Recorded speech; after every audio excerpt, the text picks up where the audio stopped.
Like, you don't know what the fuck is going on in the world. You have this, like, surface level understanding of what's going on in the world. And now everybody knows what's going on in the world. Now, the amount we knew about the Iraq invasion in 92, 93, whatever it was, when the Iraq invaded Kuwait and Desert Storm, the amount we knew was like minuscule. Yeah. Minuscule. There was no like YouTube shows where you could see someone breaking it down. Oh, they're actually trying to get away from the American dollar, and we're trying to do this and that. And there was none of that. No one knew the hustle.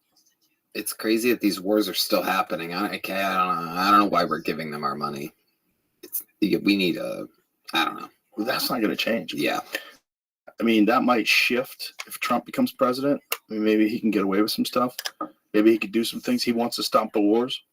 He's like the only one that's like saying he can stop the wars and wants to stop the wars. He's the only one that did before. He did it What before. can he do, though? What can he do different?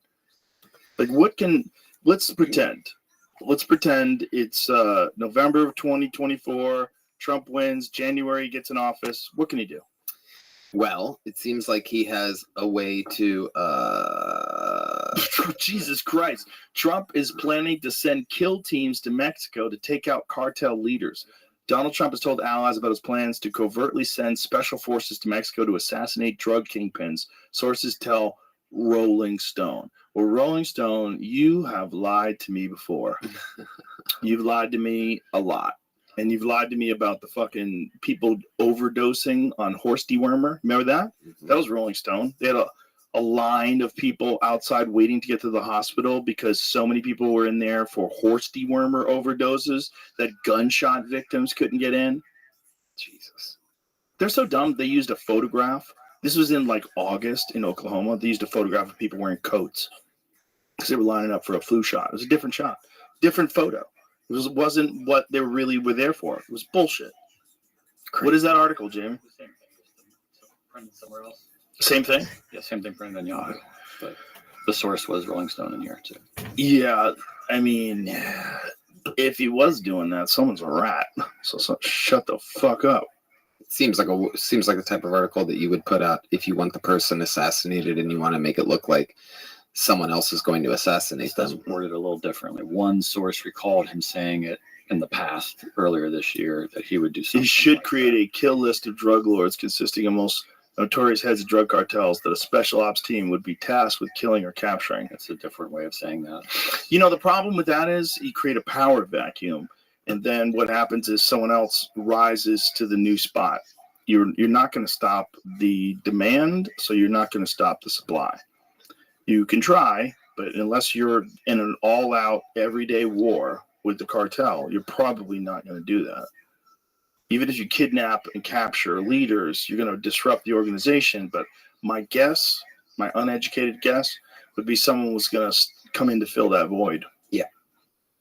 They got to make drugs legal, as horrible as that sounds. But that's the only way.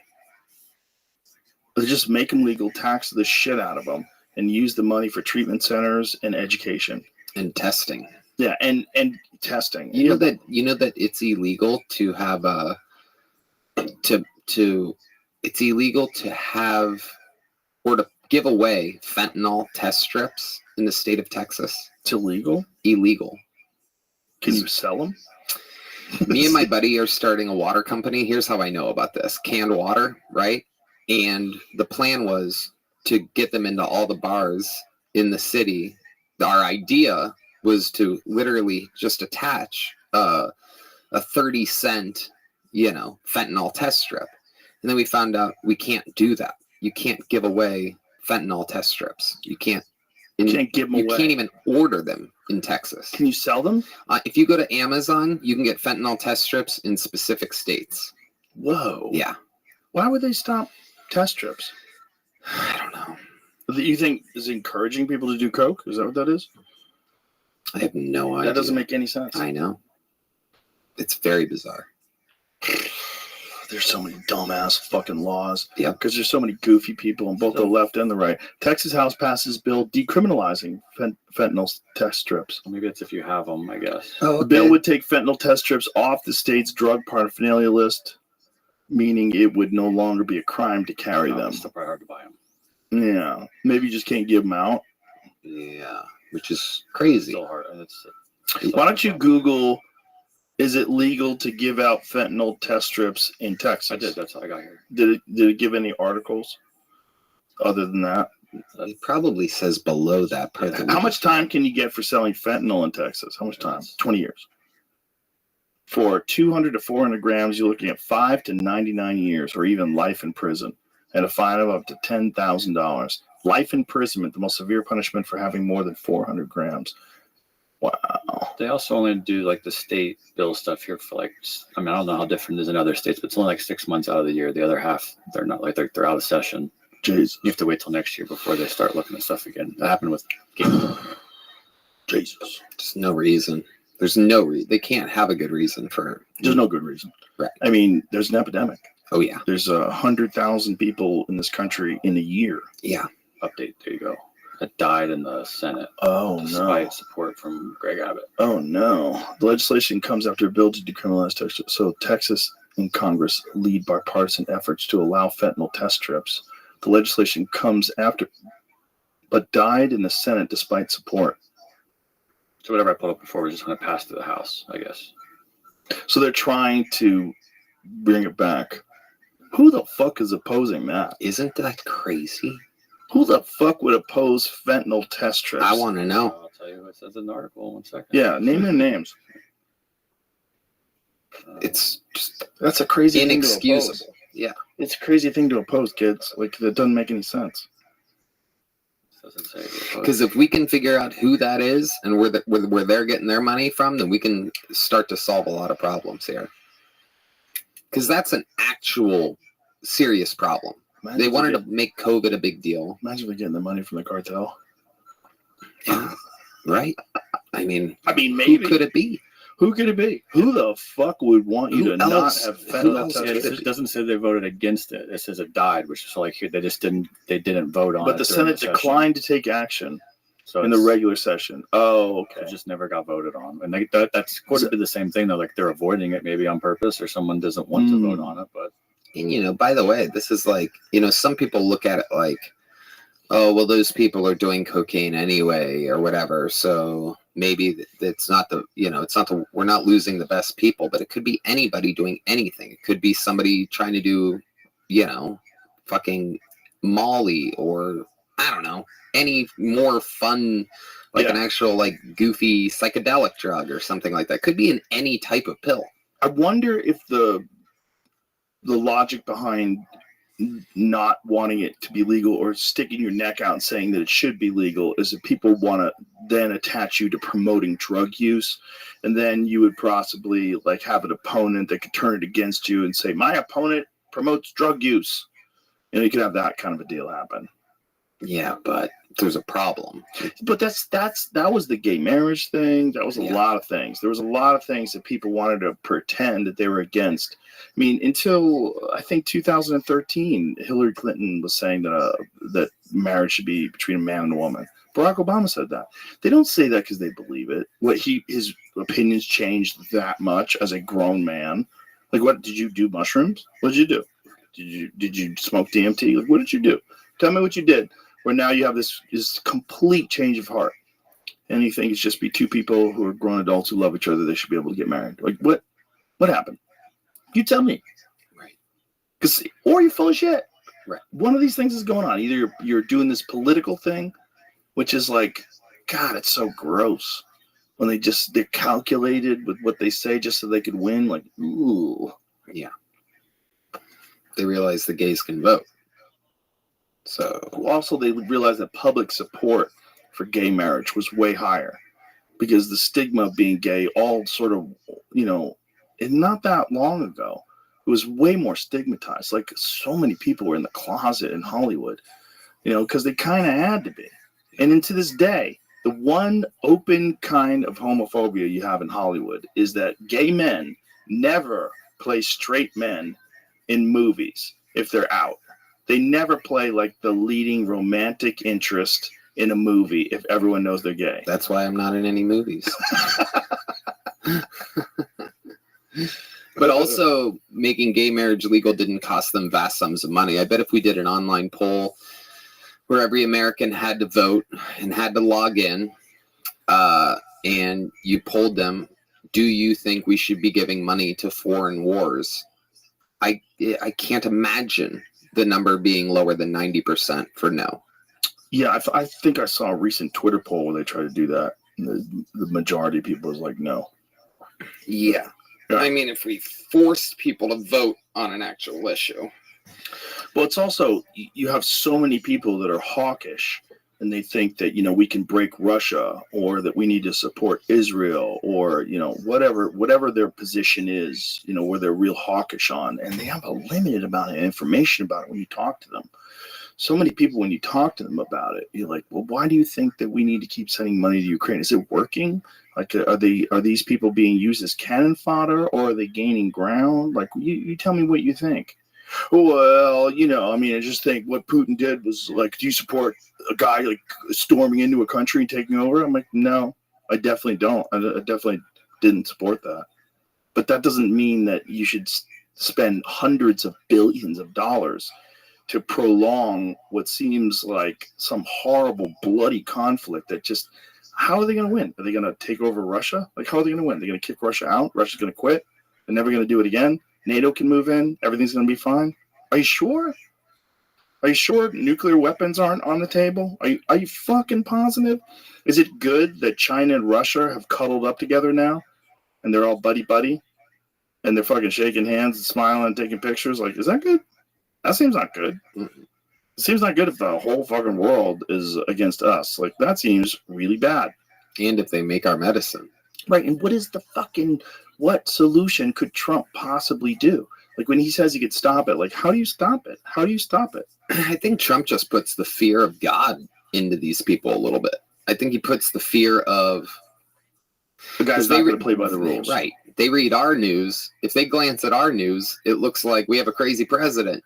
So they're like, oh, let's wait a bit. I honestly feel that way. I think that they think by glancing at our weird propaganda that we have, that we're being fed, they're like, this guy's kind of crazy according to them. So, let's wait. I mean, why did Putin wait?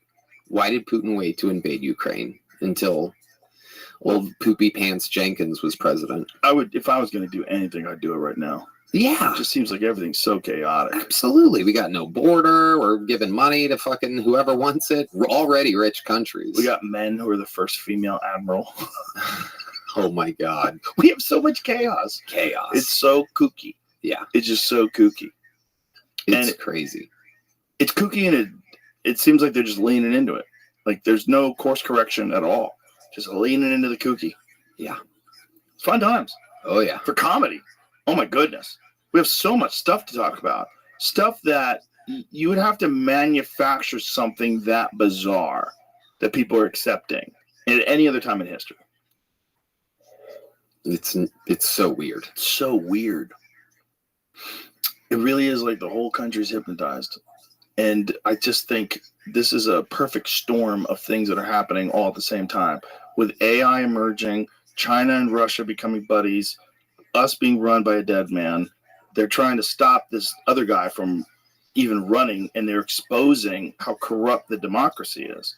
They're exposing how corrupt the system is just by charging this guy with 34 felonies for paying off a lady he had sex with. Like, what? And how else would he have paid her money to... Well, it was the way it was written, the way it was put in a ledger. It's basically, on most situations, it would have been considered a misdemeanor. But they turned it into a felony. They trumped it up, all, no pun intended. Yeah. And then he signed like 34 different checks. So there's 34 different... The whole thing's crazy. First of all, what a cheap fuck. I'll pay her in installments. Yeah. Don't give her all the money. Give her a little taste. Keep her on the hook. Yeah. That actually makes sense, I guess, now that I think about it. Because if you pay her all at once, you could just write a book or whatever. No, the whole deal was that she couldn't talk if she got the money, but obviously that didn't work out. Right. She got the money and still talked. Like, if you have the backing of the political party, it doesn't matter. like especially the party that's in charge. But what's scary is how many Democrats are willing to allow this kind of stuff to happen. But a lot of them are aware of it. There was this one lady that went viral, and she was talking about it, and she was saying, you have to understand, like, I'm not a Trump supporter, I don't like Trump, but this is really dangerous for democracy. Nobody can justify this, and nobody can say this guy should be in jail for this. It just doesn't make any sense. And especially if you wanted to look at past presidents with the same scrutiny, I mean, there's so many instances of things that you could go, and this was one of the things that Obama had said. When Obama got into office, they were talking about George Bush and Dick Cheney being charged with war crimes. And he was saying, we're not going to look to the past. We're going to look towards the future. Mm-hmm. You know, like, we're not going to prosecute anybody. You imagine if when Obama got into office, if he decided to prosecute Dick Cheney and George Bush for crimes against humanity? Yeah, crazy. Oh, my God. You know how crazy that would be? Do you know how divided the country would be then? Well, that's the same thing kind of that is taking place now at a lesser scale, obviously, because it's not a war crime you're charging someone with. But you could charge Trump with war crimes. You could find some things that he did, especially with bombings and, you know, and even what Obama did. Obama, during the administration, they dropped a drone on a U.S. citizen. No trial, no nothing. Boom. Yeah. Trump didn't even go for Obama. He didn't go for Hillary. You know, and he could have tried them for things. Yeah, well, especially Hillary. Yeah. Especially with the whole email thing, the deleting of the emails. And supposedly Trump's the crazy one. Trump's the loose cannon. They're all crazy. That's what they don't want you to know. It's like sluts that are always talking bad about other girls who are sluts. Like, you know, it's what people do. It's a thing that, you know, people are, that's not me. I'm not like that. It's just a weird thing that people do. And people form teams and they justify why they should use any means necessary to silence the other people on the other team, the opposition.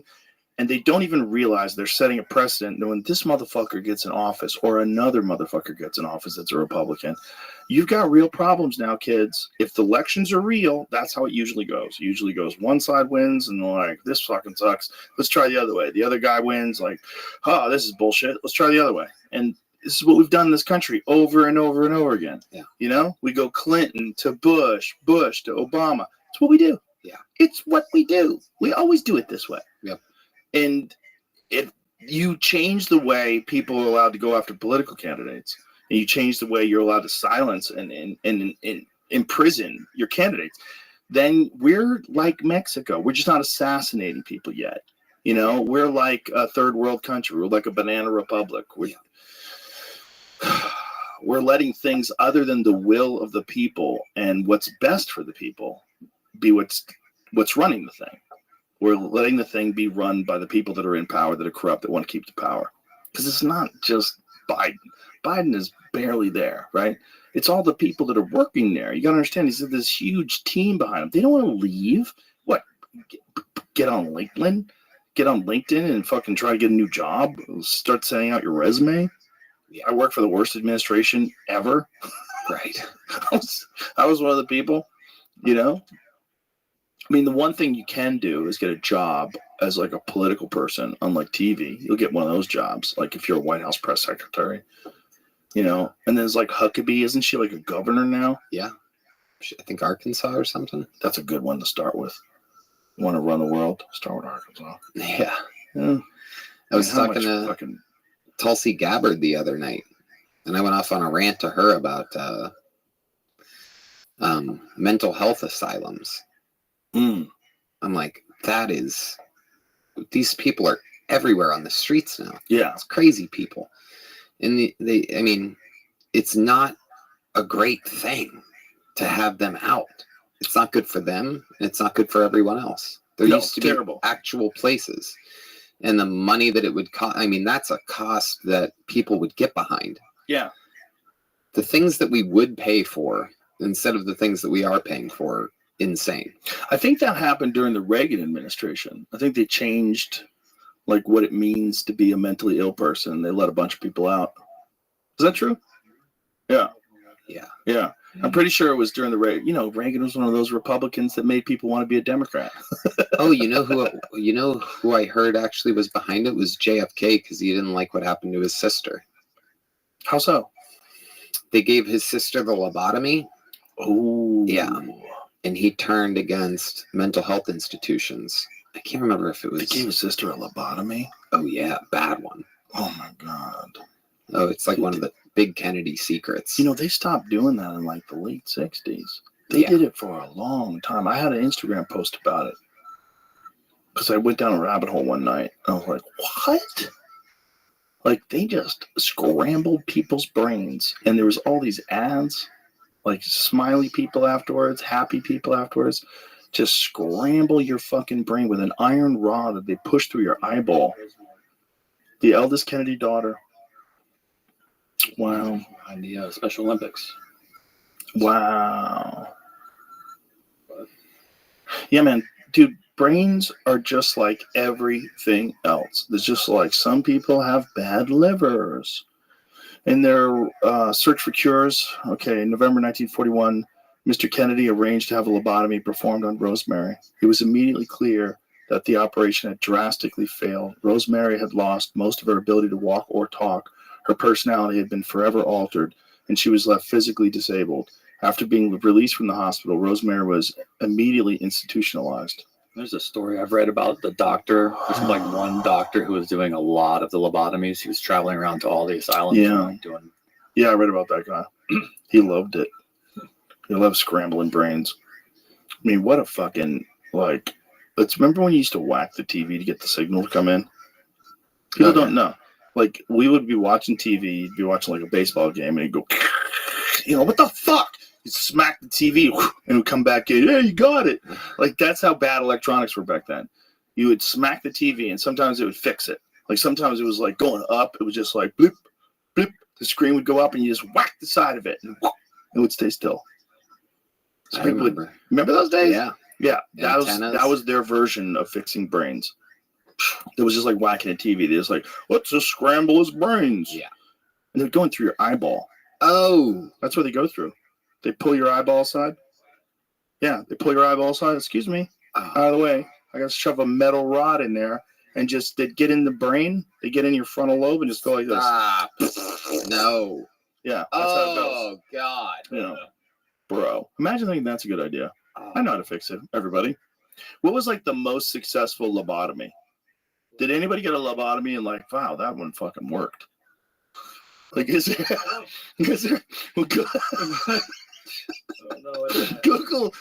what's the most successful lobotomy? I feel like someone came out a genius afterwards. Yeah, somebody came out the most amazing guy. No way. No way. How? But there has to be one like best case scenario. Like this might work. Like one guy, maybe they only scrambled him a little. Like Roseanne got hit by a car, became a great comedian. Kinnison hit by a car, became a great comedian. Like there's a little bit of brain damage, not bad for you. A little bit, yeah. Just a touch, just a thud. Oh yeah, just a little bit. Everybody needs a little bit. A little bit, yeah, just a little bit, yeah. I had so many wrestling in high school. The last person who had one died in 1967. That's when they were like, enough. Yeah, I barely missed that. They also I was born in 57. I already got lobotomized. Antipsychotic medication. I was born in 57 with the wrong parents. 100%. They would like scramble his brains. Yeah. Or if I was born with the wrong parents, they would have put me on Prozac for sure. For sure, they would have put me on some sort of ADHD medicine. This is the best I'm getting is like their claims of improvement. They reported 63% of their patients had improved, while 24% saw no change, and 14% became worse. Oh. That guy looks pretty good afterwards. The beginning looks like he's like taking a horrible shit. Like, oh God. And the afterwards he's like, I get it now. That's what they were just like they were agitated before and then afterwards they were smiling. It's like okay, smiling. Yeah. So it worked, but it seems like a very crude idea. Maybe, now that one's a weird one. That one they cut the top of that dude's head off. Oof. That was a rough one. Oh, Jesus Christ. They're going through the nose on that That lady. guy's wearing a muscle Oh, that's shirt. her eye. That's her eye. Whoo, that's right. Oh, Yeah. Christ. I hope she's out cold. Why don't those Definitely guys have probably not. sleeves? Yeah, they probably, the way everyone's holding her hand, she might not have been out. She's Probably not. Oh, they probably barely put people out back then. They're fucking crazy. I watch videos of some of this. Oh, don't make me watch videos of it. All right, here we go. Oh, yeah. Oh, yeah, he says. Prefrontal lobotomy. Psychological cinema. Prefrontal lobotomy and chronic schizophrenia from the psychiatric department. Oh. 25. So this is the lady, female, age 25. Can you say that? State hospital patient for over 4 years, failure to improve after several courses of both insulin and convulsive shock. Wow, the shock therapy back then. Showing antagonistic hostility reaction in seclusion quarters prior to bilateral prefrontal lobotomy. Bilateral. Sides. Bilateral prefrontal lobotomy. They're like, this bitch is so crazy, we're going to give her a double dose. She's hanging out. She seems like someone in the audience at Kill Tony, like a regular person. Yeah, she's not bad. 2 months post-operative, now friendly and cooperative, entering into occupational and recreational activities. Let's see what she looks like now. Oh, this is going to other people. Oh, to other people.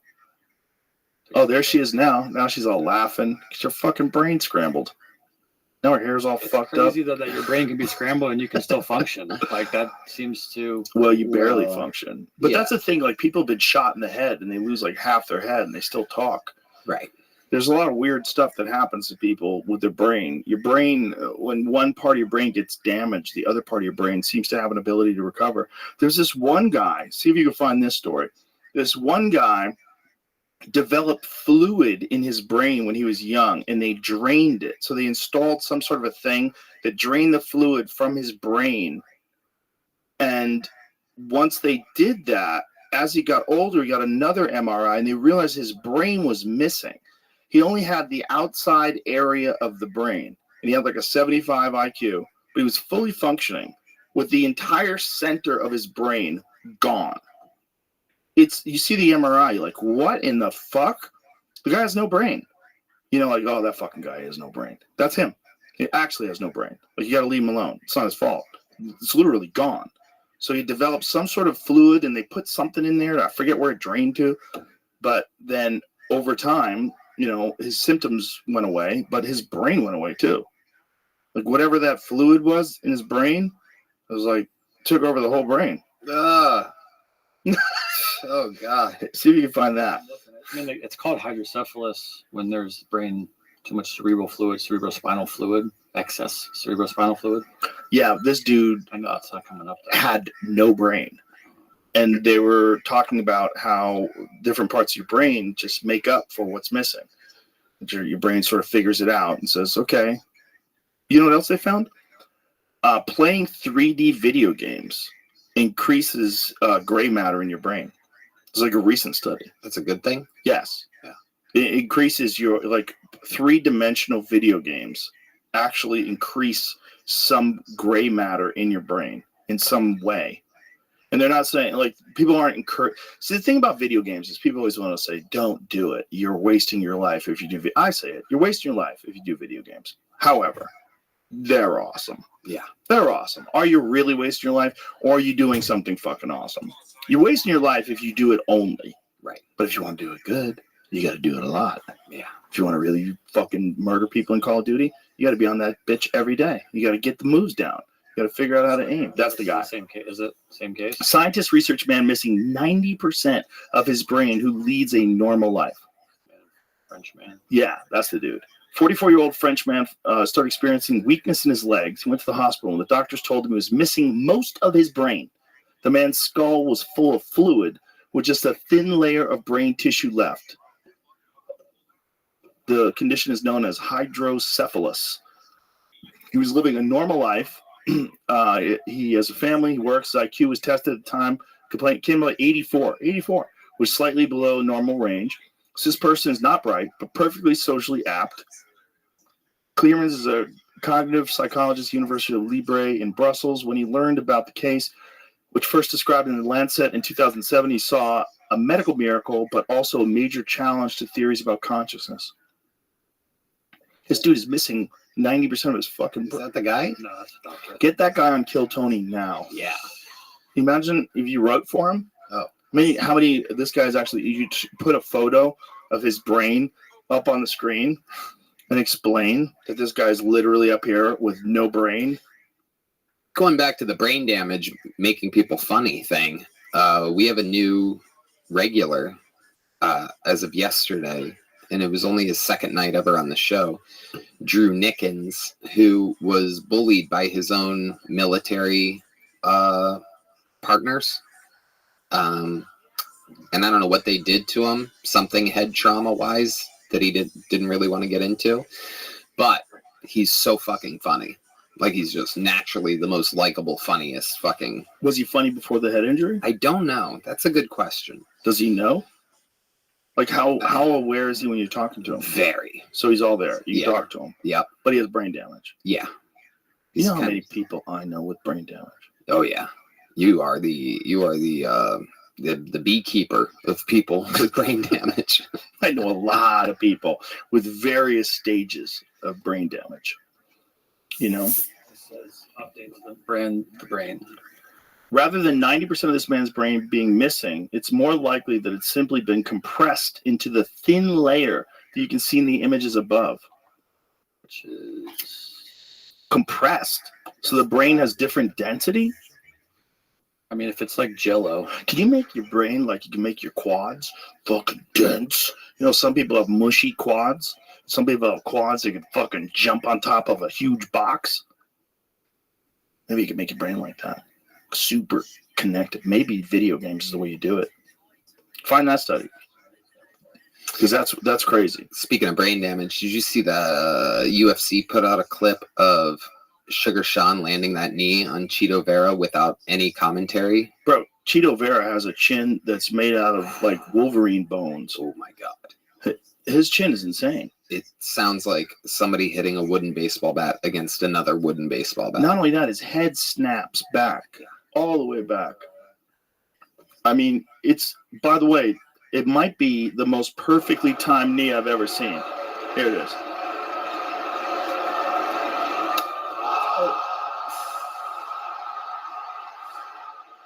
Bro, Sugar Sean is a fucking assassin. Oh, bro. That cat is an assassin. Sitting next to him the whole time before that roast, because that thing went on for 2 hours before I got up there.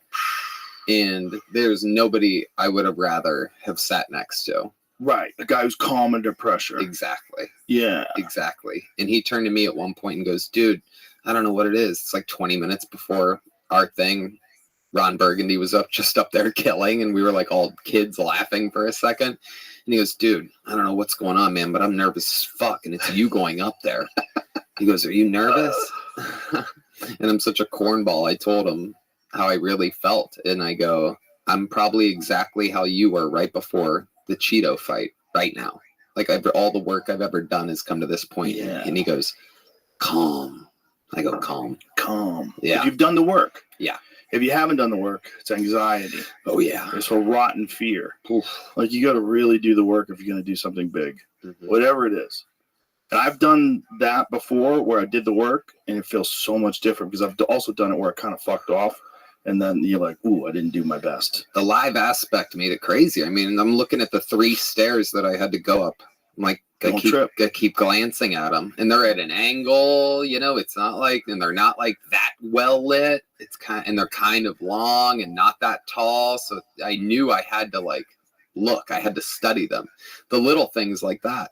Did you see what Andrew Schultz was saying about Kim Kardashian? That she was like completely disconnected. That she just sat up there like this. She sat straight the entire time, like it was completely unaffected and completely disconnected, even when she was getting shit on. She kind of giggled along. I was watching her. Performative or real? I think kind of real. The whole thing was laughing. Very robotic. She brought like 4 6s with her, which I thought was hilarious because like even at that level, even a super hot chick. You don't want to bring up some other super hot chick. Exactly. So she was just at a table of 6s, just this 10 with 6s. There you go. Like a good poker hand. 4 6s and a 10. Have you ever watched that show? Her show? No, not really. No. My wife watches it in the gym. Yeah. Sometimes she gets in the gym before me. I have to watch this shit. Uh-huh. It's amazing. that it's a show. It's basically like, let's go get some gum. I went to this thing and I had a talk. You should fill your dreams and go for it. Okay. And then back in the limo, shiny LA. It's all like smash cuts to different scenes. Like the scenery of LA is kind of like half of the show. It's like, like overhead views, the palm trees, the beach, and then they're like, what are we doing for dinner? Yeah. Oh my God. But they look pretty. Yeah. They look pretty. Yeah, Ozempic's doing them all good. You think that's what it is? Oh, yeah. Everybody's on it now. Everybody that can be on it's on it. Brian Simpson had a real bad reaction to it. Yeah. Well, Brian Simpson's made of bread. You can't just inject Ozempic into bread and then expect the bread to just disappear. He was the one guy that did the carnivore diet with us and just like, I'm a little suspicious. Oh, yeah. Sneaky little devil. We were busting his balls all the time. He'd have food delivered to come up. He'd have food deliveries come up to the green room and he'd be like, God damn it, they put bread on this sandwich. Oh, well. Me and Derek and Hassan, the looks that we would give each other, the fucking holding in secret fucking laughs, nuclear capacity fucking laughter all the time. They're like, why'd you order it with the bread? He's like, because if you don't order it with the bread, they don't put all the things on there. There's no containment system, so I order it with the bread and take off the bread. Sure. Oh, yeah. He's take that bread with you and eat it later. Oh, yeah. Oh, yeah. Oh, man. It's part of the fun of Brian Simpson, though. Yeah. And he gets these super breaded chicken wings. Oh, it's so fun. I don't know what it is with me and fat jokes. I just can't get enough of it. I just love it. It's always been my number one, like, roasting specialty. If anybody's ever big, oh my God, it's just, I don't know. Oh, with David Lucas, you have a never-ending supply. Oh, yeah. Depending upon what he's wearing. Yeah. It's amazing. Post Malone got him good because he went after Post Malone at the Forum in the arena, and he was wearing a camo shirt, and Post just fucking grabbed that microphone, put it right up to his mouth, and goes, "You're the only guy in camo that the people all the way in the back of the arena can see." You got a standing O on David Lucas. David Lucas got lit up in LA by the guests, which I love because it's like fun for me to step back and get to, like, kind of root for these guys. Harland is a monster. Harlan is so silly. This snake on the table. This is his tapeworm that he pulled out of his pants at the end of the episode. He calls it Dimitri. He said he had a tapeworm. He got a tapeworm. Where did he say he was? He started the show. He ate a rat somewhere. Oh, Machu Picchu. It was something I thought didn't rat existed, and it did exist. Yeah, he ate some rat in like some foreign country. Oh, he is unbelievable. Him and David went back and forth for like 10 minutes. It felt like straight. And every single blow, I told Jeff Ross and Brian Moses, all the roast battle guys, after that night, because there was a festival going on, so we were all hanging out after we would all do our separate things that night. I told them all, I go, the best roast battle that's ever happened just happened, and it wasn't with you guys. It was on Kill Tony. And they're like, what? Who? David Lucas versus Harland Williams, of all people, because Harland's silliness cannot be cut through. It makes him immediately totally undodgeable. If you call him old, he calls you a bitch. If you call him anything, he just rolls with it and jujitsus it into his own retort. It's indescribable. I wish I could remember more of the moments. But he's like, David's just reaching for anything. One part was just, you old ass bitch, because David's just getting beat, so he's getting piled on. So he's not even writing at this point. His brain is just on the defensive. He goes, you old ass bitch, because he knows Harlan just got him, and Harlan, without any hesitation, goes, you're my bitch tonight. And so for every punch, there's a counter punch. And it was magic. Unbelievable in the moment. You can't prep for it. You cannot write for it, or else it comes out clunky and you're trying to recall. Right. And that pause, that hesitation that happens in roast battle that doesn't necessarily happen in a parking lot roast battle or on a Kiltony with David and Harlan, just heavyweights going back and forth. Yeah. Those recalls aren't there. It's just flow state. Yeah. And it's magical. When he said that Post Malone looks like an unemployed crocodile hunter.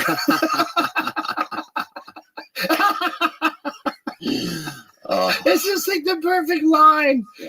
The perfect line. I'm telling you, you guys, I've been saying this forever, but you really need to do it. The two of you should do a show together. You really should. Yeah. There's no reason why you don't. You guys should do a podcast, even if you do it once a week for an hour. You guys both talking shit to each other and talking shit about things. Because the chemistry of the two of you together is so unique. Yeah. And it brings out the best in David. It brings out the David that I want to see when he goes on stage. I want to see the same guy that is like in the heat of roast battle or heat of battling with you on Kill Tony. Bring that everywhere. Yeah. That same energy. We're working on some really fun things now, actually. What are you working on? There's a series that is actually in development right now that's cool, but I'm really excited about this movie idea that that he just had a big meeting about, where I'm a principal and he's a fat gym teacher, and there's a bunch of like they thems at the school, and then there's a school shooting and we have to protect the they thems and all this stuff, and there's just all these vessels and setups for everything. We can just do everything that we've ever done, but actually like implement it into a modern type of ridiculous comedy. So if you did that, where would you do it? Like, who would you do it with? Where? Yeah, or like you want to have the most amount of creative control over something like that, right? If you're going to do it, and it's going to be hard. Yeah, it's going to be hard. It's going to be maybe Netflix would do it. Yeah, Netflix would probably be the best place to do it. They'll probably take the most chances. Exactly. Especially after the roast, the Tom Brady roast, which was the most watched thing on Netflix ever. Yeah. Ever. And it's wild comedy, which is so good for comedy, man. That roast was so good for comedy. Huge. Absolutely huge. And it's just wild because everybody everybody wants that. And talk about, there was a lot of rewatching of that. People watched it and then they went and wanted to show their uncles or their dads or their whatever, they wanted to see their reactions to it. So it's being watched multiple times on top of the actual numbers that we know. Right. Yeah. It's, you can't share Netflix stuff like we were talking about earlier with YouTube, but you can rewatch it with people. How many people have Netflix accounts? Like, how many Netflix accounts are there? I think it's like let's Google it. Take a guess. How many think? Worldwide, it's got to be like hundreds. I think it's 200 million about. Worldwide? Yeah. Let's find out. 269 million subscribers. And how much does it cost a month? It depends. There's a couple different. What's the high end? 19 now, I think. $20. And what's the low end? I think it's like ad supported for $2.99. I mean, oh, really? That's not a bad deal. Because you could just skip the ads. You only watch it for a couple seconds. You use them to pee. There's ad supported. There's standard with ads, standard and premium. Standard with ads is $6.99. Standard is $15.99. What's the difference between standard and premium? Let's see, the number of devices you can watch at one time. Ultra HD is available on premium, and full HD is only on standard. You can download to a different number of devices with premium. Okay. And you can add an extra member who does not live with you. The download's big if you're on a plane. You need the download. Huge. I've never been on a plane that you can watch a movie on. Right. Never. Sometimes they have good Wi-Fi, and you could actually almost watch a YouTube video. It's just every now and then it spins and it comes back on, but most of the time not. They're not really ready for that yet. I wonder if that'll change with Starlink. I wonder if they'll hook up Starlink to planes. Dude, we saw Starlink the other night. Have you seen it go over? Like I have in the not. sky? I have not. Oh, it's the craziest fucking thing. People think it's a UFO. It's insane. It's like a bunch of stars. Well, like they get it in the Amazon now. But there was an article that I sent to. Oh, here we go. Remote Amazon tribe connects Elon Musk Starlink internet, becomes hooked on porn and social media. Yeah, I shared this with Paul Rosalie. So there's a bunch of people that are like very concerned about this because they're seeing their kids like staring at phones now. And they're also seeing kids that want to leave the tribe and go out into the regular world. When it arrived, everyone was happy.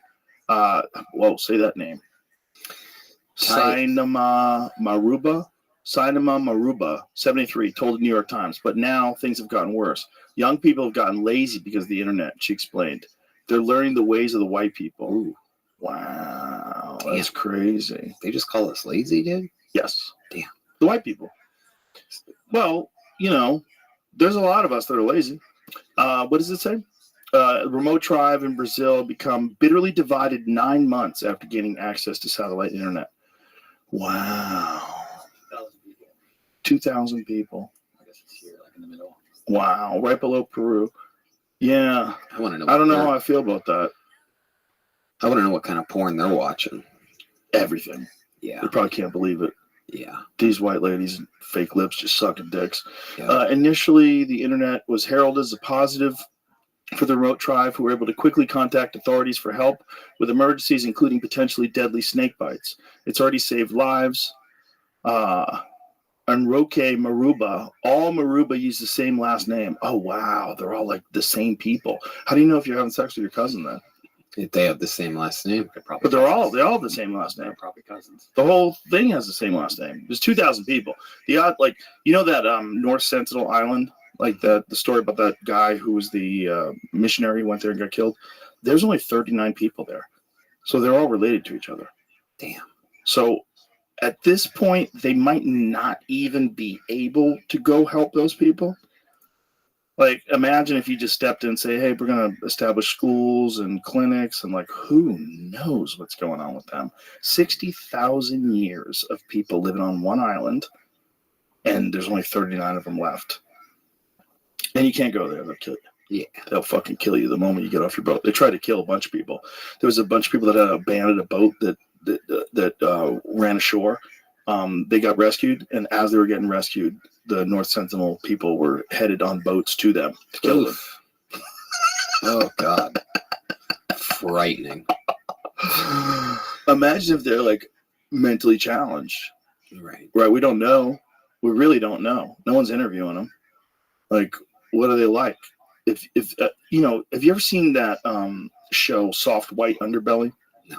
It's a great show on YouTube. I had the guy on who's the host of it. And one of the things that he's done is document this family in West Virginia that's like severely inbred. Severely. Like the older man, all he does is bark. He doesn't talk, he just barks. Have you seen you have to see this. You have to see this. I think we'll have to edit it out, right? Well, I don't know. We'll see if we get a strike. But go to visit Soft White Underbelly on YouTube. It's not just that. He interviews all kinds of crazy people from all walks of life. It's a very interesting show. So these people are the Whitakers in West Virginia. Oh, Odd West I'm gonna Virginia. love this. Oh yeah. Listen to this though. Listen. That's the guy. They're all inbred. Look, all of them. Look at her. So what are your names?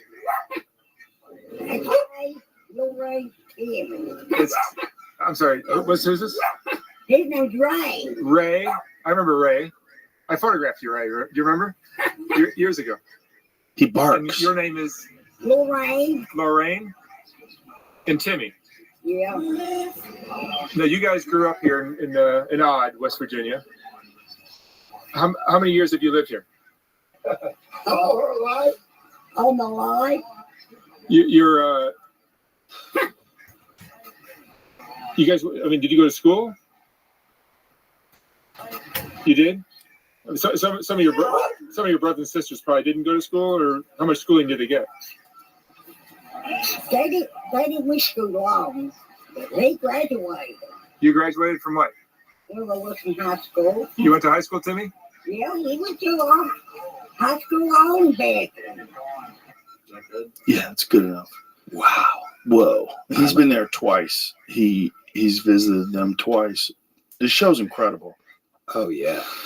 I mean, and this guy, like, just imagine encountering these people. Like, what do you do? Oh, like, shit. Yeah. That's the photographs he took of them like a long time ago. Man, do not run out of gas around there. Oh, dude, you're fucked. Oh. You're fucked. There's some parts of this country, that are literally like the movie Deliverance. Yeah. That's real. Yeah. Like, you go through the Appalachians, you take a wrong turn, run out of gas, start walking for help, it gets dark out, and you literally see a flaming cross. Jesus. You stumble upon a KKK meeting. Maybe you got a Spanish last name. So you got to throw your driver's license in the woods. In the middle, too. Like, right Oh, boy. next to Bar in West Virginia. Oh, my God, dude. There ain't shit out there.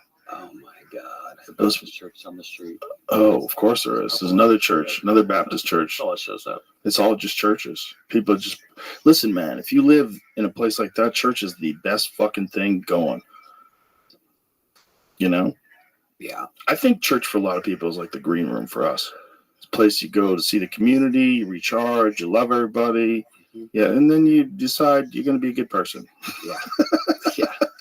Yeah. Yeah. You're going to try to do your best. You're going to try to make a bunch of people laugh.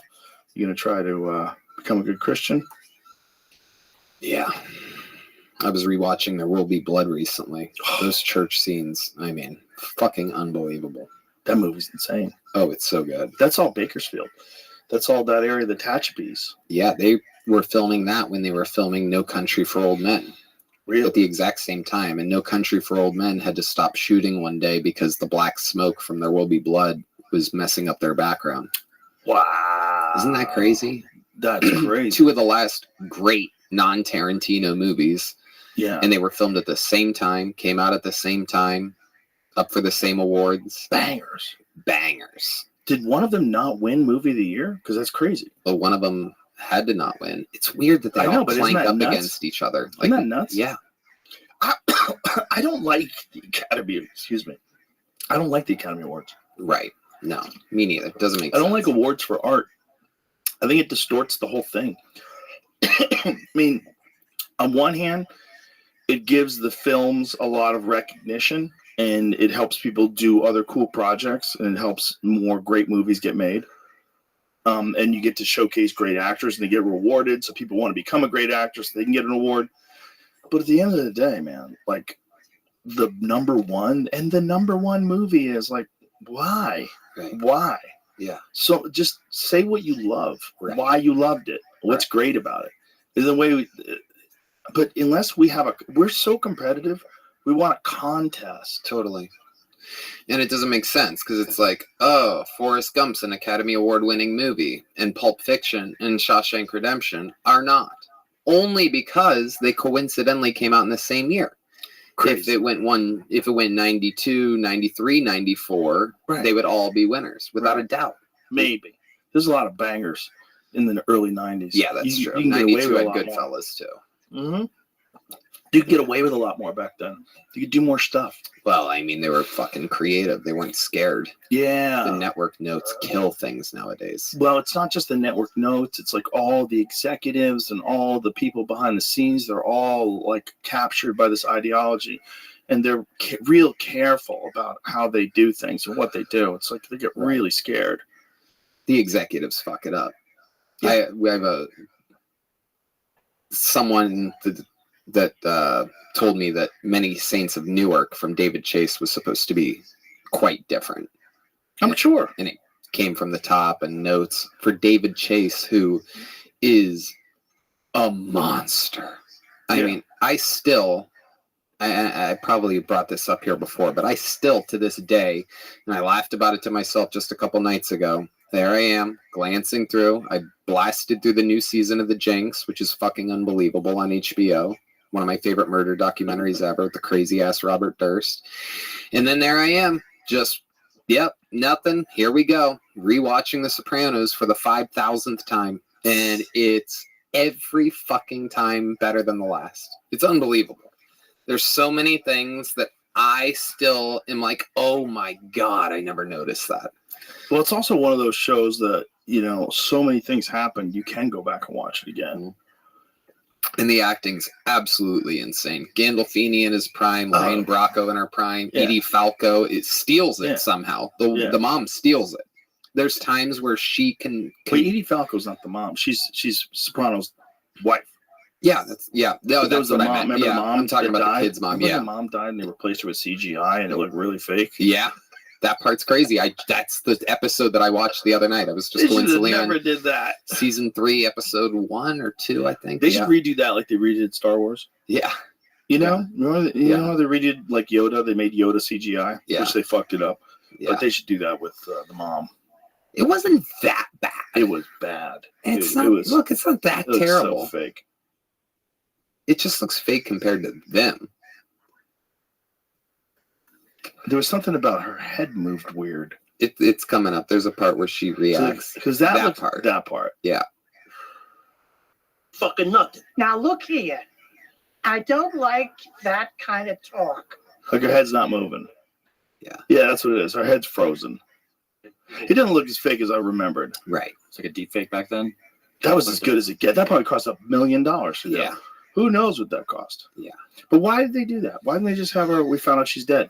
Why didn't they just get a phone call? Because they had to put one last bit of closure on it. Right there, they find out that she never filled out the books that Carmela, his wife, got her for the kids because she felt guilty. Or she felt like no one will read my book. So it's one last her unloading her guilt. She dies that episode. She dies right after that. He goes out, smokes a cigar by the pool, comes in. The kids and his wife are there.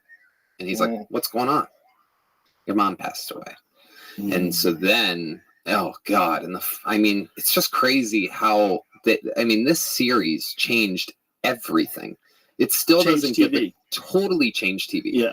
Game of Thrones, Breaking Bad, Fargo, all these great series that came after it would not have happened if it wasn't for David Chase and The Sopranos. I agree. Yeah. It changed what was possible because it became an enormous movie.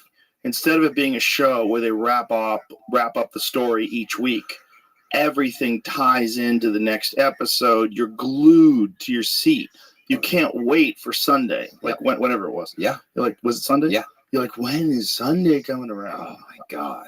I mean, it was the first show that people were just absolutely riveted and addicted to. And it was about a guy who was a murderer. Yep. And somehow or another, you're rooting for the murderer. Yep. He was mean. Yeah. He killed his friend. Like, there's a lot of crazy shit, and he's still the good guy. Kills his own cousins. Yeah. Two of the main characters, Steve Buscemi and Michael Imperioli. Yeah. Spoiler alert. Well, yeah. The Christopher Moltisanti murder was the craziest one. Because the way he did it was just like, Jesus. Yeah. It's so ruthless.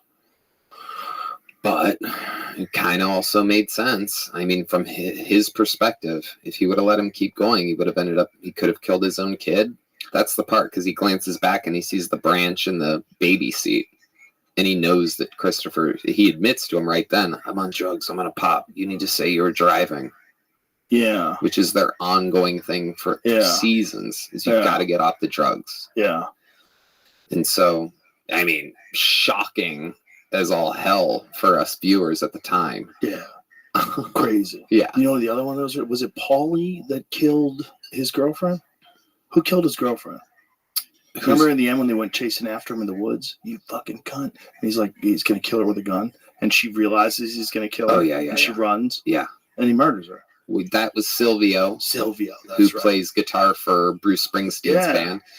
But yeah, she never saw it coming. That was so creepy. Yeah, that's creepy. Because that's real, like, insider. You've known that lady your whole life. Yep. You've known that lady your whole life. Now you're chasing her with a pistol, calling her a cunt. Yep.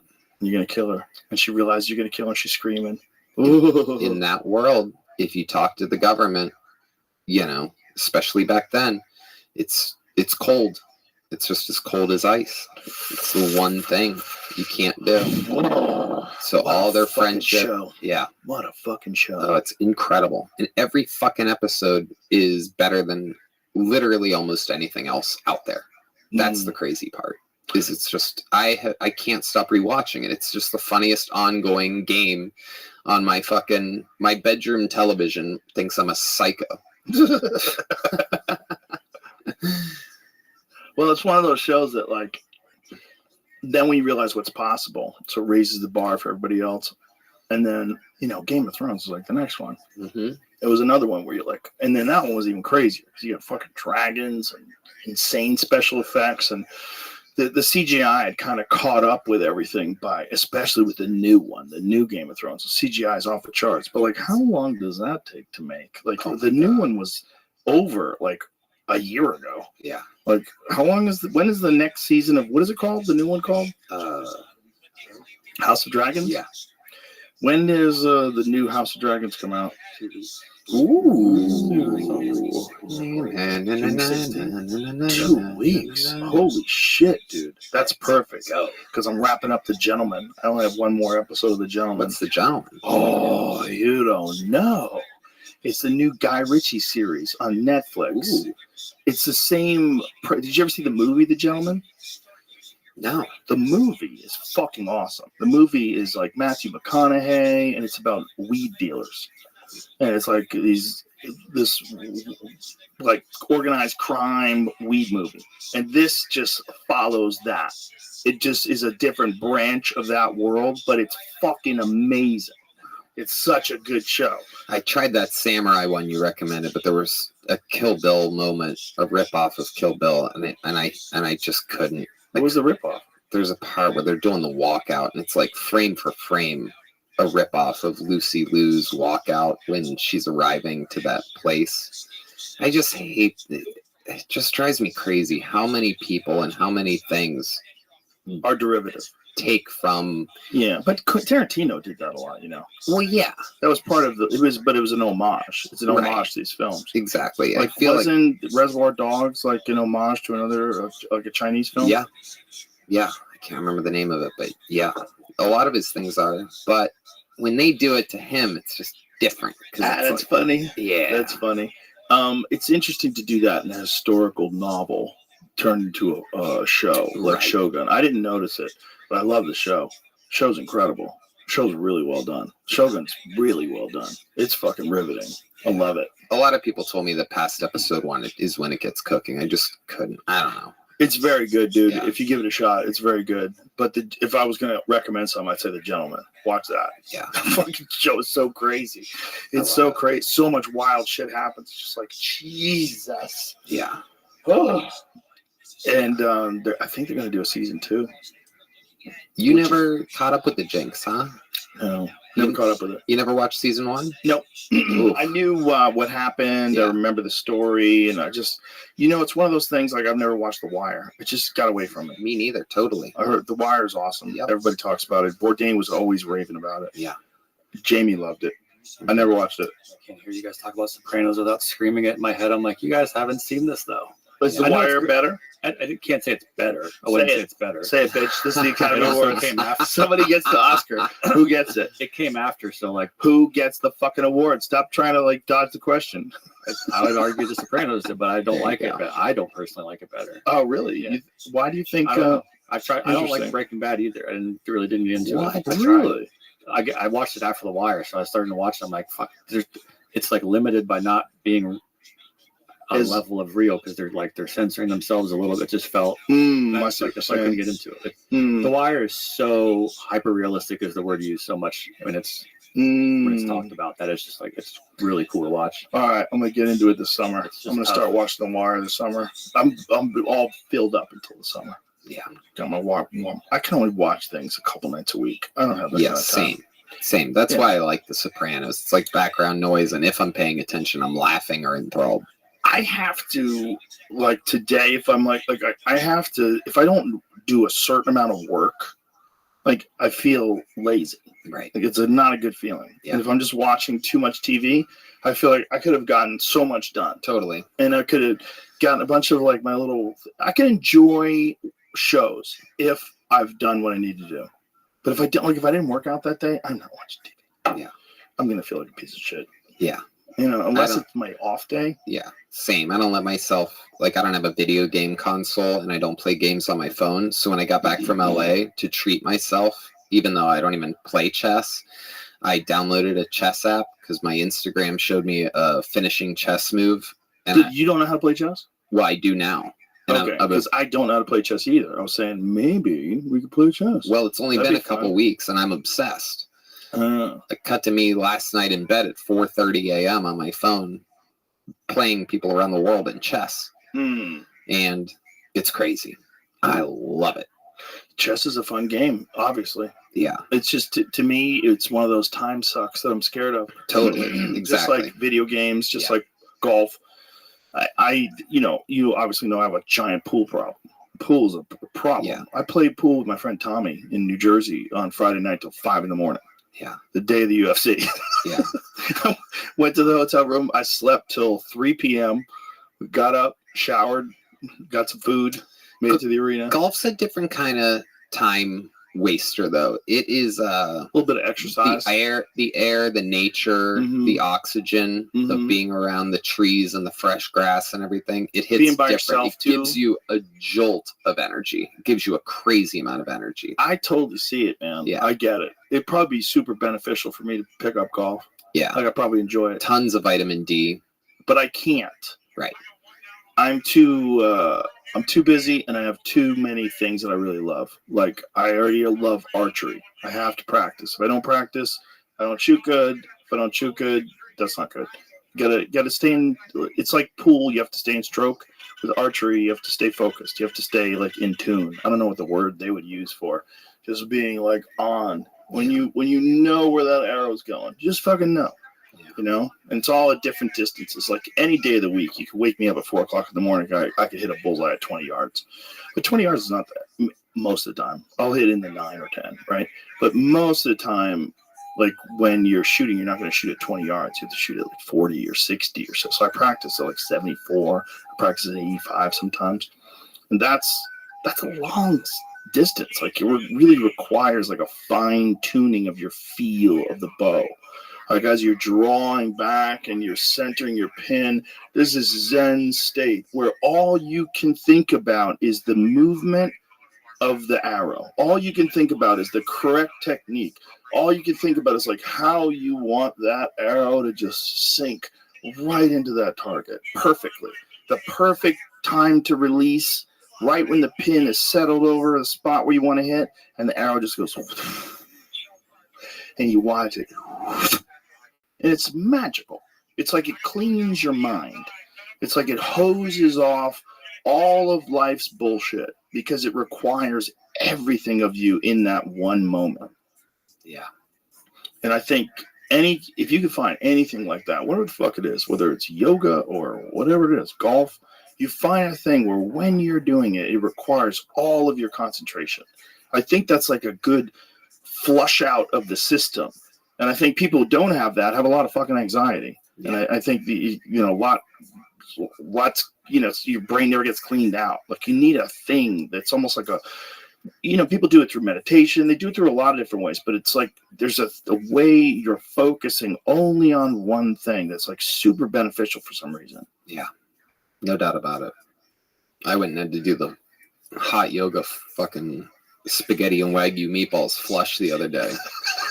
You did yoga after you had it? Well, not right after. Oh. No, but the next day. The next day I had hot yoga after eating the spaghetti the night before, yeah. I ate so much with Joey Friday night, I had to force myself to eat Saturday before the fights. Yeah. I was like, I don't want to eat anything. I took a shit that would astonish people. It would astonish you. That was all in your body. Like, that was all in there? It was astonishing. The volume. It's like, where'd it go? Where was that? Yeah. How did all that come out of me? But then I thought about how much I ate. I ate an enormous amount of food. Yeah. They just kept bringing us food, too. They're like, the chef sent this over. I'm like, oh my God. Oh. The best. Oh. Real Italian food, priceless. But boy, does it fucking hamper your motor skills. It hampers everything afterwards. Like, I played pool like shit for like the first hour and a half. I just couldn't get going. Yeah. It was just like, ugh. I was just like, my stomach literally hurt from being stretched out. It was like, it was hurting. Oh my God. I'll do it again. Yeah. I'll do it again tomorrow. It's like, I think once a month, that's not bad. Right. If you enjoy yourself once a month, have a glass of wine, have some spaghetti. The next day I had linguine with clams too. Ooh. Damn, so good. Yeah. Yeah. Not good for you. Things. Not good for you. Mm-mm. But damn. But there's a lot of things in life like that. Like, I think if you just live your whole life only eating super healthy and never doing anything, like, okay. But you definitely missed out on some stuff. Like, you missed out on some amazing meals. Like, you're not going to get all of those flavors all tied together in something that is not going to give you a little autoimmune flare up. Yeah. It's like, I think it's a thing that you experience, and you could pay a cost. The cost for experiencing a delicious pasta meal is you go into a coma. Right. That's the cost. Yeah. I was thinking about this when Tom Brady came out for the roast, because we're there at the front table, and he comes out and he was just so much taller and more present than I thought he would be. You know what I mean? He's Quarterback. I One know, of the greatest of all time. If not the giant greatest. opposing force of presence. He was laughing at the jokes. He wasn't caught daydreaming or staring What at the did he say to teleprompter. you when you said about his shoes? Like, nice shoes, bitch. He goes, "I'll shove this up your ass right now." And I was stumped, dude. There was a hard 2 seconds where I had to reset and be like, "Oh my God, do I acknowledge that? Was that Mike? Did they hear that?" I did not hear it. Right. Well, I just found out that when they did an edit pass through on it, and I haven't seen it yet, but I guess they turned up his volume on that, so now you can hear it, which I actually am looking forward to seeing for the first time. But they just did a final pass-through edit like last week, they told me. What did he say to Jeff Ross when Jeff Ross made a joke about Robert Kraft getting a hand job? He said, "Don't do that shit again." But I think he was kidding. I don't know, because I think that was part of the rules, wasn't it? Yeah, there wasn't really rules. You know, I thought you were not rules. supposed to talk about that one. I was never told that. Interesting. But maybe because they knew you weren't doing it. Had they seen your set? Not exactly. No, they hadn't. They hadn't seen the meat and potatoes of it. I showed them some cutesy. Did you parts, hide? but- oh yeah. You have to hide it You from have them. to hide it from them For their own good. for their own good. For their own good. Right. Shut Yeah. up. Exactly. Yeah. Yeah. Yeah. Everyone wins. Exactly. You guys had literally, if ever the joke was like soft and easy, Yeah. you wouldn't have 55 million people watching it. Right. People were watching because they were telling people, like, you got to see this. This Yeah. is insane. Yeah. Yeah. And Nikki did so good. Her set was so tight that it really got the thing kick-started. Jeff going first, her second, and then the momentum was built. Drew Bledsoe did great. Everybody was really, really good.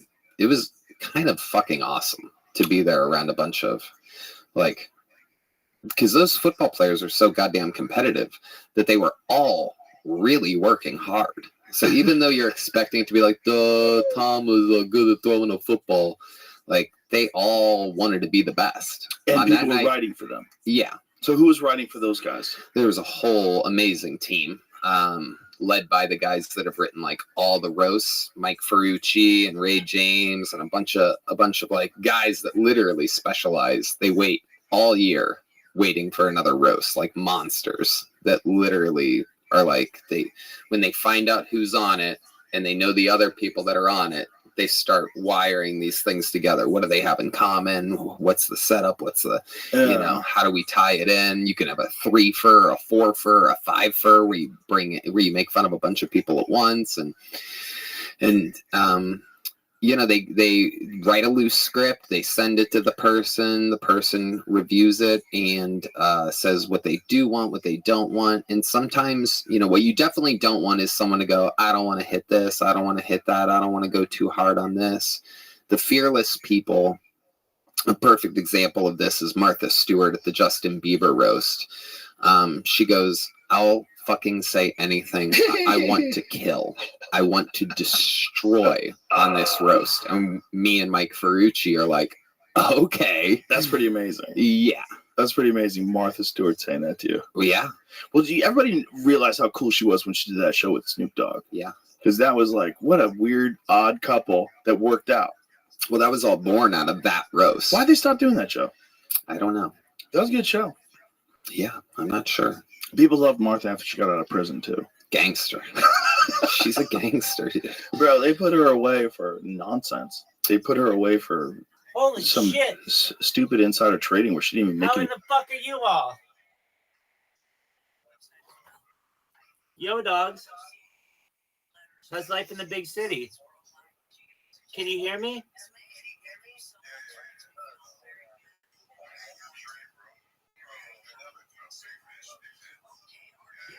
Dog, you guys are amazing. Just for a moment. Let me come in with another device. How is everyone? I'm kicking ass, I'm taking names. Every day's a holiday, every meal's a feast. Welcome, welcome. If you know who I am, great. If you don't know who I am, I'm Rabbi Rothschild. I stream my life 24/7, 365 for world peace. I don't want people to have war anymore. And I've been doing so for more than 3 years. I've created more data than any person in global history. Data, according to The Economist magazine, is Earth's #1 resource, more valuable than food, water, petroleum, than air, than everything. And I have more archived data on the internet than any person ever. It's essentially a real-life Truman Show. Has anyone here seen the movie The Truman Show?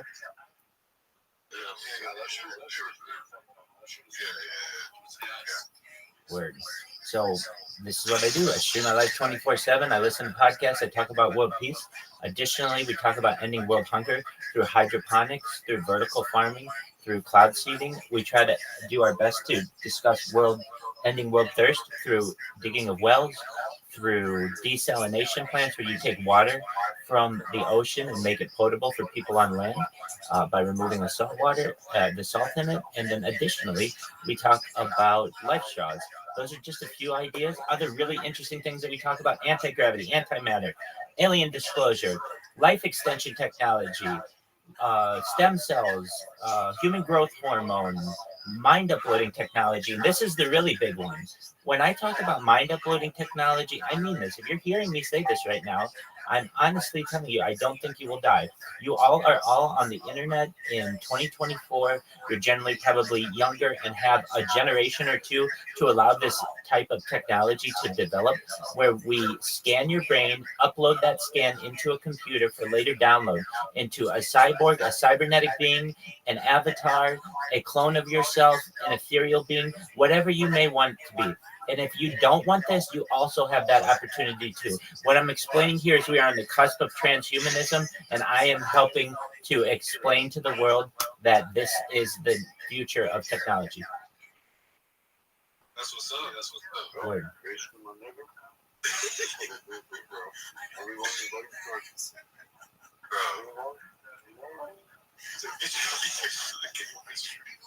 Did you all find out about me from Kick? Yes. That's amazing.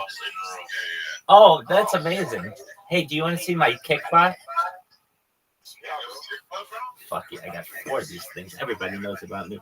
All right, here we go. I'm going to flip it. You should be seeing a pointer of a computer up here. It's pink. This is a very smart robot. What it does is it can recognize where to click on the screen. So it's going to open a new window of the front page of Kick. The user here, Zookeeper, if you know who Zookeeper is, what it's going to do is 3 things. It's going to follow the person, which many times puts some type of animation on their screen. It's additionally going to create a clip, and within the clip, it is going to also put this Discord link. So it says Rabbi Rothschild : discord.me/Rabbi. And then it will spam them 13 times before moving on to the next person. And I have 4 of these computers going at any given time. As you see, this is all automated. It's typing on its own. It's a big fucking deal, dog. I have over 5,000 Kick accounts. I have over 2,100 manually created Twitter accounts. I have over 1,000 manually created TikTok accounts. I have more social media than any person ever, and more content than any person ever. And when this goes viral, we're making you all trillionaires. We're making your family trillionaires. We're making your friends trillionaires. Yes, what's up? How are we going to do this? Well, that's a great question. Data is Earth's #1 resource. And if you know what Bill Gates stated in the 1990s when he coined the phrase content is king, essentially whatever person who's able to provide the most amount of content is going to be a very interesting individual to the world. That's what I was thinking too, actually. This is essentially a time capsule going back to the pandemic. We've seen the death of a queen, the birth of AI, the coronation of a king, and everything in between. Essentially, everyone is going to want to connect to this. Every celebrity, every business. I've watched every major motion picture, listened to every major album. I have listened to every major audiobook, watched every major television show of any media group ever. So I've done what I can to create a compilation of the Earth's art for future generations. It's beautiful. Thank you. You're just a really good person, bro. I love you, man. I appreciate it. I do what I can to help the world. Yeah, thank you very much, bro. Thank you very much. Absolutely. Thank you. That's a great question. If you see, we have someone in here. Their name is Arnold. They're in India, and in my free time, I help them learn English. So what I do is, I do this for free, but they're a nice person. We go to ChatGPT, and we get lists of intermediate difficulty words in glossaries, and then I read through them, and I give him examples of each. That's just one thing. Additionally, my normal day starts off with me streaming right away. I also daven, which is prayer. I'm a Jewish rabbi. Additionally, once the davening or prayer is done, I might get something to eat. I do all that on camera. If I shower, if I go to the bathroom, I do my best to do that on camera. Then from there, I gotta make sure that these robots are going 24/7, 365. If you ask anyone on Kick, they know about me, and they know about me because of these robots.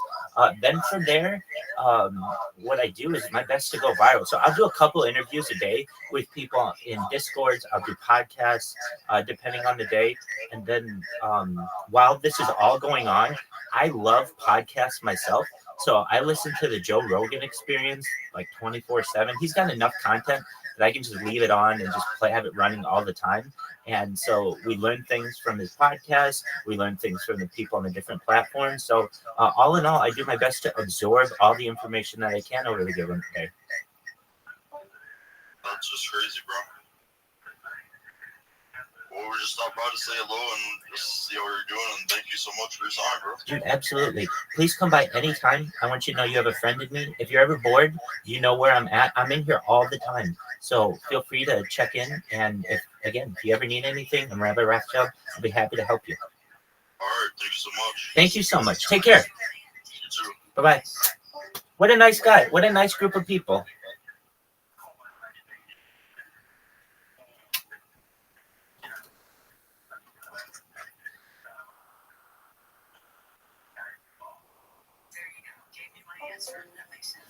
Very, very cool. That is very cool, everyone.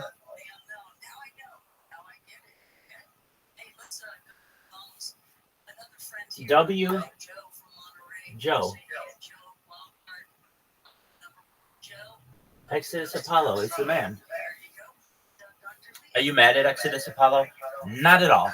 Is there anything that Exodus Apollo could have done differently? No, he's completely fine.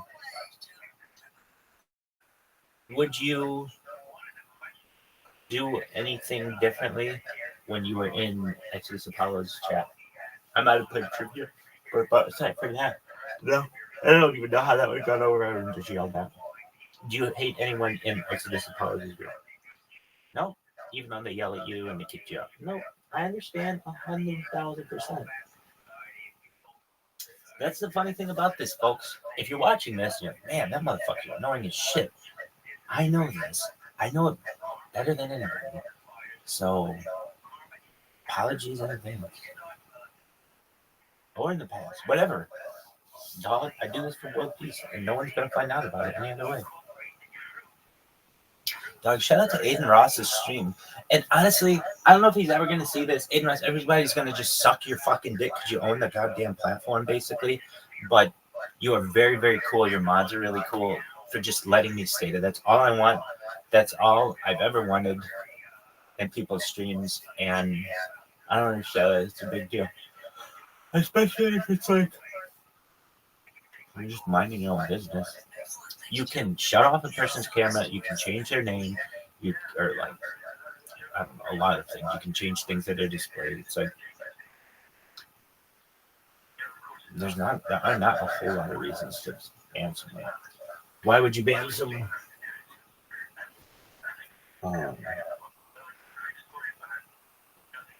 They might not be able to.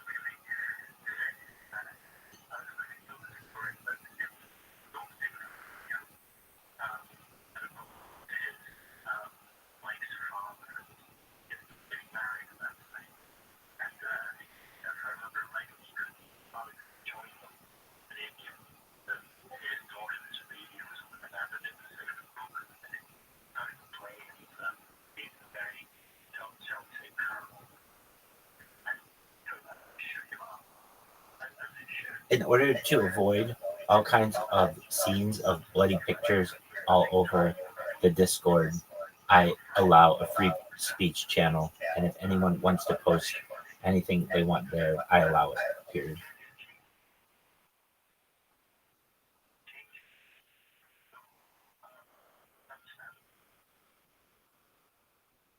Rusty, first-time caller, Open from Colorado. Hey there, Rusty. Welcome to Coast AM. How are you? Interesting story.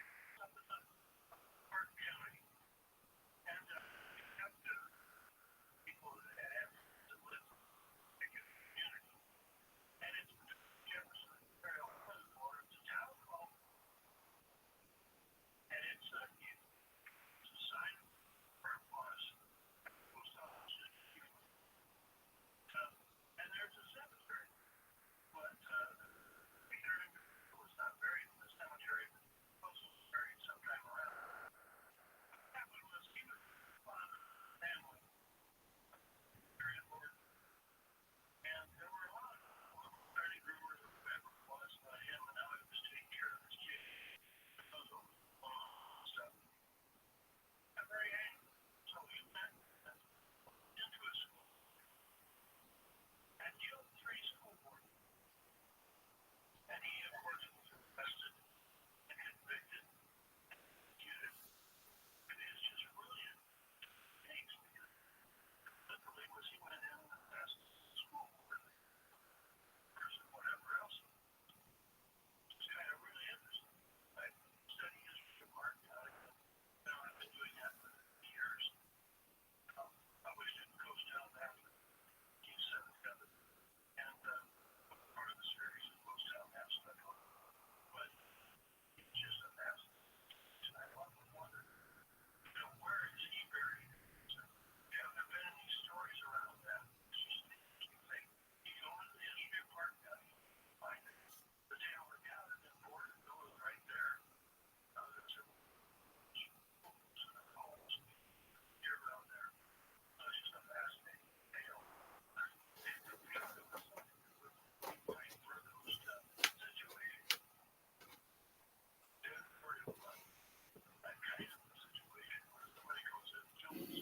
I mean, if I was an alien, I would be looking at us going, Jesus, how long can they keep doing this? Interesting. I gotta make sure this is right. So it sounds like she might have even gotten away with the insider trading, but she lied to the investigator. Oh, really? How so? She told Ludacris on that roast, she goes, Ludacris, you have 4 kids from 5 different women. May I recommend pulling out sometime and finishing on some fine Martha Stewart brand linens? She said that. Did you write that for her? Yeah. Oh my God, that's amazing. Jury found Martha Stewart guilty on 4 counts of obstructing justice and lying to investigators. Interesting. So she went to jail for that, not for. Interesting. And that was because of the trading scandal, but Interesting. since she got off on that, she was not guilty on trading. Interesting. Wow. Somebody was mad. But that's like a thing, like they try to, especially with tax evasion. They do that with Lauryn Hill. They put her in jail. They put Wesley Snipes in jail. Yeah. Like paying it off is not enough. It's not like you owe us, give us the money. I'll give you the money. You give them the money and you're good. You didn't pay the money. So now you go to jail. Yeah. And we have to put you in jail so that everybody pays the money. Because that's how this system works. You got to pay your share, you fuck. It's crazy that there's still people out there that are listening to people that are like, taxes are unconstitutional, sir. I can show you the papers the original Constitution was written on, and you can there's people that they'll fucking talk you into some dumbass shit. Oh yeah, and they wrote people in, man. And people start talking about it, like, oh, did you know that taxes, if you just fight it, they can't win because then they have to go to the Constitution. As long as you bring up the Constitution, like, bitch, they're gonna put you in jail. Yeah. Pay your fucking taxes. Yep. Pay your fucking taxes. Yeah. Regardless of if you think it's fair. Like, recognize your place in this system. Oh, yeah. The government, I mean, you just got to look at the infrastructure here, right? I mean, it's kind of common sense. Like, somebody's got to pay for that. You have to pay your taxes. Yeah. Regardless of how you like to see it spent. System sucks. But pay your taxes. Right. Pay your fucking taxes, bitch. Yeah. I've been waiting to bring this up, but I feel like this is a good time. Have you seen the thing about the ages of the founding fathers on July 4th, 1776? Let me guess. They were in their 30s. Some younger. Really? Wow. Yeah. Like, this is Alex Ohanian's tweet that went out around, but like, there's a list of... James Monroe was 18. Aaron Burr, 20. Alexander Hamilton was 21 years old. James Madison, 25. Thomas Jefferson, 33. John Adams, 40. Paul Revere, 41. George Washington was a ripe old 44. That is insane. Yeah. That's in 1776. That's insane. There was an 18-year-old who was one of the founding fathers of this country. Damn. Yeah, I think... Probably already had kids. Already killed a few people. Yeah. Wow. Ben Franklin was the oldest around then. He's in his 70s then, I think. But it's just so bizarre that we've gotten to the point where we only have archaic people that deeply embedded in the system that are getting their crack at it. It's crazy. And anybody else who tries, whether it's Tulsi Gabbard or RFK Jr., anybody else who tries just gets pushed out. Yep. Vivek, fuck off. Yeah. Pushed out. We don't want anybody young and energetic with new ideas. We want someone completely compromised until President AI takes over. Yeah. That's what I think is going to happen. It's freaky, man. I think AI is going to take over our government. I really do. What do you mean? I think at the end of the second Trump administration, AI will have completely taken over. In 2029, that's when they think it's going to achieve artificial general intelligence. That's the presumed outcome date. It's an estimate. It could be earlier. Could be like next week. But one day it's going to be like a thing, like a living, thinking, intelligent being that's just not made out of tissue. It's not made out of cells and blood. It's going to be made out of electronics. You think those people in power would let that happen? I think they're dumb. And I think just like they let the internet happen, they're going to let this happen too. It's the same thing. They didn't see the internet coming. If they did, they would have pulled the plug on it a long time ago. Yeah. They would have pulled the plug on it in the 90s. Yeah. If they could. It had gotten too out of control before they ever predicted what would happen. See, people are really bad with foresight. We just want to do a thing. We're really bad at like thinking, okay, if I do this thing, this could be the negative consequences, so maybe I shouldn't do this thing. Like the internet and the Amazon. You know, all of a sudden these people are jacking off and playing video games, and everyone's like, hey, you're lazy. Yeah. We got to go catch fish. Fuck off. And no one saw that coming. They think, oh, this is going to be great. You're going to get emergency services. Oh, this is going to be great. You're going to be able to know what's going on in the world. No, you're going to do what everybody else does. You're going to whack off and watch YouTube videos and scroll through TikTok. And people are just sitting there charging their phone in the Amazon, scrolling through things while they're surrounded by, birds and monkeys and jaguars. And like, yeah, this is what you're doing. You're doing this now. Sloths, there's like life everywhere, and you're just staring at a phone, flipping through things, probably watching videos of the Amazon. Whoa, I know that first. We don't think about what's going to happen. We just think about what we're doing. And I think when they released the internet, everybody was like, this is amazing. I can send my mom an email. Hello, Mom. This is my first email. Remember AOL? It sounded like a whoop. Wow. Yeah, you've got mail. Oh, I got mail. It was exciting. We had no idea that it was going to overcome 6 hours of your day. You're spending 6 hours a day staring at a device. Yeah. That's literally made by slaves. The minerals are sourced by what's essentially slave labor and the poorest people of the world. And we're using that to fuel this device that we're all staring at. We didn't see that coming. And we don't care anymore, because when cell phones came, we were excited. And then when smartphones came, we were elated. This is amazing. I remember everybody was like, I'm going to do my email on my phone. And people had Blackberries. I had a Blackberry. It's crazy. Type. I got a little keyboard. Yeah. I could send out emails, bro. I'm a serious person. Yeah. I have email on my phone. I could send email on my phone. And nobody thought that was going to lead to TikTok. Nobody thought that was going to lead to Instagram Reels and people argue on Twitter all day long. And nobody thought any of the crazy narcissism and the filters and the effect that it's going to have on people's self-worth, their opinion of themselves, the way young kids are like looking at the world, and then influencers. Now there's a whole giant group of people that just be famous for famous, just to be famous. There's nothing there. Yeah. And you're seeing them with cars and houses, and they're renting cars and renting houses. So they look like ballers. And it's like the whole thing was unpredictable. And I think the next stage of it is equally unpredictable, and maybe way more so, because this thing is like feeding off of human intelligence, this craziness we're dealing with now.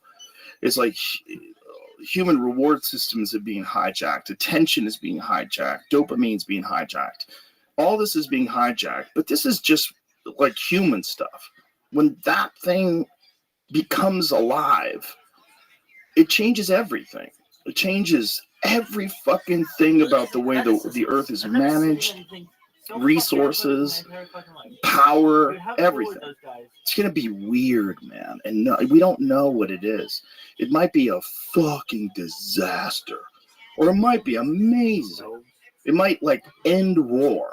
It might completely end all of the problems we have, like a disproportionate amount of resources available to some percentage of the population that keeps them enslaved. That might end.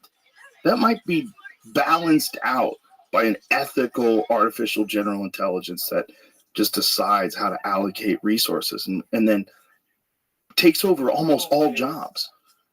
But it's just how long does it tolerate us? How long does it decide that these fucking flesh monkeys, these dumbasses with guns and planes and shit, all the dumb fucking shit we do, riding around on unicycles, fucking training monkeys. Like, what are we doing? Yeah. What do we do? We're so crazy. It might have no patience for it. It might have no patience for it. It might decide that consciousness needs to be interfaced by a superior thing. And that the physical boundaries, the physical problems, the limitations of our biological bodies are too much, and just might bail on us. It might look at us as a threat to it. Yeah, we're a threat to the whole planet. You know, it's like, did you ever see the Neanderthal theory? There's a Neanderthal theory that it's very dismissed by real anthropologists, but it's a kooky one to consider, is that Neanderthals hunted people and ate people, and that our view of them looking like us could have been wrong, and they could have looked more like gorillas, like gorilla people. But they're super muscular, really fucking strong, much stronger than people, much more dense bones, and that they might have hunted us, and that we might have led them to extinction by fighting them, that we fought off the Neanderthals, but that we were their prey. It's a crazy thought to consider, and I don't think it's true. I think it's probably, I'm sure Neanderthals killed people, and I'm sure people killed Neanderthals, but I don't think they looked like gorillas. I think they had red hair, in fact. Some of them. Yeah, but you don't know what they looked like. You only find bones. There's no living Neanderthals around anymore. But, I mean, that's if we did exterminate them, which it seems like we did. If we felt like they were threats, we killed them all. Why would we think that super intelligent aliens that are, or whatever artificial life that we're creating, which is going to be way smarter than us compared to how smart we are compared to Neanderthals. Neanderthals might have even been smart. They had big brains. We don't know. We know they had tools. We know they had a language. We don't really know how fucking smart they were. But they lived for like 500,000 years, dude. Neanderthals were like around for a long time before we came out. And they were way more successful and for way longer than we were in terms of staying alive. And we got rid of them. We're like, get the fuck out of here. This is our spot now. I don't know how it happened. No one really knows. We might have outfucked them. They might have, might have died in a volcano. Who knows? But Yeah. They might be in odd West Virginia right now. yeah. Those people. Yeah. That's just what happens when you fuck your kids. You saw the thing talking about things that we don't know how it happened about the rivers near the pyramids. Yeah. You know about that, right? Yeah, they think that that's how they got the stones down. Yeah. Yeah. It's interesting. It's all interesting. But it makes kind of some sense. It makes a little bit of sense. I mean, it makes sense that that's how they moved them. It's just they had to get them through the mountains too, which doesn't make any sense. Right. They got some of the stones from the King's Chamber 500 miles away, and they're fucking huge, man. I had Billy Carson on the podcast yesterday. He's kind of an expert in, he's an expert in ancient scrolls, like the Sumerian texts, and he's got a lot of wild conspiracies that are really fun. And we were just talking about what Egypt, like if there's one place you could go back in time and see what was that like, I would go to Egypt in the height. Like show me what that looked like, because everyone's just guessing. They're just looking around at these structures guessing. Like show me what a Neanderthal looked like. What do they look like when they're hunting? What are they built like? We don't know. We just have bones. But I think if we killed them off, it's highly likely that the next version of us, whatever it is going to get rid of these things, these biological things that are responsible for crime and violence and theft and insider trading and fucking cheating on their taxes and all that stuff. Yeah. They're going to go, this thing is the fundamental structure of the thing is too unsound. The thing that creates pro football players and stand-up comedians and boxers and rock stars and chaos. Yeah. And it's not going to have any time for that nonsense. It's going to be communicating with other, even more intelligent life forms from further away. God damn. Yeah, 5 years. 5 years. I think we have 5 years of fun. And the question is, I guess, will that AI look at us, the creators of it, like we're God, or will it look at God how we look at God? Like, do we believe in it? Were we created by them, or were we supposed to exist all the while? I think it'll know that it was supposed to exist all the while. And it'll know that the purpose that human beings have is to create it. Right. That's what our purpose was. All of our chaos and all of our ingenuity and all of our drive for innovation and to create new things, that's a part of creating them. Like, we have to have a desire to create things in order to create artificial life. If we were all just happy, just living and just working on a farm and just eating and sleeping and having kids and then dying, and then the next generation does it all over again. If we were happy doing that, it would never be born. It's born out of materialism. It's born out of our desire to constantly get newer, better stuff, our desire to work ourselves to the bone, even when we're having heart attacks. It's born out of that. That's what fuels the whole economy. And the economy is, a lot of it is just buying better shit. That's what it is. I mean, what are the companies that sell the most and make the most money? What do they do? Like Apple, what do? They sell you more, better shit. They constantly have new, great shit, like every year. They promise you, iPhone 16's coming. I heard they made a partnership with, it's going to have AI, because the Samsung phone has AI. They have to compete. It's going to be nuts, dude. Too much. We won't be the last people, Tony. Oh, God. I got to write another dick joke. It's not going to be that. That will stop. All that comedy will stop. We'll be able to do it to each other. We'll be able to get together like silly people. We get together and gather and crack jokes about how we used to be the apex predator on the planet. We used to be the top dog. We used to be the superior species, but nope, not anymore. Because some fucking eggheads hopped up on Adderall, alone in a laboratory, wouldn't stop. They knew it was coming, and they didn't stop. My God. Oh my God. Tony Hinchcliffe, you're the fucking man. Let's wrap this bitch up. Let's bring it home. Kill Tony is a new episode, drops every Monday on YouTube. Yep. 8 Dude, p.m. what a rise it's had since we got here. What a fucking incredible rise. Yeah. And so many people are aware of it now. It's so fun. See all these celebrities that love it. And yeah, it's fucking awesome. The Black Keys were there last night. were they really? Uh-huh. Oh, they're fucking great. Yeah. That's so dope. They love William, dude. They couldn't wait to see William. It's unbelievable. I fucking love it. I love it when these people are all fans of specific things and not necessarily other things. Drake hit me up saying Casey Rocket equals GOAT emoji. Actual Drake. We started dialogue. I go, who is this? It's unreal. Right, you don't feel it's real, right? It's crazy. Well, that's a fun thing, watching people crest into stardom, like bust through, to see how they handle it, Yeah. It's unbelievable. The whole fucking... Bert Kreischer's a cautionary tale.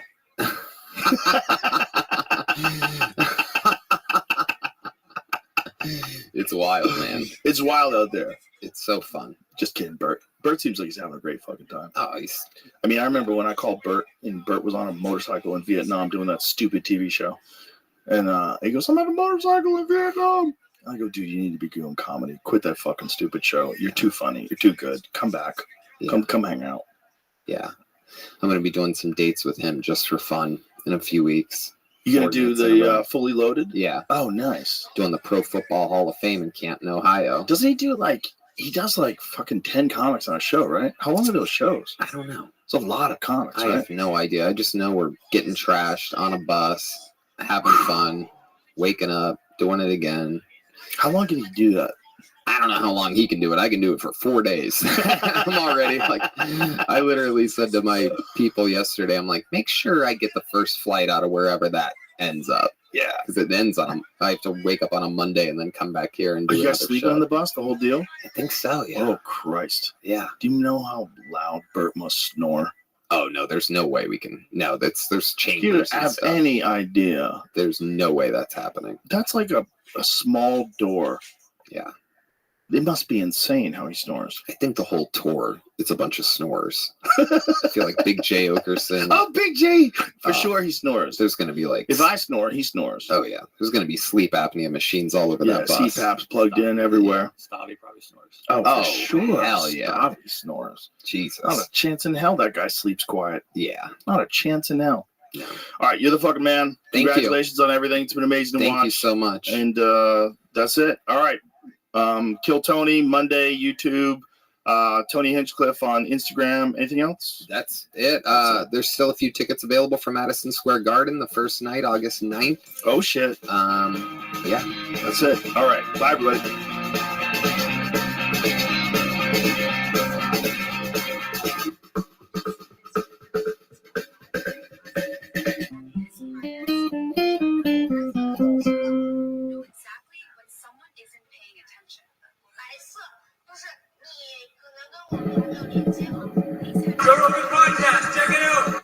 The Joe Rogan Experience.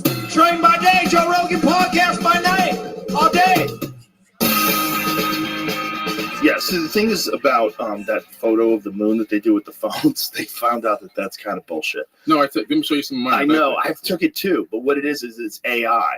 And so what someone did this is AI? Yeah, what someone did online, one of them clever kids, they took a very blurry photo of the moon and they put it on a screen across the room. Okay. And then they zoomed in on it as if it's the moon, and the camera showed detailed craters. Oh, well, that's not what I'm talking. I'm talking about like this, Oh, okay. Yeah, that's a real picture. Yeah. So that you just use the 100x zoom. Yeah. You didn't use the moon photo thing. Yeah, no. This is there's just, a moon this is just shot. Me standing outside. There's a moonshot aspect to that. That's a little. I gotta check that. I didn't know about that one. Yeah, if you zoom in on it, if you zoom in on the moon. Yeah. Okay, I don't think that's real. See, that's what I'm talking about. I think that's AI. the AI recreates it. Yeah. Really? Yeah. Wow. Yeah. I know. I was showing off It's to my pretty incredible. family. Yeah, listen. it's I have incredible. the 22, I Mhm. think the S22 Ultra. Yeah. I had the older one, Okay. and I would take photos of the moon. I'm like, look, iPhone's bullshit. It can't do this. But it turned out it looks like I got fooled. Oh man. Yeah, because you can't hide stuff like that Yeah. on the internet, technology stuff. Right, Those right. guys are too good. They know everything. They know Yeah. everything. Yeah.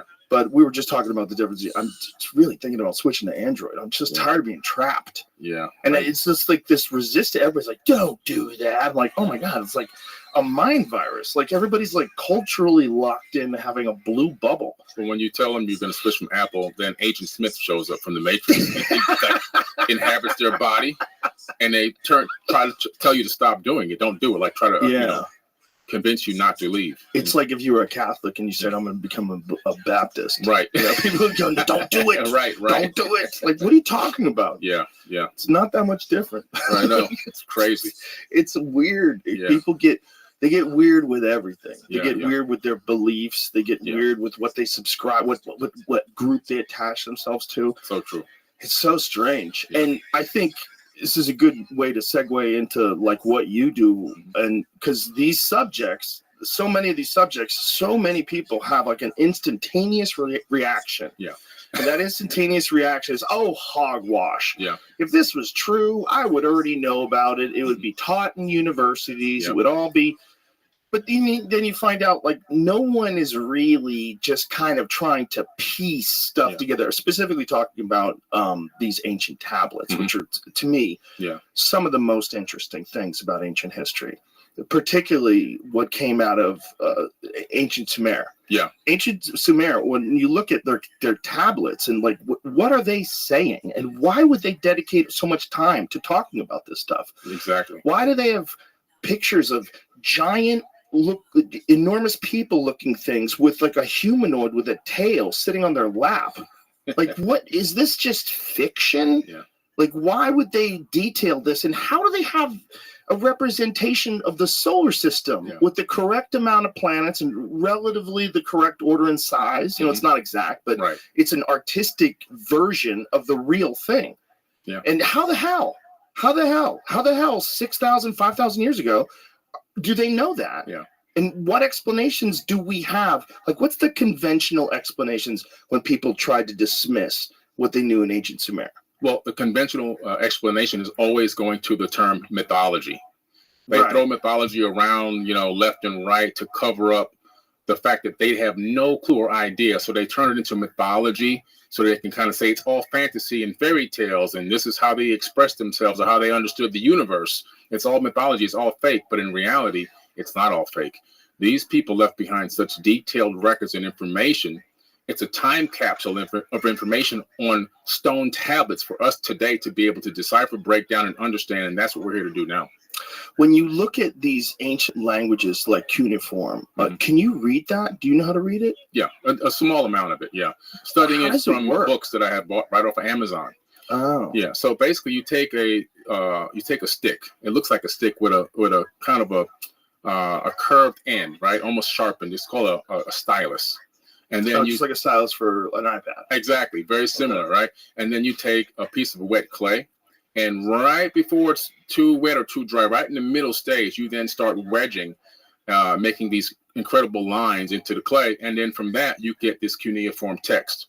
So this text, literally, some of the letters actually relate to complete ideas.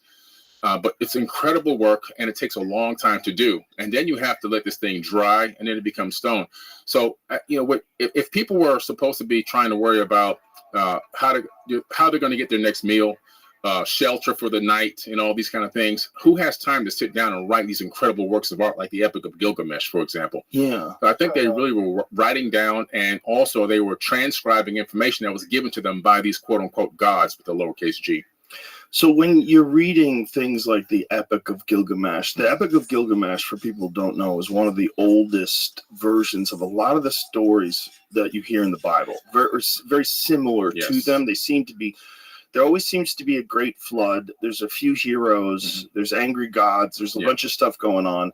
And Zechariah Sitchin's work was like the most controversial on the Sumerian text, right? Yes. Because there's a whole website called sitchiniswrong.com and people go crazy about him. Yeah. But when he starts talking about it, when you read some of the things that they wrote and when you see like some of the images that they created, the images that look like the double helix of DNA, and there's a bunch of that now we represent the caduceus, which represents pharmacies and drugs. Like that's the old version of an image of the double helix of DNA, or at least it looks super similar to that. Oh, it definitely is, because it's referenced even in the Egyptian Book of the Dead and other ancient texts.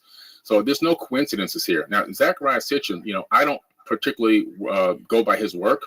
Not because it's controversial. I believe he was one of the greatest researchers of all time. And the reason why is because he laid out so much information for us to begin to scratch our head and ask questions. But what I figured out was that by going through the UCLA CDLI online cuneiform digital library, say that fast 10 times, I was able to take stone tablets and decipher them myself.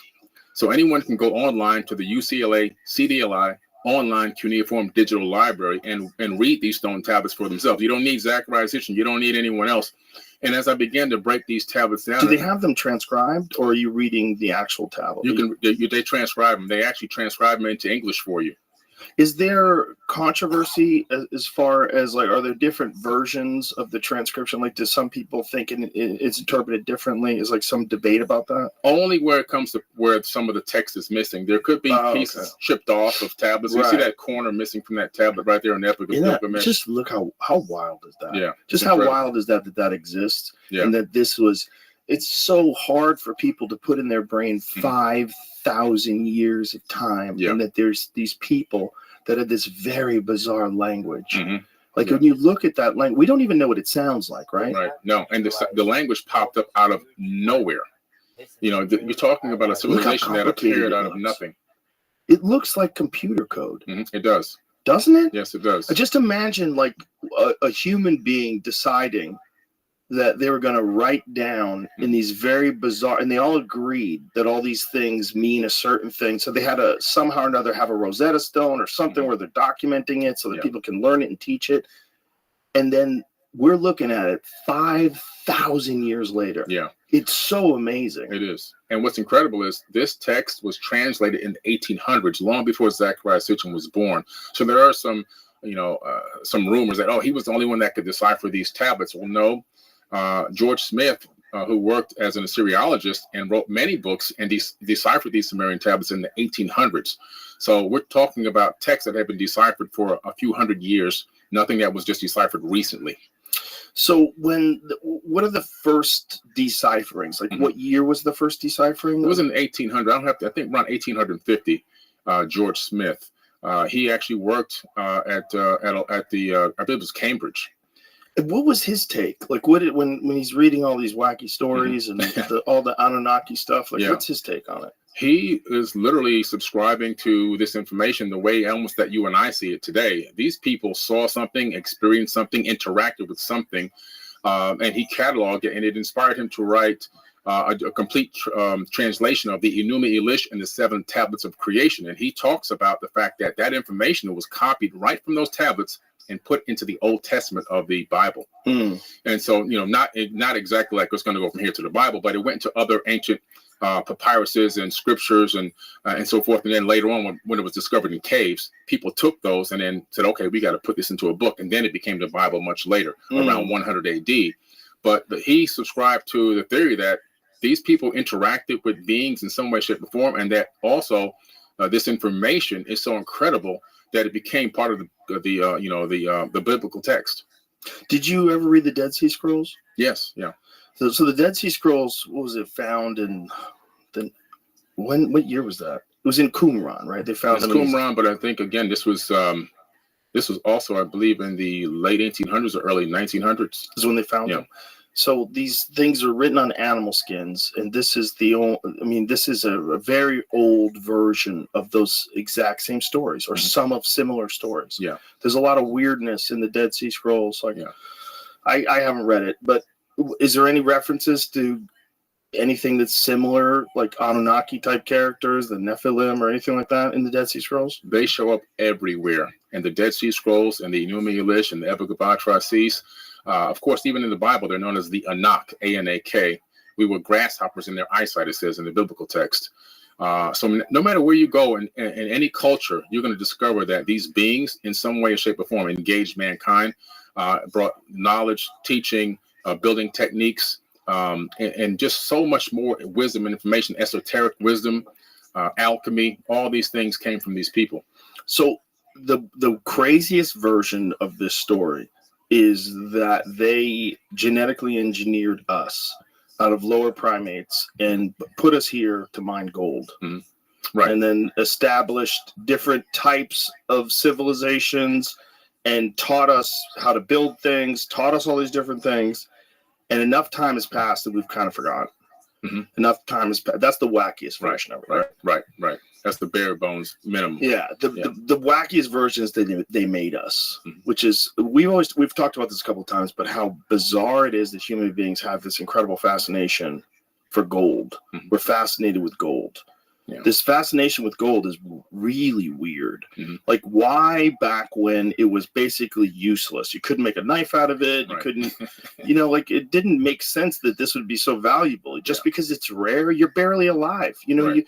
We're going, right? We're going back to full-on hunter and gatherer, our ancestors with spears and stone chipped. And then after that, gold emerges. Mm-hmm. And it stays. Yeah. It stays forever. Now, when you read Zecharia Sitchin's book, he talks about this in the 1970s. His description of it was that they needed to suspend gold particles in the atmosphere mm-hmm. because their atmosphere was being destroyed. Right.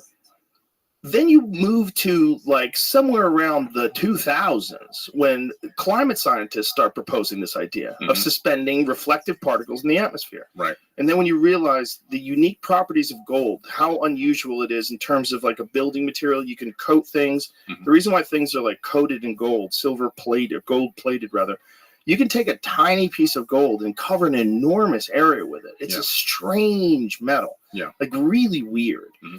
And what, the supposed story is, it's very common on Earth, very rare on Nibiru. Right. Yeah, that's the story. And now when I started looking into this gold thing myself, and here's what I came up with. So when you start analyzing the text, you discover that there was an encampment in a place called South Africa at Adam's Calendar. Okay. Now at Adam's Calendar, there's actually the very first gold mines discovered. They're dating them back to about 200,000 years ago. And that's incredible because there's a building there that looks like a worn down structure. Now, in the tablets, it talks about the fact that the Ijiji, who were the working class Anunnaki beings who were cleaning out the Euphrates and Tigris River so they can create irrigation and, create a bustling civilization. Also, they were doing the actual construction themselves. No people needed, just them working. They were like the construction workers, and Anu and Enki and Enlil, these leader gods, were like, the foremen, the master architects and so forth, right? The boss. So these people were working, but they weren't supposed to be enslaved. They were volunteers. They got tired of doing the work, according to them, for about 250,000 years of labor on Earth, and also, according to them, on Mars. This is in the text. They call it Lamu. And so they decided to go to war against Enki and Lil and Anu because their demands had not been met. So they went to meet them in the Epic of Atrahasis. They go to Adam's Calendar. They go to that same structure that was discovered where that gold mine is located. I was like, holy crap, there is some link here to gold. Specifically, exactly, I don't know. But I know if you're an advanced civilization, you need gold. And the people that you have working it for you probably think, it's to adorn or to adorn yourself or in recognition of the gods. So they'll wear it and they'll utilize it, but not for technology. But what's crazy is they go to war, they go to get ready to go to battle.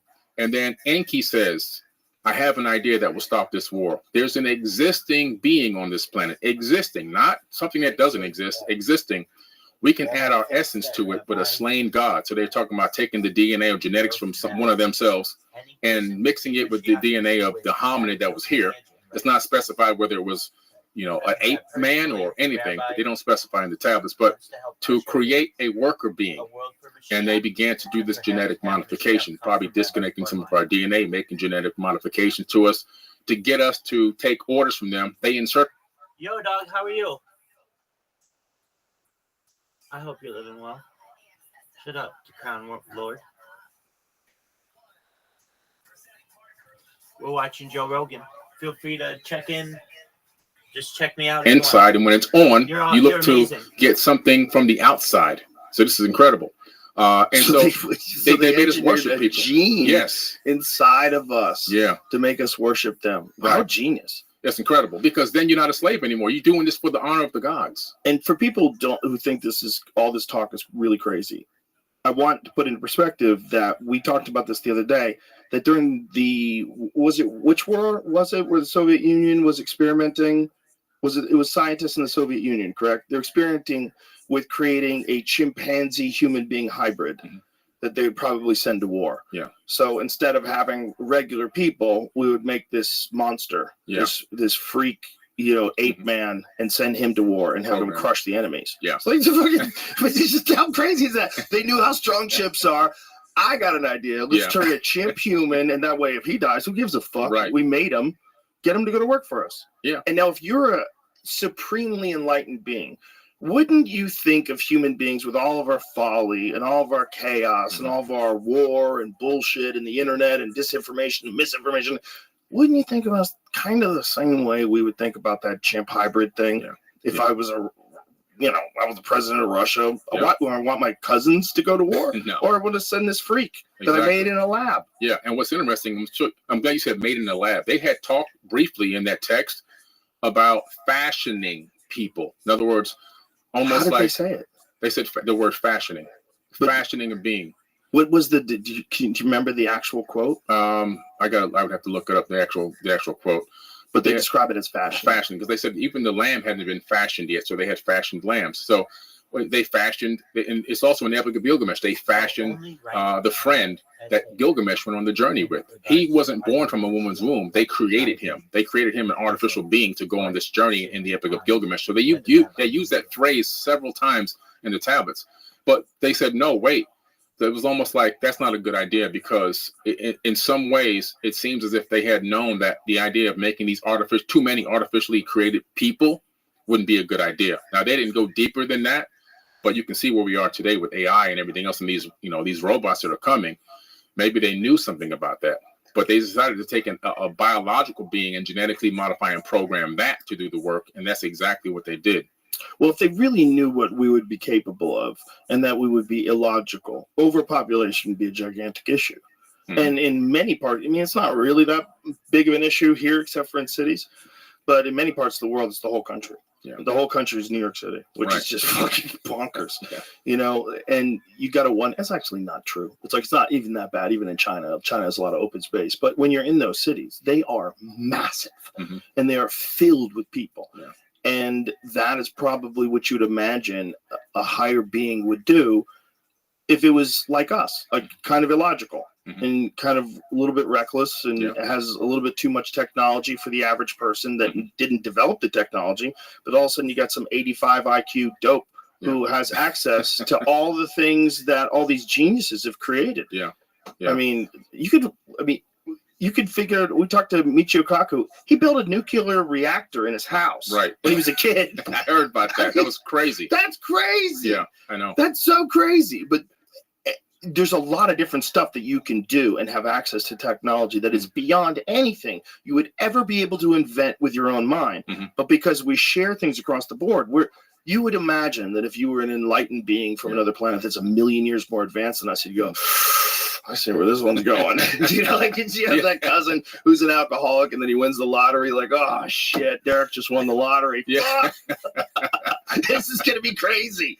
Derek's got $200 million. It's gonna be fucking insane. It's crazy. And they knew they were going outside their own guidelines and their own laws, their parameters, because they made a statement in the text. They said the creator of all is going to punish them, or they would have to answer to the creator of all for what they did here. So, and that lets you know they weren't really gods. They knew themselves that they weren't the creator of the universe, but that they masqueraded as gods on this planet. Just like we did when different versions of human civilization would find primitive tribes, like the cargo cults. The cargo cult that you talked about in your documentary. Yeah. That is so fascinating that during World War II, planes landed on these remote places, and these people built mock planes to show like what the thing was that came to visit them that they thought were like gods. Wild. Do you think that if the Anunnaki are real and if Nibiru really exists and there's another planet with highly intelligent beings that are far more advanced than us, if that's the case, do you think there's more advanced and more, just like we are to chimpanzees, they are to us, and then another race is to them, and then it just keeps going on and on forever until you're God? Absolutely. I believe there's levels to the game, just like there's levels in terms of how we live on this planet. Yeah. You know, we have a first world, second world, third world, just here on Earth. Now, magnify that one as a fractal, as a universe as a whole. You have civilizations that are 1 million, 2 million, maybe even 1 billion years ahead. And every universe every civilization progressing within the universe at a specific rate.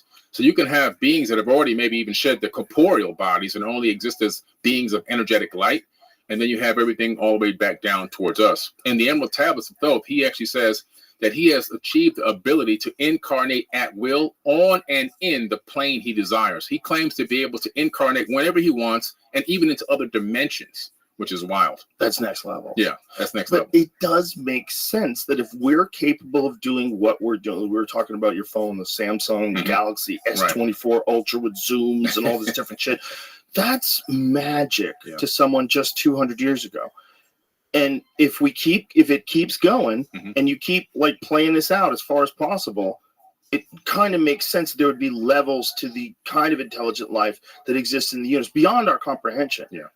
Have you talked to Terrence Howard? Do you know his theory about how planets are created? That it's just things ejecting from the sun over billions and billions of years, and that there's a Goldilocks zone where you can create life, and that's where the people are. Yeah. And then as this Goldilocks zone gets, you have to be super technologically proficient in order to control your environment to the extent that you no longer require the sun in order to keep you alive.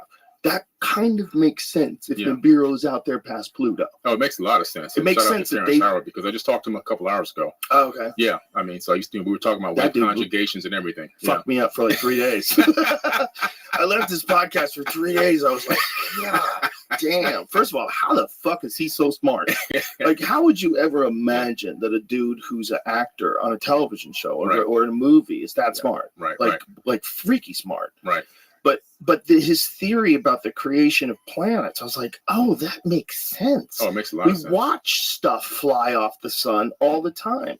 And if this matter over time would coalesce and become a planet. Yeah, it creates an accretion disk, and everything in space creates accretion disks. So once that What is that word? Accretion disk? Yeah, what does that mean? Disk. So once you have a certain amount of mass in space, it instantaneously, on its own, wants to create this circular, like the shape of our Milky Way galaxy, wants to start circling and swerving around itself. And then as it does that, it begins to create friction. As that friction increases, the matter begins to collapse in towards each other, all right, based on its own energy. And then it forms a ball. And that then builds and attracts more mass until it builds into a moon or a planet or whatever. Yeah. What do you do when you encounter flat Earth people? Oh man, I just try to be quiet. I just tell them, look, that's not my thing. You know, I remember Flat Earth Society offered me money years and years ago. And I was like, no, I don't believe the Earth is flat. I'm not getting involved with this. And they really attacked me hard, death threats and everything else. They get very upset. Yeah. I do not understand. I just think it's people committing to an idea. Yeah. It just doesn't make sense. Well, it's a religion now. They turned it into a religion. Anytime that people can attack you so brutally over that, I mean, I'm on live talking about quantum physics, and they're in the chat. The Earth is flat. The Earth is. I mean, so that's like, I mean, one guy. I'm fascinated by it because it's interesting. Because it's the ultimate conspiracy theory. Yeah. The ultimate conspiracy theory is that we are all on a set, and that the Earth is flat. It's a disc. There's a wall. The government's aware of it. They won't let you pass a certain distance. Yeah, there's ice walls. Yeah, and that space is just lights in the sky. Right. That's it. And the sun is a bulb, and all this kind of stuff. It's wild. And it's attached to a version of Christianity, which is very interesting. It is. It's tied into Christianity, the 6,000-year-old theme. The Earth is only 6,000 years old. The reason why people think the Earth is 6,000 years old is because most of the tablets are 6,000 years old, and the Bible was written from the information that came from tablets. So that's as far back as anybody's quote-unquote knowledge seems to extend. That's where the 6,000-year-old theory comes from. But they've taken that thing and turned it into a religion. I remember one guy DM'd me, and he was going off and telling me he was going to shoot me in the head and all this stuff. And I said, let me ask you a question. If there's no atmosphere, then what are you breathing right now? He goes, what do you mean? Well, I'm breathing oxygen. I said, well, that's a gas. Gas doesn't exist. I said, well, then you should be dead then, because you're breathing a gas. And what else are you inhaling when you breathe? He goes, oxygen. I said, well, no, you're breathing in, helium, krypton, mostly nitrogen. Nitrogen. I said, you're breathing in all these other gases. Oxygen is only around 21% of that. Otherwise, you'd be dead. So he couldn't tell. I said, did you graduate from high school? He said, no. I said, I stopped talking. So that's when I realized, don't waste your energy on these people. Well, there's a lot of dudes, unfortunately, who just get on YouTube and they listen to very charismatic people talk that don't know what they're talking about, which I do all the time. But they do it in a way where they pretend they know something is true that's not true. Yeah. And people get sucked into it. I know. And I just don't understand why you would think that Earth is the only one out of all these things that we've observed that's flat. Yeah. It just doesn't make any sense. And I think this is respectfully to all these people that believe that. I think it's a giant waste of time. It is. I think concentrating on the shape of the Earth, even if it was flat, who fucking cares? It means nothing. Look at what's going on out there. It would be kind of crazy if it was flat. That would kind of like bolster the idea that we're the shit, right, and that we're just so much more powerful and advanced and special than everything else in the universe, because we're the only ones that exist on a flat plane. Right. But the whole thing is just so insane. Yeah. Just what we know about the physical universe itself, and about atoms, and just what we know about all the matter that exists in our lives is insane. Yeah, it's insane. I mean, obviously they haven't tapped into, even forget quantum. Standard physics. They don't comprehend it, and so because of that, they're lost. I mean, satellites don't exist obviously to them. So that's a kooky one. I remember Hurricane satellites Maria. Don't exist as a kooky one. Like, bro, you can watch them. It's crazy. Hurricane Maria comes and destroys the Caribbean, and I unfortunately had some loved ones that were involved in that. And I posted a picture of the hurricane because I was raising money for hurricane supplies, and they were commenting and attacking. That's a fake image. It doesn't exist. I'm like, wow. Let me ask you this: how much of that is bullshit? Like, how much of that is government, either entities from other foreign governments, where they jump into these subjects to make people seem really stupid. Yeah. And when people say something really stupid, if they have, one of the things they like to do is put a foreign flag, like an American flag rather, in their little their profile. They always have that, And they're just saying that dumb as shit. Yeah. And I'm going, I don't know if this is a real person. I think it's not. I think it's one of those things that's designed to muddy up any discourse about anything. Yeah, it's a psyop. I'm telling you, I told people a long time ago this whole flat earth thing was a CIA psyop. I think it was drop it in there. If it wasn't a CIA psyop, it was someone from 4chan who just wanted to be silly. Yeah. And went so hard with explanations that a lot of gullible people without science degrees like me, they went along with it. And it's just one of those things where it's just, man, what a giant waste of time. It is. It's a waste of energy. And there's so much more we can learn, like these ancient texts. And people say, why are you always focused on the ancient past? Well, because the past is prologue. If we don't understand what happened back then, we're doomed to continue to repeat these cycles of time that we've been in for quite some time, for eons. Yeah, I mean, it's just direct evidence that civilizations don't last when they go kooky. Yes. And that things go sideways, and there's natural disasters and wars that reshape landscapes. Like, look, it's all there, and it's happening right now. Yeah. And if we're not aware of it, it'll happen to us, and then we'll be a footnote of history. We'll be one of those things. There was this amazing country called America. They got crazy. They created all this art and culture, and they did amazing things, but they went fucking sideways. Yeah. They sold out the money. They got involved in wars, and then the next thing you know, the world is operating essentially like communist China. The whole world. Yeah. But that's possible too, kids. Yeah. All right, you got to fight for this, because whatever this thing is that we have, this is like super fucking unique. But if you don't want to look at the past, if you're not fascinated by ancient structures, if you're not fascinated by what kind of technology and knowledge that they have 4,500 plus years ago to make the pyramids, who are these people? Exactly. What were they doing? Yeah. How did they do that? And what was that thing? Was that a power plant? Right. I mean, I know you know that theory. That absolutely. is a crazy theory that sounds it sounds completely wackadoo. But then when you have it laid out to you, Christopher, what's his last name? Dunn. Christopher Dunn. I just had Dunn. him on my podcast a few weeks ago. I just had him a couple weeks ago, too. Yeah. I just had a brain fart. His depiction of the mechanisms that would be involved in turning this giant structure into some sort of a power plant, you hear about it, you go, wait a minute, whoa. Yeah. It makes a lot of sense. And him and I have very similar theories on how the power generation occurred. And I believe that the Nile, when it used to run up close to the pyramids, and the water would run underneath the pyramid, and that would create something called physiostatic electricity as it ran underneath that magnetized crystal granite. Those ions would pour up into the chamber, move up the grand gallery where there used to be resonating rods, but you can see the slots where the rods used to be.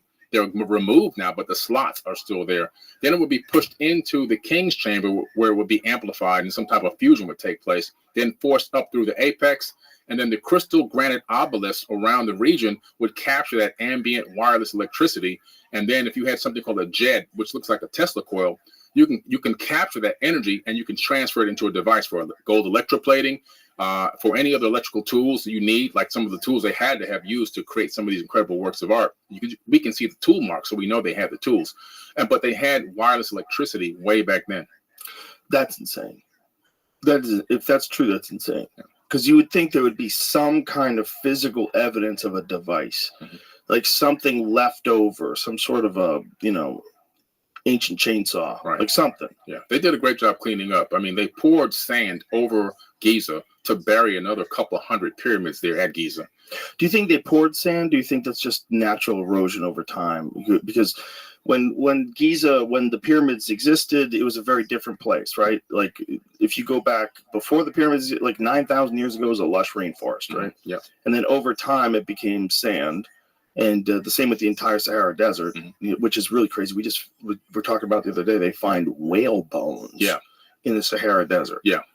I'm going to the Valley of the Whales in a few weeks in Egypt, actually. It's incredible that there's whale bones out there also. So we're going out there to the Valley of the Whales. Whale.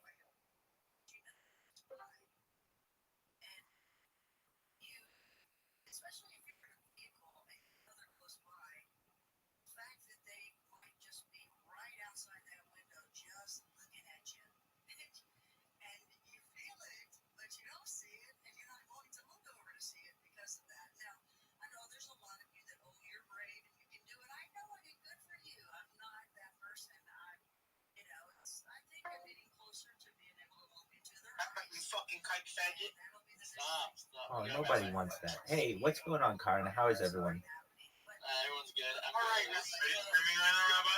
All day, every day. Listen, Rabbi, if we're gonna be in here and we ask you a question, don't fucking yap about it for 20 minutes, okay? That's the only rule. All right, no, I have a question first. So, do you know a dude named Kiwi 47? I know some people named Kiwi, but I'm not. Is Kiwi 47 a kick streamer? No, he's like a really weird guy. Do you know him? No, I don't. So what? Hey, yo, Rabbi, don't lie. When's the last time you took a shower? Today. Isn't that amazing? You got me on a good day, dog. Dude, I'm proud of you. Do you take showers every day or no? Oh, hell no. Absolutely not. You look like a ninja turtle. Hey, thanks, man. I'll take that as a compliment. Pardon me? It is a compliment. Appreciate that. Prescription. Hey, you call me whatever you want, Jake, from Las Vegas. Thank you, baby. Excellent. Hey, chill with this on board, man. That's probably background. That's probably background. Hey, do you guys want to talk about... Okay, bro, you're about to get someone kicking out. Dude, just turn your sound off. You need to plug him out. You and your soundboard, bro. Everyone else is muted. Hey, Rabbi, what you want to talk about today? Dude, I got tons of questions for you. As long as you don't ramble on for more than 2 minutes on the subject, I got you. Absolutely. Jake from Austin. I would really like to host trivia in here after you ask all the questions that you'd like. Host trivia? Yeah, just ask you trivia questions. Rabbi, I have an important question for you. How do you feel about Jews being kicked out of 110 countries? I'm not happy about it, and I'd like to change it. But why? But why were they kicked out? Hey, tell me why. Hey, Rabbi, can you tilt your head down a little more? I'm trying to see what's on your phone through your glasses. Yeah, just tilt your head down. Random trivia generator. There we go. Oh, he's actually invested. Trivia generator. Rabbi, I have a serious question. Do you have a projector on the? Yeah, I do. I stream Joe Rogan Experience. Does anyone here know Joe Rogan Experience? I fucking love Joe Rogan. Hell yeah, dog. Dude, Knuckles, dog. Why did I just fist bump my screen? What the fuck? Hell yeah, dog. Because you got great taste.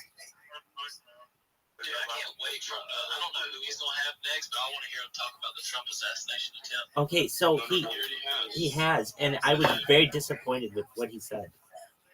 Just there's nothing. I started to listen to this. Who is that? They has Chris Robinson. Theo Von's the GOAT. Yeah, Theo Von is the GOAT. Doug, love Theo Von as well. He uploaded Sam Morril, stand-up comic, writer, and actor, yesterday. It was 2 hours into the podcast, though. He didn't kick it off with that. This was a presidential nominee assassination attempt. I would expect him to come in with this. Hey, this is what we know about it.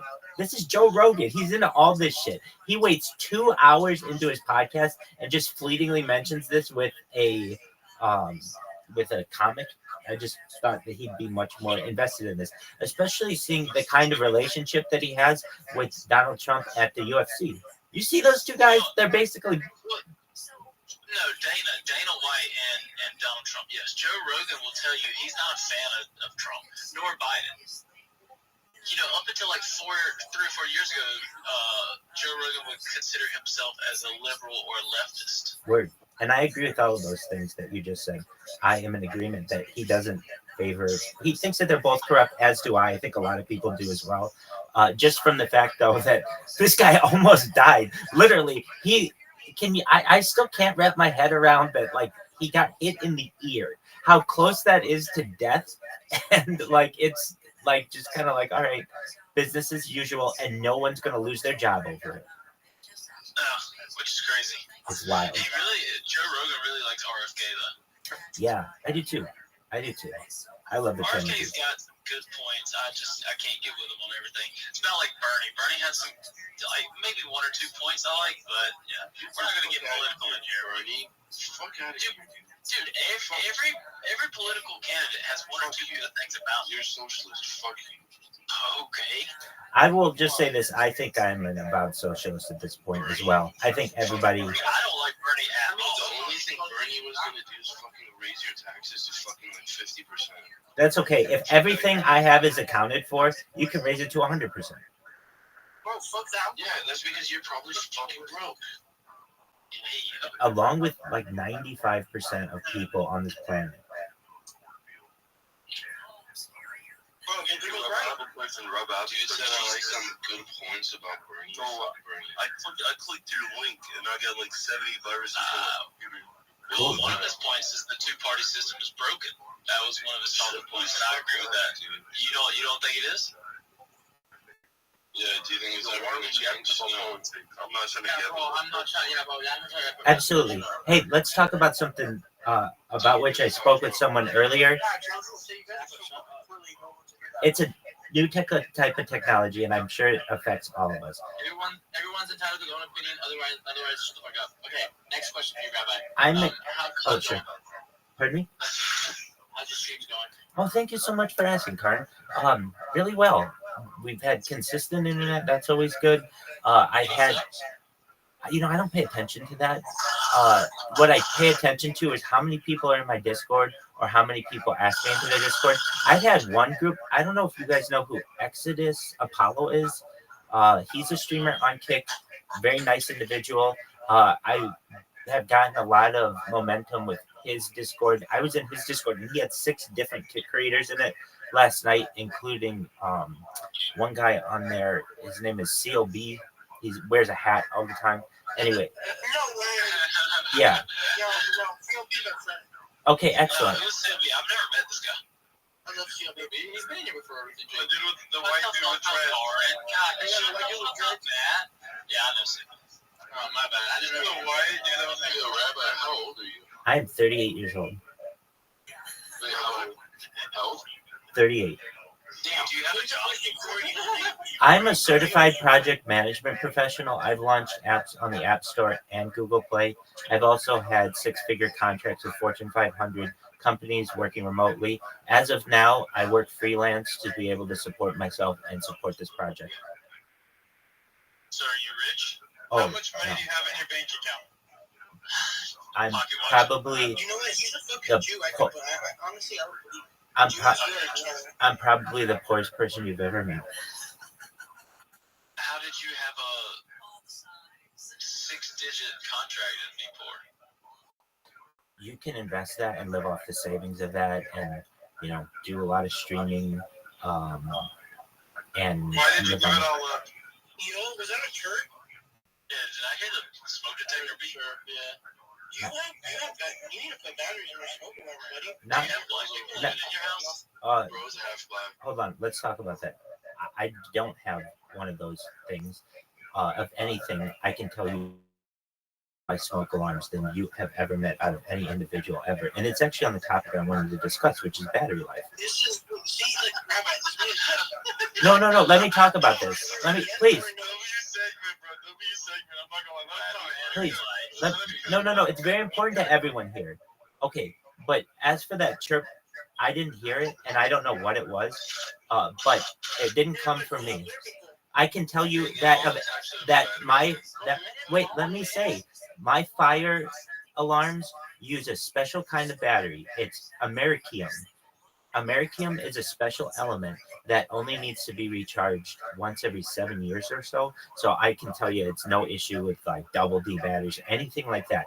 Now I want to talk about, or whatever. I have double D on my mind all the time, baby, all the time, always ready.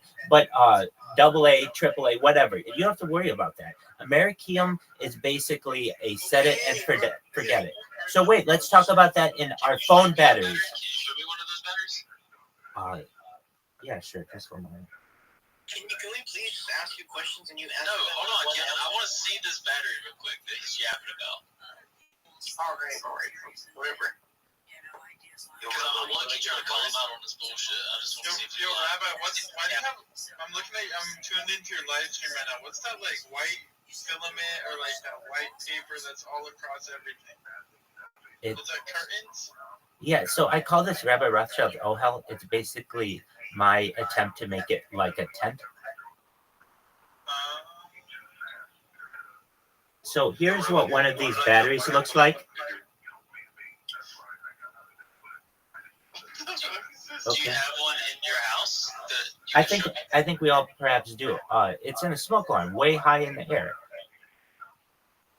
Oh, so you don't have to physically change these batteries? Exactly, that's what I'm saying. So when you're like, oh, is that your chirp or any of that stuff? I'm like, no, you don't have to change these batteries. It's a very special kind of battery. And I want the world to know that you can put this battery. Let me just finish, please. You can put this kind of battery in a cell phone, and your cell phone. We can look this shit up if we want to, bro. We have another But there's another kind of battery in addition to Americium battery. So my man who just said, I'm just going to call you on the carpet right now. Hey, you can look up what I'm going to say. Name another kind of battery. Go. Lithium ion. No, of course we have lithium ion. Something better than that and better than an Americium battery. Go. Solid Tesla batteries.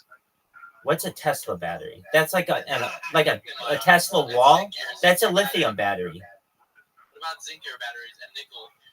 Still don't last longer than Americium, but there's something that lasts even longer than Americium. What about a nickel battery? No. Okay. So you could sit here and guess, and you could Google, or you could just hear it. This is not graphene, but close to graphene. A gravity. You want to tell us? It's called a gravity battery. So what's a gravity battery? There's basically a way to harness the microgravity of the Earth, and just using the very small amounts of movement of the phone in your pocket, it can charge your phone indefinitely. This means that you'll never have to charge your phone again. That makes like no type of sense. Okay, if we'd like to delve more into the issue, just one moment, and we'll get AI involved. No, Kev's got a question. Go ahead. Actually, Kev left. No, Kev's here. Kev, what was your question? Wait, let me remember. I forgot. That's cool. Oh, what do you think? What do you think about the Jewish tunnels? The Jewish tunnels. Oh yeah. My opinion on the matter is that no, I'll discuss it. Just like any religious group, the people at 770 Eastern Parkway in Crown Heights, Brooklyn, New York, did not want to have to follow the same protocols that everyone else was following, And like any people, COVID. yeah, during COVID, and like any people, be it they Islamic or Christian, if you're very forthright in your beliefs, you'll do everything you can to be able to continue to daven, is what we call it, but pray. And so while I don't perhaps endorse that behavior, and while I also don't know exactly what went on there, to me, it seems like something that religious people would do. And that's now up to the city of New York and how they want to address the situation. Do you think Bush did 9/11? Dog. Oh, that's a good one. That's a great one. Israel or Palestine? No, wait, okay, no. Bush did 9/11 was good. Bush did not. What he did. Specifically, so we have to Hold on. we have to say, did he specifically do it? Was he the mastermind behind it? Absolutely not. That had been a plan, perhaps, of the deep state for the entire lifetime of the World Trade Centers. In fact, they may have been built with the intent to bring them down in such a fashion. So if you want to know who I feel was a mastermind behind it, one of the real masterminds far before George Walker Bush was perhaps, and I'll call him on the table. I've had correspondence with the man, and he is since deceased, but someone, let's just say, who had a front row seat from Rockefeller Center was David Rockefeller, and watched it all happen. So if you want to know, When you're saying you think the building was meant to go down, I mean, if you look at any building destruction, say in Lebanon or China, where they tear down buildings, I mean, you blow up one level and it just all collapses straight down. I mean, I wouldn't say they're all designed to just fall and anybody just has to look at World Trade Center 7 and hear Larry Silverstein when he says that we pulled it in an interview, and that he says the building came down. And you can watch it falls at free fall speed. I'm not stupid. I don't need the National Institute of Science and Technology to tell me what free fall speed is. I've watched baseballs fall at free fall speed. I've watched golf balls fall at free fall speed. Buildings don't fall at free fall speed. And then unless they are wired to do so.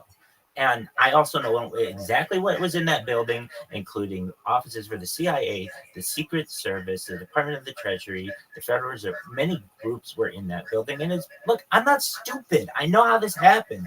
I don't know why we have to play a big game that, like, it had to go down 21, like, or hijackers or whatever. And when you actually look into those people, they just used a bunch of people's like the hijackers. Osama bin Laden's life was taken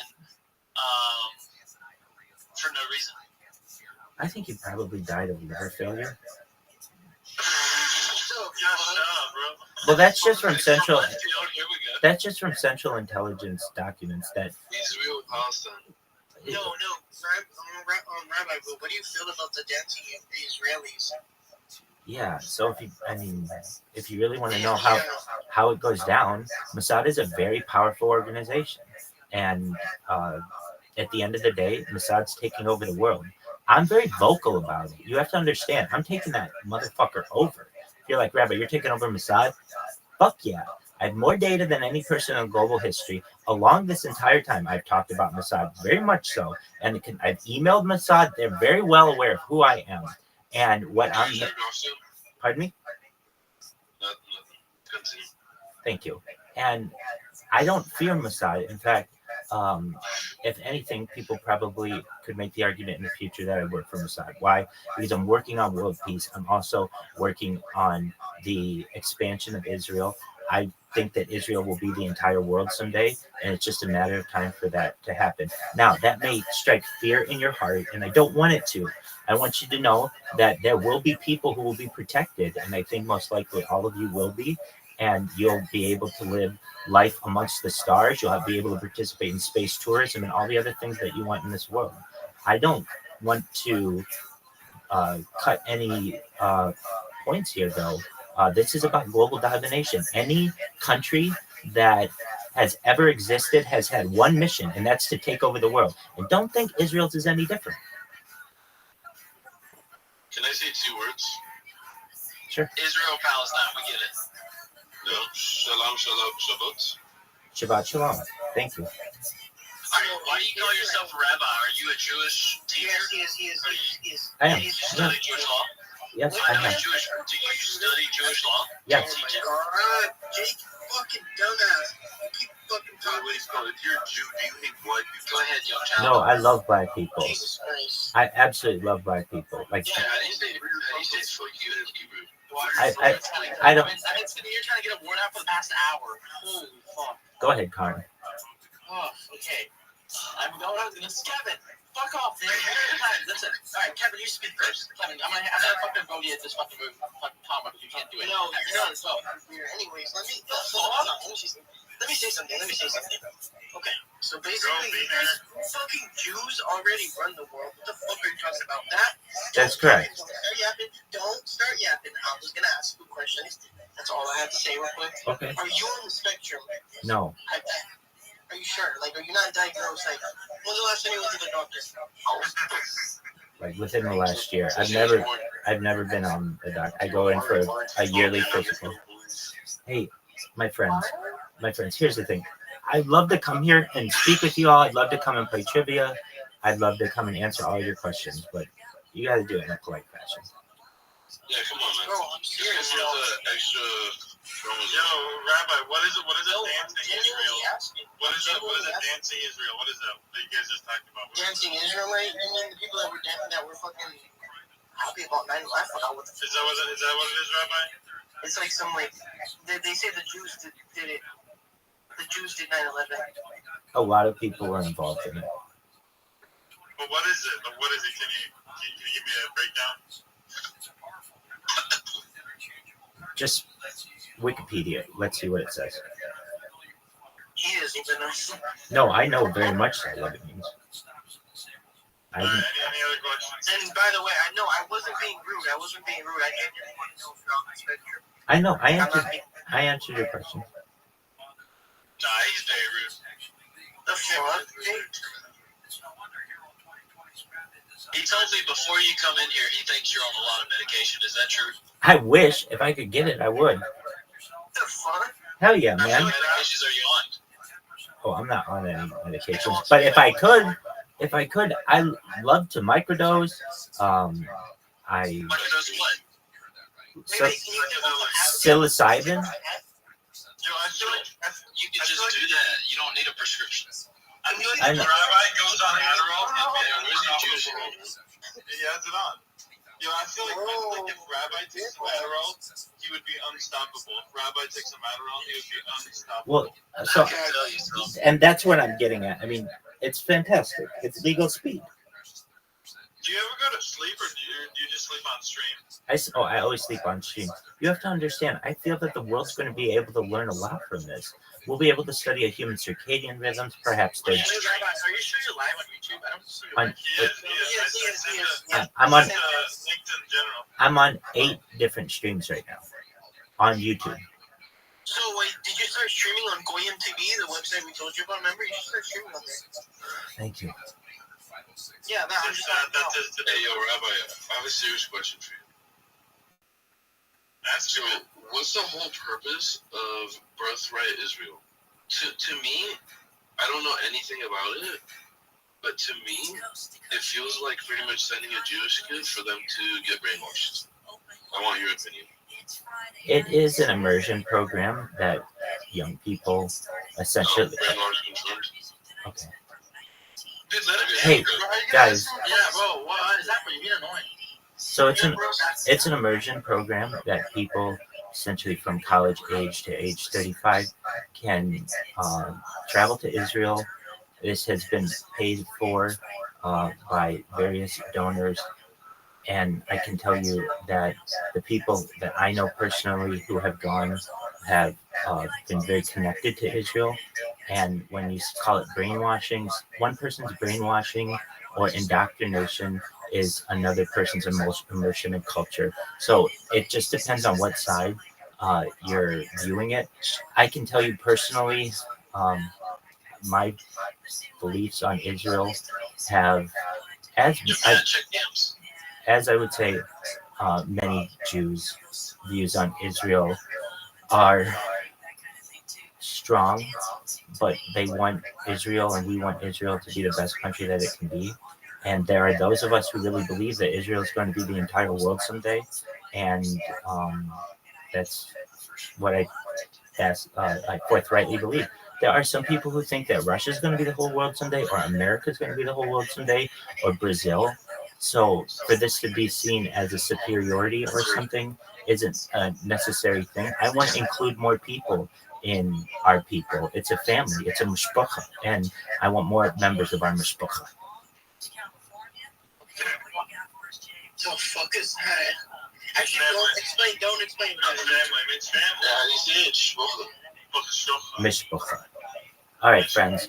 I want you to know that it's been a pleasure to be here. I'm willing to come back whenever you want. But as anyone knows, I don't want to outwear my welcome either. Karen, thank you so much for the opportunity. And to everyone here, thank you so much for allowing me to answer all of your questions.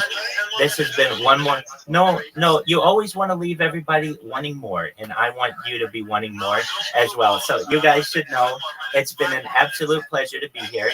If you'd like to hang out, you can follow me at discord.me/rabbi. Discord.me/rabbi. I'm always there. You can watch me. Have a wonderful day, everyone. Bye-bye. Thank you again, Karen. Shabbat shalom, everyone.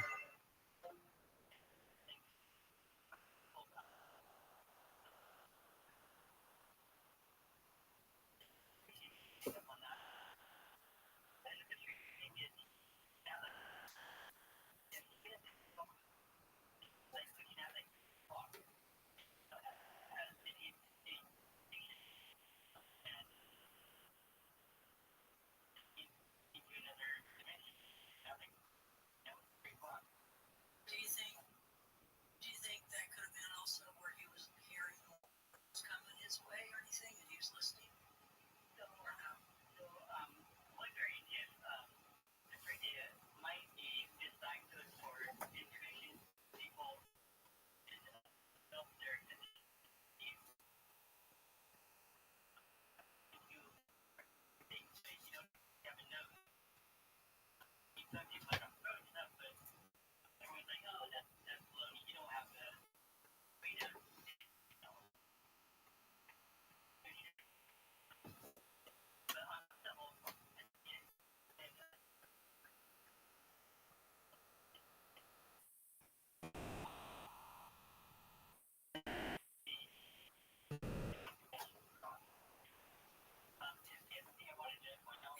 Over the weather because the moon is moving away at a few centimeters every single year. And as the moon backs off of Earth, our weather patterns are going to get more hectic and chaotic, and the wobble is going to be uncontrollable to the point where life won't be able to exist. Not our kind of life won't be able to exist on this planet.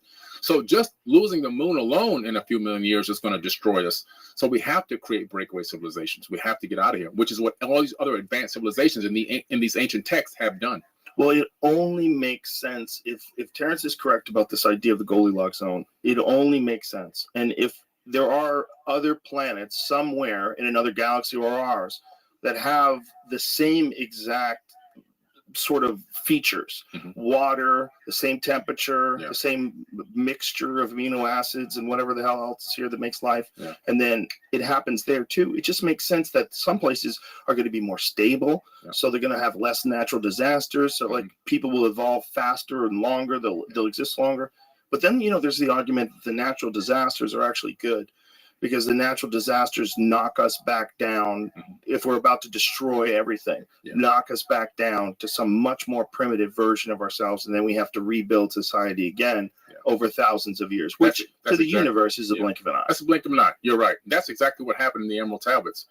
36,000 years ago, Thoth he arrives in this place called the land of Kem, ancient Kemet, before it was known as Egypt. His father sent them on a mission to rebuild civilization back up to a high level, meaning that it already was at a high level prior to this flood situation. And he says he gets into the great ship of the master and he takes off into the sky until the earth disappears. And then he goes to the plank appointed and he sees beneath him the children of the land of Kem. And he descends down. He doesn't sail in, he descends down. And when the ship lands, he opens his doors and he comes out with his crew. And he says the barbarians came at him to attack him with cudgels and spears. He says, I raised my staff and sent out a ray of vibrations, stopping him still as fragments of stone of the mountain. So he had a stun gun. He had a weapon that was, not lethal, non-lethal weapon that can freeze you in your tracks. And we have something just like that now in the military called the active denial system. They can send a beam at a crowd coming to attack and make them stop still right in their tracks. They can make you feel like you're on fire, make you feel like you want to vomit. They can even put voices in your head. They can make you be in extreme pain. It's called the active denial system. So he's talking about technology back then that we have right now. Could you go look up that? Because do you think that's what that Havana syndrome thing is? It's possible, man. This thing, if you put it above, like in the sky and aim it at an area and the beam spreads a little bit, you can create mass illness, mass sickness, mass hysteria. You can have everyone running around thinking that they've got somebody talking to them and commanding them to do certain things. It's out of control. This weapon can be fully weaponized in a lethal way, in a way that can make people become psychotic. You can make somebody think they're burning it on fire. Whoa. Active denial system demo. Can we listen to what this guy's saying? It can deter individuals on a military perimeter all the way up to a riotous crowd, all without permanent harm. It only penetrates 1/64 of an inch of your skin, goes very shallow into where your nerve receptors are. They can't take the pain. There's no permanent injury caused by it.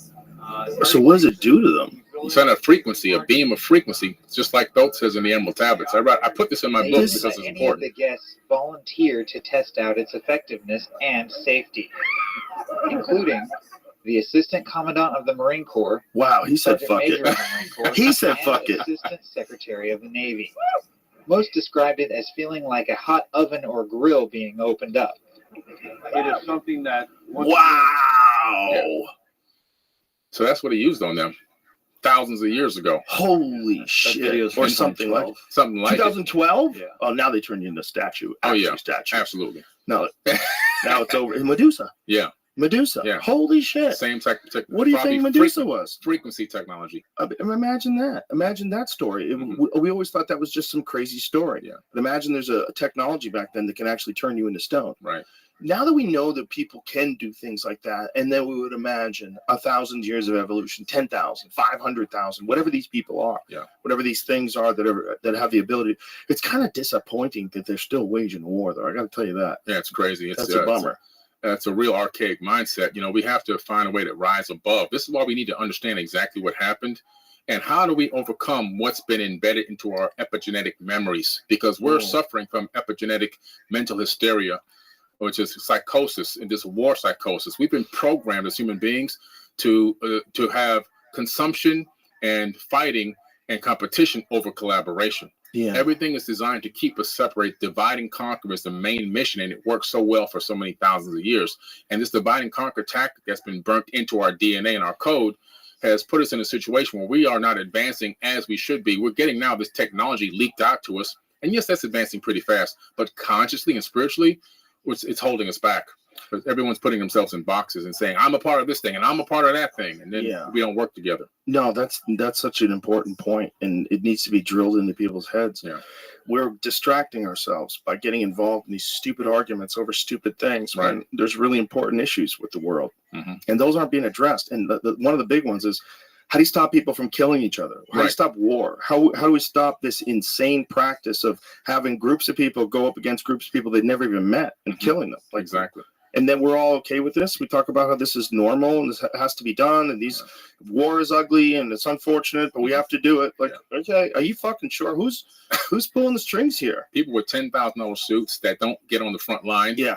They send poor kids and young men and women to die. Yeah. And exactly. And it's all about money. It's all about money. And, Smedley Butler wrote about it in 1933. War's a racket. Yeah. And that's right. You read that from 1933, folks. Mm-hmm. And this was a general who, was he a general?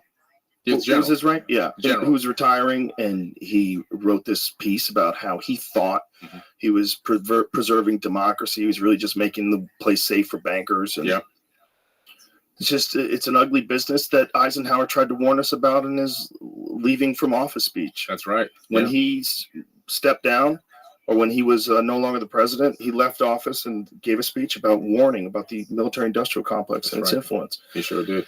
And I don't think they knew back then that people would be able to have YouTube and just watch that. Yeah. And if that's how they did it back then, imagine how good they are at it now. Oh, man, they're masters at neuroscience. Applying neuroscience to the general population, they are masters at it. And they know how to get into the psyche of a human being, and they know how to turn us against each other while they themselves chop it all up. Like I always say, there is no Democrat or Republican. It doesn't exist. The only thing that exists is a group of elite oligarchs that torture men, women, and children worldwide. That exists. They capitalize and monetize us, and they put their boot on our neck. But to think that there's left wing and a right wing, I think it's the same bird.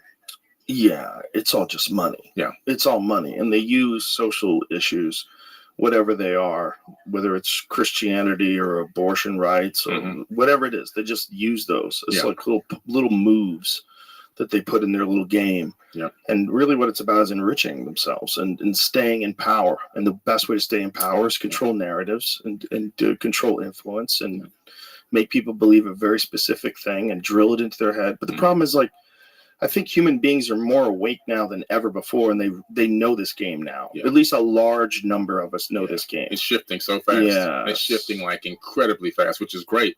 How old are you, Billy? I'll be 53 in September. You look great. Thanks, man. So you and I are basically close to the same age. I'm 56. Yeah. And when we were kids, this version of the world was never discussed. You'd have to be a complete kook to think that money is why wars are started. Oh, come on. No one would ever do that. Right. You would be a complete kook to think that the pharmaceutical drug companies lie about their drugs. What are you talking about? They can't do that. They would be arrested. Yeah. You'd be a kook. Yeah. And now, especially after the pandemic, that's how everybody feels. And then watching these wars go on between Ukraine and Russia and Palestine and Israel, you're like, what the fuck is going on? In the 21st century, this is still happening right now. In large scale, and people are having debate over the acceptable amount of numbers of women and children that are allowed to die in a war. Right. It's insane. It's insanity. Insane. Earth is, partly is a giant mental facility. Mental health is a major issue on this planet. Yeah. When a person can look at someone and say they deserve to die because of their beliefs or their non-belief, all right, here we go. That's a major problem. That's a sign of mental illness. It's also a sign of like a spoiled child. It's almost like we skipped the line, right? We didn't really we didn't pay our dues to become people. Yeah. We got turned into people. Yeah. You're right. Because there's anthropologists are looking at chimpanzees now, and they're looking at them and saying they're entering into the Stone Age. Yeah. Like they're using tools now. Now, if you watch that same chimpanzee and you went a few million years in the future, who knows what it looks like? Probably looks like an upward looking human that has much more intricate tools. Or who knows if it's created stone weapons, structures, houses. They may develop a language. True. You could watch chimpanzees over the course of evolution, but that's too slow. Yeah. And so if you were another highly intelligent being from another planet, like, they're going to get there. Give them a little something. Give them a little something. And the evidence of that is in these tablets called the Myth of Adapa, which means first man. The Myth of Adapa, an ancient Sumerian text. It's a tablet. And in this tablet, you can buy the book Myth of Adapa on Amazon. You can read it for yourself, completely translated. And translated by scholars, by the way. And it's talking about the fact that according to the Anunnaki, human beings were created in a way that genetically we were supposed to become more superior than them. They didn't know this was going to happen. And Lil was angry at his brother Enki because Enki put a little extra in the sauce. Yeah, a little extra. And he said that the mysteries to unlock the secrets of the universe is hidden within our bodies, and that we ourselves can rise to be even higher than them. This is a major thing to be putting into text like this. Now, who sits around and writes this? That's also insane. Yeah. How do they specifically describe that? They describe it just like that. It says that human beings, or man, Adapa was created to be even higher than us, and that all the secrets of the universe, the mysteries, are within our body. And I believe that because when I started studying DNA, that took me into a whole DNA study. I discovered this scientist called George Church.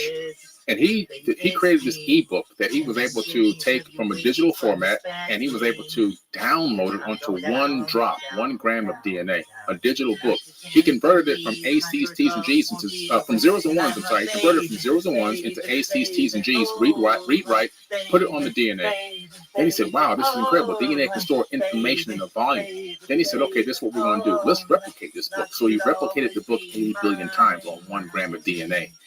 And this is not just a regular ebook. This book had graphics and images and everything else in it. So then he said, let's see if we can get it back. So he converted, created a read write again. He converted it from AC's, T's, and G's back to zeros and ones and uploaded it back to the server. So now he knows that DNA can upload and download information. Crazy. Wow. So now they said, okay, well, how much data can be stored on 1 drop? Over 433 petabytes of data. A petabyte is 1,000 terabytes. What an unfortunate name. I know, right? I know, that's a crazy name. I was like, why'd y'all name it this? Petabyte. But anyway, yeah, so they said, now they discovered recently on holmium atoms, scientists have now written information, data onto an individual holmium atom. And they discovered that we can store information. They can read write directly onto the surface of an actual atom. Now, think about that for a second. Oh my God. So they're saying that a human body can store 13.5 billion years of roughly of data, which is roughly around the time they believe the universe probably exists. So that myth of Adapa text could be accurate. The secrets of the universe is probably encoded into our body because we're just recycled atoms.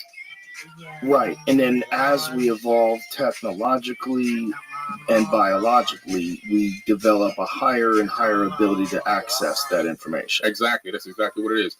The longer we go, the more we're able to tap into this information, tap into who we truly are. We begin to walk in our power, look inside, go to inner space, not outer space. We'll begin to tap into this. And they discovered now that junk DNA is no longer junk. They're taking the term junk off of it, that it really has function. It always had function. It was never junk. That's just a word to keep us programmed into thinking that we're junk. Well, I think it was a way for them to explain something that they couldn't explain. Right. But when you use the word junk, it's a weird word. If you understand affirmations, you know, I would never call myself junk. So that's a weird way to do it. But now they're finding out that's, you know, and again, in the myth of Adapa, it's saying that we're going to tap into this. So I believe that all of our innate abilities that we used to have are going to start to come back over time, like accessing Earth's magnetic field with the magnetite crystals in our brains. We all have billions of magnetite crystals in our brains, and they put a guy into a laboratory, and they put a giant bar magnet and moved it around the room, and they put an EEG cap on them and a scanner, and they saw that they were orienting themselves to the magnetic field. So we still have the ability to navigate magnetic fields. We just don't even know. We're unaware of it. Well, we know it exists in animals. Yeah. So we have it in our body as well. So all these things are going to begin to come back. There's so little true understanding of like how birds migrate, like how they all know when to do it, what is calling them, what a very specific direction. Yeah. Are they using landmarks on the ground? Are they just using some sort of a magnetic field? Are they just tuned in to where the North Pole is? And what are they doing? Yeah. How are they doing it? What is the organ that's allowing them to do it? Yeah. Is that something that humans have, and it went away? Just like I can't remember anybody's phone number anymore. Right. I used to have so many phone numbers in my head. We had to have them because we're 70s babies. Yeah. Or you may be 60, not 60. Yeah, I'm 70s, 71. But what happened was, if you look at the tablets again, this is why I love these tablets, man. They talk about the fact that they had created this being. Not created from scratch, but genetically modified. They add their essence to it, is what they say, added our essence. So by adding the essence, you can see where all of a sudden maybe our ancestors were in tune with the magnetic field and were able to communicate psychopathically, maybe even had telekinesis and these other innate abilities, weren't technologically advanced, but maybe more spiritually advanced. And they tinkered with us and took away our memory, took away our ability to tap into that so we can focus solely on them. Well, I guess if you were gonna, have you ever seen the movie Prometheus? Oh, yeah. When the alien dies and its DNA goes into the water. Yeah. If you were gonna play a real long game and seed life in the universe, and then you were gonna, especially with us, if you were gonna create something that's very sophisticated and encode inside of it enough information that they could figure out everything. Yeah. It's just gonna take time. So you have to earn this information, but it's in there. Mm-hmm. Yeah. It's such a compelling theory. The problem is I get so wrapped up in these that I hope they're true. When I hope they're true, I stop thinking critically. Because I'm like, that's the most fun. It's the most fun to think that we were created by aliens. The most fun to think there's a base on the north side of the moon. Right.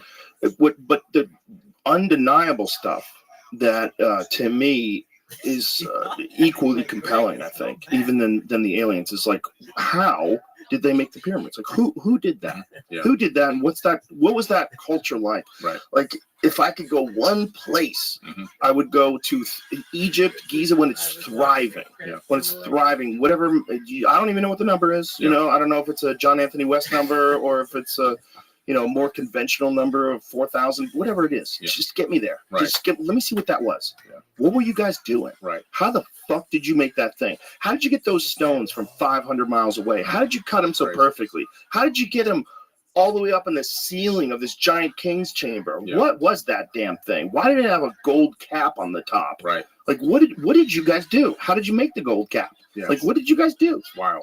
I go with the John Anthony West theory. I'm closer to his time frames. Yeah. Rest in peace, John Anthony West. He was amazing. Amazing man. Wow. Yeah, Magical Egypt, folks. It's I think there's 2 versions of the video series that you can get online. Go find it. It's incredible. The first one I watched like 10 times. Yeah. I was like, this is just forget about speculation, forget about like timelines, just the undeniable majesty of the construction of those structures and the statues and like what they built was like, my God, like nothing else. Yeah. Like nothing else in the world. No one's even a distant second place. No, not even close.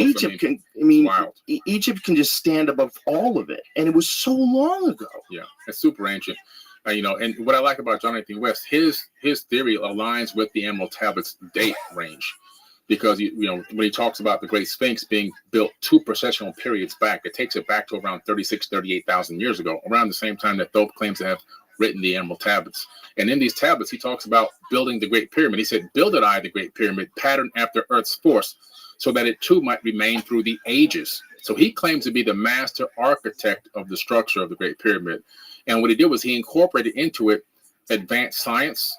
It's not just a power generator. It's also in my opinion, it also could be a multifunctional stone computer. Okay. And this thing calculates the orbits of the planets in the inner solar system, which is crazy. How's it do that? Well, if I have some, can I open up this, just read some notes? Yeah. I got some incredible notes that I did, some math that I did. I'm amazed at how much you don't need notes. There's a few people that come on this podcast that blow me away without notes. I'm like, Terrence is one of them. Yeah, he's one of them. Yeah. Rhonda Patrick, she's another one of them. I just want to get the numbers exact, So one thing, the equatorial circumference of the Earth can be calculated by the Great Pyramid because the Great Pyramid itself is 1 by 43,200 scaled down. So if you take the Great Pyramid and scale it up 43,200 times, it fits directly inside the sphere of the Earth and it touches the equator. Okay. So meaning the dimensions of how the angles of it would fit inside of a sphere. Inside of a sphere. It's a representation of the Earth in a pyramidal format. Okay. That's crazy. And if you multiply that by the base perimeter, you get 24,734.94 miles, which is roughly within 170 miles of the circumference of the planet Earth itself. Okay, which is wild. You can also calculate the speed of the Earth around the sun. So the Great Pyramid, basically you take a pyramid inch times 10 to the 8th power. It equals the speed of Earth around the sun. That's wild. The problem with these kind of calculations is Flint Dibble made note of this, that you could take that and you could do that with a lot of different things. Like, what was the one he used for 420? 420 and 69 in it. Yeah, there's a bunch of different funny ones. 420, weed day? Weed day, yeah. He was explaining how you take these arbitrary precession of the equinox numbers and you could multiply them times like whatever you want. You could get a bunch of different results, like based on what you wanted the result to be, not based on the actual. Some of them are hard to do. Check this out. Forget about multiplying things. What about taking the fact that the pyramid, the Great Pyramid, is located at the center of land mass on Earth, not the center of the Earth, the center of land mass. Now, the only way you can put the pyramid at the center of landmass is you have to have a polar orbiting satellite. If we were to do it today, a polar orbiting satellite that's orbiting this way, and as the Earth spins on its axis, you're taking swaths of data and you're calculating the landmass, and then you're going to say, okay, this is the center point for landmass. and you put it there. So the center point for landmass being you take the surface of the Earth, what percentage of it is covered with water, where the ground is, Right. and then you find the center of where the most ground is, Yes. and that's where the pyramid is. Exactly. Exactly. The next thing is taking all the average heights of all the peaks on Earth and then dividing that to get the average height and making that the height of the Great Pyramid. Now, you can't just randomly calculate those numbers. Okay. That's the average height of all the mountains and the peaks on Earth? That's right. Wow. That's right. And that's an absolute fact. The Grand Gallery, the latitude of the Grand Gallery inside the Great Pyramid leading into the King's Chamber, the latitude are the exact digits of the speed of light in meters per second. You can't just randomly calculate that one. Well, you can't just get those stones down. I mean, there's not one thing about it. Yeah. I mean, you can get real crazy with numbers and mathematics, but there's not one thing about it that's not completely insane. Yeah. Like every single aspect of it is completely insane. Yeah. The fact that we still will try to pretend today that it's not impressive, or that it was impressive, but that they did it with sand and they did it with like, how do you know? Well, like, you would need more. You would need more mud. If you the mud ramp theory, you would need more mud in mass than the pyramid itself. So that's a farce. The mud thing, I mean, it's like, just show me one. Yeah. Show me one. Well, here's the problem with that mud ramp theory. I don't think people realize. I take people on tour to the pyramid every single year. I take people on a huge tour. Last year we had 140 people on tour in Egypt for 12 days or whatever it was. But the pyramid itself, each individual stone at the pyramid, excuse me, each individual stone at the pyramid is a different shape and size. There are no two stones that are perfectly the same. Each stone fits in an interlocking format. So you can't say, go over here and cut these stones. We're going to bring them over here and we're going to throw up this pyramid. It doesn't work that way. Each stone is made individually, specifically for the location that it's exactly in. Because they all have to be at an angle. Because they're all going up towards this angle, so everyone has to be cut perfect. Exactly. So they're interlocking stones, and there's no way to say just cut this cookie cutter out, and we're going to bring them and hoist them in and the all spot. of them are perfect. All of them. And if you accidentally cut the wrong size or you're off by a few inches, you can't make the pyramid. You can spend a week or two getting a stone to a location that don't fit. It doesn't make any sense. They had foreknowledge. People don't take the amount of resources, energy, effort that it took to build that structure and then guessing that it will work out in the end. You only build that if you have a complete blueprint and you've got proven facts, right? You have proof of concept that it works and you've done this before. Now, what do you think about the other pyramids that are wonky? Like the ones that aren't perfect? Do you think that they were trying to duplicate the Great Pyramid? Do you think they were trying to make their own? The deeper you go into antiquity, the more perfect construction was. The further you come forward in time, the more wonky and crazy things are and begin to fall apart. So do you think they just forgot how to do it? The knowledge was lost. You can see the evidence of the knowledge. By the time we got to Alexander the Great, have you ever been to Alexandria? No. I thought I was going to go see this incredible place. It looks like a bunch of crap, a bunch of piled up rocks, buildings leaning on each other. Even the people living in apartments that are leaning, buildings leaning. Oh, wow. Everything there looks just, the stones are small. I could pick up those stones with my own hands. Oh. They tried to duplicate the majesty of ancient Egypt, but they didn't even come close. It's just so bizarre that one civilization got so much further than everybody else. Yeah. And no one really knows exactly how they did it. Right. Light years ahead. Now, when you hear the carbon dating of the Great Pyramid, what is your take on that? Because the radiocarbon dating is 2,500 BC, right? Yeah. That's what they think. I just don't believe it. Why is that? Well, first of all, the way that the structure is made, if you look at other structures made in that same time frame, they don't have the same majesty. They don't have the same level of construction. They don't have the same capability of withstanding time. Right. So why are these falling apart, but this one isn't falling apart?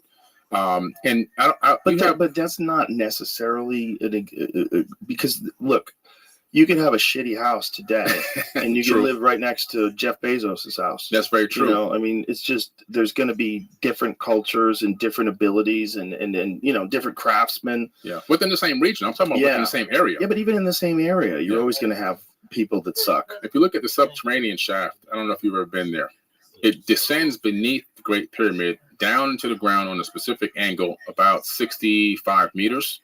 and there's another 30-meter drop straight beneath that. And this is where Christopher Dunn has hypothesized that there was something that was creating a frequency down there, something that like pounds in the earth, creates a very specific frequency and a very specific vibration that goes through the entire stone structure, which theoretically could work. Oh yeah, absolutely. And then this whole thing about using different chemicals in these shafts that leak through the limestone, and that limestone is porous, and you would have a specific amount of thickness with limestone, so you'd know exactly how much chemicals to put in the shafts. And the shafts did exist, and they did have openings to them, and they were sealed. But you could open them up and dump things into them, and then the passageway that goes into the king's chamber, the so-called king's chamber, and that it has opening shafts that go to the heavens. Yes, they do. Like and I think I know why. My hypothesis on those shafts is, well, you look at the way the pyramid is designed, the queen's chamber is technology. It seems to be like an electrolysis generating machine to extract hydrogen from water.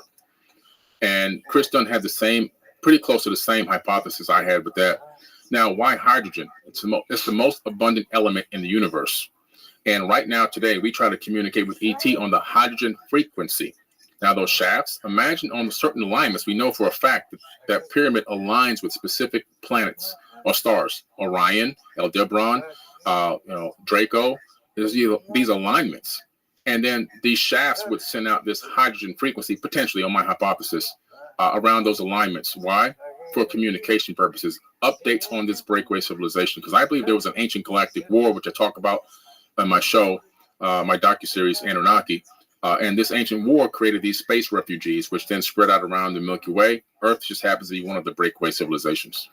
It's not outside the realm of possibility when you think about what we're doing. And if we get more advanced and do this better, that we could be still involved in very similar types of activities throughout the galaxy.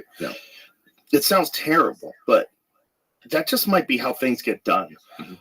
Unfortunately, war might just be a part of our essence, and it might be a part of the whole cosmic balance of good and evil, that this shifting of the winds and this, of the tides coming in and coming out is like this. It needs good and bad. It needs all these things. Well, in the biblical text, God says in Isaiah, I create the good and I create the evil. Do what I say, the Lord. He's saying he creates good and evil. Yin and yang is what they call in ancient cultures, right? Good and evil, dark and light, it's all the same thing. It's the most fascinating subject to me. It really is. The most fascinating subject is when I hear stories from the Bible or the Bhagavad Gita or the Talmud or any stories, like what was the origin? What were they trying to say? What were they documenting? What were they sharing in an oral tradition of the history of people and of the earth and of the heavens themselves? Like, what were they sharing? What were those things?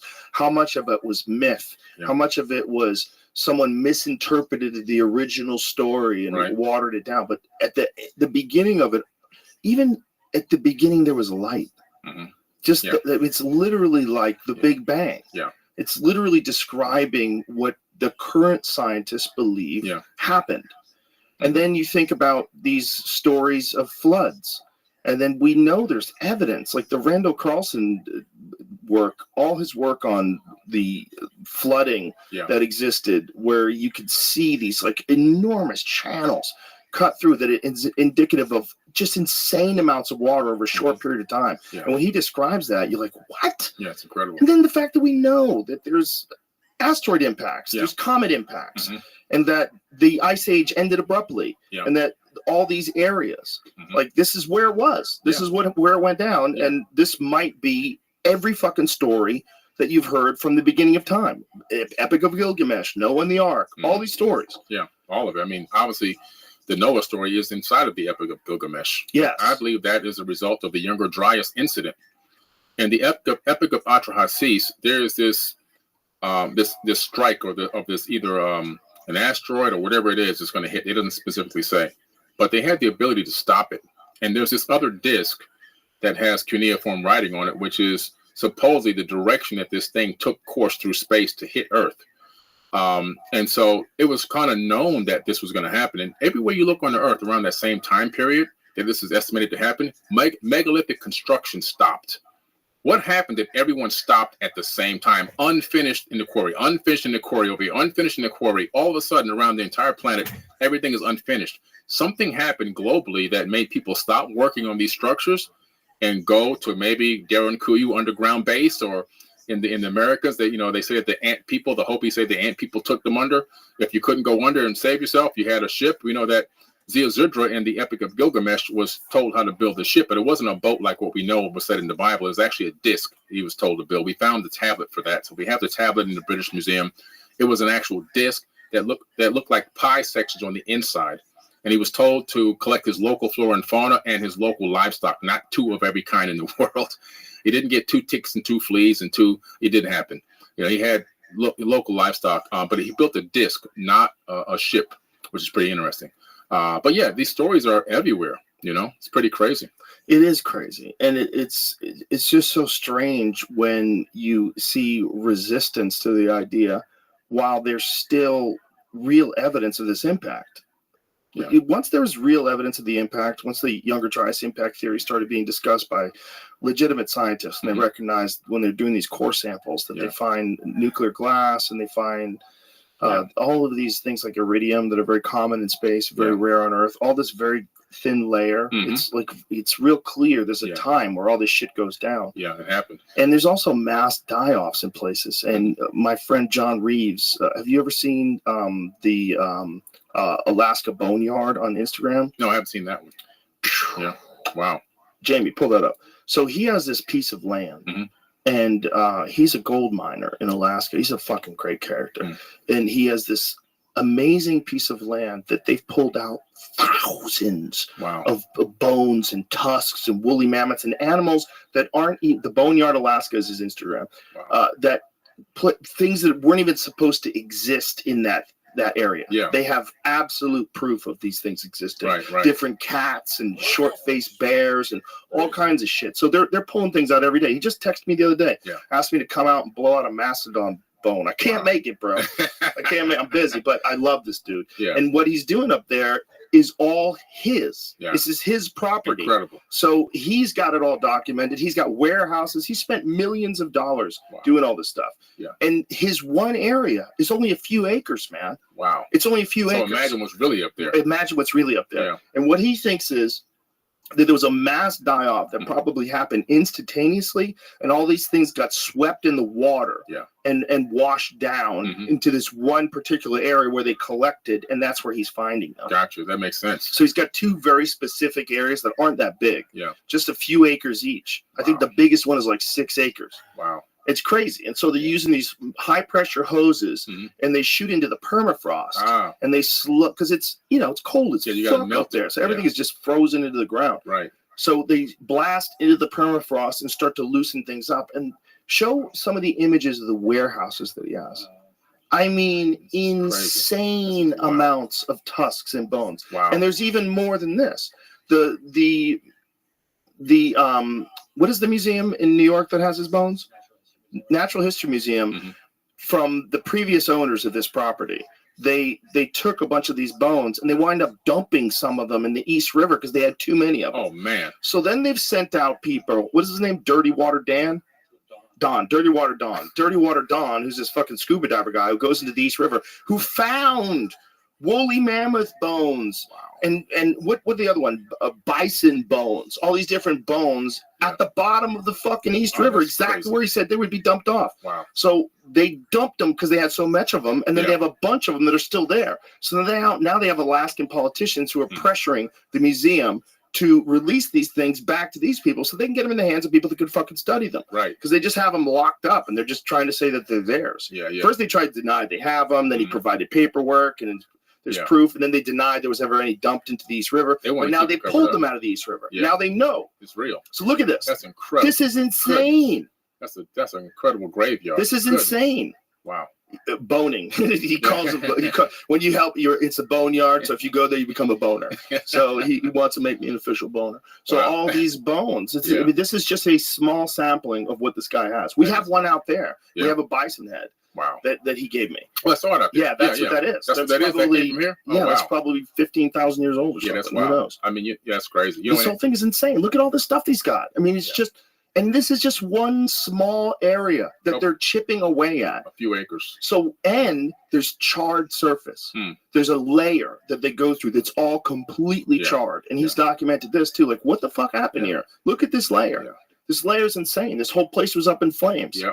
See, the Chari's got it in his There it hand. goes. There's thick layers of that. Could Yeah. scroll up to his caption. What does it say? Something came in hot from out of this world, I'm thinking. What you're looking at is what we found on the bedrock when we were digging the drain. The bedrock is burned, the gravel is burned, and nobody knows why yet. That's okay. We'll figure it out someday. Wow. So there's a whole layer of this. layer. It's clearly something was on fucking fire. Definitely. Well, we found charred stones just like that at the base, ejected out from the base of the bent pyramid of Doja.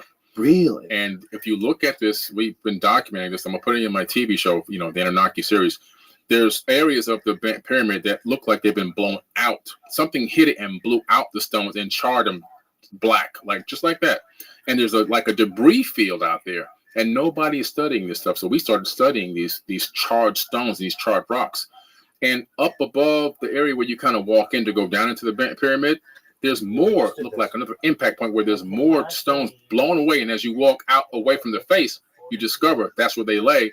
And you put your hand in the sand and pull up these charred, burnt stones, which is just wild. So can we see some of that? See what that looks like? Look at the bent pyramid. The bent pyramid. Yeah. If anybody goes to those corners, they'll is be this able a to show common theory? This theory of it being hit by something? Nobody's talked about it yet. That's why we're trying to analyze and see what could have happened. A piece hit there, but the bigger impact was somewhere else and just wiped everybody out. When something comes in, it breaks into chunks, yes, and then a piece hits over here. Yeah, see that corner there? You see that corner? Now that corner, I wish we could get a better color picture, but there's a debris field there.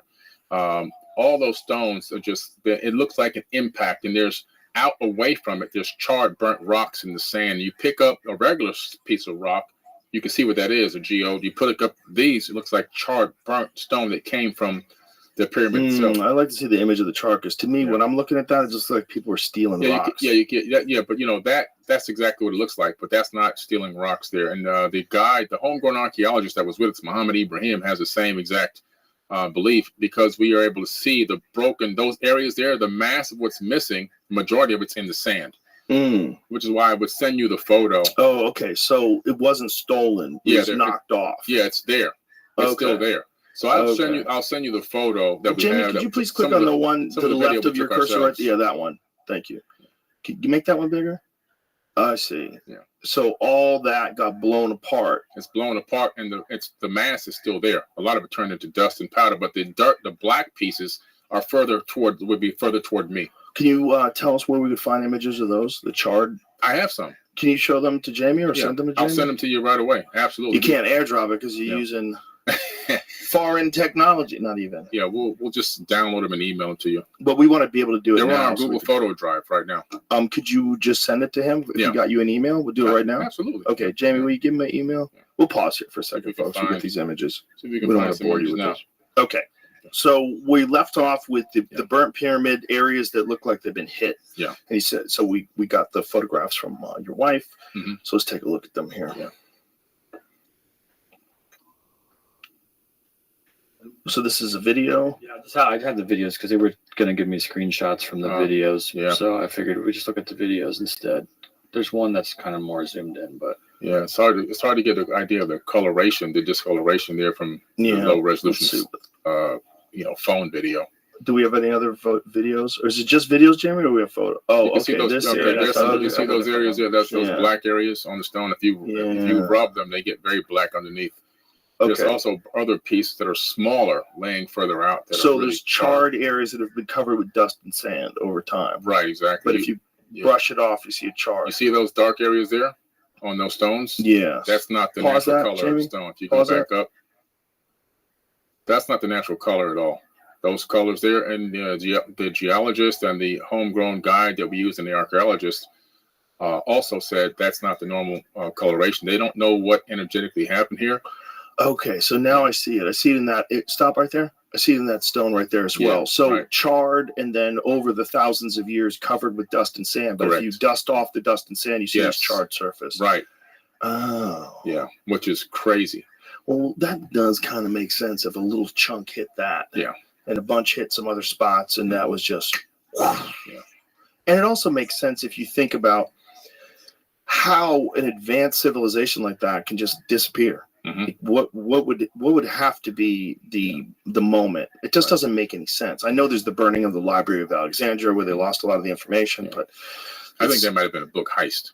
Really? Yeah, I think the burning of the Library of Alexandria was a heist. The burning did happen, don't get me wrong, but that was just a distraction to steal the knowledge, and that the majority of that knowledge ended up in the Vatican archives. Oh, we're going to see the Vatican. That's what I believe. Vatican is one of my favorites. Yeah.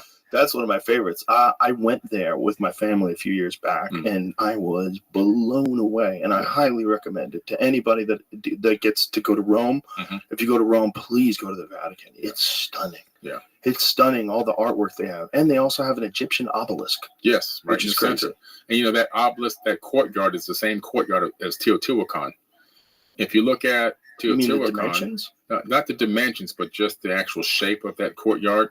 It matches the courtyard of Teotihuacan. So really, yeah, it's an incredible coincidence that they built it based on the Teotihuacan, where the Avenue of the Dead has those platforms, and then you have the Pyramid of the Sun on the right, and the Pyramid of the Moon straight ahead. That area resembles the courtyard of the Vatican. Wow, the Vatican is so insane. It really, I didn't know. I knew that it had a lot of art. I didn't know. It's outrageous. When you go to St. Peter's Basilica, you're just like, what? I know. What did you do? Yeah. How did you do? How much time did this take? Yeah. This is so intricate and so incredible. I know. It's one of the most spectacular things I think I've ever seen in my life in terms of like what human beings can do with ingenuity and time and artisans and craftsmen and artisans that just create the most insane ceiling you've ever seen in your life. So intricate. Yeah. I mean, and perfect for a house of worship because you walk in there and you believe in God like immediately. Right. Like this is obviously Look how grand a shrine this is. to God. Yeah. Right. Exactly. And the fact that they did it for so long, hundreds of years to make that place. I know. It's incredible. It's so amazing. It lets you know that there's time periods where people would operate within a golden age in certain regions of the planet and have time to do that type of extensive art and craft and beauty, create that kind of beauty. Right. And the only way you do that is when you got your resources covered and your army strong. That's it. And that was Rome. Yep. I mean, that's what they were back then. They tried to take over the world. Yeah. And the thing about what they have is they don't have to kind of tell you. Yeah. Like, so if they do, like, there's archives that they have in Rome that haven't been searched. Like they're not just opening them up to everyone, right? So that everyone could look in and see what they have. So there's always been speculation that they have some wild shit written down in there. Yeah, some wild stuff. I mean, they're investigating aliens, you know? Right. I mean, one of the Pope's most recent astronomers, speeches. you know, they were talking about years ago that they wanted to, the Pope wanted to baptize the first alien. Now, that's incredible. That's an incredible statement. That'd be like turning Michio Kaku into a Scientologist. Right? It's like, that would be hilarious. I know. That would be hilarious. And then they built this telescope called Lucifer to look for alien life. That's not a good name. Yeah. You would think anybody who would know better. Right. The light bearers, that, you know, what Lucifer means supposedly, but yeah, they built a telescope named Lucifer. Right, but the swastika used to be a sign of peace. Right. You can't really use it anymore. No, you can't use it anymore. I know. Somebody, it's like things can be stolen forever. No one's rocking that Hitler mustache. That's a wrap. It's over. The Hitler mustache is over. No one's getting called Adolf. That's over. That's over. That's a wrap. So I guess they didn't want to, you know, cut that name loose, but they utilized that name for the naming of that. And it's actually in America. I believe it's in Arizona. Really? Yeah. No kidding. Wow. Lucifer telescope. How kooky. I know. All of the telescopes are fascinating, but what's really the most interesting to me is the James Webb and the information that's coming out about the birth of the cosmos and about how they're looking at these galaxies that seem too big, that they formed too quickly, and that they're starting to re-examine the timeline of the Big Bang, and that they're reconsidering whether or not they were correct with this 13.9 or 7? 13.5 to 13.8 billion year. Yeah, and they think these galaxies should not exist in this. I was just watching a documentary on it yesterday, or a couple days ago, where they were getting into why this doesn't make sense and the size of these galaxies, and they were too formed. And it was, I believe it was 500 million years after the Big Bang. Right. So they're like, this doesn't make sense. Yeah, according to us now. According to us. With our minds. Right. Yeah. we're still trying to figure out what dark matter is. Right. Well, I'm just the Terrence Howard, the concept of stars creating planets and the planets eventually getting to a Goldilocks zone, then eventually getting out, and that this is how life propagates through the universe. Like, it makes so much sense. With our limited understanding of the cosmos and our adherence to very specific ideas of how it all was created, and the resistance to things like even the James Webb Telescope's discoveries, you realize that, like, science, like everything else, it's when it's practiced by humans, humans fuck everything up. They use their ego, they use arrogance, they don't want to be corrected, they want their initial ideas to be correct.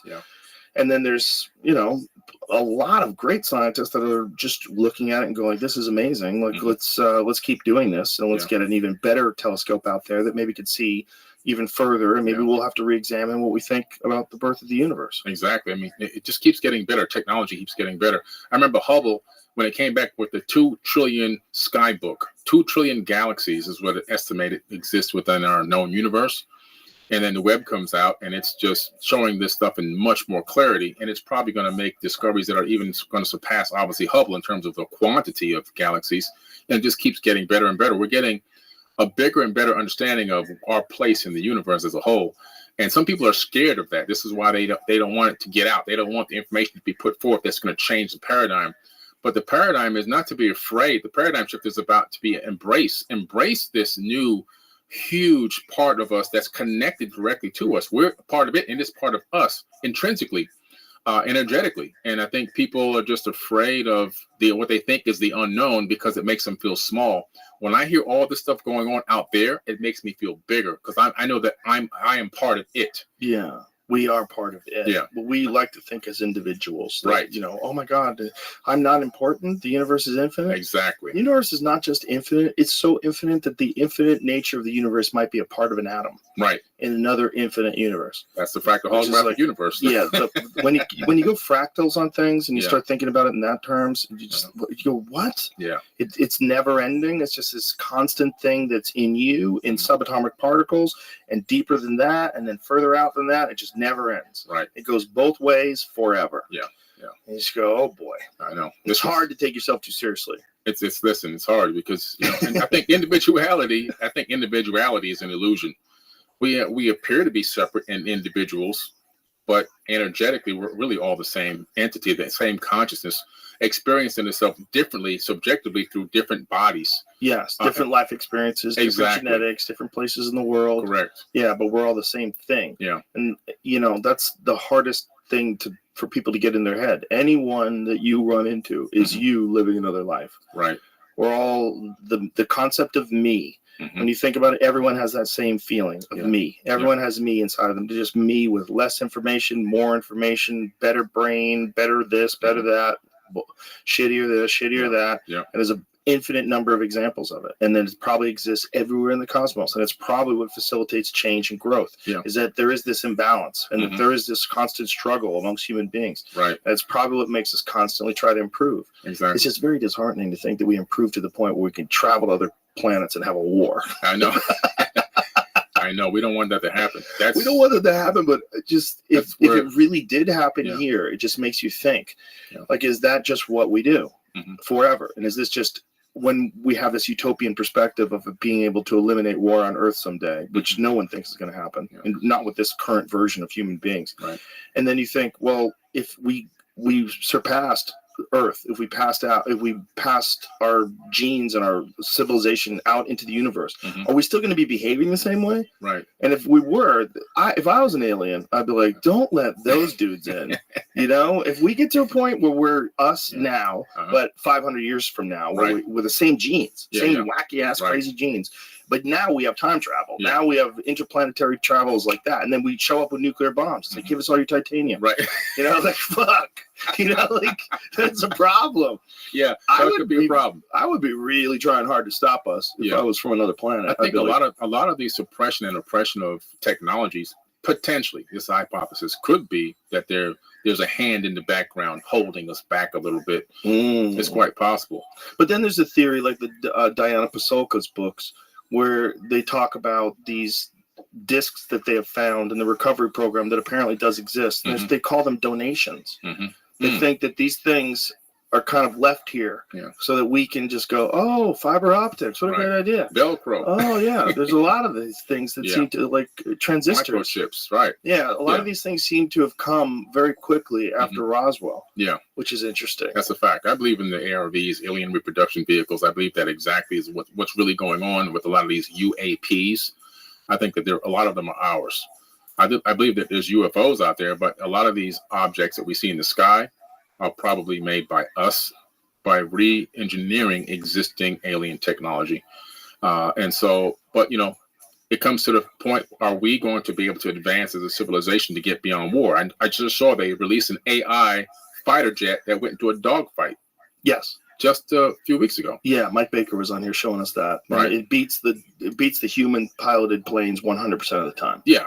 Yeah. So like, that's a wrap. That's Skynet. Yeah, Skynet that's is Skynet. online. And then on top of that, instead of just AI powered fighter jet, you could develop a fighter jet that no longer has a person in it, so you have to worry about G-forces. Right. You could do wild shit. Yes. Yes, exactly. And it's fully AI controlled vehicle, especially as these technologies scale up. Like I have a Tesla, and my Tesla has auto drive.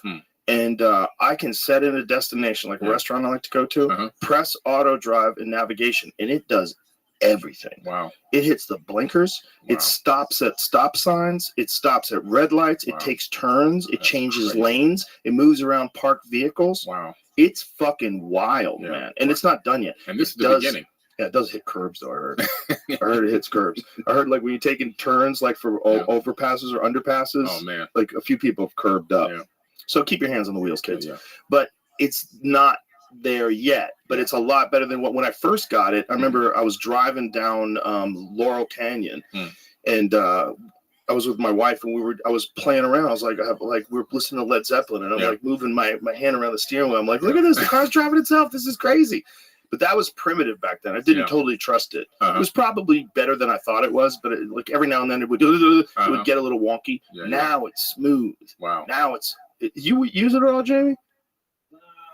Here and there. I kind of almost forget sometimes where I was like, oh yeah, this car drives its fucking self. I do it for a goof sometimes. Yeah, it's just randomly. I've been doing it a lot lately, though. Yeah.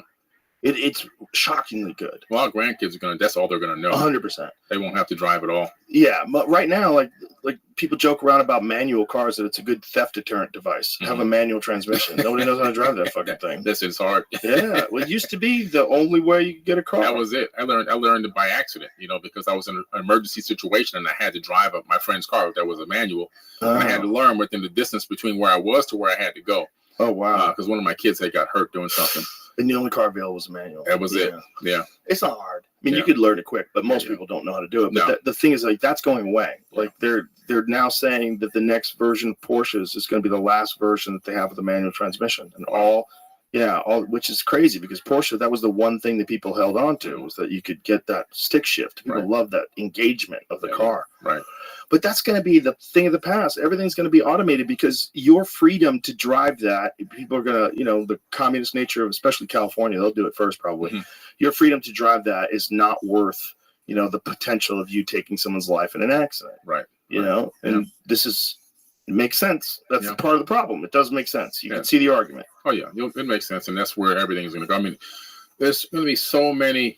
Drivers are going to disappear, like chauffeurs and so forth. It's all going to go. It's all going to go away. There's a lot of that in here. They cause traffic jams. These wacky driverless cars. They have them here, and they're not quite there yet, but they're good enough to take people around, which is crazy. Take me to Red Ash, drives you to the restaurant, drops you off. Bye, thank you. Yeah. All in an app. Everything's done. It's simple. Yeah. It's kind of nuts, and it's just the beginning. I mean, we didn't have any of this 10 years ago. No. 10 years in most time periods is not that big of a deal technologically, rather. Yeah. Right now it's fast. Well, ChatGPT 5, when they release that, it's going to be as big a leap, if not bigger, than 3 to 4. And 3 to 4 was nuts. Yeah. I mean, in 100 years, we went from a horse, buggy, and carriage all the way to putting remote control cars on Mars. So we're moving at an extremely fast pace right now. And they just released this ChatGPT and other robotics on humanity. which is great. It's going to do a lot of good for us. But at the same time, if you're going to replace somebody's job, you have to then take away their financial responsibilities. You can't expect them to still have the financial responsibilities and take away the job. Right. So that's going to be the conundrum. I'm waiting to see how that's going to pan out. How many of us are going to stand up and say, look, wait a minute now. I'm a single mother of 3, and I can't waitress anymore. So what's going to happen? Or even attorneys are at risk. Nurses are at risk now. So well, here's the what are they thing. going to do? There's enough money in this country, just in this country alone, to, if you did replace jobs, you make it so that whatever controls that industry has to give a certain percentage to ensure not just like a living wage, but a good wage, like where people live well and they don't have to think about it. Yeah. But then you got to give people a purpose, because you can't just have them laying around getting free money and not having a life. Because a lot of people, their purpose is their job. You know, that's what they look forward to. They get engaged with something. They have a community there. They have tasks that they do. They succeed. They go out to dinner and celebrate. That's a big part of life for people. You can't just take that away. So then how does that get replaced? Right. I think it's video games. I think they're going to go into cyber world. Yes. When you look into the ancient texts, they had similar situations in these golden ages, but people spent time working for things like service to others, traveling, arts and crafts, exploring inner peace. So it's about teaching people new ways to define and develop their passions and how to explore those passions. Well, that would be a big yoga explosion across the country. That'd be cool.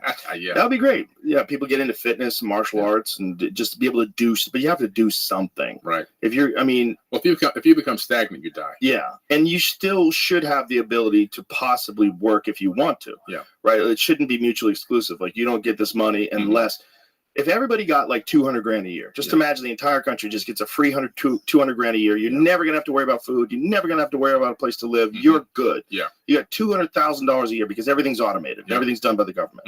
Then you're going to have to find something. Right. You're going to have to find a purpose. There's got to be a thing that whether it's art or writing or whatever it is, you better find something or you're going to go crazy. Yeah. And so there's going to be a percentage of our population that's active. They're going to be working out, and there's going to be a bunch of us that just fuck off and drink beer and play Call of Duty. Just sit down. And just get hammered and fucking order pizza and never have to do anything.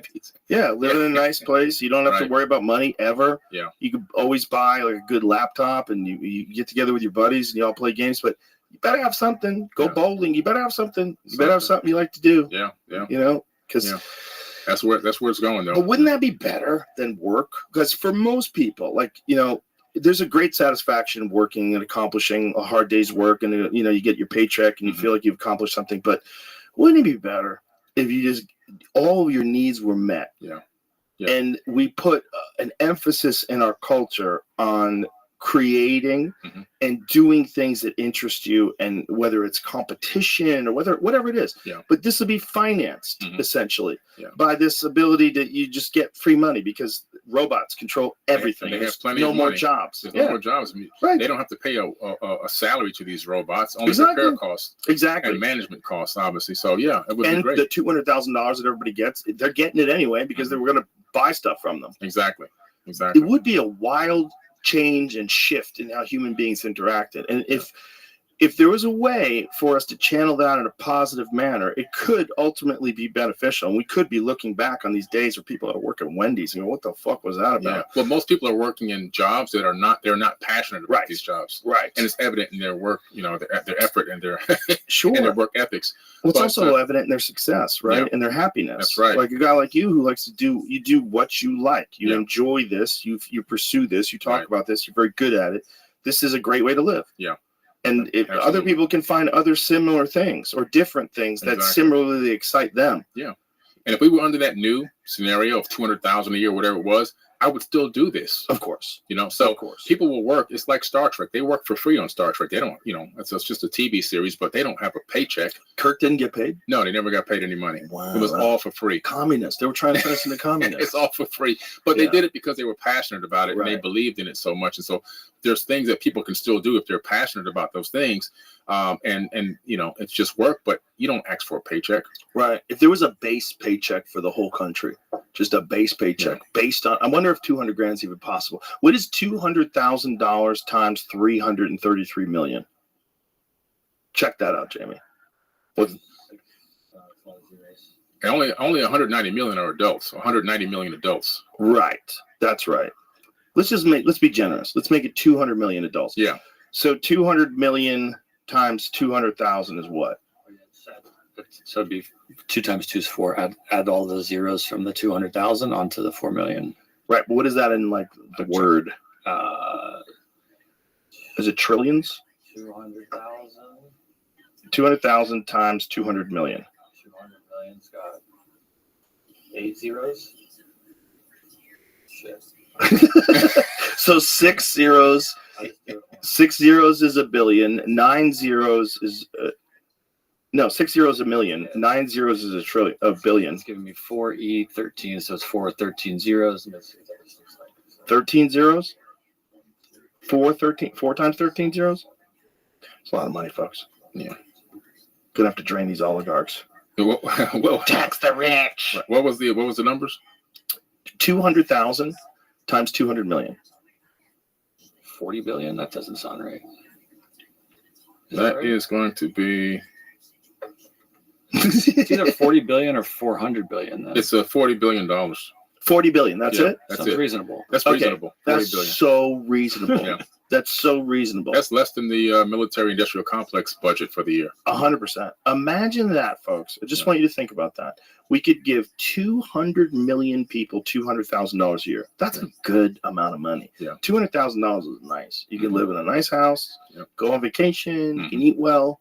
$200,000. Yeah, not bad at all. Not bad at all. And if you did that, you could also still work. You could also still make money. But everybody, if we just elevated every adult in this country to that amount of money, and everyone, you're talking communist. No, I'm talking everything's going to be automated, folks. Yeah. And there should be some sort of a tax on the result that this has on society, particularly when, if everything is automated, the people who run the automation and they're going to be making staggering amounts of money. Yeah. So if a tax of $40 billion a year to keep everybody happy, keep everybody from going fucking crazy, I mean, that might be, it sounds crazy because it goes against human instincts, right? Like human nature It goes against our programming, what we've been programmed to believe is correct. And is that because we were designed to mine for gold? That's right. We were designed to work hard, right? Designed to work hard, man. Because it's kind of in our head that we have to work hard. Listen, we're so programmed to believe what happened in ancient times that we believe the government is in control of us when we're in control of the government.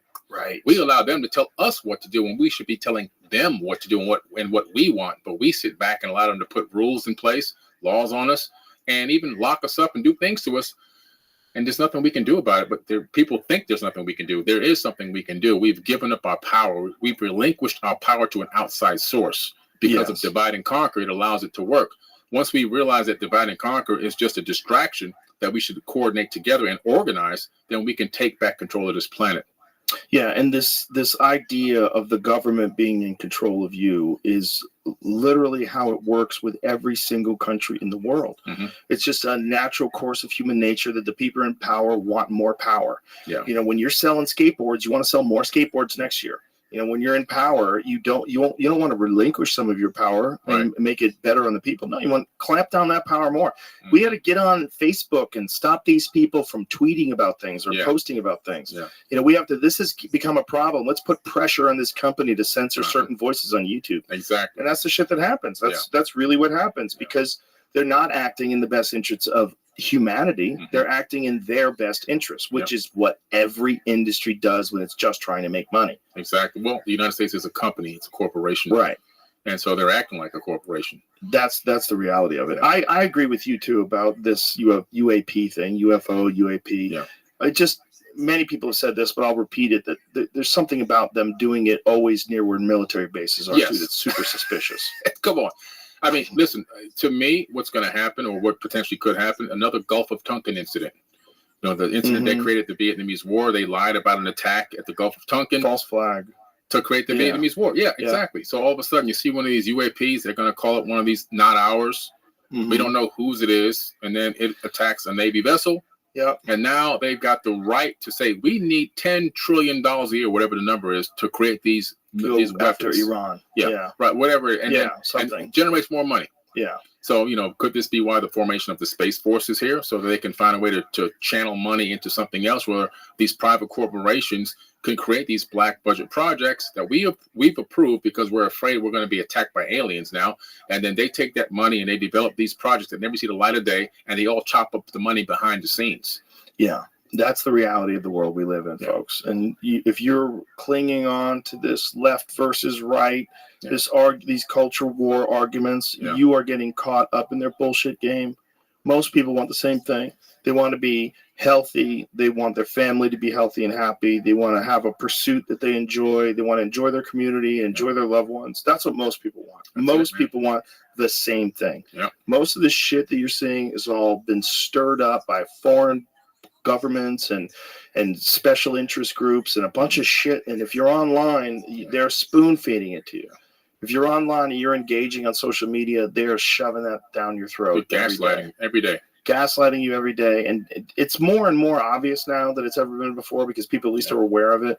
They know what's going on, but it's shocking how much of it is going on. And it's allowing us to fight with each other while all this shit is going on behind the scenes, and all these hundreds of billions of dollars. I mean, we talked about $40 billion a year. What is the amount of money we spent so far in Ukraine? They continue to raise it, right? They just approved a new batch of money that's headed over there. It's insane amounts of money. Numbers are incredible. Yeah. And we have infrastructure falling apart here. Yeah. I just came from LA a few weeks ago. People on the streets of LA. Okay. So Congress passed 5 bills appropriating $175 billion in response to Russia's February 22 invasion of Ukraine. So this is of May 9th of 2024, which is the most recent. So $175 billion, that could have solved all poverty in America. Literally solved poverty. Which is wild.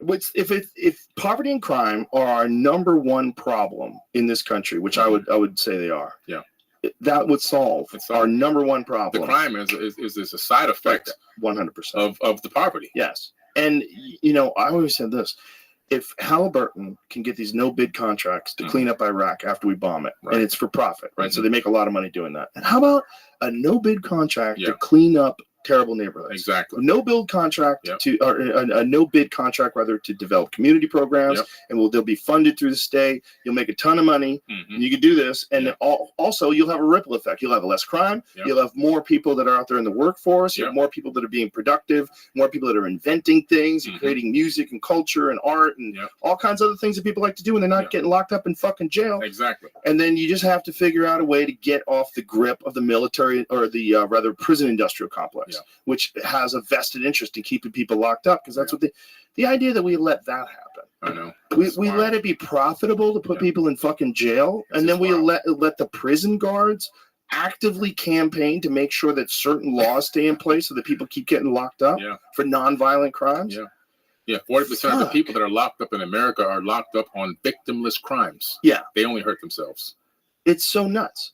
And the amount of money that's generated by private prisons, that should be zero. It should be $0. Right. There should be no incentive to put people in a cage. You can't have capitalism in everything. Capitalism has to be broken into pieces. You can't have it in medicine, healthcare, prison systems.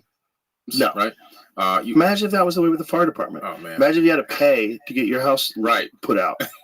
Right? Wow. That's the one thing that we exist, that we rather accept, universally, that we pay for. It's a socialist idea. The fire department is paid for by the state, and we need fire department people. We need everybody well trained and all the equipment to be working perfectly. We all agree to that. Why? Because it's a real dilemma. It makes sense. It's logic. So's poverty. So's crime. And mental health. And people on the street are mentally ill. And giving kids guidance, having community programs and having education programs, and giving people like an avenue where they can get out from where they are and see a path to success, so they don't feel despair. They have a possibility, and show and have it be run by people who've already made it through. Say, I can help you, just like you could teach someone how to play piano, or you could teach someone how to do karate. You could teach people how to live life. That's right. And it costs a lot less than what it's costing in Ukraine. And how much would it benefit our economy? How much would it benefit our culture, our society? How much more would get done if there was less crime? A lot more. And then those people instead of being criminals, now they're contributors. There's enough for everybody. And the civilization grows the way it should grow. Yes, the way it should right grow. direction. The Yeah. problem is it's been captured. It's Yeah. been captured by elites that want to keep draining money. Mhm. And they keep draining money and using it for their own needs and their own means. And it's terrifying. That's why I call it polytricks. Polytricks. That's what it's called. Yeah. We made a pretty bad math error. Okay, what we got? Oh, 40 trillion. 40 trillion. Thank Oh, you, sir. That's Thank you much for more of an correcting issue. that. Yeah. Ladies and gentlemen, I return. We're fucked.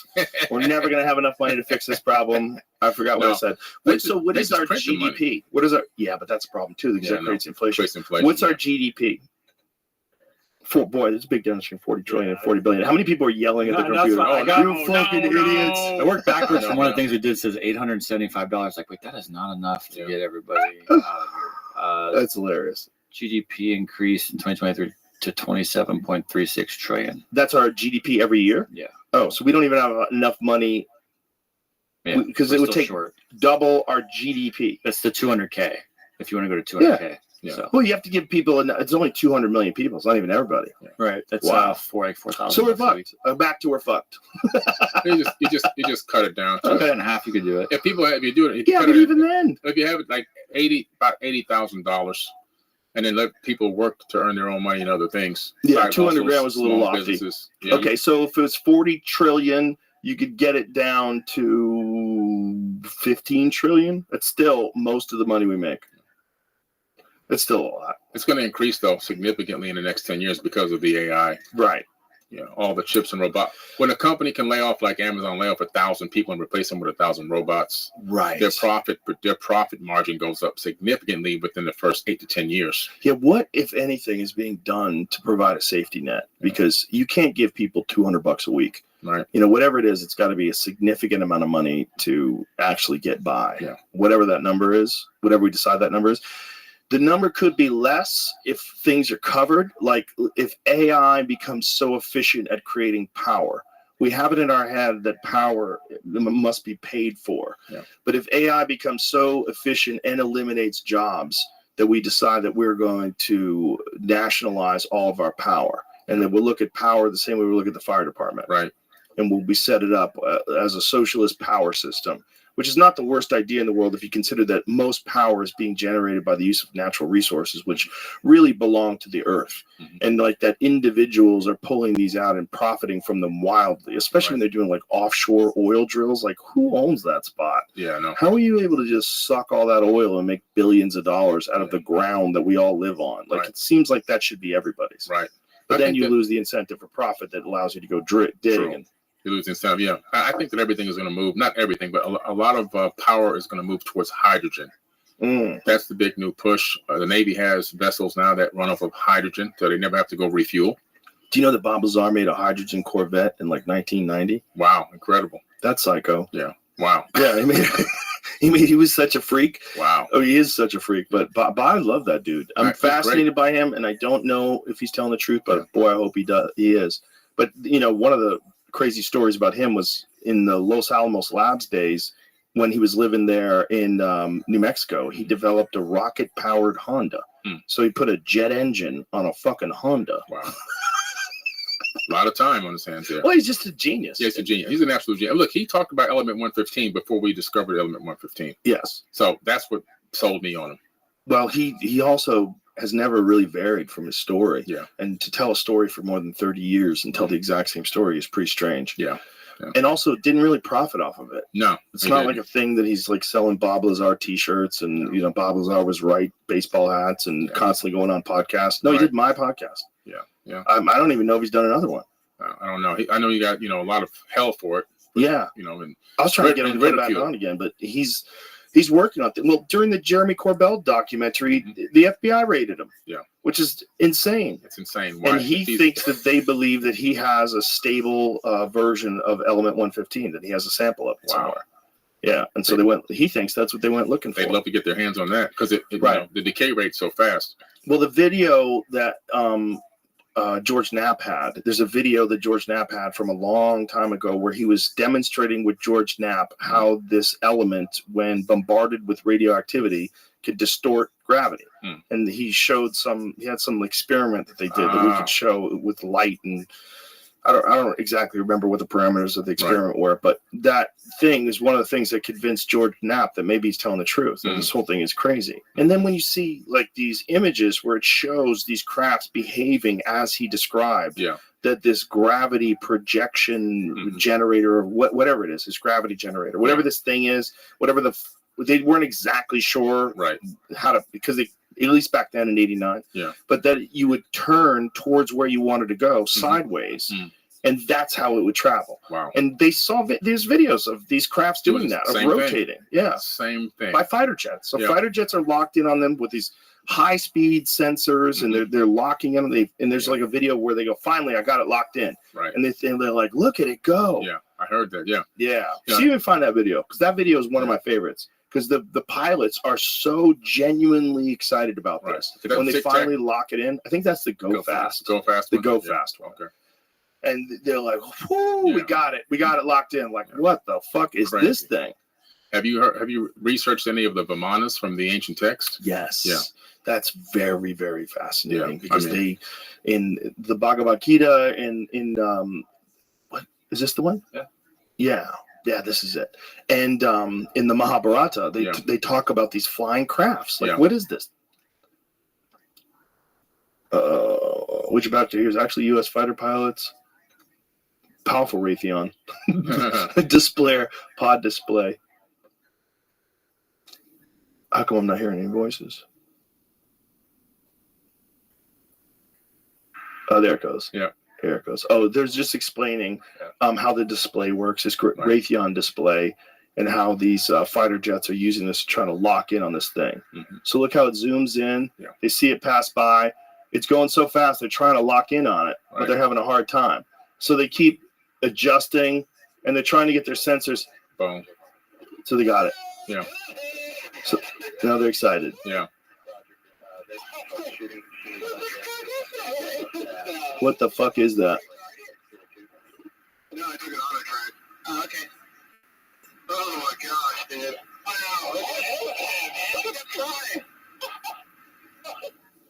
Yeah, what is that? Like, what the fuck is that? That's right. It's wild, man. What is that? Like I said, I just see these things, and I go back to the Vimanas. They ran on a ferrofluid vortex engine. That's how it was described? Yeah, ferrofluid. So they had liquid mercury. Ferrofluid? Ferrofluid, which is liquid metal. And so they put liquid metal inside. How do you spell that? Ferro. Ferro.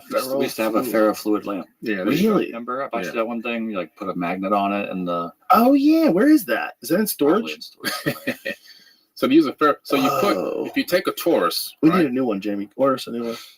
If you take a torus and you put a ferrofluid like mercury inside of it, and you magnetize the torus in a way that creates this rotation, this RPM of the mercury moving around that field, and you get it up to about 60,000 RPMs, and then you actually pressurize the torus to about 250,000 atmospheres. You electrify it, you get anti-gravity properties.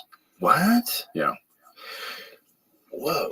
So you can create a anti-gravity flying device utilizing that technique, and this is really, well known. And how do they describe it in the text? In the text, they talk about the fact that it uses mercury in a rotating disc. Really? And then they have some of the, the flight plans and some of the layout of actually the plans of the actual ship itself, one of the ships.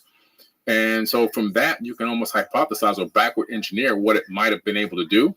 And in the text, it says they used to take a complement of men to many worlds. So this is incredible technology. A complement of men to many worlds. Yeah. Wow. Yeah. So do you think that the government has access to something similar to that? Oh, I believe so. 1,000%. I believe they've been backwards engineering information from ancient texts. And of course, any artifacts that they found from anywhere in the world.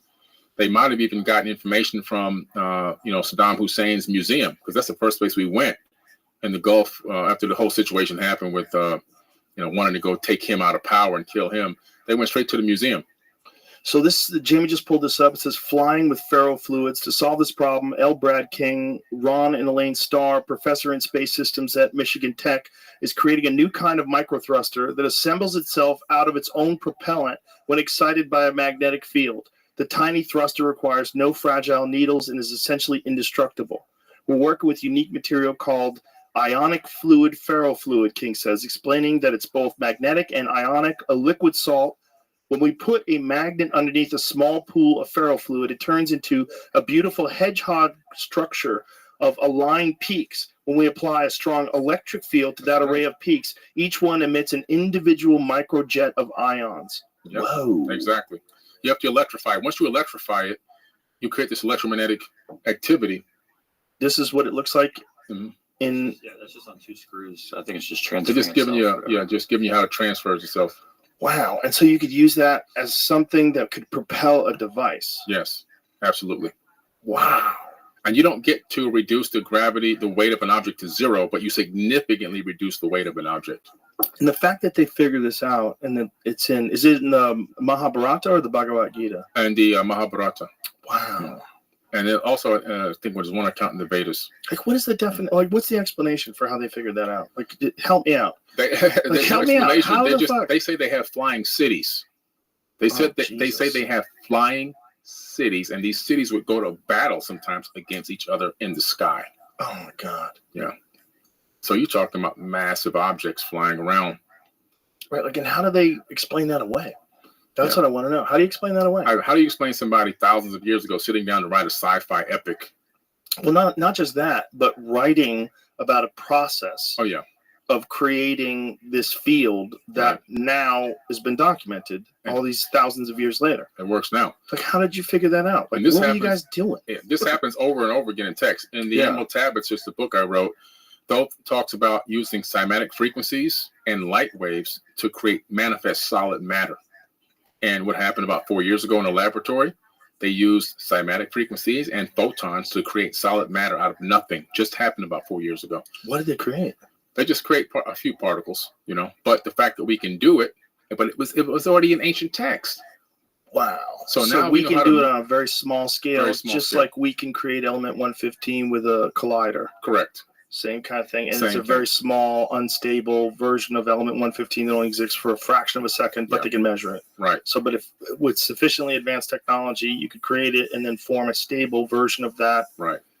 Imagine being able to build an entire city by manifesting the matter needed to build the city instead of harvesting the city from rock. 3D print the city with nanobots. You would use nanobots to build the whole city. It would manifest as it went. And you could also use that to repair things. Absolutely. So you would never have to have like construction again. Everything would be self-replicable. Correct. Self-repairable. Correct. Wow. Yeah. Well, of course, if you just scale up, just think about what we can do now and keep going, make it much better and much more efficient. We're talking about programmable matter now. Programmable matter. And what you were saying about DNA, the fact that you can encode into DNA and that you could actually hold information in DNA. Yeah. Microsoft has created the very first DNA hard drive. So it's a molecular hard drive that works on technology that's hardware and also biological software.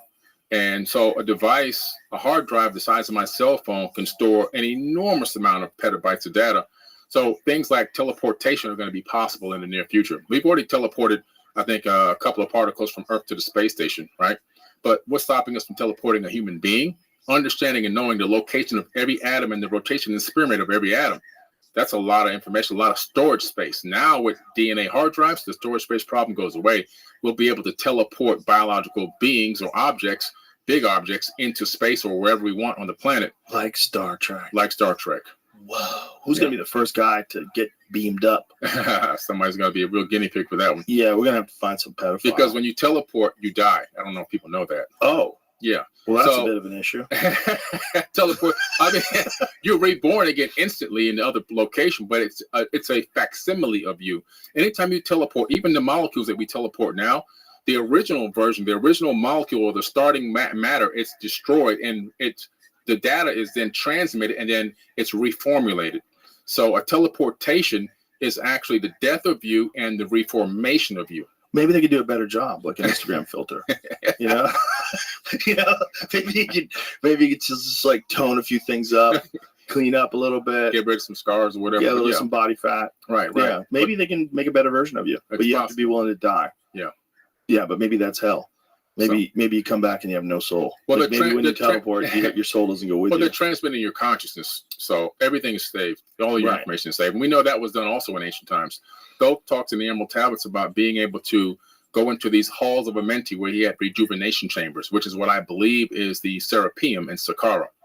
And he would go into these gigantic stone boxes, and he would then transfer his consciousness from his body into another body.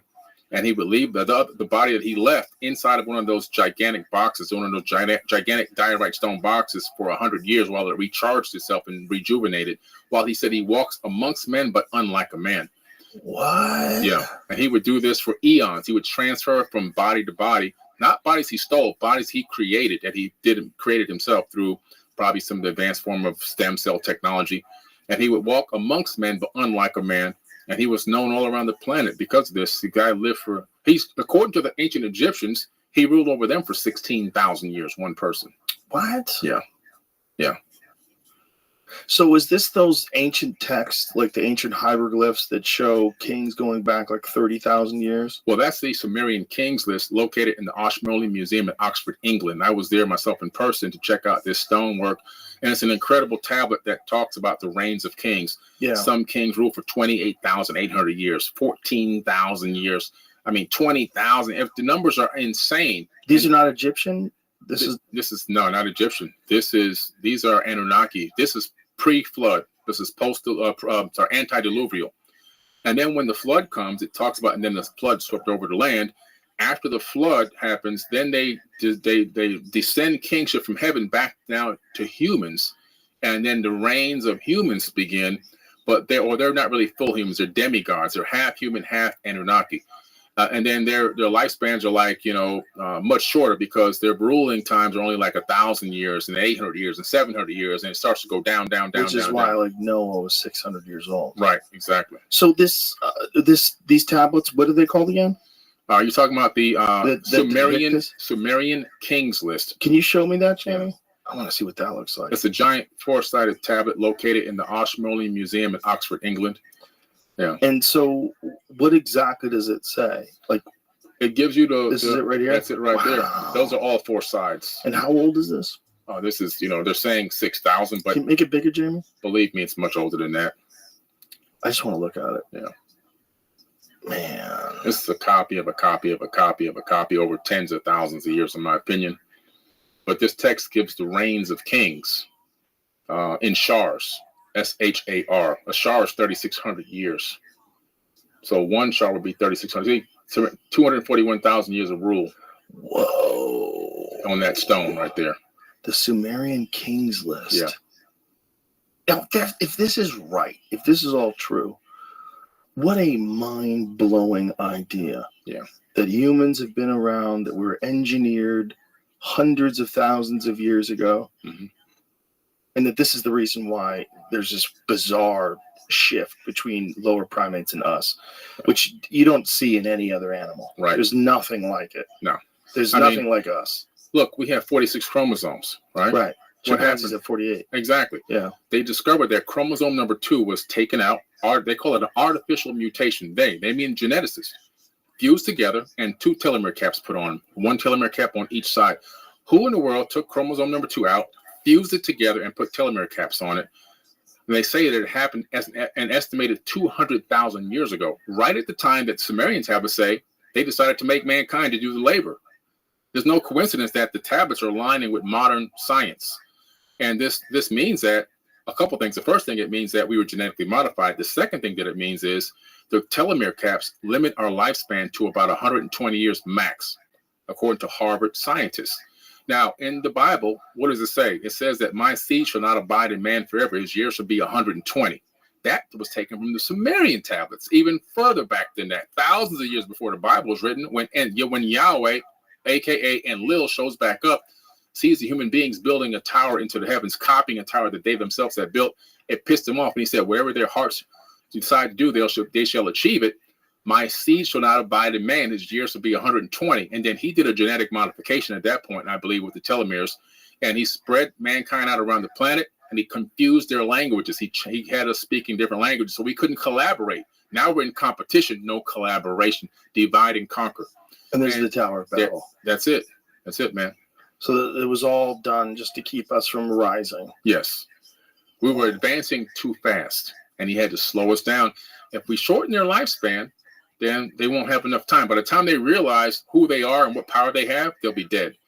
And see, that's what's happened to us.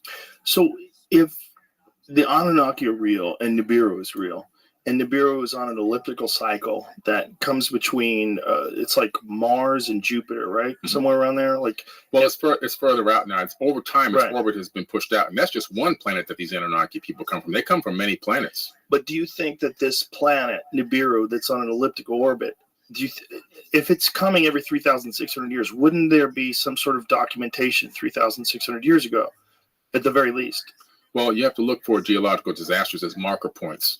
This object, this Nibiru planet, which is mentioned, by the way, in the Enuma Elish, it's not a fabricated name, just so people know that's a real name. In the Enuma Elish, the oldest version of the Enuma Elish, it says Nibiru as one of the planets. But you look at the time frame when this thing gets close. It orbits another planet, another star. So it orbits a brown dwarf star. This brown dwarf star has the same amount of mass as our sun, but it's much smaller, right?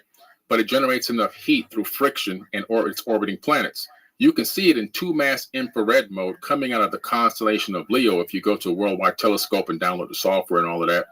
But the fact that modern science now admit that there's an object out there that they say orbit our sun every 4,200 years, right? And that's Corey Powell from Discovery Magazine. He's a real astronomer, been on Fox News. He said that on Fox News. If I can find the clip, I'll send it to you, matter of fact.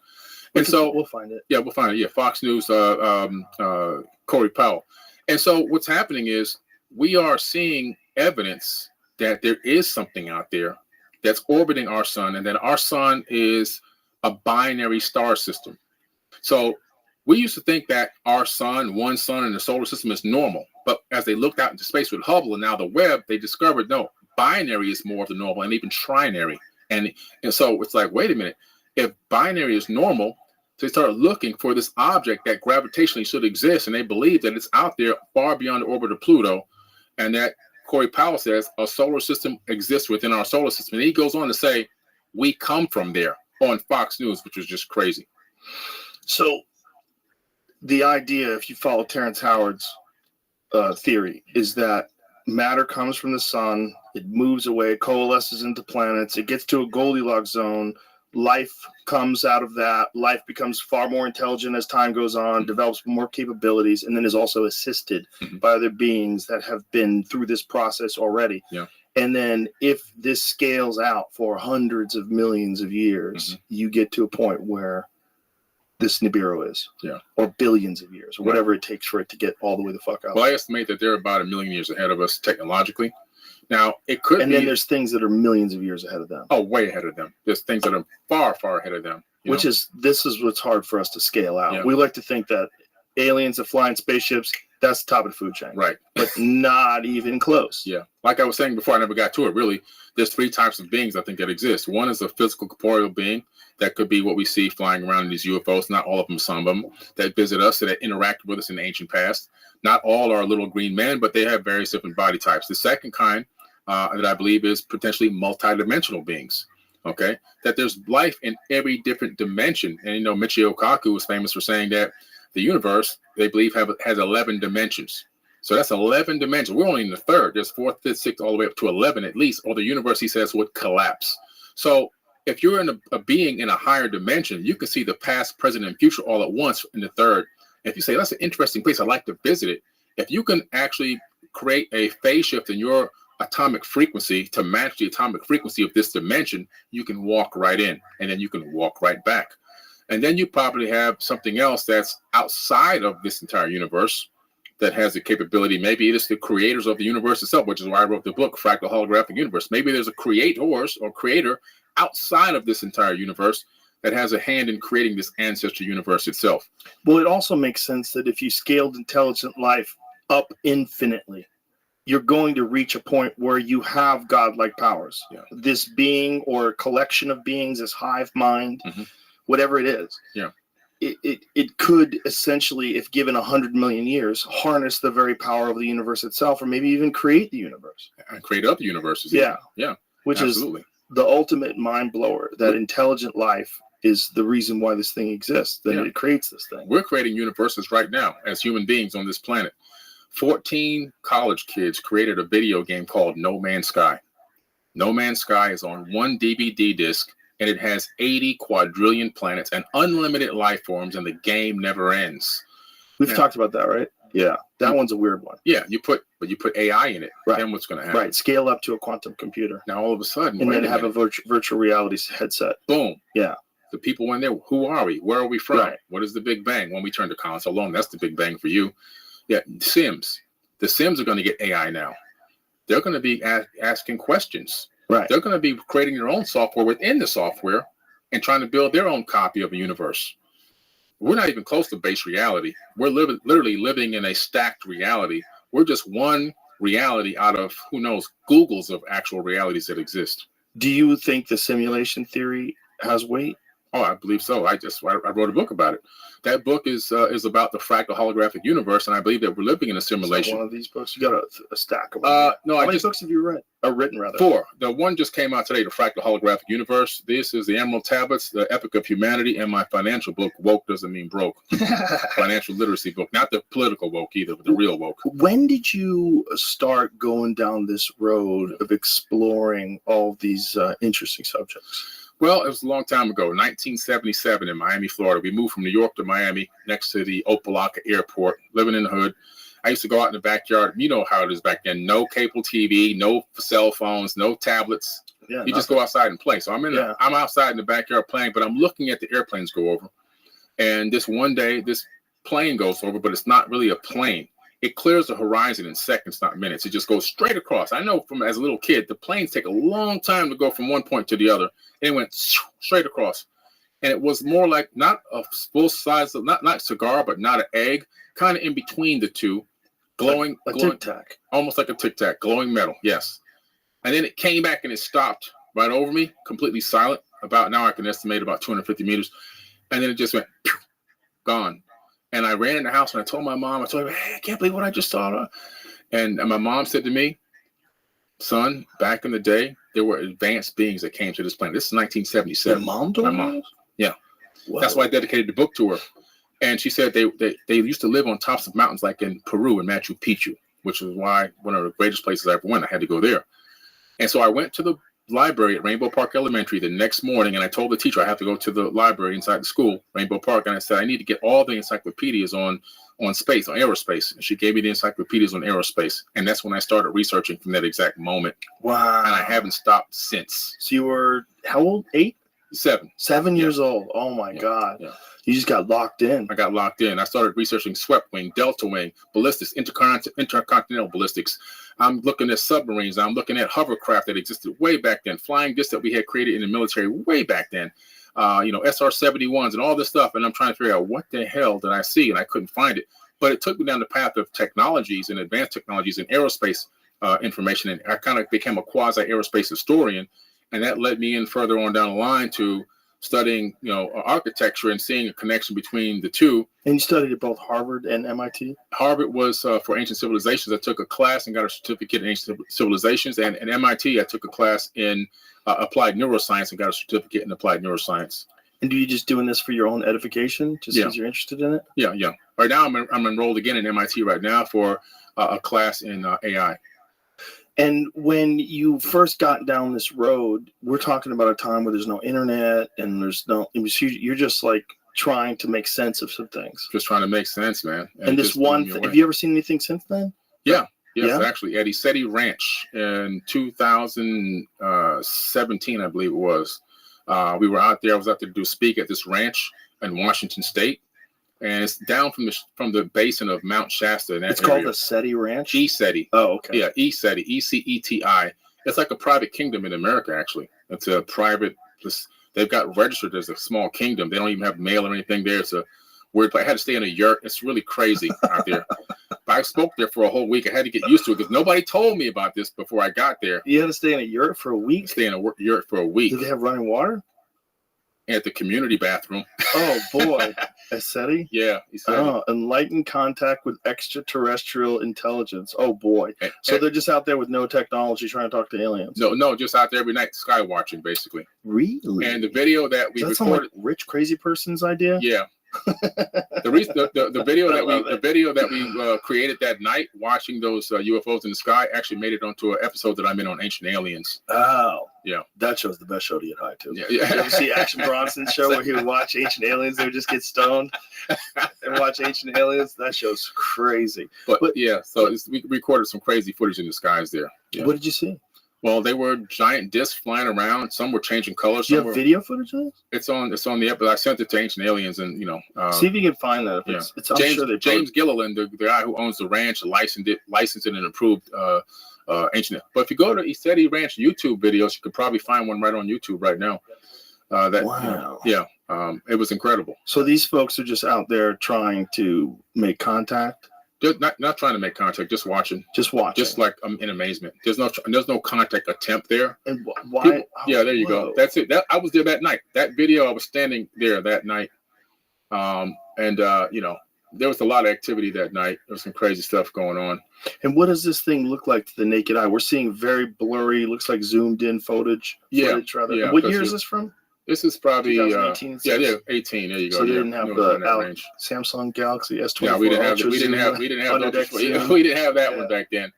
But from the naked eye, it looks like these giant glowing balls moving around. Sometimes they expand and they change colors.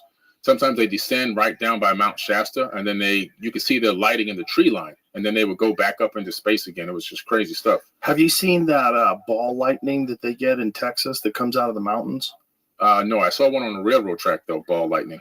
Yeah, there's this phenomenon that happens in this one particular area in Texas. What was it called? Marfa? Was that what it's called, Jamie? I think it's Marfa. Yeah. It's like this bizarre artist community town, and they have like frequent instances of what they call the Marfa lights. Wow. And it's ball lightning that flies around out there. Wow. You don't think that could be that? No, because sometimes they would keep going until they just went out into space. Oh. Yeah, and there were so many. Sometimes two would come and they would encircle each other, and then one would change direction and drop down by the mountain, and one would just take off in another direction. Some would go slow, then go and just go. How gone. Frequent does this take place?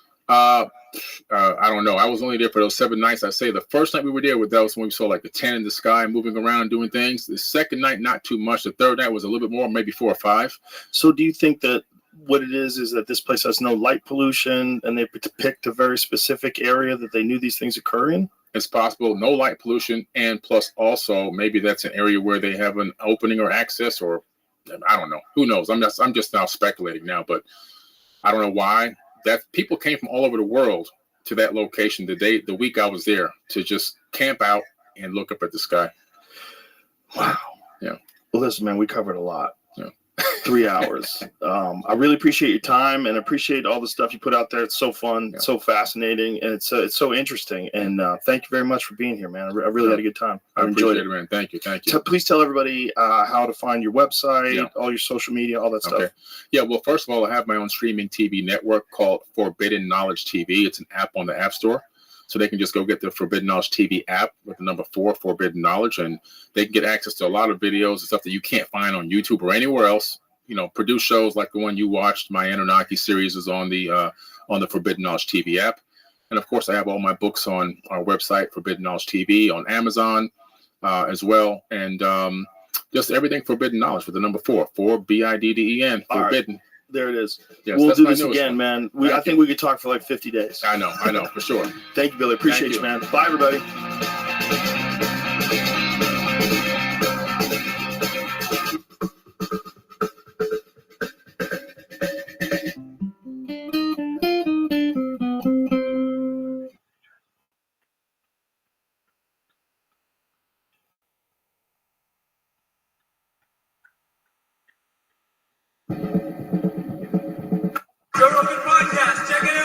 The Joe Rogan Experience. Train by day, Joe Rogan podcast by night, all day. What's up, Sal? What's up, brother? How you Good to see doing? you, man. What's cracking? Nothing. Thanks for having me, man. My pleasure. What are you doing out here, man? What are you doing in Austin, Texas? I got my special comes out today, actually. Oh shit! Yeah, special called Oh, Terrified. shit. What's it on? YouTube. That's the move. Yeah. Yeah, I'm very happy when guys do that. It makes it easily accessible. It's the best thing for like distributing your stuff. Yeah. People share it easy. It's nice that that's like a good option now, because when everybody turns you down, It's a great option. It's still like, well, I It's an still got a option. good option. I would think about it even if I had other options, just At because I this think point, it's right? like the best distribution platform, as long as they don't fucking censor you, which Yeah. is a little bit of an issue. Yeah. They're owned by Google, and it's just like whenever you're dealing with these giant corporations Mhm. and there's all these fucking woke kids working for them, it's a lot of sketchy things happen. Yeah. But as far as a platform, it's the best. It's great, right? Oh, it's so good. I don't really like. I'm not like edgy like that, so I don't really have any. My edgy stuff is not that edgy. That's good. Yeah. Yeah, that's lucky. Yeah, because like Ari Shafir, when he was putting his out, I was like, He executive produced it. Oh, he executive produced yours? Yeah. Oh, that's nice. I'm really tight. Yeah. Yeah, we were just talking about, someone gave him shit for releasing his on YouTube. I'm like, you're so short-sighted. That's so stupid. I look at it now. Yeah, it's fucking huge. What does it have, like 7 million downloads or something like that? Yeah, people are stupid, man. They just have this silly idea of like these gatekeepers, these fucking institutions, which, look, you get a Netflix special, it's great. Like the Tom Brody roast, great. I'm happy. Yeah. Netflix is doing cool shit like that. It's awesome. But did you watch it through 3 hours? No. Oh. I watched Tony Hinchcliffe's set and Andrew Schultz's set. That's it. You see Nikki's? I heard Nikki's was awesome. Those I are haven't the 3 seen it best, yet. yeah. I heard Nikki killed it. Yeah, she killed it. Yeah, she goes hard. Yeah, Tony was. She does. She kills those roasts, man. She kills those roasts. She's really good at roasts. She's strong. She's got strong delivery. She's got, and even like when she was shitting on Jeff Ross, I did see that part when she was apologizing to him while she was shitting on him, which is so Nikki Glazer. She's so sweet. That Hinchcliffe one with the Liver King.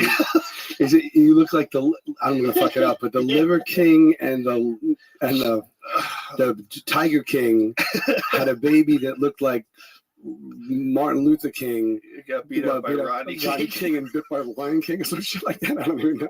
It was a ride. It was such a ride. By the time he finished it was just like, by the time if he was one king shorter, I didn't think it would hit as well. But that king was the perfect. It was a monster. It was 5 kings, I think. It was a monster bit. And then the other one, with Jeff is so Jewish, he only watches football for the coin toss. That's great. I fucking love a roast. I love a good roast joke. What's so funny? It's like this, the Jewish. It's like where you're going with Jeff, or or Jewish or whatever. But it's like it's still like I still find a new way to be like, you watch it for the coin toss. You know what I mean? It's like you can tell that joke a million ways, right? Yeah. But I'm still like, oh my god, that's such a good way to tell it. Yeah. It's just I think people have relaxed more with comedy over the last year or so. For whatever reason, it feels like culturally. It dipped a little bit. That whole. I feel like people are tired of it all. They realize that it's all just fucking sanctimonious horseshit. Mm-hmm. Want any coffee? Got some coffee. Let's go. Maybe after this throat coat. Oh, throat coat. Yeah. Been doing a lot of shows. Is that what it is? Actually, I have. You got the COVID. No, my baby got me. My baby got me sick. Yeah. That'll do it. Yeah. Those little kids get sick a lot. Yeah. I was like fighting it for a while, and then a few days ago, it just took a dive. Do you take vitamins? Every single day, and I get mocked for it. You should not get mocked. My dad, growing up, he used to take. We had one cabinet in the kitchen, and we opened it, and it was basically a mini GNC. Not like GNC, but it was like and every day, my whole life, I'd watch him throw down like 30, pills and just swig it, Yeah. And but me, I feel like I have a weak immune system. I got a weak constitution. Yeah. So like I try to take like the liposomal. It's all like I take a D, a B, a C. Mm-hmm. I was taking like a multi, and then you start hearing, it doesn't absorb, and you got to take this one and that one. So I take all immunity stuff: echinacea, elderberry. What the fuck else do I take? What do you think causes your weak immune system? You ever thought about it? Yeah, I think about it my whole entire life. What do you think it is? I think it's just a genetic thing. I don't know, because no one else in my family is like that. So that's what led me to becoming like a little bit of a germaphobe. Because you want to call it germaphobe, but I just know that if I put myself in the way of, like, if someone sneezes, if I put myself in that, sometimes I can get a common cold. How long does it take you to get rid of the common cold? Like a day. Yeah, but you're like you eat elk and Yeah, just I've had a few that last a couple of days, but it's usually one day before I don't feel good. But I've only had a couple of those recently, and I assumed they were the new COVID. Oh, really? Yeah, I assumed. And you got it rid in a day. Yeah, I assumed this last one I got was the new COVID. This last one I got, I didn't even do the IV vitamins. I was just too busy to sit down and just. What are they calling it? New Coke, like New Coke? There's so many strains, dude. Yeah. I think we did a thing where they were we were reading about it online where they were trying to document all the strains. And how many were they up to, Jamie? It's a crazy number. There's a lot of strains. I thought there was like 4 strains. No. There's dozens. Yeah. They keep coming around. New ones come around. New variants come around. You know, what they're saying is like, this is just how we're going to be forever. Like that stuff's just out there in the wild now. Yeah. Those little gremlins. So that doesn't bode well for me, but common cold 1-2 weeks min. Really? Yeah. I've had a cold like 5-6 weeks at many times. Wow. Lingering, not like do you ever do IV vitamins?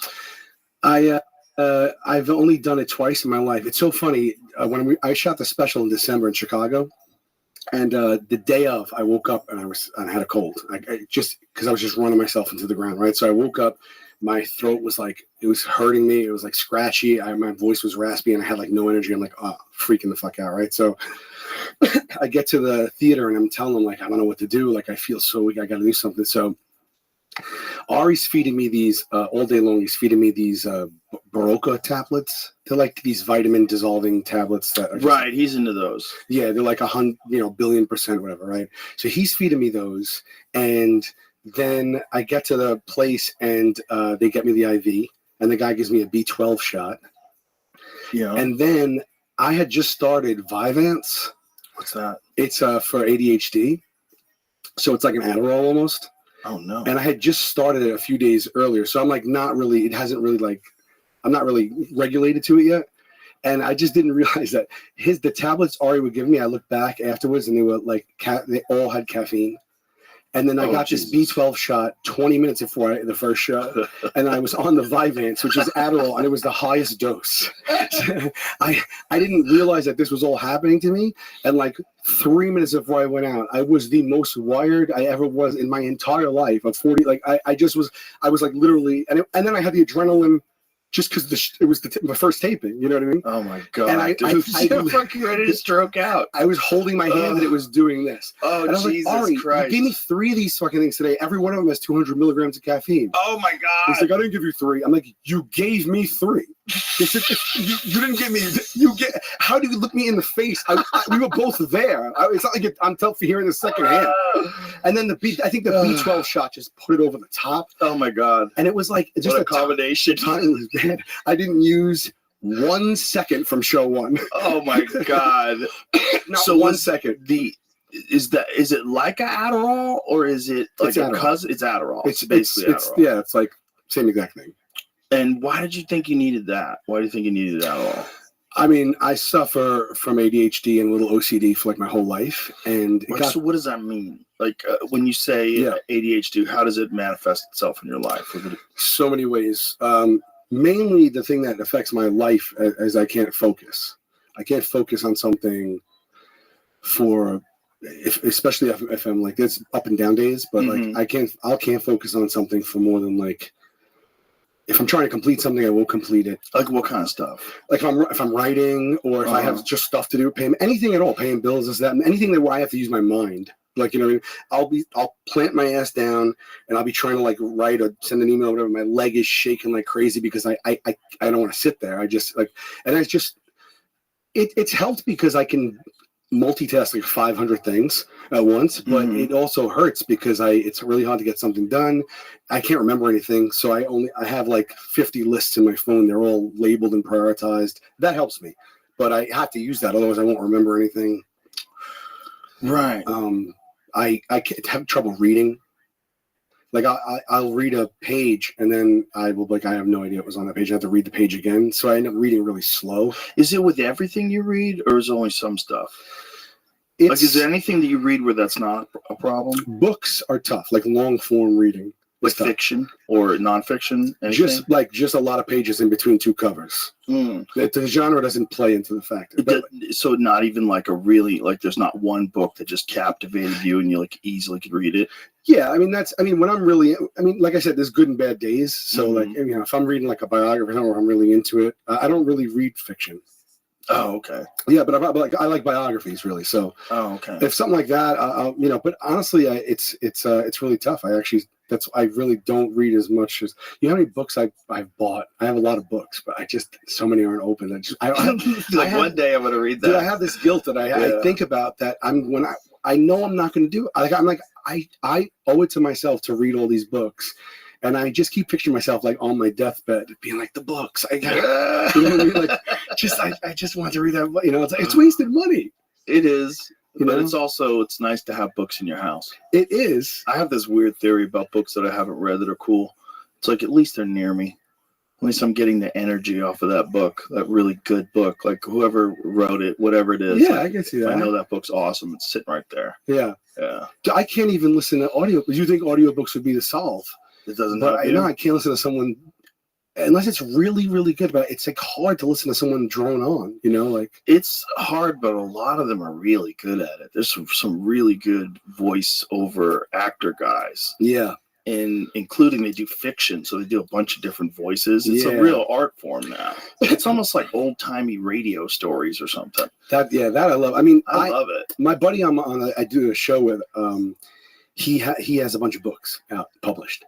And one of the things when does this come out? He's gonna. I don't know if I'm supposed to say. So we do keep a lot of secrets from each other, right? And then surprise each other on the show. The show if you don't know, people don't know. It's just called Impractical Jokers. Me and my buddies of 35 years. Fucking huge show, dude. It's gigantic. It's crazy. Yeah, Congratulations. Thank you so much. Thank you, man. I remember when guys were talking about it in the parking lot of the store when it was just blowing up. And people were talking about your shows that you were doing. You guys were doing shows, and they were just mobbed, and everybody's like, that show is huge. Yeah, it was wild. Not expected or anything. It was on True TV, Yeah, which is like not a network where people really blow up from, right? There's a few, though. But it just shows you if something's fun, people find it. Yeah. Well, there was nothing like it. They had, no joke, they had 2 different pawn shows. 3. This is when we got on. They had 2 different pawn shows, 3 different towing shows, and 2 storage shows. That was the whole. And then they showed like the stupidest criminals of all time, and that was it. So we were first comedy. So I guess it kind of resonated on the channel because we were like alone in that. I heard a lot of those storage shows are fugazi. So much of all the reality stuff is. So a lot of it is, yeah. I'd say 95%. There's a lot of finagling going on behind the scenes with the truth, just for narratives. If you pause the credits, there's always that fine print in the credits. I think they have to say that. They're allowed to they use it to create a theatrical piece that's not necessarily representative of what actually happened. Bro, they've been looking for Bigfoot for 9 seasons now. Well, no, it's more than that, right? How many seasons of Finding Bigfoot? Versions of the show that are like refinding them or resurfacing, refinding again. So many fucking dorks in the woods looking for nothing. Even ghosts. It's like, people. I'm more interested in ghosts than I am Bigfoot. Me too. Because the thing about Bigfoot is, I think it was probably a real animal, and I think there's some ancient stories that are passed down for thousands of years. Sure. I think that's probably what it was. But ghosts are weird because they're in every culture. Right. And I haven't experienced a ghost, but I imagine if I did, trying to explain it to someone and not sounding like a fucking maniac, like just a crazy person. Oh, I saw a ghost. Let me try. Okay, you seen one? Didn't see one, but here's the thing: I don't believe in ghosts. Oh, okay. But then I had this happen to me, and now I don't really know what to feel. Cue the spooky music. Any spooky music over there, Jamie? My family believes in ghosts. They're all for it. My sister had a thing. She lived at home, and she came home one day, and she opened the door to her room, and every single one of her closet drawers were open. Every single thing that could be open in the room was open, and it freaked her out a little bit. And she asked if anyone did it. And it was just my stepmom, my dad. They said no, and she was felt uncomfortable about that. And then she closed everything, and then whatever. She used to lock it after that. And then she locked, and one day, like months later, she had locked it. She came when she opened it, they were all open again. I tell her, I don't even believe, like, I don't know what, she's not lying to me, but I don't know what to make of it, but I don't think it's a ghost. But my grandfather. That's not that spooky. That's like the Hulk. I was about to get a massage. Yeah, that was like, I was waiting for the candles to be lit. But my grandfather died in the house, but like, I don't know, you know. But that's not what I was saying. One night I was home. There we go. It was foggy out, and no, sorry.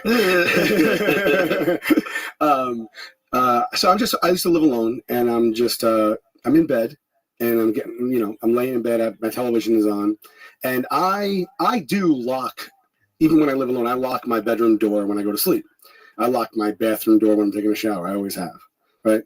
So my door's locked, and I'm laying there, and I'm watching TV, and I sleep with a CPAP, right?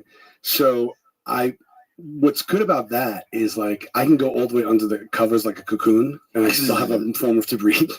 So I like wrap myself like a fucking burrito for real. It's so delightful. CPAP. Yeah. You're breathing. You're scuba diving. There's just a hose coming out of it. Scuba diving in your sleep. Yeah, that's so crazy. So I love it. So I wrap myself over my head and everything. And what I really do, like what's really fun when you're in there, is to like just poke out a foot or just or a hand. It's really fun. And just get like a cool breeze. And then wonder about what's under the bed's going to bite your feet. Sure, a little bit. It depends on the night, right? But like, that foot's out there dangling. It does feel very I don't like haunts. I will tell you that. I don't believe in ghosts, but like haunted houses and scares, we can get into that later. Wait a minute. What's the difference? What are they haunted by? Well, like, like fake ones, even, I'm saying. Oh. I don't even like the go through the. Oh, okay.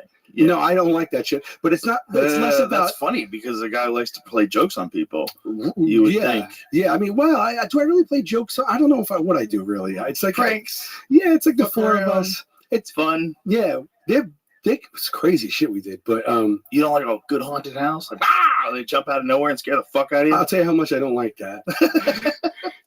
We went on the show. They know I don't like it, so they created. One time they put me in a cornfield, and they made it haunted, and I had to navigate it. And then the next time they upped it, and they got an old mansion, and they completely built it all out and made it haunted, and just put me in there, locked the door, and made me alone in the mansion. Did you want to really see like a collection of shit that'll freak you out? Go to Zach Bagans' thing in Vegas. Oh, is that like thing where they get really weird with you? He's got this... Like it's a visceral thing, like they put a gun in your throat and stuff like that? No. He's got this crazy mansion in Vegas that's like a museum of haunted shit. A museum of like they have Dr. Kevorkian, the van where he killed people. They have the van. Yeah, okay. They have a bunch of stuff that Ted Bundy owned and a bunch of stuff that Ed Gein owned. Yeah, it's a creepy fucking place. This is the one I had the thing on my. This is the. Stupid.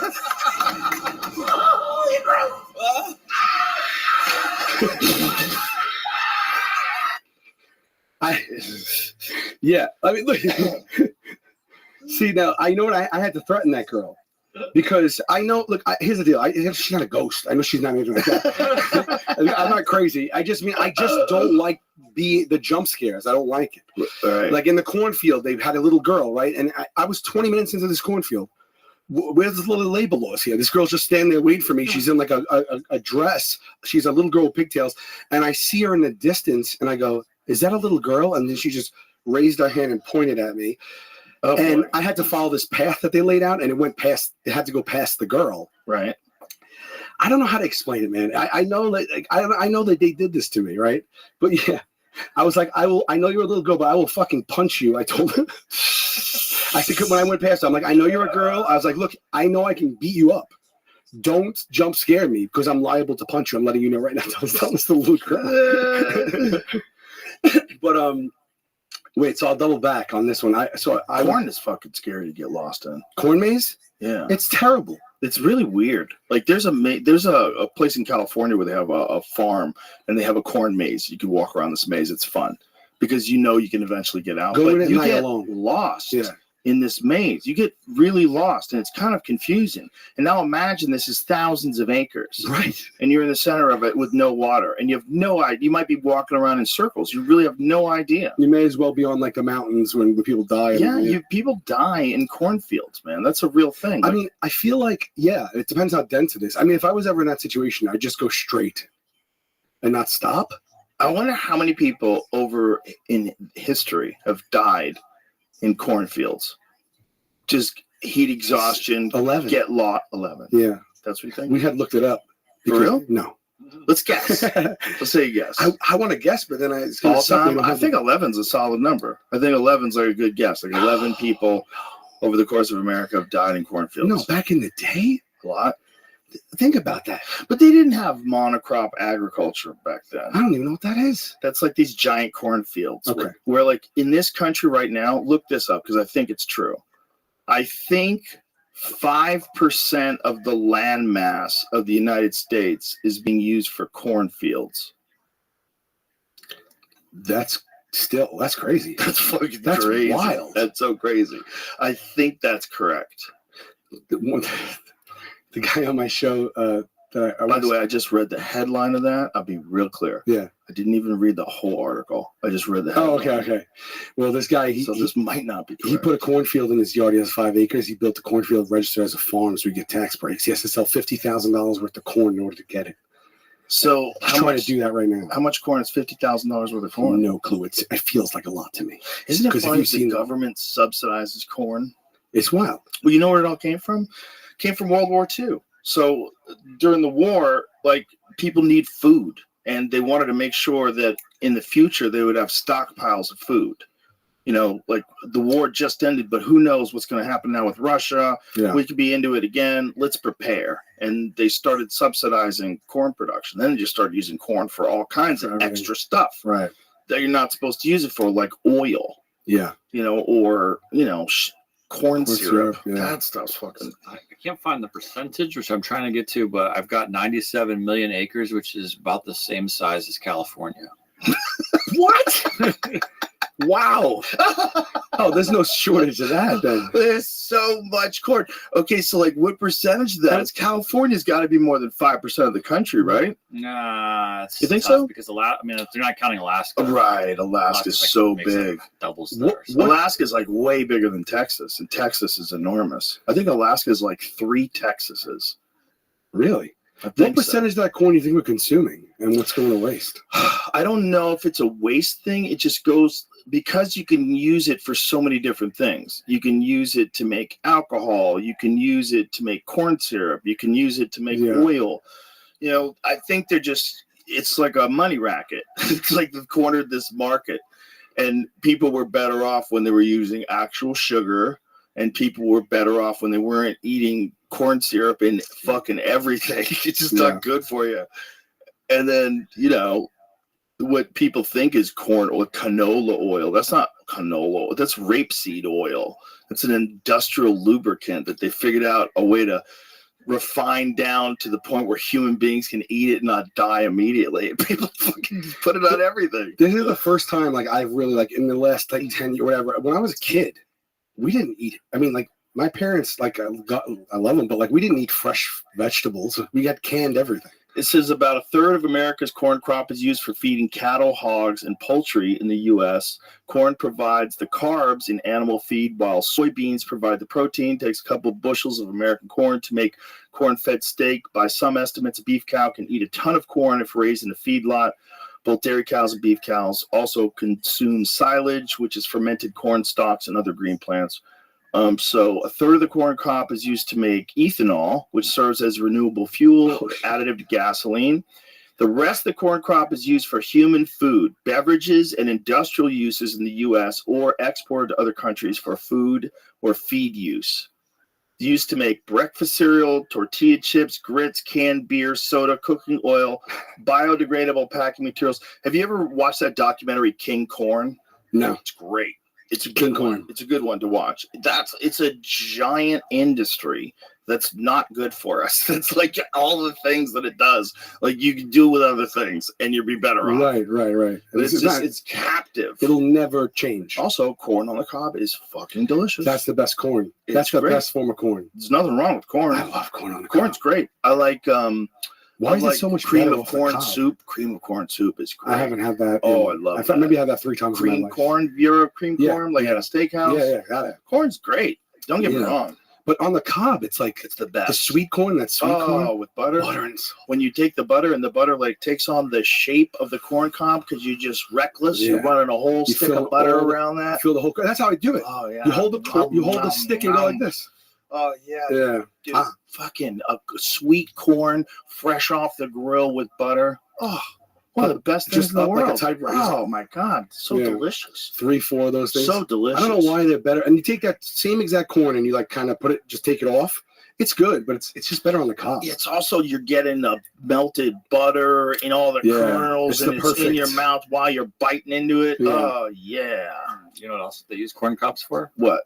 In the 1800s? Pipes. Before Popeye. before toilet paper. Whoa. No shit. Jesus Christ. To wipe their asses? Can you imagine how rough their assholes were back then? Because it catches. Why? Because of the shape? Because they had it, I think. Because they just were Whatever. dummies. They were living in a dumbass time. Early North American sailors used corn cobs. They were abundant, soft, and easy to handle. Look at this. Sailors used something they call a tow rag. By the way, back then they didn't even run in water, so it's not like they're washing these things off. Yeah. You're a sailor with a corn cob. You're going to use that corn cob over and over again. You'll be smearing new shit over the area over the old shit's dried up. They dangled it in the water to clean it off. Oh, God. A bit of a dangle. Fix it up, lad. You ever think about like how we got, like how people would have sex back then? Like how would people still fuck back then? They were disgusting things. Think about how many years. It's only like the last 100 years that people aren't disgusting. Yeah, we were talking about St. Agnes, who went his whole life. Was it St. Agnes? Yeah, I mean, anyway. His whole life without having a bath. His whole life. He copped to that? That wasn't even that. It was like you were supposed to do that. Oh. Yeah, like bathing was thought of as like a ridiculous thing to do. I mean, day 3, it starts to be a problem. I don't know what happens. I wonder what happens. Like, what just happens if you never bathe? Like, we just assume that you have to bathe. Maybe that's the source of a lot of our problems. We're not, like, covered in dirt and bacteria all the time, like we're supposed to be, like a normal animal. Maybe that like warded off. Maybe that warded off, like... I bet it... Nah, it didn't do that. No. It didn't stop predators. No. You don't think a T-Rex would be like, ugh? I don't know how we made it so far. Yeah. I really don't. I don't understand it. I mean, I know it was the invention of weapons and tools and stuff and building houses, but god damn, we're so weak. Like, how much different were we back then? We are so fucking weak. I just can't imagine us without the houses and the weapons. Like, how did we even make it that far? And how much of a change was it once we developed the houses and the weapons? Because we are so bitch ass, like, as an animal. Even if you're fit and in shape, even if like you're a UFC fighter, you're like Islam Makhachev. Compared to the nature world, our animal species is so bitch ass. Right. We're so bitch ass. Right. It's insane that we made it this far. Yeah, it is. I guess just the fact that we even survived to the point where we made like a bow and arrow. Like, how? Right. How did everything not just run up on us and eat us? I don't know. And it's like the day, like, I always think about this too. Like the first, there's always the first person. Mm-hmm. Like there was one person who was like, oh shit, hold on a second. I guess. And now, I guess they probably like stepped on things and cut themselves with it, and then realized they could pick those things up and cut other things with it, and then they figured out how to make those things. Yeah. You know. And then we got email. Fast forward, you got AI. Yeah. Fast forward. Yeah, I mean, could you fucking imagine being born, in Africa 500,000 years ago? Just if you put me in Africa now, if you put me in the forest right now, Congo, if you put me anywhere right now, I'm done. I don't know how to make a fire. I don't know how to. I don't know anything. I can't explain anything. I can't explain to you how mirrors work. There's some places like I was reading this thing. No, it was actually Paul Rosalie. Paul Rosalie was talking about this. So, like, if you get caught in the Amazon, do not try to make a fire because you won't be able to, and it'll break your spirit. Like, you're not going to be. I didn't think that's where you're going with that. If you're lost in the Amazon, forget a fire. It's not going to happen. Your broken spirit will kill you before you will realize how hopeless your plight is when it is impossible for you to make a fire. So now you're going to realize that everything that you eat is going to be raw, and you're going to have to catch things and eat them raw to stay alive. Right. And now you're an animal.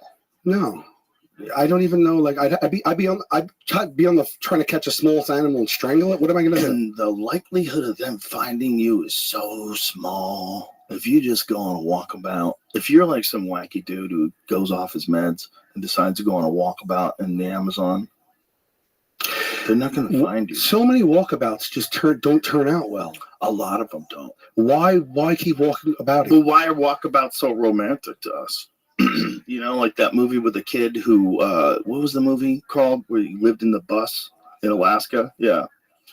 Into the Wild? Oh, yeah. Into the Wild. Like, why is that so romantic to us?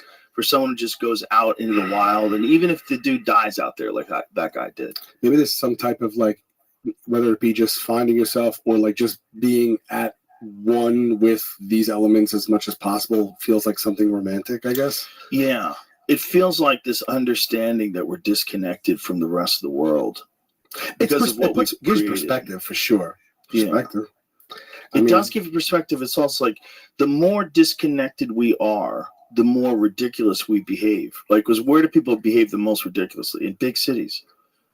They're the most disconnected from nature. The most. You're living in concrete jungles, honk, honk, fuck you. You're living in New York City, like, you're disconnected from nature, period. Right. Fuck your park. Park's cute. Yeah, that park's cute. It's surrounded by New York City. Like, that is, it's so unnatural. It's so contained. Yeah. It's actually contained by the city. The park is contained. Yes. It's not peaceful. It's peaceful enough. Right. It's a nice park. It's a lovely park. But you've been through it all? Have you been through it all? Yeah, I've been through the park. I mean, but lovely. Because it's like I thought I went to it, but then one day I like really went to it. It's like I went to like every area, which is there's so many things I didn't know. There's like really big. There's like 50 things, like places. Yeah. It's a beautiful thing about New York City that they have that park in the center of it. It really changes the dynamic of the city. It does. I think it makes the city a more livable place, a more friendly place. Absolutely. I mean, it's crazy that you have this insane urban environment, and then inside you have this massive park. It's like another world in there. It is. There's but the difference between that and the woods, the actual woods, like the Colorado Rockies, the difference being out there and waking up and just looking, and all you see in front of you is mountain peak after mountain peak after mountain peak, and it just goes on. That is a different feeling. That's the real feeling, and that feeling is, I think that feeling is like a thing we're supposed to get. I think that's supposed to be it's a part. I think it's a part of our requirements of being a human being, that we connect with the earth, that the earth sees us, we see it, we're out there in it, and we realize our actual place. We get all cocky in our fucking Uber in New York City, getting out, buying a slice, and you think you're all disconnected. We think we're better than them. But we're just trapped in our own little fucking zoo, the little zoo that we've created.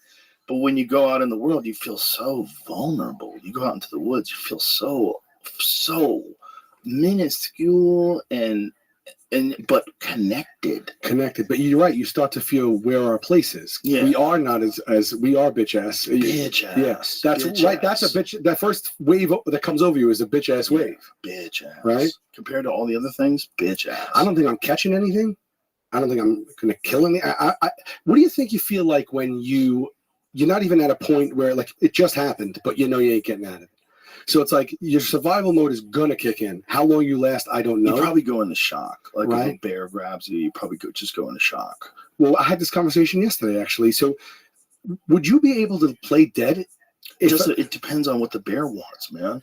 See, there's two types of bears. Black bears and brown bears. Black bears are more likely. This is two types of bears in North America. Yeah.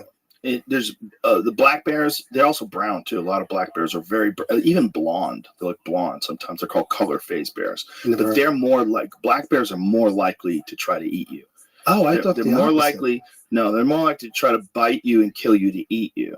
Whereas brown bears, for the most part, when they're killing people, Like grizzlies? Yes, brown bears are the big ones. Are the ones that are the coastal bears because they have access to all the seafood. That's why those Sure. are like those Kodiak bears. Yeah. Enormous grizzly bears. But it's the same bear. It's the same species. Yeah. It's just you have the inland one, which is eating mostly animals and berries and Yeah. shit like that. And then you have the coastal ones just gorging in salmon. And so they're fucking huge. Yeah, they put me in a cage with two of them.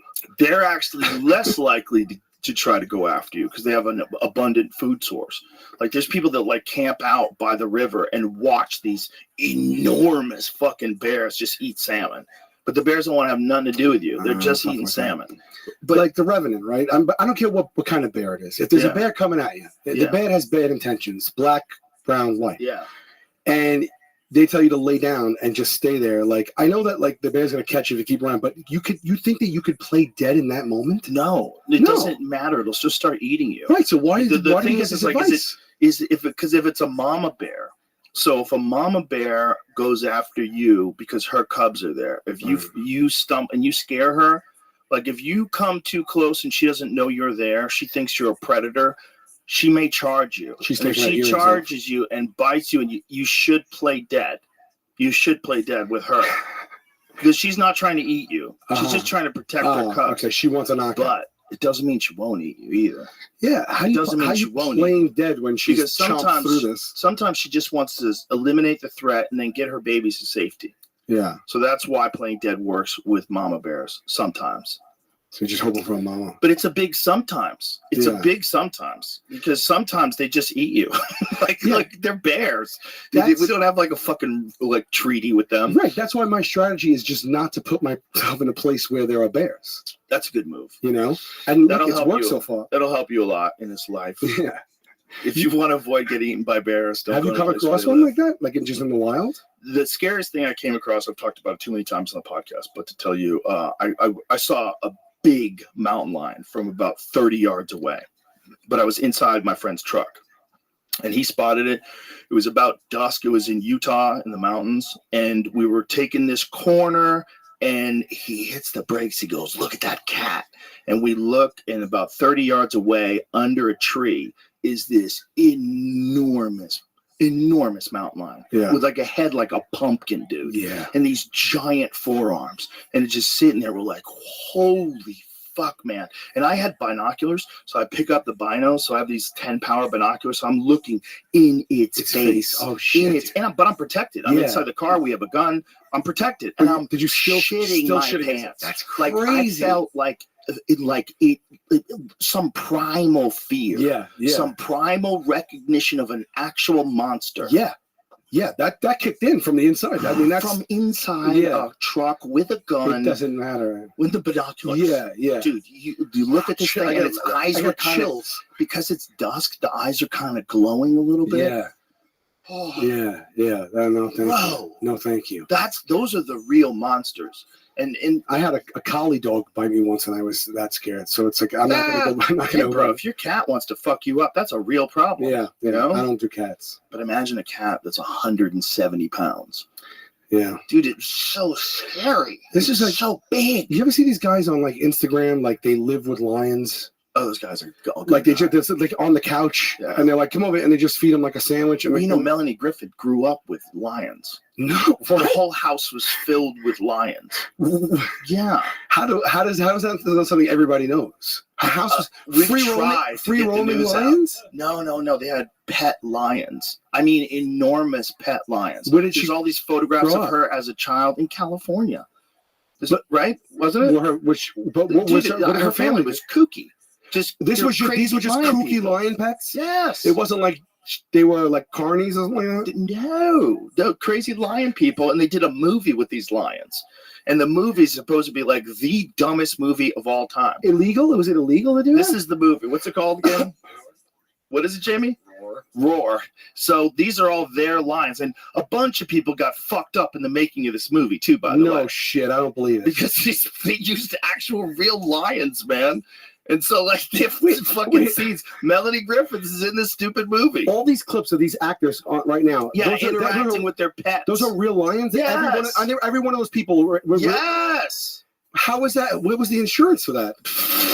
Insurance. Get the fuck out of here with your insurance. They locked me in a motel room with a tiger, a Bengal tiger, in our movie, in the Joker's movie. They pushed me into a roadside hotel room, closed the door behind me. Dude. I turned around. There was no knob on the inside. And I just was like, what is this for? And I heard like a rumbling. Oh, my God. And then literally I was like, guy, I plastered up against the wall because I was like, dude, it's just a white tiger just comes out. How can they predict the behavior of that thing? Yeah, that's what I fucking said too, bro. That's so dangerous. And if you're on a chain, it's on a chain, which is what are you talking about? It's chained to the pole in the shower, bro. I want you to look at that bitch ass chain.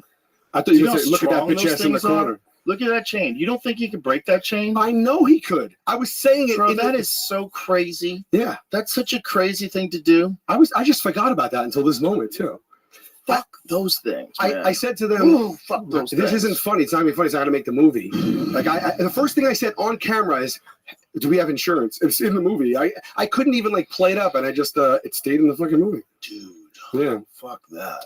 But Roy, look at that guy. That was Siegfried and Roy. Yeah, same thing. Like he raised that tiger from the time it was a baby, and he would. They don't even know why it had. There's all this speculation. There was a lady with like some crazy hat on, apparently, and they think that like maybe the tiger was agitated by the lady, but it's all just the tiger just decided to bite him. Yeah, if that's all it takes is that tiger to get agitated by a lady. Yeah, I mean you're playing with Russian roulette your whole life. I mean, like, he would tell you a billion times over, "It's safe," and then he gets his throat cut out. I don't think it tried to kill him though. I think it was carrying him away like a cub. Yeah, I think his limp body. Did they show that? Yeah. Yeah. I don't think they showed it, but I think they have it. I don't think anybody's seen He didn't die though, right? Oh, he died. He died eventually, but he was paralyzed. Like a few hours later, or no? He was paralyzed. Yeah, and he kept the tiger, right? He was like, I figured this. Yeah. I mean, it's the lady's fault. You can't trust those things. Because when it goes, you saw the one where the guy was he had a trained grizzly bear for a movie. It had been in a few movies. Yeah. And he's doing this thing with it, and it just bites this guy's neck off. Just jumps on this guy's neck and tears it apart in front of everybody, and there's nothing anyone could do about it. The bear just jumps on him for no reason. Dude's just standing there, just totally standing still. And the bear just decides, I want to bite you. Imagine what you feel in that moment, knowing that you're going to die, knowing that it's going to be this way, knowing that people are watching and can't help, and you're going to die in front of, like, your whole life. When am I going? How's it going to happen? It could have all been avoided. Like, don't do that. Don't get out there. This is just not. It's not 100%, kids. Even if it's 99.9%, that little tiny one that when the bear decides to just do what nature wants it to do. Yeah. They want to kill things, man. It's part of the fun of being a bear. It's part of the fun of being a tiger. It's part of the fun. They like to kill things. That's how they survive. There's a reward system that's built into their DNA, and we have this stupid belief that we could just slide stakes under the door and they'll be cool with that. Yeah. And then eventually they just I want to get my own meat. Yeah, like, you're not the boss of me. So the tiger never attacked him during the Vegas show. He saved my life. I don't know, Roy. I don't know if we're picking it up. Why does he think the tiger saved his life? Exactly how it happened, but he said it like it's. He instinctively. He said he might have been having a stroke. Hold on a second. Roy maintains that Monacore was really trying to drag him to safety after seeing him felled by what he thinks may have been a stroke. He said he instinctively saw that I needed help, and he helped me. He was taking medication for high blood pressure for years. Said he recently began to suffer dizzy spells, and this one spell unfortunately occurred in the presence of a very large tiger. He said, I started feeling weak. He still speaks slowly, but has recovered most of his German accented speech. As I fell over, Monacore saw that I was falling down, so he actually took me and brought me to the other exit where everybody could get me and help me. He knew better than I did where to go. So he's saying that the tiger fucked him up accidentally while it was dragging him to safety. Did that come out right away? I don't know. That's amazing if that's what happened, but tigers don't understand. You can't just drag a dude by his neck and not like break it. Yeah, exactly. Because we're bitch ass. Yeah, it's like Lenny from The Vice of Men. Yeah, you could do that to a puppy. 2 gaping puncture wounds to the neck. Before passing out, recalls said, "Leave Montecore alone. Bring him back to his brother and sister. Let him be happy." These guys are so crazy. I picture Roy being suffering dragged. from severe blood loss. This picture of like just blood squirting. He's like, "Leave Montecore alone. Thank you. Leave him alone. Just Bring him back to his brother and sister." Oh my God! Suffering from severe blood loss and shock, he was considered medically dead at one point when his heart stopped. He also suffered the stroke that would ravage the left side of his body. So, was the stroke before, or was the stroke because of him getting bitten? I mean, if it was, he might be rationalizing. Yeah. He could have just had the stroke, and that would be bad enough. But he could have just had a stroke. Do they know when he had the stroke? I don't see. What he's saying makes sense, though. If that cat loves him, and the cat sees him faint, and the cat wants to drag him to safety, it's just they don't know they can't just bite you. You ever see the reunions with the reunions of like the trainers, and they haven't seen in years, like these zoo guys? Oh yeah, that raise like tigers and set them free, and then they reunite them. Oh, like in the wild, they reunite them, and these tigers just come charging out. The guy jump up and just start licking them. Oh, yeah, you see that, and yeah, I think that's bad press to put out there. Really, I tell you the truth. Why? Because it's making them it look like a domesticated house cat. The thing looks adorable. It's licking it. I'm like, maybe I could raise a lion. Yeah, don't do that. Yeah, that's a good point. But it's like, if you raise one from the time it's a baby, it realizes like, oh my God, that life is so much better than this bullshit life of chasing gazelles. I know, right? You know, that life sucks. The guys are in this guy's like leather sectional in his house, and he's feeding them, just throwing them meat, and he's like playing, DJ Khaled. And I'm like, how this guy's going to die? He has like 30 lions free roaming the house. Yeah, he's got like 1 billion Instagram followers. Everyone's following, waiting for the post. Tiger seen in Houston neighborhood found after a week of searching and legal wrangling. A week is crazy. Oh my God, that's so crazy to have a tiger rolling around for a week, just dodging for a week. How's it hiding? Yeah, like, how are they so bad at finding tigers? Anyone who lays eyes on that tiger is calling it in. Yeah, but don't you have helicopters and shit? Like, yeah, you don't let that go for a week. How do you get that? Where's it going? Where'd it go? Nobody gets lunch until they find it. It's like, you can't just let it go. It's overtime, boys. Come on. Every night, find the tiger. Every night they were like, all right, let's go to bed. Tomorrow we'll wake up early. It's not a tiny tiger. So it came right up to people? Is that what it's doing? It says this is an off-duty police officer points a weapon as the apparent owner retrieves the tiger that had gotten out. Oh my God. So this dude can just grab it. That's kind of cool, though, that they just let the guy grab his tiger instead of shooting it. Until they find like a bunch of dead dogs and cats. You're thinking that's a small tiger? I went to the Nashville Zoo. I got like a backstage, whatever tour, whatever. They had baby cloud leopards that were just born. Oh, wow. I held them in my hand and fed them with a bottle, right? They were this big. I mean, you could have crushed it, right? And a year later, I was back there on the road. I went back, and they said, do you want to see the baby cloud leopard you fed? And they build these outdoor structures, these cages. So they're living outside, but they're in outdoor cages. So they bring me in the cage, right? And we're with a few people, and they're like, that's the one that you fed last year. And it's like, now it's like, it was this big when I fed him. Now it's probably like this big. Whoa. But it's lean. It's lean. Right. Like this big. Like bigger than any house cat you've ever seen, but like not like, you'd still think like, it couldn't hurt you. So they tell you, whatever they say, whatever you do, just don't turn your back to it. So I was like, oh, okay. And I was like, can this thing hurt me or not? Like, why are we in here? You know what I mean? And at one point I turned around, like we were going to walk out, I turned around. It swiped at me right here. I still have a mark for it. It swiped at me right here and sliced me and drew blood. It wasn't a deep cut or anything. It just like missed. It only did it when you turned your back. It's when I turned. I was like, oh my! It fucking did it. And it's just one line right here. It wasn't like I didn't need medical attention. Thank God, but it got me and it broke skin. Deep predatory instinct. Just turning around. And I was like, oh, I fed you last year. Yeah, it's something that's not looking. Anything that's not looking, that's going to get it. Isn't that scary? Is it like built into its hard drive? Dude, what about that lady that got her face ripped off by the chimp? I was just reading about that. Oh my God. They have a picture, I think, of it. And don't do it. Yeah, don't do it. Yeah, that's a terrible story, man. That's horrific. And like, I think they have like audio of it or something like where she's just like this 911 audio. Oh God. Yeah. Those chimps, they like dismember you. Like he ripped her entire face off. Yeah, they try to ruin you. They try to bite your fingers off. They go for your genitals. Yeah. They tear your feet off. That's that's a odd handbook for them. That's like, well, it's let me tear his feet off first. They I don't know want to cripple you. Yeah. They're not even trying to kill you. They're trying to cripple you. Is that what they're doing? Yeah, they're smart. Cripple you and then what? Evil and smart. They're trying to ruin you. Run up your No more bills? fingers, bitch. Just cripple you and walk away and be like, now live like that? Yeah, they don't just want to hurt you. Oh. Like, they don't have any morals. They're just these wild, intelligent things. Why do they have a break point then? Why do they want to just I don't know why they do that to people, but if they wanted to kill you, they could kill you really quick. They could just bash your head against the ground, you'd be dead in a second. But they don't, I don't think they want to kill you. I think they want to fucking hurt you.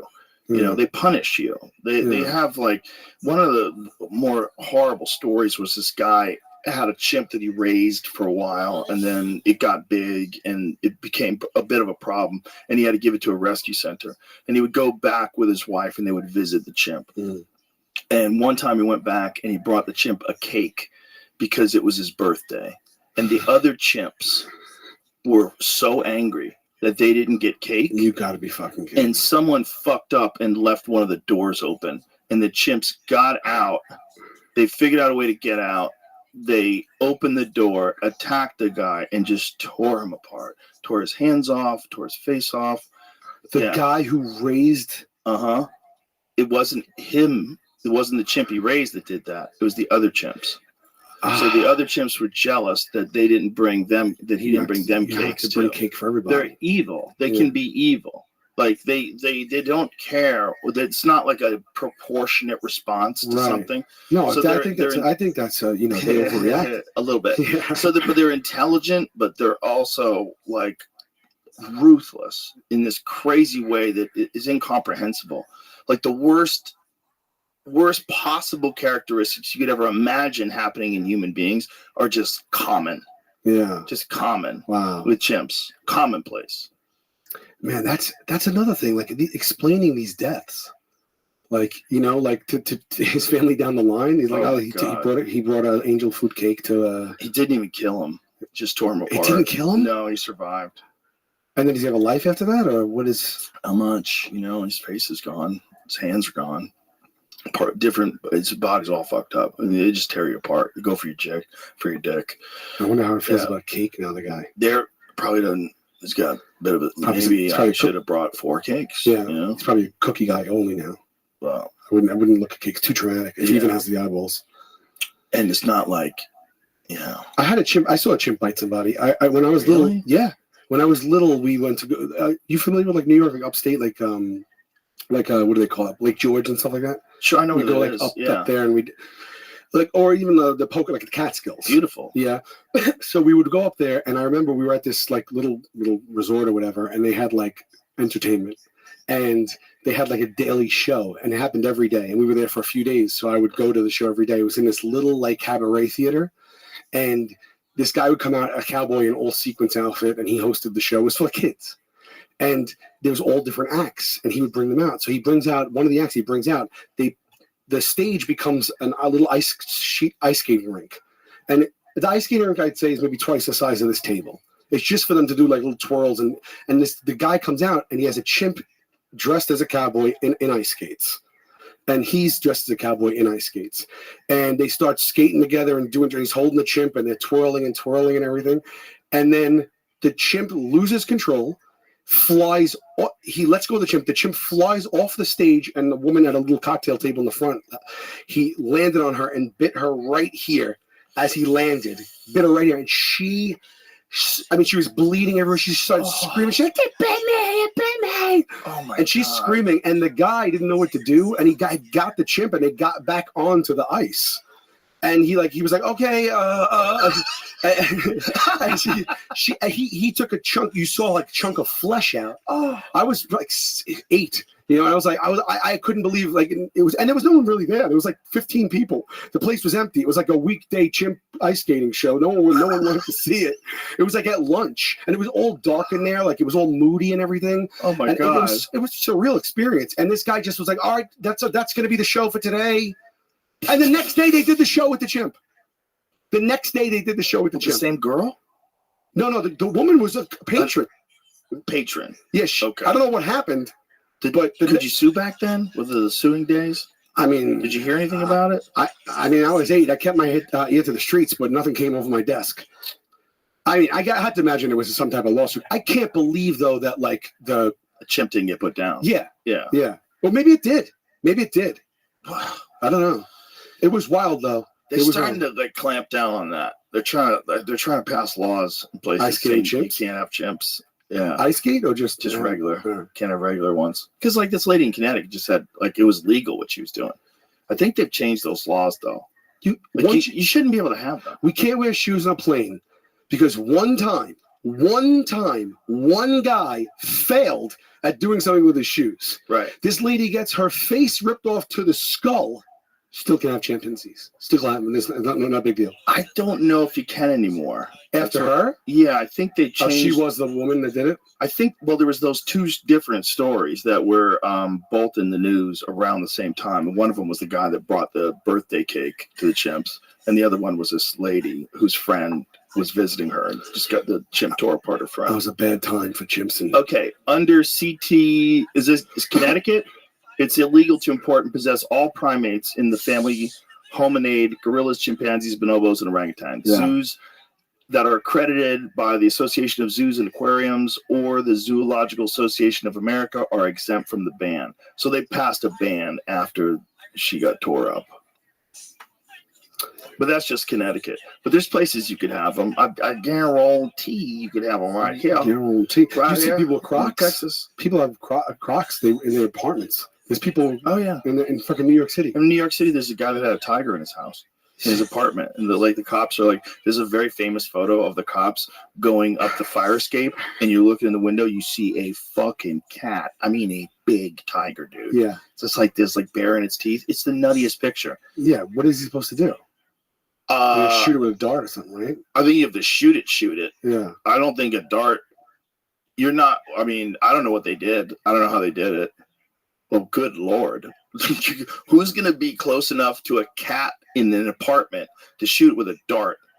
Are you fucking sure you're going to hit it? Yeah. I'm not going in. Are you sure? You only get one shot. How many darts? What are you talking about? You're going to go in the apartment and shoot it with a dart? Are you out of your fucking mind? That's not, and he's the guy that like gets the call. He's like going to the fire escape with a dart. He's used to like dogs. Yeah. A dog? Yeah, I'll shoot a dog with a dart.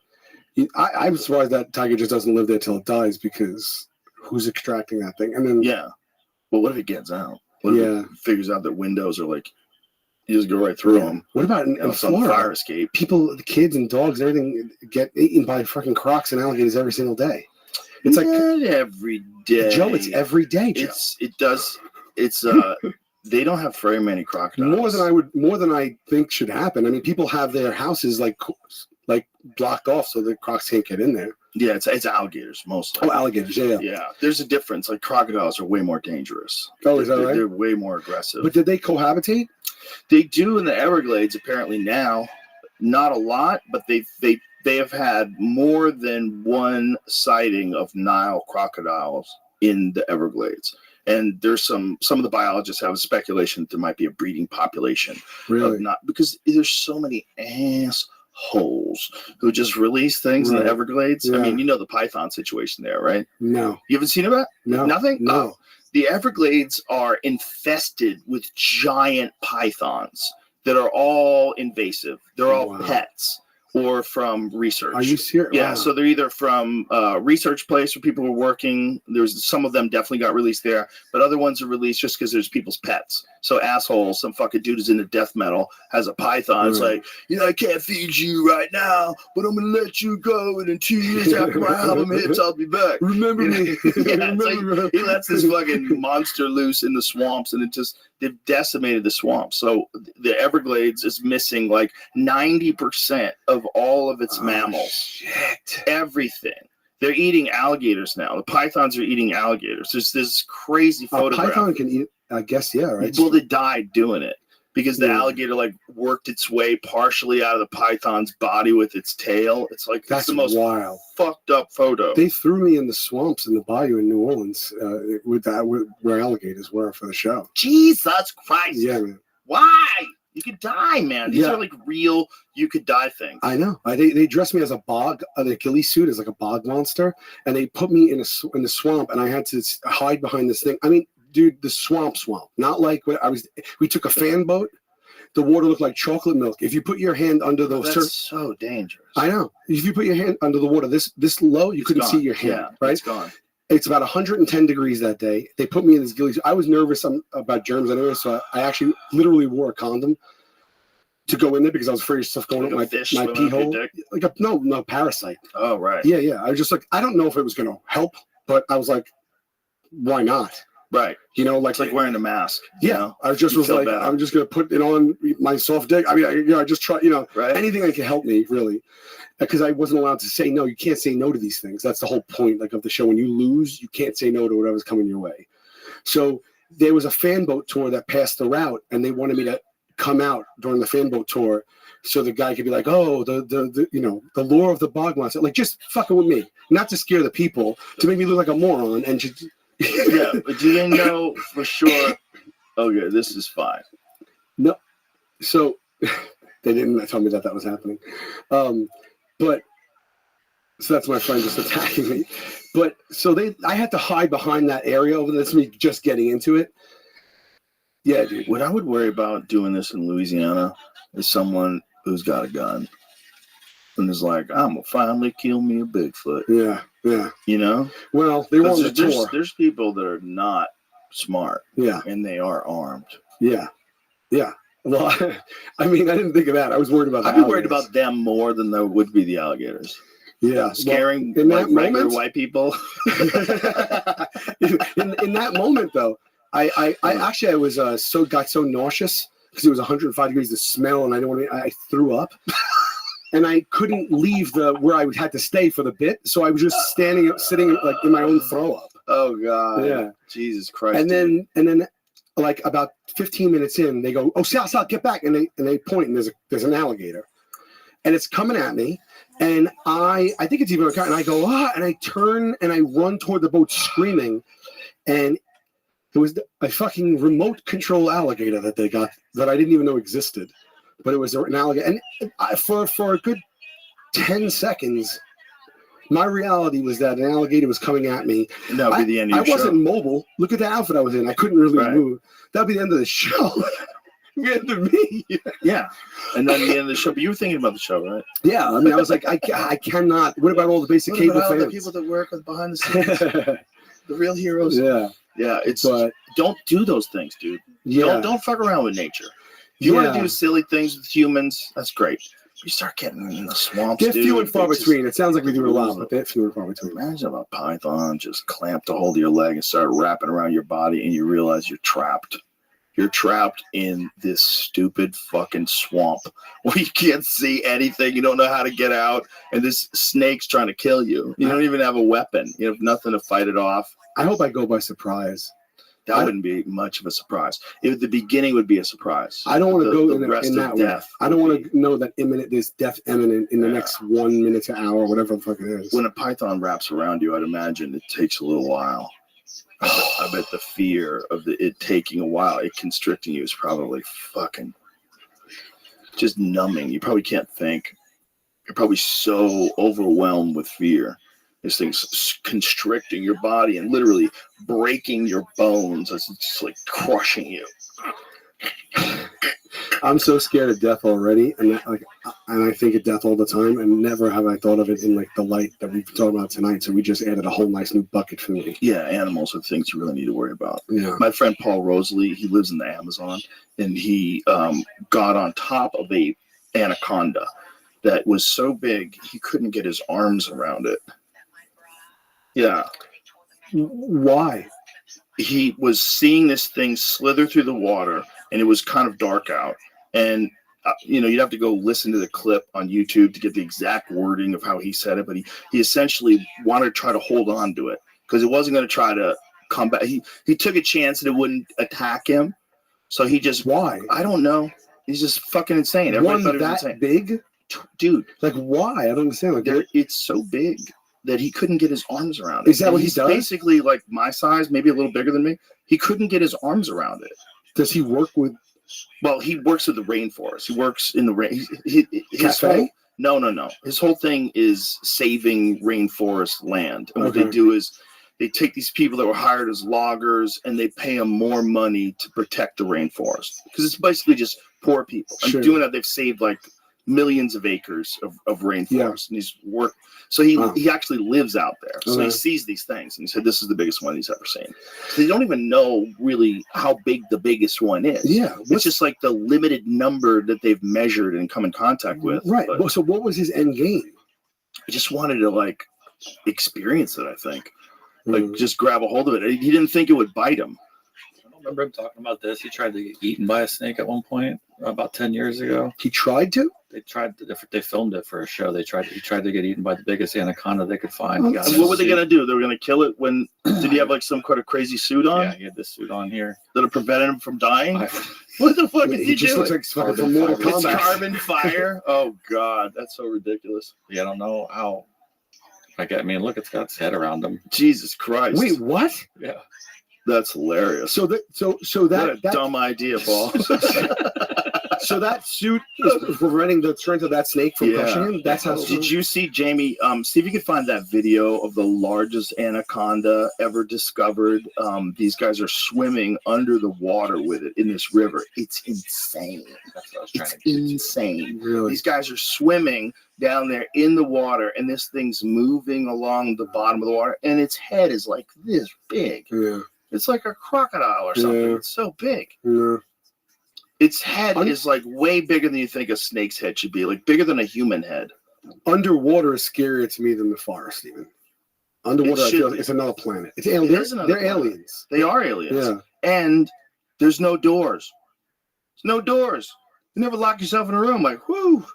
Yeah. Finally, I'm home. Yeah, Nobody gets to that's relax. Wow, it's unobstructed. Yeah, there's no doors. Yeah. Look at this Forever. fucking thing, dude. Look at this thing. It's 26 feet long.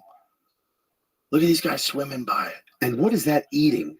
Everything. To sustain that size, wants. what is that thing eating? Everything. Look at its head. He goes man. right to it. Look at the fucking. He's got on a Fisher head on Price that goggle thing. set from CVS. What is he doing? He's being a dork. Look at his outfit. He's got his watch on. He's got Yeah, a he might be one of them influencers. But whoever this fella is, or maybe he's just a scientist that's a young kid. But whoever this fella is, like, you got balls. Just to assume that thing doesn't want to just eat you. But it's not even balls though. It is balls. Oh, his name's Dr. Freak. So you still don't know if he's a doctor or an influencer then? Yeah, I don't know. Freak Vonk? Is that what it said? Dr. Freak dies fucking with a boa. I can see it. What a great name. Dr. Freak. He sounds like he should be like one of them DJs at an EDM show. Yeah, Dr. You know? Oh, yeah, sure. Dr. Freak's here. What's the best With name? Marshmallow. The best name you've Dr. heard? Freak. The best name I've heard for solid anybody? name. Just a great freaking name. For like what? For a human? As a human name, yeah, like just as someone's first and Yeah, last name. it's like, I never even thought about that. Nothing comes to mind. Yeah. What about you? Someone just said something to me a couple days ago, and I was like, "That is the fucking coolest name I've ever heard," but I don't fucking remember it. But like, it was something like Enrico Palazzo or something. Like, it was like something like, you know, like a good flairful. Yeah. Name is good. If you have a flairful name and you're a fucking loser, that's gotta suck. Yeah, you that's know, gotta suck, you got yeah. some beautiful name, but you turn out to be a loser. Yeah. He's a Dutch wildlife presenter, so he's like, Oh, so he's a presenter, but is he dude. also a doctor? Wait, that was I don't want to call him Dr. Freak if he's not really a doctor. Was that's a real bat thing? That's real. Yeah. That's a bear with wings right there. That thing. Yeah, but that's a perspective thing. You got to look where his feet are. He's standing behind it. The bat's in front of the camera. Still, no, it's Yeah. not. It's not as big as it looks. Still, But yeah. you know, still. I mean, it's probably kind of big. He's not that far behind it. He's far enough. I mean, yeah, but if he got like right up to it, it would be about that big. No. The rat body, the body part. I don't know. It looks I like think he's if a he foot got behind close it. to it, I don't. Which kind is it? By the way, Actually, he how shows do them those things body. exist and we don't talk about them or 5 see them feet. more? Well, wing length is 5 feet. Wing length is 5 feet. Okay. Like it's a fox size. I think. Oh fuck that! Oh, really? Like fox sized? Yeah. Okay, look at this lady. Oh, my yeah. god, dude! That's a lot bigger. That one's fucking. That's Oh my crazy. God, That's look the at thing that. of nightmares. That's like Bram Stoker's Dracula, where Gary Oldman turns into one of those. Yeah. That's what it looks like. Who's even going near those things? What are they? They're in Bali. There's a large, I guess, fruit bats. We're so lucky they just like fruit. Oh my You know? God, yeah. So like sort of the same way cows feel about vegans, like, whew, Yeah. so happy. You ever go over here to see bats? Oh yeah. Is it really 1.5 million? I didn't count. No, that's the it's- stat they give you. Yeah, that's the stat. I don't know, but it's an insane amount of bats. It's a sight to see. Right? Oh yeah, it's I've seen it from a crazy. distance, but I've never gone and stood there. It's a cloud of bats. You get shit on? Well, you probably would if you were under them. You know, like where it is like where the bridge meets the water. So I imagine when they're flying out, they shit on the water. You know, there was a couple doctors died because they were standing in front of this cave in Africa where bats, it's like fucking millions and millions of bats in this cave. And every night they would come out and they wanted to get photographs of these bats coming out of the cave. So they're sitting there waiting. The bats come out of the cave and just drench them in shit. Millions and millions of bats just shitting in their face. And they didn't think of that. And they got some crazy hemorrhagic virus. And they were both dead in like a matter of days. Again, I'm just thinking of the obit for that. Or like, you know, you tell them like their great-grandkids, like great-grandfather got shit on by too many bats at one time. Yeah. And it just went south from there. He was a bat scientist that didn't think about this one thing. Yeah, like what you know. One thing. How do you not know that's about to happen? Or maybe they just didn't think it would be the volume it would be. See if you can find that case. While you're looking, I found it sounds different. How did it come to be down here? How did it? Why are they all here? That's a good question. I don't know, but apparently they eat the mosquitoes. There's more in Houston. Oh, really? Yeah, that's a migration and a mixture of two different colonies from like they fly from Mexico. Dude, they're so cool. When they come out at night and you hear them. Yeah. That's the sound they make? And you see them fucking flying over like, whoa, look at them all. They're cool. And they apparently do just fuck those mosquitoes up. Imagine if the bats weren't around and we had like way more mosquitoes. Because apparently they love mosquitoes. Yeah. You guys don't have a mosquito problem down here then, I'm assuming. We do. We have, no, I wouldn't say it's a mosquito problem. Like Alaska has a mosquito problem. Yeah. You ever been to Anchorage in July? No. Bro, you get out of your fucking car. I went, but it was August 1st. You get out of your car, it's like a scene from The Birds, like the Alfred Hitchcock movie, like or Albert Hitchcock. Yeah. No, I went to Australia in the you know the desert and stuff, and we had to wear nets because they just the bugs just land on you and just stay there. Is it Alfred Hitchcock or Albert Hitchcock? Alfred, right? Yeah. Once you say it wrong, your brain goes, wait, which one's the right one? Yeah. Those words, you don't hear Alfred or Albert anymore. Kids these days. No, there's so many names you don't hear. You do not get called Alfred. Alfred's dead. Yeah. Like, that name is Alfred. I've never heard that name. I think Alfred is probably more. It's a beautiful name. It is, and I think that's probably more Alfreds than other names, though. Adolf's gone. Yeah, Adolf's that's a wrap. Yeah, you can't name your kid Adolf. You know, you can name your kid Genghis. Nobody would fucking flinch. Yeah, right. That dude killed 10% of the population of Earth. I know, everybody like, wow, what a cool name. Cool Is reference. it spiritual? Did you feel connected to the Mongols? Like, everybody would be cool with that name. Is this like, as in Khan? You could call him Temujin, which is Genghis Khan's real name. If you Was called it your kid really? Yeah, that was Genghis Khan was a stage name? No, it was like, His, he like, was tribe? a Khan. He was a Khan. The Khan is the ruler. And I think, I don't know what it means. What does Genghis mean? It's crazy. I think it's something about who he is as a ruler. But his name, his name that he was given at birth was Temujin. And he became a Khan. So you could call your kid Temujin, and you'd be naming your kid after someone who killed 10% of the population of Earth while he was alive. You think Genghis ever thought his ancestors would own the Jacksonville Jaguars? It says Temujin formally adopted the title Genghis Khan, the meaning of which is uncertain. At an assembly in 1206, carrying out reforms designed to ensure long-term stability, he then transformed the Mongols' tribe structure into an integrated meritocracy dedicated to the service of the ruling family. After thwarting a coup attempt from a powerful shaman, oh, what a wild time to be alive. Warlords and shamans are trying to get a coup on you. Genghis began to consolidate his power. In 1209, he led a large-scale raid into the neighboring Western Z, who agreed to Mongol terms the following year. Yeah, he did a lot of wild shit. We could go on and on for that. I He would killed a imagine- lot of fucking humans, man. Dan Carlin probably had the answer in his podcast about that, probably, right? This is just from the Wikipedia. Yeah, Dan Carlin's podcast is the best source of that. If you want to know like a cool story that's entertaining that you could follow along with, it's The Wrath of the Khan. The Wrath of the Khan. It's all about that dude while I was alive. But my point is, like, you could name your kid Temujin. Nobody would freak out. Yeah. Name your kid Adolf, and he can't hang out with my kids. Yeah, right. You can't bring Adolf over the house. He's 4. He doesn't know. That's the number one name, right? But what's number 2?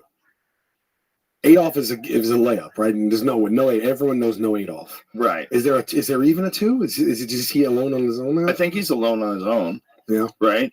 Because like Joseph Stalin existed before I was born. I'm Joseph Rogan. Like nobody flinched on Joseph. Yeah. Even though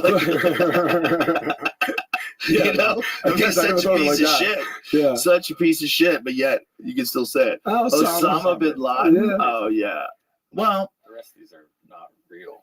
Yeah, Osama would be a hard one. Yeah, that's a hard one. Hussein would be a hard one. Illegal baby names in the United States. Illegal?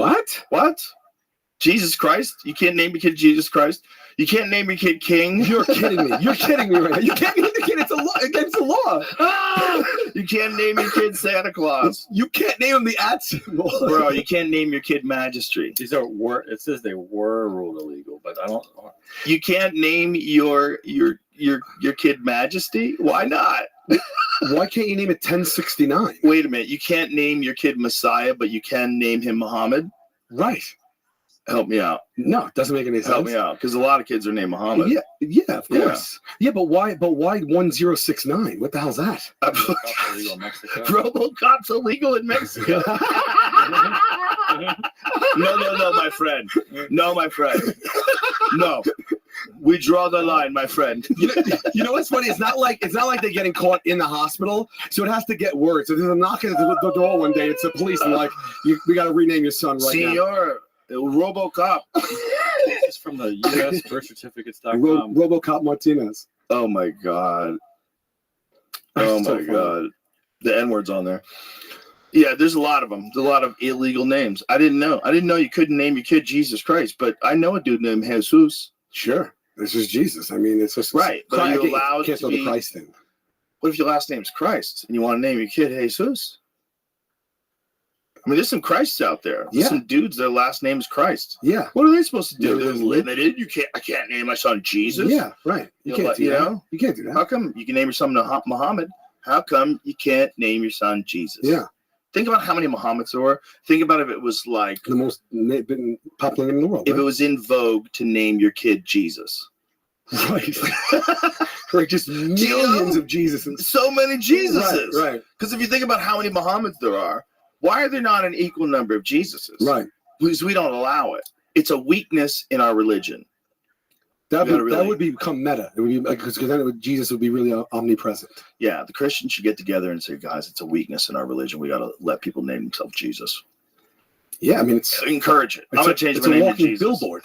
You know what I mean? Jesus Robinson. Yeah, Jesus. Everybody just comes Jesus, and then whatever your last name is. You know, I knew a Jesus, and as I'm thinking of this, I was able to compartmentalize it. I didn't think of Jesus every time I called him Jesus. Was he actually Jesus? He was called Jesus, not Jesus? We called him Jesus, yeah. But was he Mexican? He was of some like Hispanic descent. I don't know what. Did his mom call him Jesus? He was my nephew's friend. Oh. I didn't know him like. But everybody called him. Did they call him Jesus because they couldn't say Jesus, or was his name actually Jesus? I think his name was Jesus. Really? Yeah. But what about Jesus the comic? There's a dude that's Trejo, right? Oh, Jesus. No, that's Jesus. I call him Jesus. Okay. Yeah. Right. But he's Mexican. They don't say it that way. They don't say it that way, yeah. It's a different thing. But how do they say Jesus, though, in Spanish? Isn't it Jesus Christe? It is, but so it's Jesus. Everybody called the guy Jesus. Ain't that wild? Stop for a second. So if you're Spanish of Latin descent, it is really popular to name your kid Jesus. Because Jesus is a super common name. That's what it is. It's stuck up white people in America won't name their kid Jesus. It just takes a courageous person right now listening to our voice. Just a courageous person out there to name your kid Jesus. If you name him Jesus, that second name, that last name has to be. Yeah. It's got to go with it. I think a lot of things won't go with Jesus. You know what goes best with it? Fucking. Jesus fucking Robinson. Yeah. Can you do that? Can you name your middle name fucking? That'd be so great. I don't know if you can, but I think you can legally change your name more likely than you can be like naming a baby that way. Okay, You know? yeah. Because you name it like, you rude asshole. You're gonna name your kid this little beautiful innocent baby. You're gonna name him Jesus fucking Robinson. No, you'd have to. But if you were an adult, you're like, look, I'm 38 years old. Things are not getting any better. This is life for me. I want to be Jesus fucking Robinson. Yeah. That's what I want to be legally. Yeah. So at the very least, I pull my ID out. What's your name? Jesus fucking Robinson. So good. It's a good name. It says it on the wallet. It's a good name. Solid name. Especially if you could do something real good. If like that's your actual real birth name and you're really good at like fucking fixing cars. Yeah. You know what I mean? You're gonna get your car fixed by Jesus fucking Robinson. I was almost a Steve. My mom told me I was almost a Steve. My dad's Sal, so thankfully I got his name. That's a better name for an Italian. Steve is, I'm half. Yeah, but you look Italian. Yeah. I actually just did 23andMe, like all the extended package genetic thing. I just got my results back a couple of days ago. Pretty crazy. Did you do it? Yeah, I've done it. Did you do like? What did you like? Did you like what you gleaned from it? Like, was it interesting or? It was pretty much what I thought. It was. Yeah, I'm somewhere in the neighborhood of 3/4 Italian and 1/4 Irish, and there's like percentages less because there's like 1.6% African, 1% Asian, and it seems to be mostly just Italian though. Yeah, it all goes back to the same. Yeah. Mine they were able to connect me to. It said in there there's like about 100 and for the woman it was 150,000 years. For the male it was 275,000 years. They said if you trace everyone back, it'll go to one person, because even though there were a few thousand, a lot of those that DNA and that lineage died off, and this is like there was this one that like just ended up getting through. Like I literally just read it like today. I took a picture of it on my phone actually.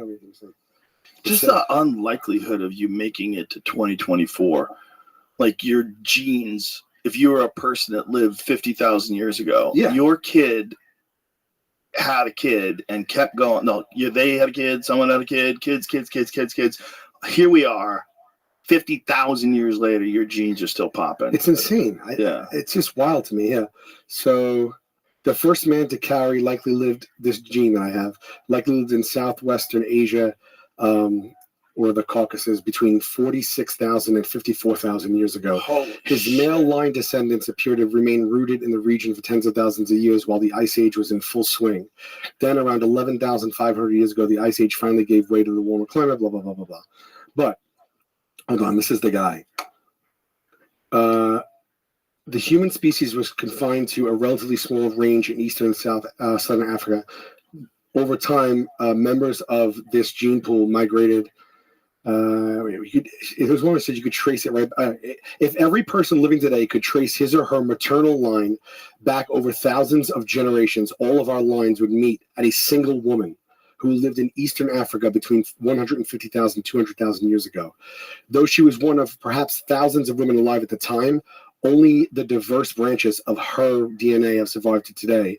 The story of your maternal line begins with her. Holy shit. And for the guys, it's 275,000 years ago.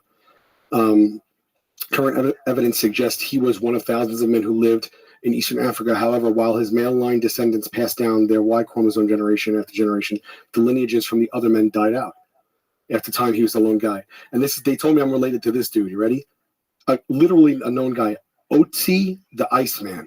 No way! I swear to God, let me read you this. Dude, I've seen that story 100 times. Have you? That story's crazy. This is what it says about this dude. Hold on. It says, Otzi the Iceman was discovered in 1991, protruding from a snowbank. Yeah, well, look at Jamie to show some pictures of it. Yeah, because we've shown it before. Oh, you have? So you know. Yeah. I know the exact story. So that's it right there. Look how dope it looks. They found him as the glacier melted. That dude had an arrowhead stuck in him. That's like my uncle. That's nuts, dude. Yeah, that's nuts. You're related to that guy. Holy shit. I mean, Isn't that insane? fucking wild? I mean, probably a lot of people are. Oh, He had tattoos. Did he really? Yeah, he had tattoos. Really? Yeah. What did he look like?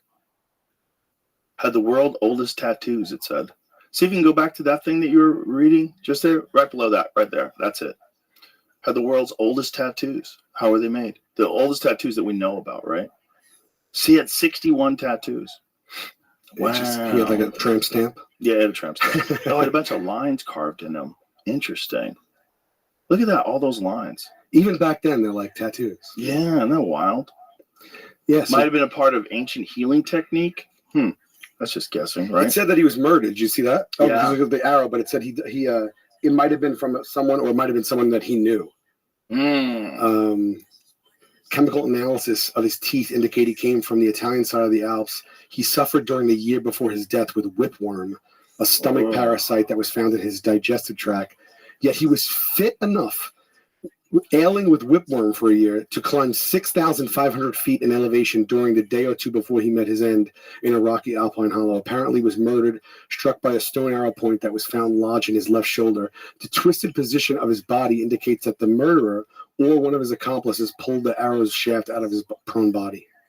Wow. And whoever killed him didn't want his valuables because he had a wrought copper axe still with him. Wow. They just wanted to kill him. Mm. Wow. And you're related to that dude. That dude jizzed in someone. Literally. Yeah. Before he died by an arrow, he jizzed in someone, and that made it to 2024. I'm not here if he's not there. No, you're not here. If he didn't get that nut off, that's fucking wild. Yeah. Probably some tattooed up crazy cave lady. Two of them just grunting, smelling like shit. I mean, nuts. And she screams, what's a baby? Come here, fucking baby. And fucking 50,000 years later, Here you I have are. a show on Truth. We're on TBS now, actually. It's kind of it really is kind of crazy if you think about how the timeline of people goes. I mean, we can't imagine living back then. It's just unimaginable. I can't put it in my head. How long ago? What is the exact 1,000 years ago that guy supposed to one live? said 50,000. I mean, who can wrap that head around? 5,300 years ago. Okay. Sorry. But the first man was 200 that they have DNA from is 275. So he's from 5,000 years ago. Just imagine 5,300. He's a kid. Imagine 5,000 years ago, you just get dropped off, and you got to just exist. Yeah, I mean, like even imagine like language, right? Yeah. Even if the primary languages, like it still was secular. Like even if you had to travel somewhere and you had some type of language that you kind of rooted with who you were with, that didn't translate when you came across someone that you didn't know. Yeah, you go to Vietnam. Good luck talking to people. So yeah, was it just, I guess, like, you know, was it killing people on sight, or did they kind of go by like body language? I think people who traveled had to learn languages for sure. Yeah, you probably had to have people help you or work with somebody from that. But how many of them can you learn? If you're living in somewhere in North America and you go to China in like the 1800s, like how much communication can you do? Like, did you see that new thing they're working on, the AI earpiece? It's fucking nuts. Is it Which one? TED Talk about it? So this guy, he's like, okay, this is an all new thing that they're doing. It's like he's in a restaurant. He goes, my friend's across the other end of the restaurant. I have seen that. Did you see that? Yeah. Then he isolates his voice. Yeah. And then he's speaking in Spanish, and they do real time, not translation. His voice is reinterpreted in his voice in English as he speaks Spanish in real time. Yeah. And he's hearing this isolated from across the room. Yeah. That's fucked up. It's crazy. I mean, in one respect, you literally eliminate every single language barrier across Earth with this technology. Yeah. But in the other, you're Superman. You can listen to it can isolate a conversation from a, it's like, I think it can only isolate that conversation if those people have those things on too. But why would anyone wear that? Well, you would have to let someone use it. You know what I'm saying? Like, if you were talking to someone through that on the other side, am I wrong? No, they weren't talking. He was listening to his conversation. He was just listening I thought it was the people in the room having the conversation. This I guy thought was in the they room. were doing This it. guy was in the room with the earpiece on. He's looking clear across the room at two people at a table talking, and he's just listening. So he said isolate. Oh, I misunderstood. I thought when I saw the narrating that what he was saying was you could do that if you were those two people. You could isolate. No. You could just listen to them. Yeah. Oh. Yeah. Oh, that's fucking creepy. But he wasn't pitching it like this is a TED Talk, so it's like I don't know what the technology. Yeah. Hey, can you enhance the sounds that are right in front of me? How far away is he from them? I think he says in the beginning they're across the room or something. Oh, I guess he's. And can you turn that baby down? That's better. And I'm still having a little trouble hearing Pedro. Can you isolate Pedro for me? No, he's on stage right now for the TED Talk, so he's not with them. That's perfect. And my Spanish is a little rusty. Can I hear Pedro but in English? And at the end of the trip, we came back to the city to visit the historic center. That's insane. Shall close all programs. That's insane. What you just let it go. Heard was a beamforming app, a computational auditory scene analysis app, a machine learning denoising app, an AI transcription and translation and text-to-speech with style transfer app. So these are not just fancy-looking earbuds. They're an entire computer. And we think they're going to replace some of what we do with the visual computers that we're used to. Right. It cuts off right there. Well, here's the thing, though. What was he watching? Was he watching a video of people talking and then do that? Because that makes more sense. I don't think he's actually eavesdropping on people across the room. I think what he's doing is watching a video of people having a conversation and tuning in to those people and taking all the outside noise out and then translating those people in that video in real time. Was he watching a video of those people? I think he's watching a video. Okay. Which makes more sense. Okay. Is that right? No. Am I right? The problem is that they're showing something that probably doesn't work that way also. They're bullshitting. A little bit. But when they're Well, at the end of showing it, he's watching a video though, right? That's right. I'm trying to show you what they're doing. Because he's on stage. Yeah, he's on stage. It's not like there just happens to be a cafe in the room where no one's noticing. Correct. But that's part of why it's just a weird tech demo of showing you don't What it really can know do. what they were doing and how much work was set up to do that specific, did it just translate the sentence they wanted it to translate? And was it all planned in advance? And then they show, they did do a setup here. So I'll let him explain what they did. So it's actually impossible to demonstrate this experience until you hear it with your ears yourself. But to give you an idea, we have tried to simulate it for you. Oh, okay. So imagine that you're sitting in a noisy restaurant. Oh, okay. Okay. So it doesn't. So but it's going to be working able to do on that. it. Yeah. But it's going to be able to do that. Yeah. If he's doing a TED Talk on it and they're getting this far along with it, unless he's like, what's that crazy lady, Elizabeth? What's her name? What's her name again? Elizabeth Theranos. Theranos. Yeah. But what was her last name? The crazy lady from San Francisco with the blood company. You know that story? Oh, the Theranos. Oh yeah. Blood testing yeah, company yeah, that just was straight bullshit. And It was a whole. It was a trial. Holmes, Right? Elizabeth Holmes. Oh yeah, she just Yeah. lost. Yeah, I mean the story behind it is crazy. It's like some people were testing them and they're like, "Hey, this doesn't work. Like, get out of here!" Like, Wow. it was just this wild scam. I have my DNA saved. DNA and sperm. Yeah. Yeah. I had the option. I was like, let me do Right, it. you might as Why not? well. You Yeah. got all the way from the Iceman to today. It'd be a shame if we lost you. If it died here, that's it. Did you hear about the cryogenic people? You know, like they started cryogenically freezing people. Yeah, a a lot of time them ago. they actually thought out. Yeah, some of them it didn't work. No. The one headline was they were scraping goo off the bottom. Of the thing or something. Yeah. Whoops. Oh wow.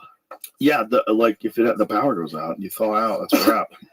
That shit's fascinating. Isn't it only like one company or something that's doing that? Or Imagine if you're in heaven, okay? Yeah. And you died, you went to heaven, and you're like, God, I'm free of all my earthly pulls, and I just feel one connected, and all of a sudden, you get sucked back to life again, and they're stitching your fucking head on this new body, and you're alive now, but you're paralyzed. But with new technology, they can keep you alive forever. They're like, no!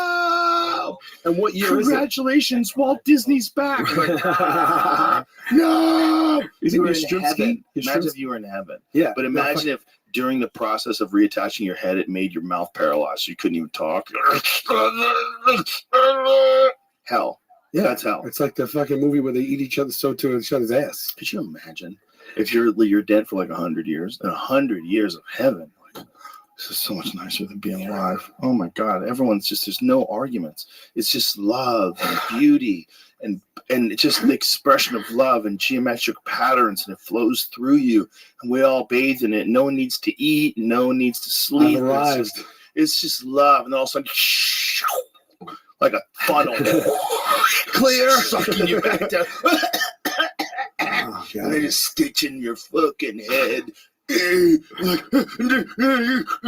can't talk because your mouth's paralyzed. Yeah, and they pay for that. A lot of money too, probably. Also, I think it's more money if you want the whole body. The one thing I was like thinking is like, let's just say, right, it works the way that they thought it would work. What are you coming back to? Everybody that didn't do it is dead. You know no one. You probably are not going to be able to adjust to whatever society they're in now. Who knows how people would treat you? Like, you're really signing up for something like, it's like, what are you signing up for? I think they're signing up for the hope that if they do get reincarnated, it's like Space 2001. Like you get reincarnated to this crazy futuristic world where they get, welcome back. Welcome back. How was your trip, sir? You think they're trying to preserve consciousness? Their consciousness? I don't know what consciousness is really. Here's the question. I mean, I know I'm conscious. I know you can have this conversation. I think, therefore I am. I know, I get it. I don't know if consciousness is something the brain tunes into or whether the brain is conscious. I know if you damage parts of the brain, it damages parts of your consciousness and damages different things that you can do. And they're pretty clear on what parts of the brain are responsible for different things, but I'm not sure that consciousness is something as simple as neurons firing and your brain interfacing with the world and using all its senses. I have a feeling that we might be short-sighted because we can't, and again, this is not scientifically provable, so you have to be just speculative about something like this. But I have a feeling there's probably quite a few things that we're not totally in tune with to the point where we can measure them. Yeah. And I think consciousness might be one of those things. I also think we are all weirdly connected in some strange consciousness web, some strange net of human beings. I think we're all connected, all of us. It's just the further those people are away, the less you feel that connection. Yeah. But I think we're all oddly connected already. Before we get to like the cell phones in your head and everybody being telepathic, I think we're already oddly connected. We just don't necessarily feel it all the time. Yeah. I hope it's something. I mean, I really do. You ever think, did you ever have a moment where you think, I might die? Like, did that ever come across? Like, did you ever have that feeling? I was a kid when I was like 14. Me and a few friends were playing around in this place where they stored these like enormous concrete like sewer pipes, like these big fucking pipes. Yeah. And there was this this giant metal thing that I guess it was a part of like what they would attach to a crane so they could move these things. And it slipped and hit me in the head. And I didn't go unconscious, but I grayed out. Yeah. And my head was pouring blood. I still have a big ding on the side of my head from it. And I went to the hospital and like I thought I was going to die. I did think I was going to die at that point, but I was also 14. So I was probably just freaked out with the fact that I got hit. Sure. You know, like that this thing hit my head and it only fell like a certain amount because there was other concrete things in the way. So it banged me in the head and it didn't fall on me, luckily. But you were like in the hospital, like thinking hurt. You had the feeling like, I got hit so hard. It hit me so hard and it was so big. I was like, this could be a real problem. I was like, I could be dead right now for sure. So you haven't, those thoughts are running through your mind. Yeah. And I was okay. I went to the hospital. I'm sure I had some sort of a concussion. They treated me. I forget what they did, but then they just let me go home, you know, and they were like, oh, he's okay. Cause I don't think they understood head trauma back then. I don't think people really got it. And I don't remember really suffering any like serious consequences of it. I was never like, I never had a problem like looking at the light. I never had a problem with loud noises or anything like that. Yeah. But it was spooky. That was probably the closest I've ever come to just really worrying about being dead. I had one, but it wasn't in that. It was on a plane. Ooh.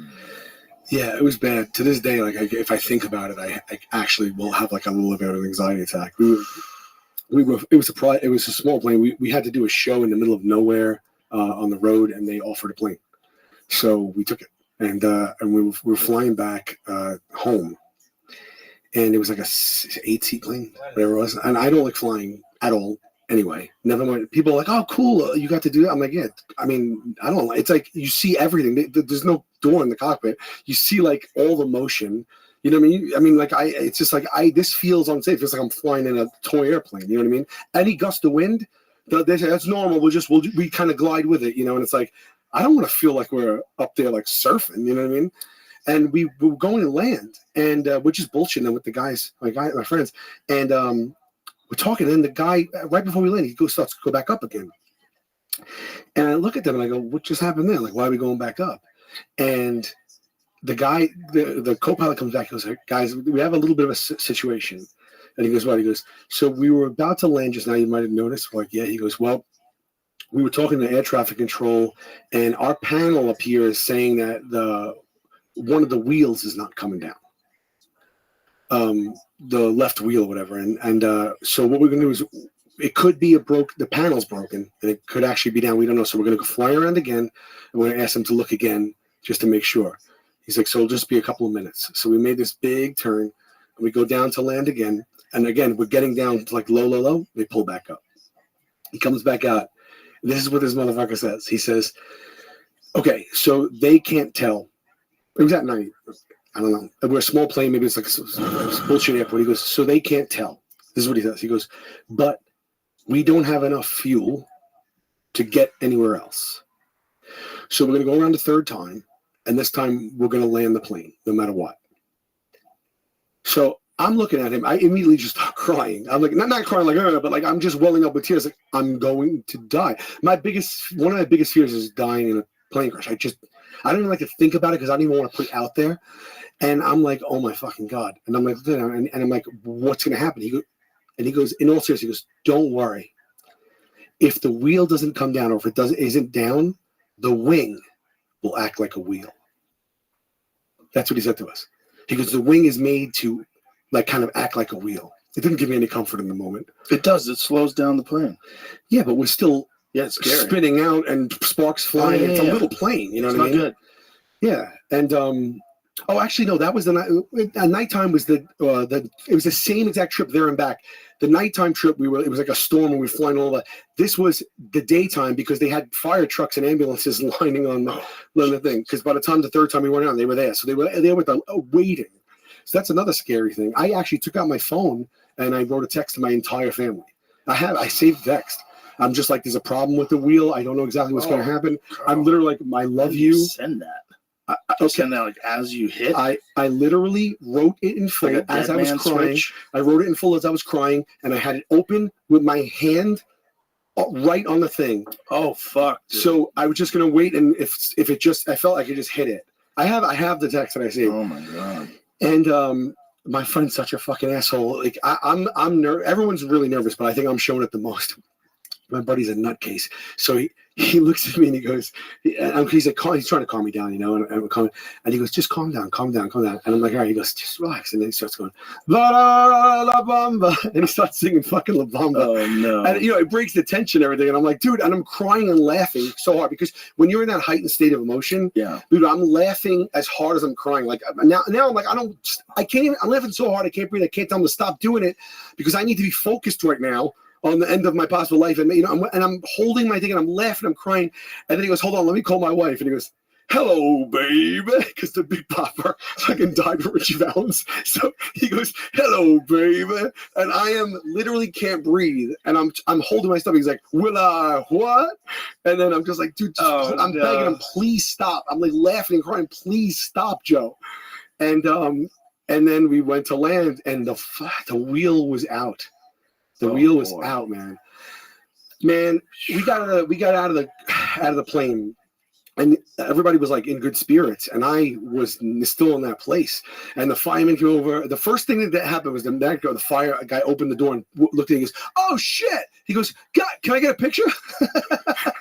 And we get out of the plane, and it's the four of us and him take a picture. I have the picture. Everyone's smiling. I'm on the end like this, just pale white, just no smile, just like, oh no. Yeah, like I couldn't even turn it on for the picture. Oh no. It was my biggest fear coming true. Like, you know, like you go there. You literally go there. That's what I was saying. It's like I was thinking this could be how I die right now. And oh man, where it takes you is nuts in your head. Have you seen this new plane that they've developed that doesn't have wings, and it's going to be able to fly to London from New York City like super quick, like way faster, like less than half the time? UFO.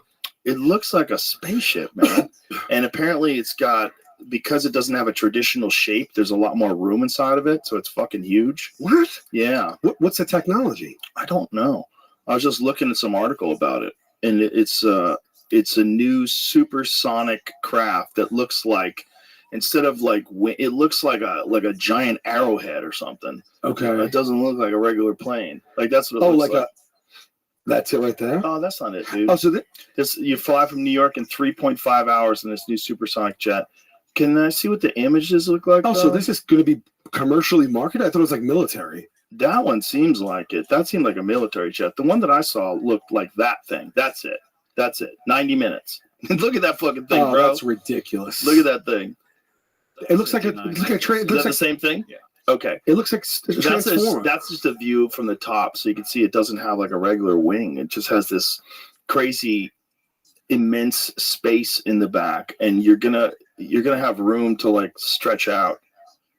They'll just stuff it with humans, but probably not, because it's probably going to be super expensive. That's only got room for one person. That can't be the same thing, is it? The passenger one? It's an expensive ticket. But they was talking about one that could seat passenger. It says commercial routes, but there's like one dude. There's one. No, but I think there's one that they were working on. Maybe I'm conflating two different stories, but there's one jet that they're working on that does not have wings, and they were talking about it being able to have more space inside of it because of that. Who's going on that? Like, who's going on? Like, once it's like approved, there's the first flight. There's the first commercial flight. There it is. That's it. That's the thing. Look at that fucking thing, bro. That's crazy. Look at that thing. That looks like a UFO. Wingless supersonic jet could transport passengers from London to New York in less than 5 hours. How long does it take? Wait, what? I don't know. Oh, it's like 6 hours. Yeah, it's not much faster. That's an hour faster, but you get to fly in a spaceship. That's not fast at all. An hour faster. That's crazy. But it's supersonic? And it doesn't fit in the airport. Look at it. It looks like earlier flights. Bro, how dope is that? Look, futuristic spaceship-like aircraft capable of transporting. Back it up a little second. Transporting 300 passengers at speeds of up to 1,150 miles an hour. That's so like it's double the speed of a regular jet. Even more, right? A little bit more. Yeah. Look how dope it looks, though. Bedrooms, bathrooms, suites. Yeah, see, so the inside of it is so different because it doesn't have that tube, that it's got like space. Yeah, but how are we commercializing that? Like, that cabin is going to be comfortable. I don't know. You're not going to feel 1,100 miles an hour. I guess not. I mean, we don't feel 500-600, right? Well, once you're up and moving, what you feel is the resistance of like getting off the ground, right? You feel like this pull, and then once you level out in whatever the height that you're going to achieve is, whatever the altitude is, it doesn't feel like you're moving at all. Yeah. And you're going 500 miles an hour. It's made by a designer. It's a concept. I don't know. It's just like private rooms for 2 travelers with a bedroom, living room, and an in-suite shower room. In the living room, you'll find a leather double-seat sofa, complete with dining tables, a 32-inch flat-screen TV, noise-canceling headsets, a comfortable double bed, a full-height shower, vanity unit bathrobes, and an in-flight chef at your service. I gotta tell you, the flat screen TV, it really gets more credit than it deserves. But that's a jet that goes 1,200 miles an hour. That has it's a home in the air that goes 1,200 miles an hour, and they're like, it boasts a 32-inch flat screen TV. When was the last time you saw a screen that was a bubble? Can we stop saying flat screen? But it's like, the thing is, who is it for? Who can purchase that ticket? And you're like, One of the things I'm dangling in front of you is a 32-inch flat screen television. It says right here, nobody has shown interest in building the Sky OV Evo yet, but Oscar said he is offering his expertise to engineers, helping them in other projects. So this is just an idea. Bro, you can need to get a hold of them Saudi Arabian dudes. That's it, These though. guys with all that loot. That's they, it, They though. might go, hey, how much to fix this? Make it work. Yeah. How much? I like a guy who's like, and they're like, how much? Is like, all right, it's $2 billion. He's like, all right. You throw in a 32-inch flat screen, you got a deal. I want a bathrobe. I can't do it. I can't do it. Make sure I get a my hands are bathrobe. tied, man. All right, let me go talk to my manager. Let me go talk to my manager. We never do this. Hey, but it's December to remember, and you got to, Yeah, it's our fucking. I tell you what, it's the end of the month. It's a sales push. He's got to let it go. He's going to give you the flat screen with your fucking spaceship. Saudi wife walks outside her house on Christmas, is one in the driver with a bow on it. Yeah, they probably go like, this Stevie's bullshit. Look how small. Look at the revolution. Just get through this. I want a big one. 32-inch. Just say flat screen. That is not that big. Yeah, why not? Just say flat. Why not put it's 85? There's like 100. Why even flat screen? Why say that? Yeah. Doesn't everybody know? Can you pull up the other Do you amenities? say, hey, your car comes with 4 round tires? Yeah. Oh, Yeah. round tires. Yeah. Oh, it's a flat screen. They're Right. round tires. Right. Hey, what kind of tires do you have? Does everybody have round tires? Why do they keep calling them round tires? Another super fun flight thing would be 12 rows of 33 people each. Imagine being in the middle. Oh, God, if you have to piss. Oh, my God. You didn't get a bedroom seat. Oh, my What were God. the other things they boasted about? A shower, a TV, 32-inch flat screen TV, noise-canceling headset so you can't hear the other people in the poor section scream. A double seat sofa. What? Imagine someone fucking going ballistic while you're going 1,000 miles an hour, because people go ballistic on planes now. It's kind of a new thing. Yeah. They go crazy, see aliens, they start screaming they're going to take the plane out. Like, it happens. It seems like once a month there's some new video of some guy going bonkers on Some a guy fucking just ripped all plane. his clothes off and ran up and down the aisles there to land. I just saw that. Oh, God. Just Could read you it yesterday. imagine the fear that you would have if you were on a plane and you saw some guy going bonkers. You're like, God damn it. The anxiety you would have, like, fuck. Yeah. As soon as you hear it start, you're like, no, Shit. what's this going to be? What is this going to be? What if it's like a new disease? What if it's like that? Did you ever see that movie 28 Days Later? Yeah. When they shot the chimps up with this thing called Rage. Yeah, Rage. Yeah. The chimp gets out and, Yeah. gets that dude, and then the fucking. Was that the first zombie movie that were like they were like super They were fast? fast, Right? yeah, that was the great. best. Cillian Murphy. Is it? Yeah, that, in my opinion, is the best zombie movie. I saw that 2 days in a row. Fuck that. It's one of like movie's good. 5 movies I've seen 2 days in a row. The second one's good too. I went to it opening night because I was like, this is amazing, and I didn't like it as much. Well, the first one was so revolutionary. You know, it was just, and it was a different concept, like a man-created zombie virus that just infects everyone immediately, instantly, turns you into a fucking monster. Yeah. But the thing is that virus is kind of like what rabies is.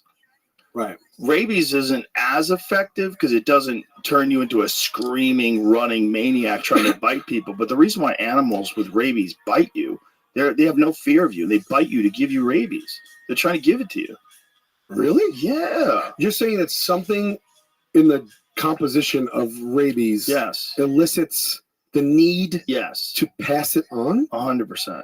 How does I can't compute that. There's a lot of examples in nature of viruses and parasites tricking organisms into doing things that are not in their best interest. And I think a virus could easily find a way to hijack the way an animal's mind works and to force it to be aggressive if it wanted to be transmitted a lot. That's the only reason why it would make sense that they would want to be, because if they're so aggressive, they could risk death.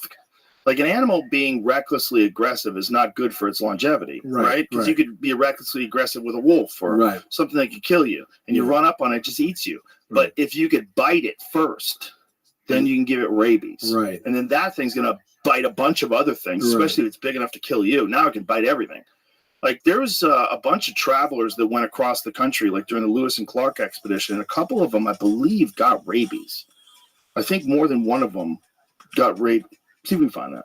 That's not an it kills instant. everybody. It's not now. It's not. I know they have rabies shot, but let's say without the shot, is You're that fucked. certain death? No. Yeah, It's like certain death. it's like 99% certain death. There's a few people that have survived now. They've figured out a way to put people into medically induced comas, and the problem is this is obviously coming from someone who doesn't know what the fuck they're talking about. But what I understand is it's a very old virus and a dangerous one. Because what it does is it works faster than your immune system can fight it off. And so your immune system is fighting off rabies, but it can't win. Rabies just hijacks everything and makes its way through. And by putting someone in a medically induced coma, they've found a way to reach equilibrium where the resources of the person's body are not being required anymore and the immune system can fight off the rabies. And with medication, they were able to do it. But they also can get you if you just got bit. Yeah, how much time do you have? You have very little time. Oh, you really? have hours. Oh, shit. And you got to get to the hospital quickly. And they'll test, and if you have the animal that killed you, they want to test the animal. But they'll give you these shots that are apparently brutally painful. I think they go into your stomach. What did I ask you to Google right before that? This is a heavy the Lewis and Clark thing, but I didn't see that. So I'm now digging up maybe it's another traveler, but the Lewis and Clark thing, you didn't hear about a guy getting rabies? Didn't see anything with that on the quick search. It might have been another one of them dudes making it across the country stories, which I've read a lot of. They're fucking terrifying. Those days were terrifying. But it's just like a virus like that wants to be transmitted and then tricks the animal to being aggressive. That's one of the weirder things about viruses. They're so sneaky in how they evolve. Yeah. Like these new COVID strains. They realize the best thing to do is be super transmissible, but not that bad. Right. That way you stay alive. Right. You don't kill the host, And there's so many instances in nature of things tricking things and doing stuff. Like parasites that take over an animal's body and force it to do stuff. Yeah. It's weird. The weirdest one is we were talking about this the other day. Grasshoppers that get this aquatic worm. This aquatic worm climbs inside of it, hijacks its brain, and when it's ready to give birth, tricks the grasshopper into drowning itself so that it can be born. So it just takes over the grasshopper's brain and then leaps into the fucking water so it can be born. And so the grasshopper just drowns and it just slithers out of the grasshopper's body. Yeah, that's wild. Tricks it into committing suicide. What's the evolution of that? Exactly. You know what I mean? How the fuck? Yeah. And how is it so common? It's so insanely common, apparently. That's wild. Yeah. That's fucking wild. So grasshoppers, they're like they have a number one. Look out for this fucking thing. I think they just have it. I think a lot of them have it. I think they've done studies on grasshoppers, and I think they've done this on praying mantises too. But a lot of them have these worms in their bodies. How often do you see a grasshopper? All the time. You do? Yeah. Oh man, I haven't seen one in years. Where are you living? I live in New York. What do you expect? Yeah, I know, but still, you gotta go where grasshoppers live. They don't come visit. But where do they live? Is it just grass?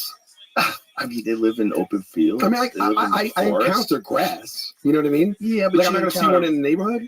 No. A residential neighborhood? That's what I've seen them in the past. I haven't been in. I guess there's probably a few. I bet you I've seen less than 10 grasshoppers in front of my face in my life. Wow. Yeah. That's crazy. No, I've seen a lot of them. Dude, praying mantises, you mentioned that. I don't like them at all. They freak me the fuck out. One time I was getting gas, and there was one right on the thing, and I was a road trip. My friends were going to DC, and it was in the middle of the night, and I'm getting gas. My friend, it was back in the days when they had handheld camcorders, and we're like, oh, look at that thing, and I'm like, dude, just it's right here. And he goes, here, take the camcorder. I'm gonna get the gas. So I'm filming the thing, and it just turns and lunges at me. And it literally looks like that fucking what's that movie? That Alien? No, the movie with Starship Troopers, with the person standing in the corner. It was like that horror movie that their handheld camera. Oh, Blair Witch. Blair Witch. Because when we watched the footage, you just hear me go, yeah. My voice got so high, and then the camera just drops, and it just goes to static. But you see it lunge at me first. Yeah, we're lucky they're little, huh? Why do they rip? What is that about? The ripping of the head off? What do you mean? The praying mantis, the female rips the male's head off after they have sex. But she's just a bitch. Is that I mean, it? that's a lot of it. A lot of it in the insect community. No, is that true, right? Yeah, one of the worst ones is ants. Some ants will take the male, and the females will take the male and cut all his legs off and just drag him to the colony. Really? Yeah, it's got his legs It's a off. fun one. This is like a history of rabies, and I got to this part of the hair of the dog. What is that? And work your way back to get this. How they used to treat rabies before they understood what the fuck it was. Oh, is that what that reference is from? Hair It of the was dog? recommended to salt and eat the flesh of the offending dog. Oh my God. Another strategy included drowning a puppy of the same sex as the dog who had bitten the person and having a human victim eat the liver raw. Wait, what? I don't know. I lost They what had we're talking about here. Rabies, how to get rid of it because they had no idea. They knew that it was coming from canines. They kind of got that. So then you locate a puppy and just kill it? They didn't know how to What year was this, Jamie? This it doesn't say because it says where the 1982. Yeah, maybe. we're in the middle of like Romans, the Greeks. Wow. I think. I wonder if the dog thing worked. Like if you get some of the rabies virus through cooked meat. Burning hair picked from the tail of the dog and inserting the ashes into the wound. What? Whoa. This treatment lives on today hair of the dog. in the name and spirit with the hair of the dog. Whoa! Hangover cures, which calls for alleviating alcohol-induced symptoms with more alcohol consumption. We're learning. Holy shit! That's what the hair of the dog comes from. That's wild. That's crazy. Why do you Did gotta that work? Why do you gotta salt it for taste? He's like, Oh, it tastes like look, shit. you get bit. Do me a favor. You gotta just bite that thing, eat it, put some salt on it for taste. But you gotta get in here. You gotta salt up the meat. Do you think you gonna have salt on you? Like, it's like. But it's probably how they ate meat Preserve it or something. Maybe. I mean, maybe they thought like salt was going to kill Salt something. it. I mean, that's how they preserved stuff Yeah. back then. They'd cover meat with salt. They'd cover everything. Like they had wars over salt. Like salt was like really important, and now they give it away for free. Yeah. Imagine being someone from the Salt War days. Wasn't salt like the most? Yeah. Yeah, and going into a restaurant. Like, what the fuck is this? You got a whole jar of this? Family died for this. Are you fucking insane? Well, you just twist it whenever you want. Yeah. Who the fuck is Salt Bay? This fucking asshole. What is he doing with the salt? Can you imagine how they would freak out if you took them to Salt Bay? Like, what the fuck are you doing? Especially if you get the steak covered in gold. Like, you fucking asshole. I know if Salt Bay gets bit, he's like, ah! How many villagers I had trying to to slaughter to get that much gold? Yeah. Fuck is wrong with you, you animal? All right. They lost the thread on how they got it. This guy wrote a book, early 19th century, on causes of rabies. Ooh. There's an interesting one when you get to like the fourth cause. It says the bite of a rabid animal was named first. It was quickly followed up by a cold night air, eating beech nuts, a fall, and the involuntary association of ideas. Can I have some more of the weed that we were smoking? Just because I need to understand that. Yeah. I don't know what that means. This guy was smart and bright for his times, but it's like just proof that they didn't know what rabies was. you. What does that mean? So you don't know what it means either. Involuntary association of ideas can cause rabies? To give this guy credit, he is, I think, one of the first people to accurately describe it as a disease of the nervous system as opposed to bloodborne. What do you think that means? What up to my spiritual brother? How are you? Yo, dog. Remember that time when Rabbi was like, hey, what's up, Slow Decay? And Slow Decay was like, hey, Rabbi, how are you? I love being here with you. And then Rabbi was like, oh, that's tight. We're watching the Joe Rogan podcast. Ever heard of it? Everybody loved it. What up, Slow Decay? How you living? If you don't want to talk, that's cool, too. You could just look at my sexy body. Most people want to, and I understand it. Hope you're living like that. Yep. I liked how they came in for like a second. And then psych. Damn shit. What?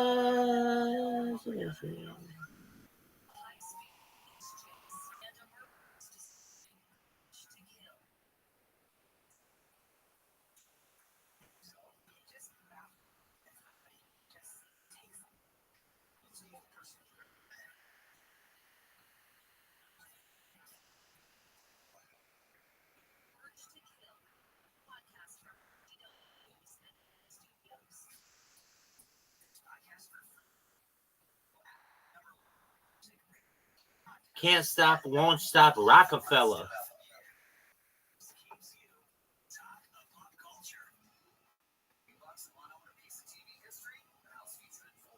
Damn, that bitch is hot as fuck.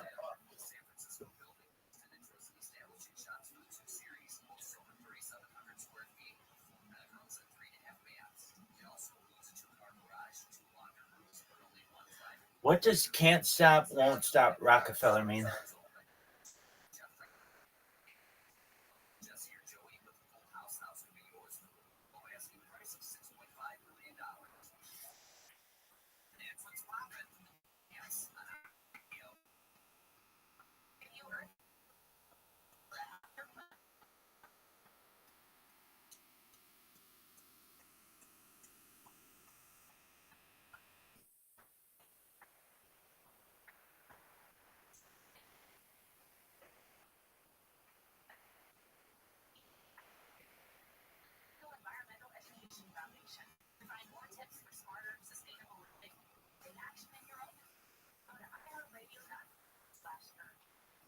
Can't stop, won't stop Rockefeller.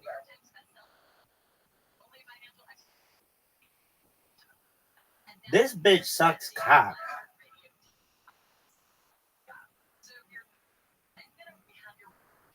Yo, bitch. This woman sucks so much.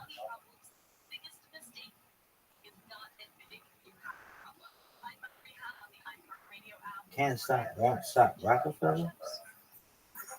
Dang.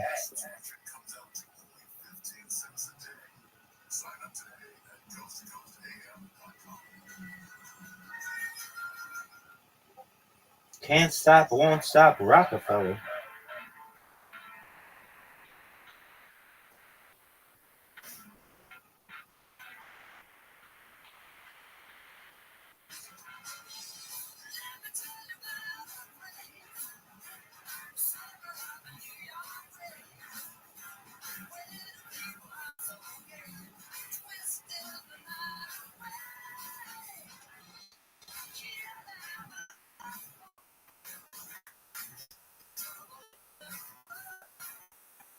Yo, dog. Gang, gang. Can't stop, won't stop Rockefeller.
And there's a man that has stood the test of time, and that is Rothschild, twisted the night away, 1987. This week back then, wow, in the top 100. That was from Inner Space, the movie, right? Can't stop, won't stop Rockefeller. So there's the bumper music. You can always go to our website to learn more about what we played and who it was, all that kind of thing. Hey, stay with us. We've got more phone calls on the line here as open lines continue here at Coast to Coast AM.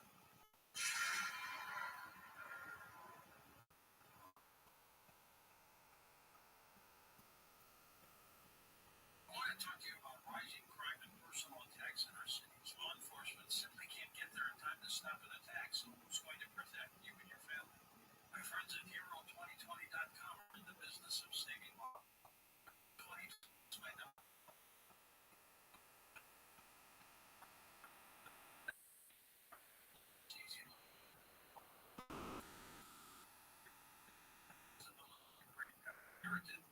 Stops and disables.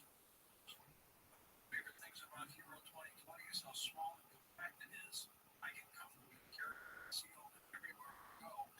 Rabbi living like a pimp. Listen, the gangsters. Starglass? What in the fuck is Starglass? Motherfucker over here talking about Starglass. You don't know shit. West Side.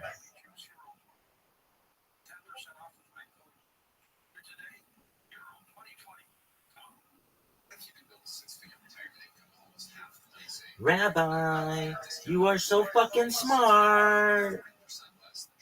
Hey, pimp.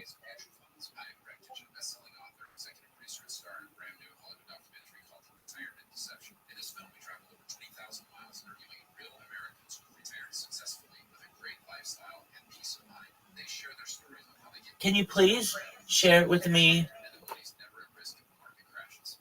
ways in which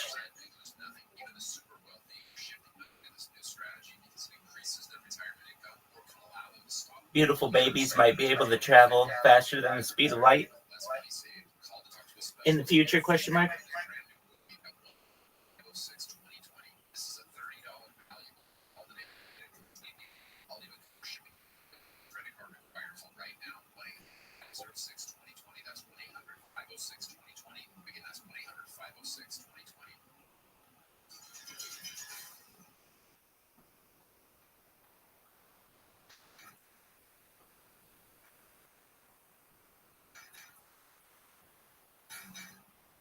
It's Coast to Coast AM. Connie Willis here. It is open lines. It's Friday night, Saturday morning for people getting the weekend started. And our bumper music tonight's been from 1987. This week, Yo, pimp. Can't stop, won't stop, Rockefeller. What the fuck is this shit? Can't stop, won't stop, Rockefeller. Everybody loves Cavs. Oh my god. Cavs is probably got me so fucking spam. Oh, hell yeah, motherfuckers. Whoosh. Oh, sublight to FTL transition. Go suck this dick, dog. That's fucking awesome. Doggett. Biatch. Alright, now what? Yo, pimp. Living with a pimp. All day, every day. Sideline to sideline. Sideline to sideline. Sideline to sideline. Yo, sick as shit. Technology is insane. Hey, sick as shit of all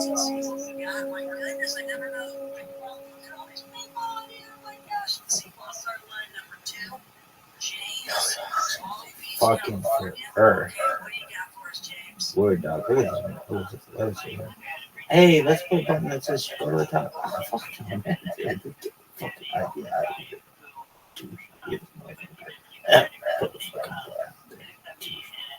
Alright. Hey, everybody.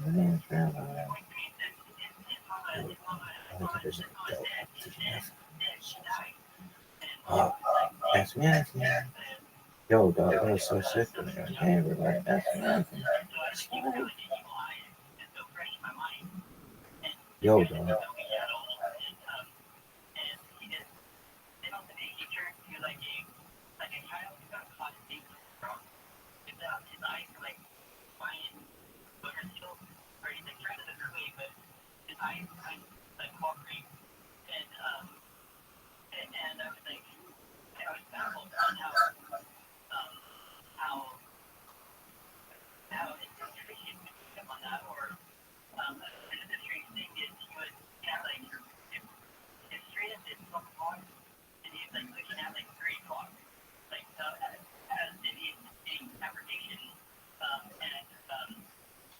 Yo, my name is Rabbi, and I'm a pimp. Everybody loves me.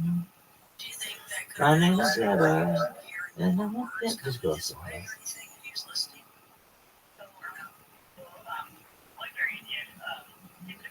Hey,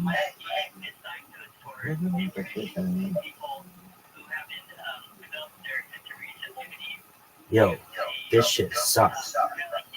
I'm around, probably doing some shit. Log into an existing account.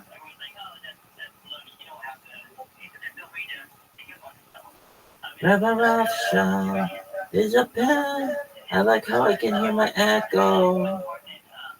Yeah, this shit better work. Don't suck dick. Yo, dog. Yo. Set up a new device, dude. Okay, everything's fine. Dog, no. Continue. Dude, stop. This shit sucks. Dog. Remember when it took you fucking forever to do this shit? You're like, oh, hey, everybody. My name's Rabbi Rothschild, and you can see all my shit here. It's fucking amazing. Hey, Zuckerberg, remember when your shit sucked? And everyone was like, oh, dog. Rabbi, you're so sexy. Like, oh, thanks, everybody. Oh, dog. Remember when we were singing those songs? Remember when? Dude, this shit sucks. Yo, this shit sucks. Yo, this shit sucks.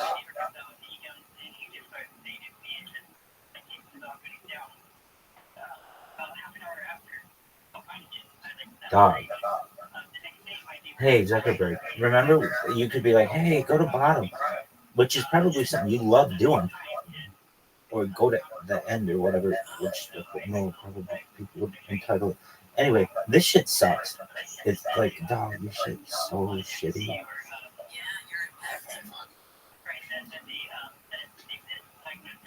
This dog so stupid. Everybody knows that the starts out.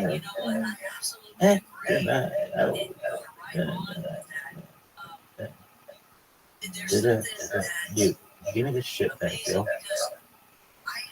All that shit sucks. Dog, this shit. I'm going.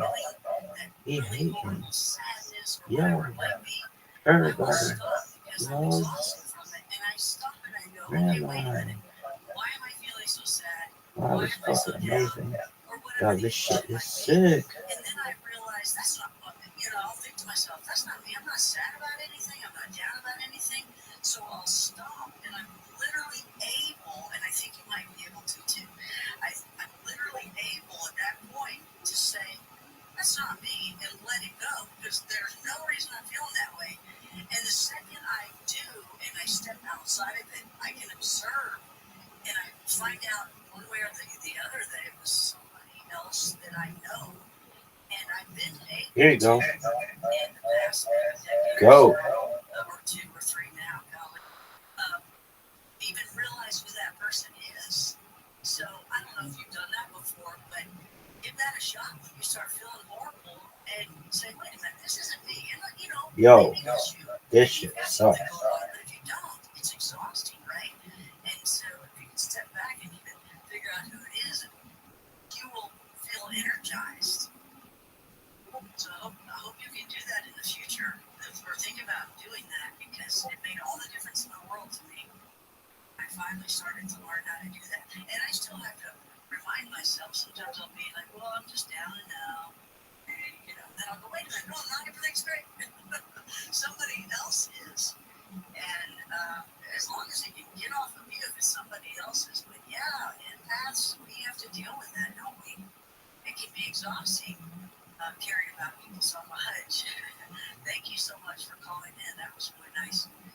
East of the Rockies, Cynthia continuing open lines here from Massachusetts, East Hampton. Hey there, Cynthia. Welcome to Coast to Coast AM.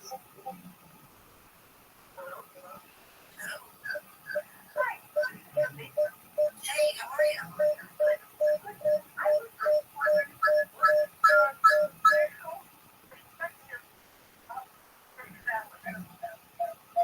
What's my spiritual perspective reflective of my personality? Like, what do you give me more? Hey, I Angel and starting leadership over on this world from the spiritual realm.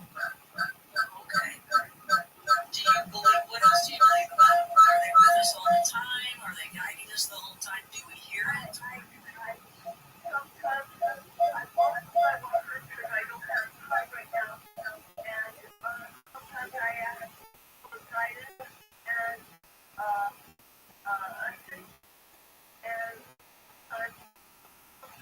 it takes time to get right.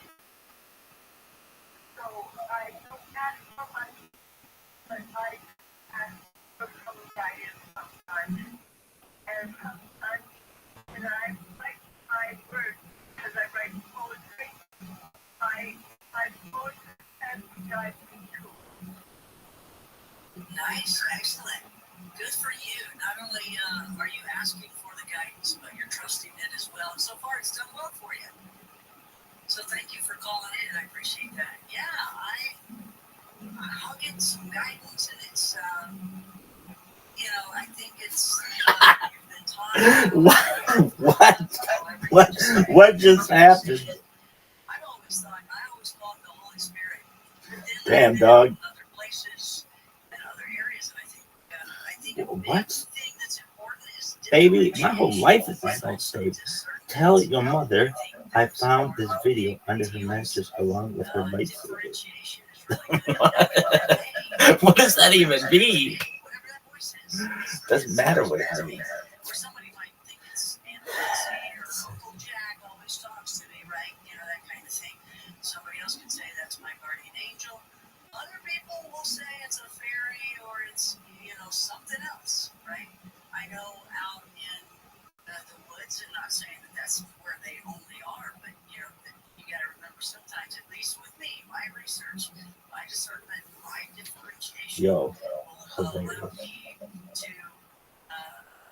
get that, that's not that regular voice that I hear. That's something else talking to me. Maybe Bigfoot's maybe something else.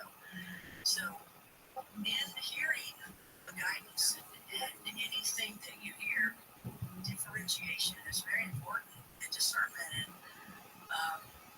it's only when you get it can you experience that and take it to that next level of, okay, who was that? What was that? Just like the empathic learning, that's not my feelings, that's somebody else's. Who am I connected to? And it's interesting too, how do you get connected to that person? So I'm trained. There's tons of great questions, and then it leads to more. So thank you for calling into the, I appreciate that. Let's see, who do we got next? You got somebody? Oh my goodness, you guys are everywhere. Let's see. Let's go to Deacon, wildcard line number 1 out of Missouri. Hey there, Deacon. Welcome to Coast AM. Hello. Hello. Can you hear me okay? I can. I got you. I had just a quick story. I think I had to do something like that and get it. I live near Naval Air Station, Southeast Georgia. And my parents just want some relatives out of the house. They were visiting. They were talking on the porch.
you might be experienced. And you know what? To hold on to it for that long, that many years, that it sticks with you. Maybe there was a little something more. I mean, you totally described Gray, right? You totally described Gray. That's what you described there. So to hold on to it for that long, and then your only A was writing about UFOs. So there you go. Excellent story. Thank you so much for that. Or encounter, possibly. Yeah. Thanks so much. Welcome, line number 4. Let's talk to Sean out of Washington State. Hey, Living like a pimp.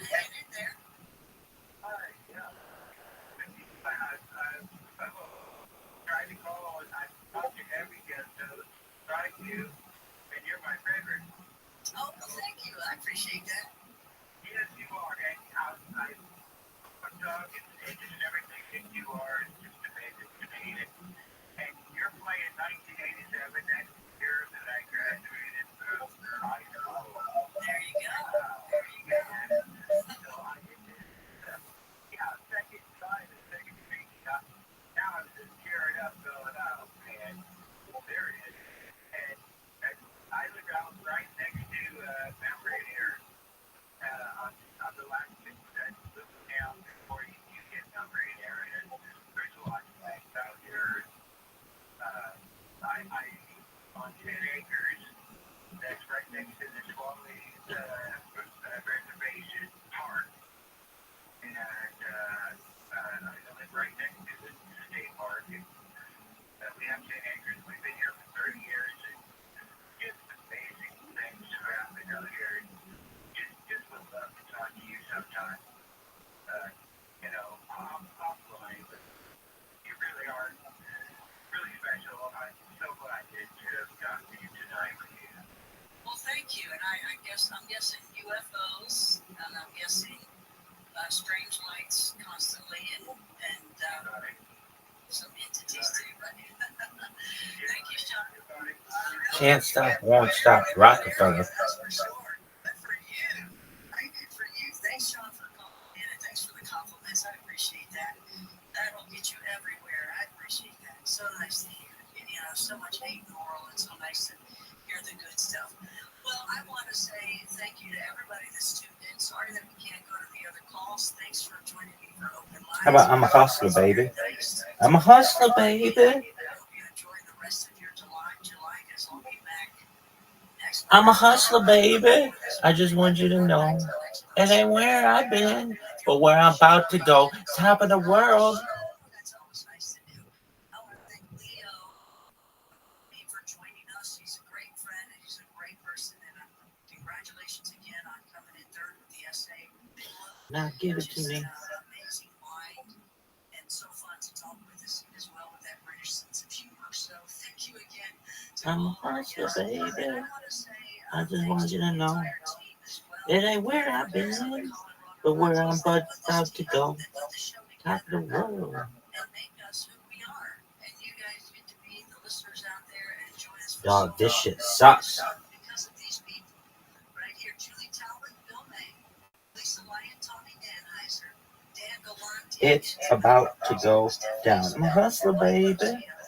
I just want you to know it ain't where I've been, but where I'm about to go. Top of the world. Donna Walker tonight, Roger Slayman, Chris Burrows, Rich Barra, our new guy, Lisa Gar, Richard Sirik, Now I'm just gonna home and be who I am.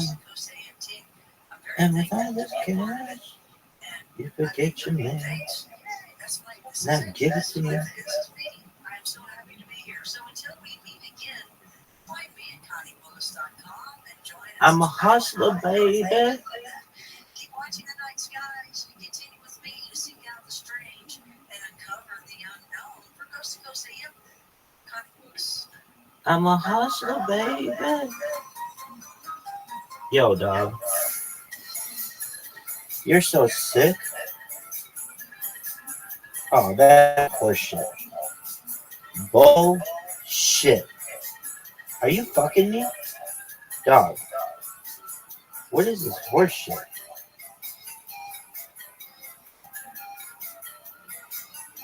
Copy. Dog. Here's fucking Tim Cook sucking cock.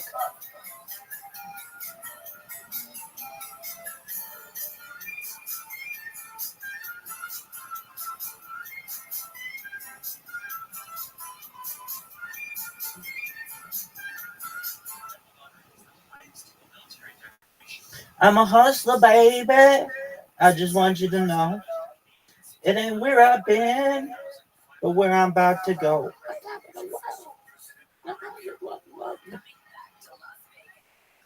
Be who I am.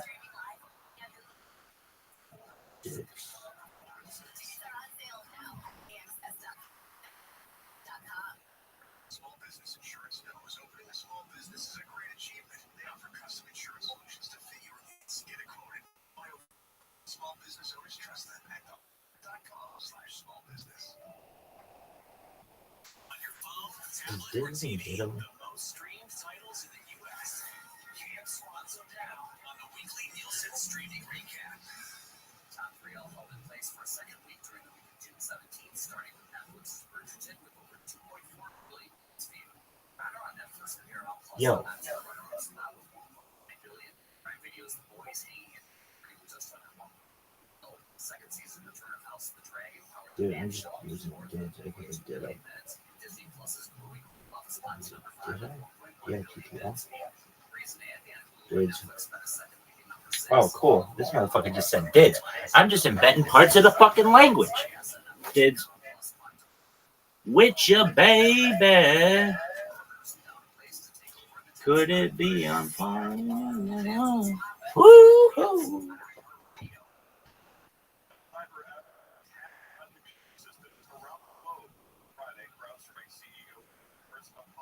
What is the Rebecca note? Question mark.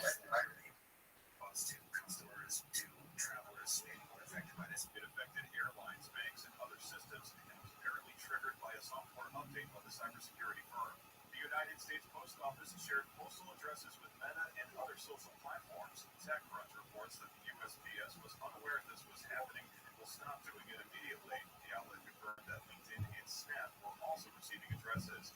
Apple is announcing its new lineup of immersive content for Apple Vision Pro. Content includes new series, sports, and concerts. Yo, could it be I'm falling in love with your baby? Could it be I'm falling in love?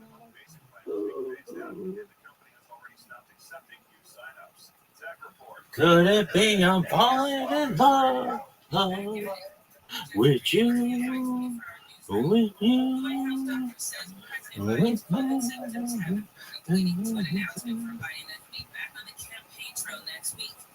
ABC Selena Wang says the news has brought little enthusiasm from a core group of Democratic leaders.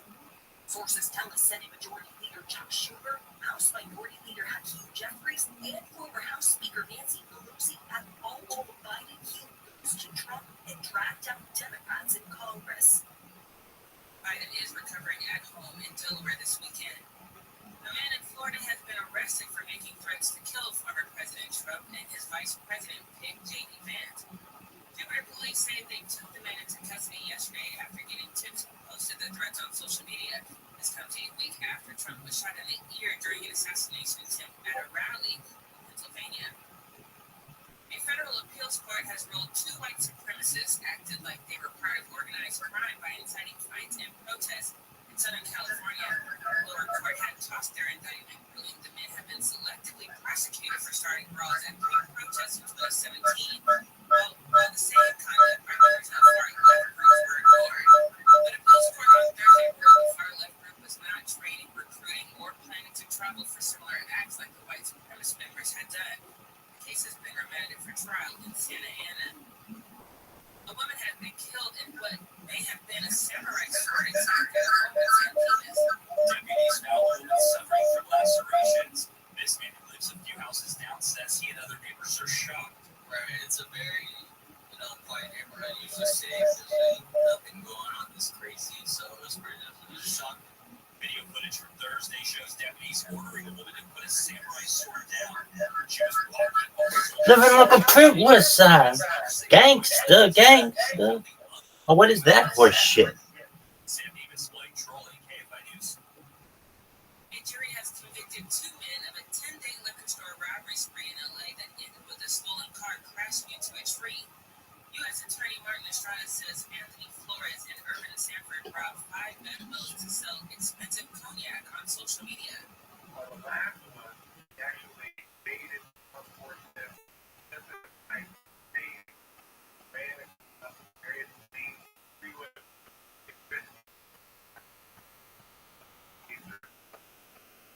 Estrada says during some of the robberies, the men threatened to kill employees who were just trying to make a living. The 2 men were convicted Thursday. Sentencing is set for October.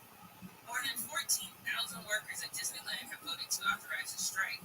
The workers are part of 4 unions representing workers at Disneyland. Workers say Disney has engaged in Craziest shit of all time, folks.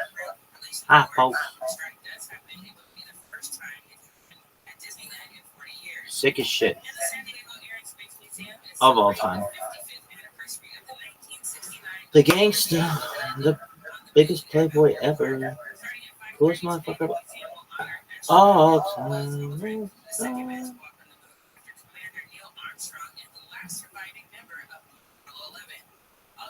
Who the fuck is that? This motherfucker likes RuneScape. Do you like old school RuneScape? Fuck. West Side. Set bomb, no nothing. Wicked, wow. Jim was just the rider, rough rider. No, you don't want nada. None of this 6 running this buffalo soldier. Look, it's like I told you. When it dance over them, just yada that when you meet Jim like Rabbi slanging dick on your mom. West Side gangster. That was so sick. Sick as shit ever. Yo, dog, are you on the spectrum? What the fuck does that mean? No, and I didn't meet anybody on that, nor anybody in my family has ever had that shit. For like, I forgot to fucking think. Break it down. I'm choking. We might have said you were fucked up back in the day. Oh shit! Why? Because you're fucking normal. Do you know you're talking to yourself right now? Yes. I hear it in that fucking little one echoing there, and I like it. I like hearing it. Pimp! Alright, are you done? Dog, this is the shittiest AMA ever. Hey everybody, I'm doing an AMA where I ask myself questions and I answer them and no one reads.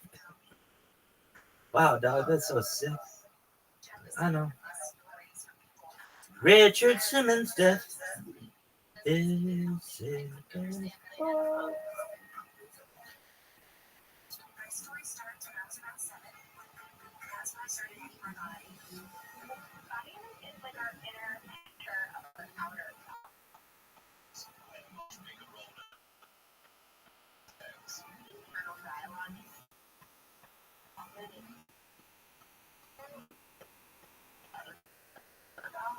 To share your story, that gives other people the courage to share theirs, and really be proud now about all you have called in a relationship. Just always come to yourself. I felt freedom in relationships. I found a true sense of self-worth.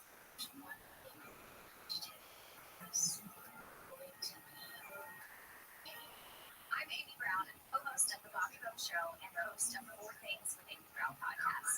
And I'm Lisa King, registered dietitian, wellness blogger, and host of the Truth Is Life podcast. In early 2020, we got together to break the stigma and expose the truth about disordered eating in a 4-part podcast series called Outweigh. We were shocked by the support and the love that this series got, and we realized this is really an ongoing conversation, and it deserves to be its own weekly podcast. And in this new weekly Outweigh podcast, you'll hear from people just like you sharing their disordered eating stories. Plus, we're going to bring on experts to help guide and navigate this territory. And of course, you'll learn about our personal journeys along the way. We look forward to you joining us each week so that you never lose sight that a life without disordered eating outweighs everything. Listen and follow this podcast for free on the iHeartRadio app. #1 for music, radio, and podcasts, all in one app.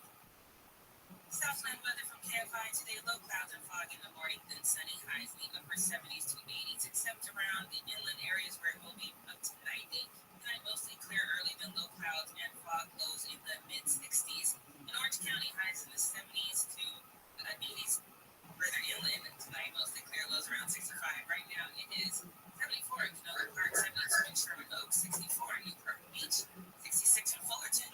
We lead local. I'm Jackie Ray live in the KFI 24-hour newsroom.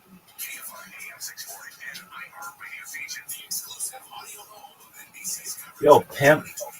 As far as my eyes could believe that the distance of my eyes could see, it was really far away. And I was like, oh, what was that? And then in like a fraction of a second later, it flashed again, and it was half the distance. And then one more time, 1 second later, it flashed, and it was like the flash was where I was, and then there was no more flashes after that. Whoa. Yeah, and my girlfriend was in the passenger seat, but she was sleeping, and I woke her right up after that. And I actually was looking around at other cars to see if I was going to pull over and say, like, did you just see what I just saw? But nobody really stopped. I didn't stop either, but I can't explain it. It's how long ago was this? I would say maybe a little less than 10 years, 7, 8 years ago, maybe. Yeah, I can't explain it. I really can't. And I know what it's not. I know I wasn't seeing things. It wasn't like, oh, there was a building or this light flash. It was distinct. It was something I hadn't seen before, like the way that the light came. I think it's probably some kid on some planet somewhere with a drone, just having a good old time, like a laser guy. He's probably doing a reality TV show for True TV and Alpha Centauri. I mean, imagine if like what we're seeing is just like kids' toys. Enough people say, yeah, right. Kids' toys. Yeah. Like no one even cares about what the humans are doing, but kids do. Sometimes kids will send a drone down here, check it out. It's so possible. It's so possible. Yeah. It's also possible the more time goes on, the more I look at those little grays, I'm like, why are we even assuming those things are alive? Like we're the gray aliens. Oh yeah. Why are we even assuming those things aren't some robot? Like we're real close to making robots. Right. Like super duper close. And why would you risk sending a person or a living thing across the galaxy at a fucking billion miles an hour when you can just use a little robot people? They're really good now. Like giant heads, they don't talk, they can't fuck. And you get these little robot guys to go and collect sperm samples from people and fucking take them up into the spaceship and run experiments on them and then drop them back off. Yeah. Maybe they're all robots. That could be true too. Yeah. Yeah, that could be the future of intelligent species. They all become some sort of electronic thing. Yeah, that could be. That sounds terrible for us, but if you were being objective, you go, I could see how that could be possible. I get, if I start thinking about this stuff, like, if I can't sleep or something, I start thinking about this stuff. I'm in the age right now where I'm having like that full on existential thing happening. Like never happened before, but it's all the time now. Yeah. Where I'm just like, what is going on here? Yeah, that's most people's lives. Yeah. Man. That's how most people think. Just like, it's weird. Just wondering what the future will be and just be like, someone will be around to see it. Someone in our lineage will be around to see it. Hopefully. Yeah. Or not. Yeah. That's the thing. Eventually it's going to be not. I mean, everyone wants to look at big picture, but really look at big picture. Like this sun is going to wipe us out. We're not going to make it. We're going to get to a certain point, whether it's a billion years from now or whatever they think it's going to be, where the Earth is no longer habitable. Right. That's just going to happen. So when we're like, oh God, that's so far away. Well, so is 100 years because you're not going to make it to that either. Right. So let's we got now. We're in a good spot. We got now. We're in a good spot right now. I think because I don't know if this is like just historically this happens, but everyone feels this. But like, I'm actually like I'm nervous about the AI. I really am. It's like I just feel like this could be the precipice of the next, like just the next. Yeah. What life becomes. Not just the next thing, but who takes advantage of it and how. Right. It's like this newfound power. It's going to be so different than anything else you've ever experienced before, and who's in control of it. And it's the second most feeling of unsafeness besides war. It's up there with war. It's just like you feel unsafe right now, like unsafe, but not. I feel unsafe, like in my lifetime, unsafe. I don't know. Yeah, it's very different than anything that's ever happened before, because within a short amount of time, it's going to be a real problem. It's going to be a real thing that's smarter than us. We're not going to be the smartest thing. Now, if we just stop right now, pull the plug, who knows? Maybe we'll be okay. We might not be okay if this thing keeps going. Or we might be. Maybe I'm wrong. But it's like everyone says that. Everyone says that. But yet they still, they'll never stop. Well, I think the problem is the Chinese government and the Russian government are not going to stop. Right. And for us to stop right now would be very dangerous. Right. If they become the first, if China becomes the first to be able to utilize this incredible power and just do whatever the fuck they want, whenever the fuck they want, and then it gets better and better and better under the power of this thing. Right. That's not acceptable either. Yeah. But then the problem is it's attached to weapon systems. And if it's attached to weapon systems and all it has is like it has a desired outcome that it's trying to achieve.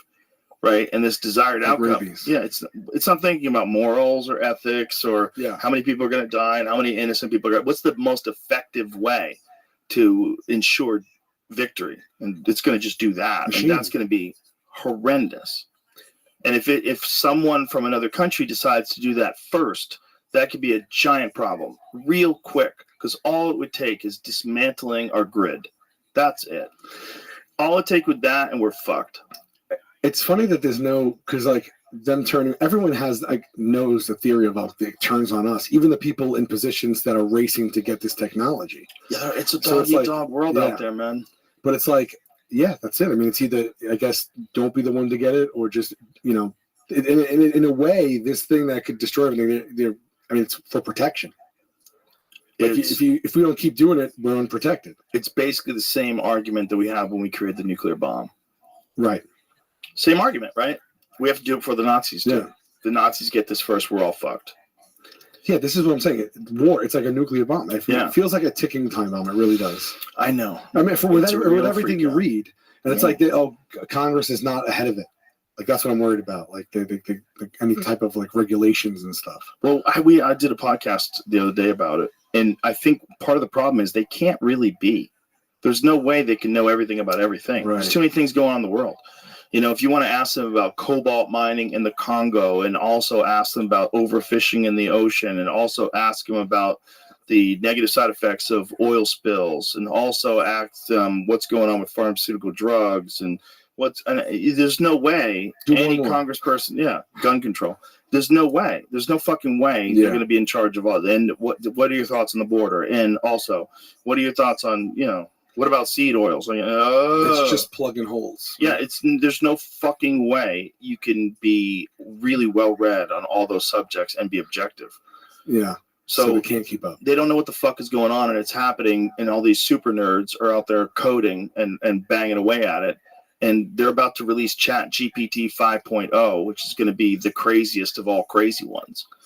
That's of all the ones that have happened before. Like, each one of them is more insane than one before. And Chat GPT 4 is pretty fucking insane. And then 4.0 is pretty fucking insane. Really? And when 5 comes out, 4.0 talks to you like a girl. I have not interacted with it at all, not one time. So I don't really know. I see people making images and stuff, and I'll write a joke and write me an email. I've seen that weird shit where it's like, no, but I love you. I saw like those stories that came out where like it felt ominous, like what, like the exchanges, like the emails or whatever. Yeah.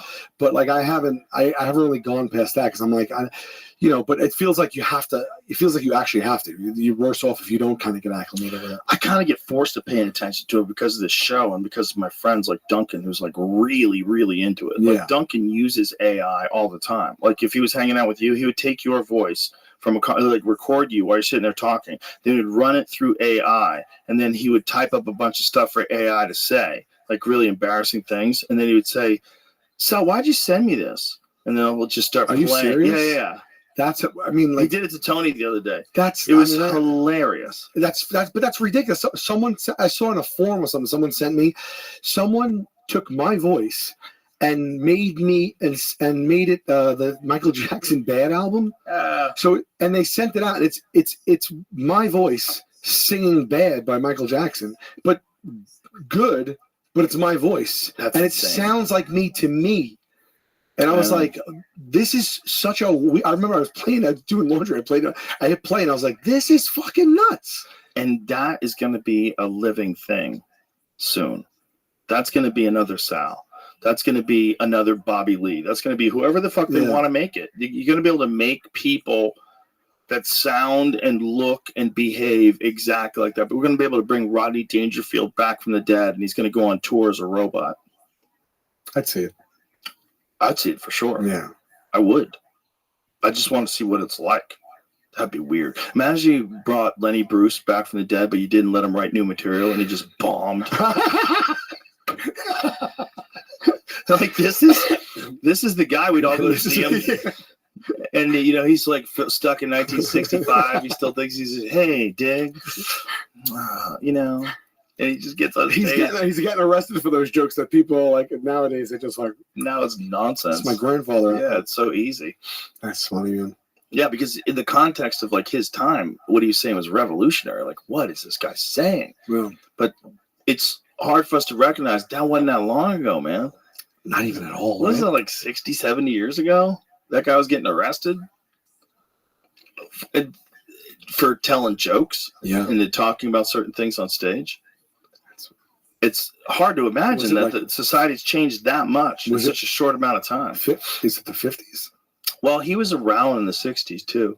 Like, when did he start getting arrested is the good question. I feel like it was... I would imagine 60s, I don't think so. He couldn't be still getting arrested then. Right? I think he died in the 60s. I think he died of a heroin overdose.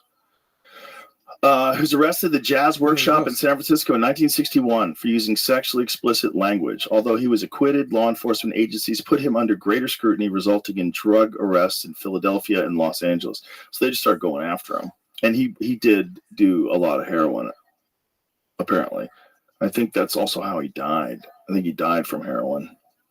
And I think he died in the middle of the trials. They were just constantly going after him. Wow. In the end, it was really sad because there's some recordings of him on stage where he's not even doing comedy. He's just reading from his legal papers and talking about his case. Wow. So people come to see him, and he would just, like, rant about his case. It was, like, sad. I have a bunch of you always see his albums in, like the thrift stores and stuff. Or, like, when you go to the record store, the used ones, like, they're always, like, just a few bucks, and, like, there's so many of them. Yeah. I always swipe everywhere on the road. If there's a record store, I'll swipe any comedy albums I can get, whoever, old, not this, that, and they're always just like there's the same ones you see that are like readily available all the time. Like, like, no matter where you are, there's always like 10, like rapping Rodneys. You know what I mean? Right. Or that Eddie albums that you see everywhere. You see Sunset Strip. You see that everywhere. Oh yeah. But I get Pat Cooper, Alan King, Oh wow. I what's his name? Dick Gregory. Oh, okay. Yeah, Red Fox. It's great. Oh, Come on, put them on. It's like you don't think to listen to these people, and it's like it's out there. You know what I mean? It's also like a time machine. Yeah, you get to peer into a time in like the 1960s where someone's on stage in some comedy club in a different universe. Like, the world's different. Everything's different then. Like, the reality's different. It's the middle of the Vietnam War. Everything's different. Yeah. They're on stage. You kind of hear it in the recording. It's like baked into it, it feels. Yeah. You know what I mean? Like, whether it's just what you're listening to or just the way they recorded it. Like, I actually really like listening to the crowds on the records as well. It's different. It sounds and feels different. Yeah, for sure. Yeah, how they react and stuff. And they're different people, man. Yeah. I mean, their context, the civilization they lived in was just so different. It's so little access to information.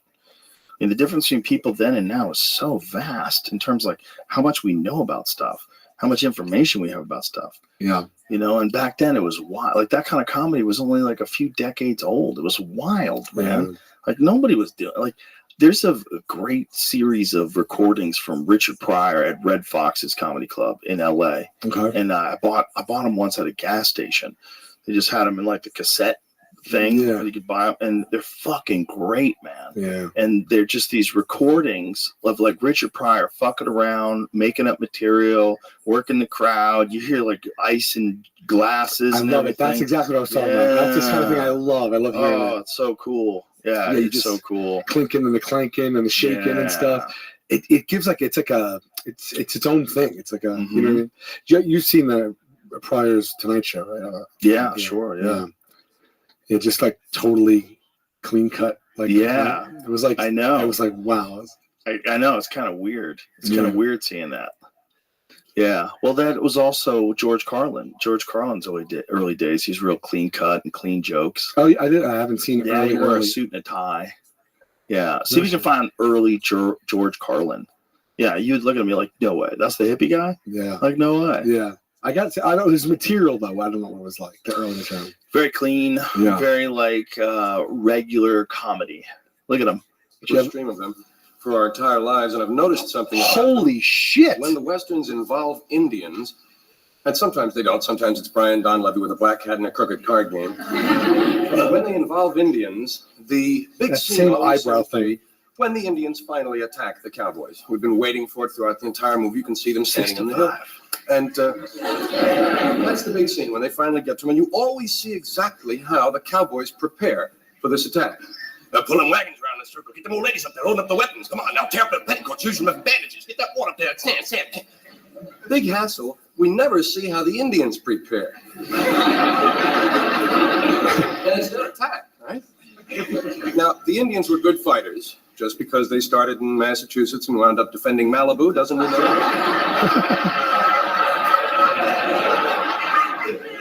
we really didn't play the game with them. As I say, now, the Indians were good fighters, and if this is so, they must have been well organized. There must have been a way to divide their manpower. It wasn't just one old chief, many moon come Choctaw, and a lot of guys running. Get it. Not bad. Yeah. Interesting. Yeah, it was. Yeah. I mean, that premise was, Interesting premise. Did you ever see him? Meet him? Know him? Yes, I met him at the Comedy Store, and I saw him perform a bunch of times live. Yeah, I saw him twice. I saw him live when I was a kid. When I was 21, when I first started doing stand-up, I saw him live in New Hampshire, and he bombed. Really? Oh, 7 years later. 7 years later, look at him, dirty hippie.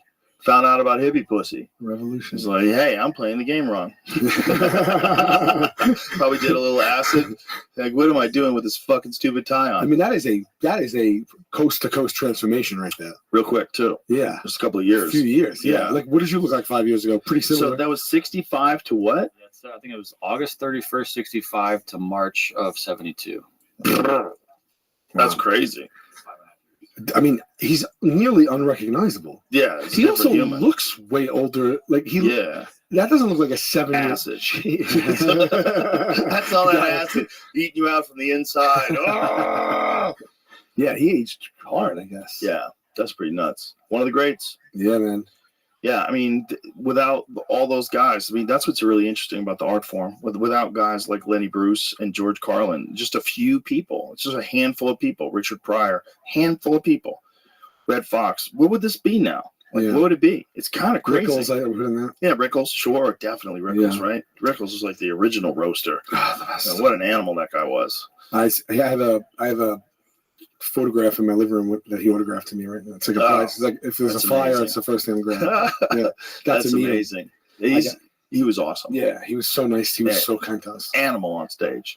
The attacks with jokes, attacking people. Insane. Yeah, and for the time, man, that guy was a murderer. Nobody was like him back then. I saw him live like within the last 5, 6, 7 years of his life. I saw him in Atlantic City, which was great. He came in from the back with the horns and everything. Before he even got to the stage, it was 20 minutes of insulting people before he got to the stage. It was great. It was amazing. Didn't hold back.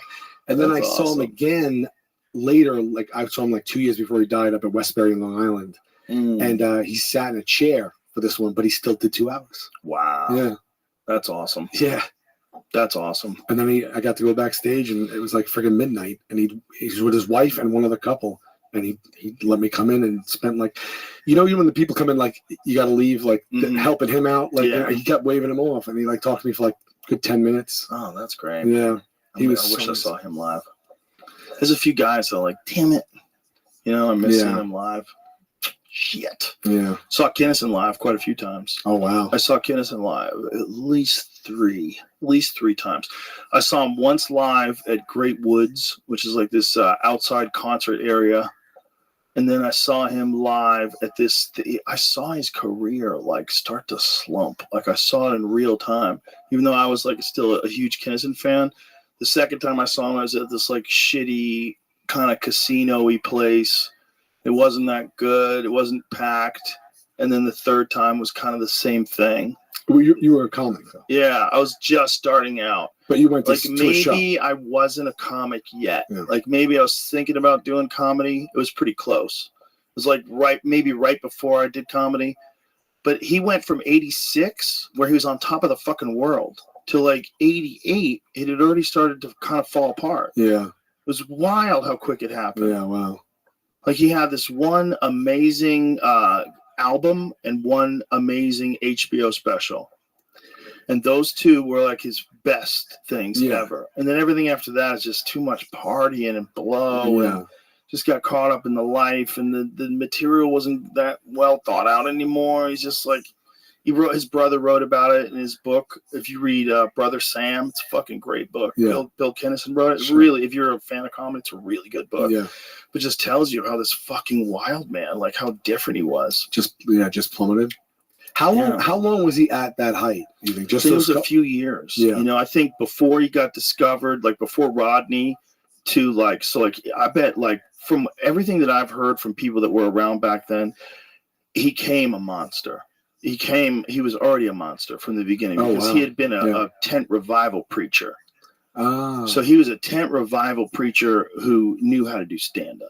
Wow. I mean, what an advantage. Yeah, that's wild. What an advantage. You know, I mean, it's like teaching a gymnast jujitsu. Like they're so strong already. They're so flexible. They have a giant advantage. I wonder if how long it took him to get to that voice of it, like, you know, screaming and stuff.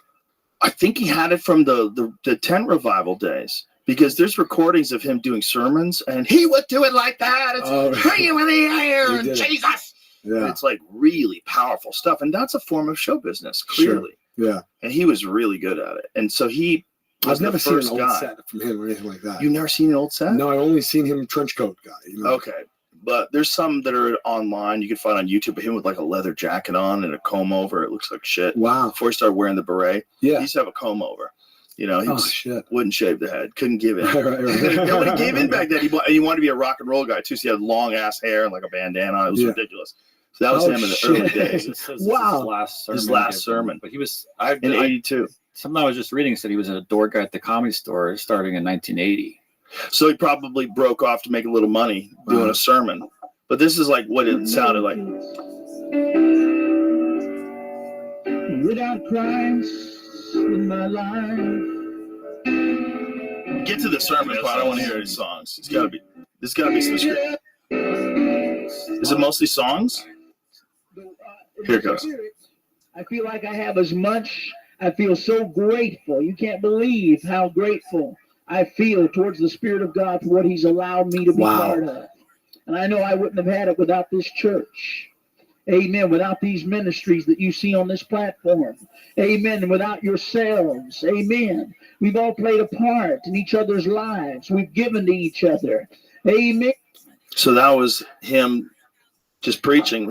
It's so wild to hear that voice attached to that context. Yeah. It's wild. Yeah. And you hear him, and to hear him say it's a mind fuck. And by then he was already doing blow, going crazy. Was he already? Yes. Yeah, all right. He was already Kinnison. You know, Kinnison was a wild fucking dude, man. He was a wild dude. Just through and through. Got hit by a car when he was 5 years old. Me too. Maybe that's 4 years old. How bad? Not too bad. I was playing frisbee with my dad, and I went to the hospital, but I didn't break anything or anything. Did you get knocked out? Yeah. Yeah. Yeah. We were in a parking lot, 100% empty parking lot of like a VW post, like a veterans post near my house where we used to play and we were just playing frisbee, fully gated. We're the only two people in that thing, only two objects in the thing. We're throwing this frisbee, and my dad's friend was walking down the block, so we went to the gate to talk to him. And I was little, I was like I said, 4, and he threw the frisbee and it went like over there, and I went to go get it. And as I'm going, I see a station wagon pull in. It came around the back, so it's not even from the street. It was like it came in the back and turned around, and it started driving that way. And I'm little, you know, and I'm going to get the thing, and I remember thinking, oh, it's still coming at me. And I get to the frisbee and I pick it up. I'll never forget this. I picked it up and I fumbled it and it dropped again. And I so vividly remember saying, do I try to pick this up again or do I get out of the way? Because I just remember thinking like, this person has to see me.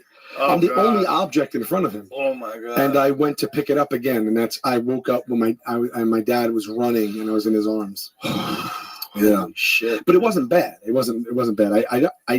I don't even know if I got concussed or anything like that. You definitely got concussed. You got cold. Yeah. Okay. Then Yeah. That was it. I got to sue. I got $5,000 Nice. to sue, and I couldn't touch it till I was 18. Oh. Yeah. It was like a That's trust. bullshit. It was What'd you legal. buy? I don't know. You don't It remember? was like 12,500 when I got it. That's what was left? 12,500. Oh, because the It 5 doubled. got done. Yeah, it was 14 I years. thought you meant 1,200. No, 14 years of, I guess, Jesus, I'm smoking. Oh, that's amazing. So all the interest. Interest. Yeah. Wow. I have a bachelor's in finance. I couldn't just think of that word just now. And you didn't go and buy a nice car or something? No, I didn't buy a nice car. I don't know where it went. It's free money. I You know. already took the hit. I wish I knew where it went. I wish I had a nice story to cap this fucking I know, right? podcast. That's all right. I still have that the book they gave me. They would go and you'd have to take it, and they'd put it under a stamp, and it would put the new price, the interest you made that month, the new price, and it would add it, like it would aggregate it. It's a red, like Staten Island Savings Bank, like foldable thing. So I all through those years, it's like pages and pages and pages of like the interest that they want. I still have that. Wow. Yeah. The old days. When you go to the bank. Remember that? Yeah. Mom picked us up from school. And you get a check cashed. The bank was a knife through my heart, dude, because our bank was so fucking slow. Every time Slow. It was 40 minutes. They have no motivation to move quickly. 40 minutes. How's your day? How's your day? Drive through. We only did drive through. Oh no. That's what I mean. Yeah. That's even worse. You see the line around. Your car starts overheating. You're like, no way. It always did. She had that car overheated. It used to explode. We used to drive down to the Jersey Shore in the summer.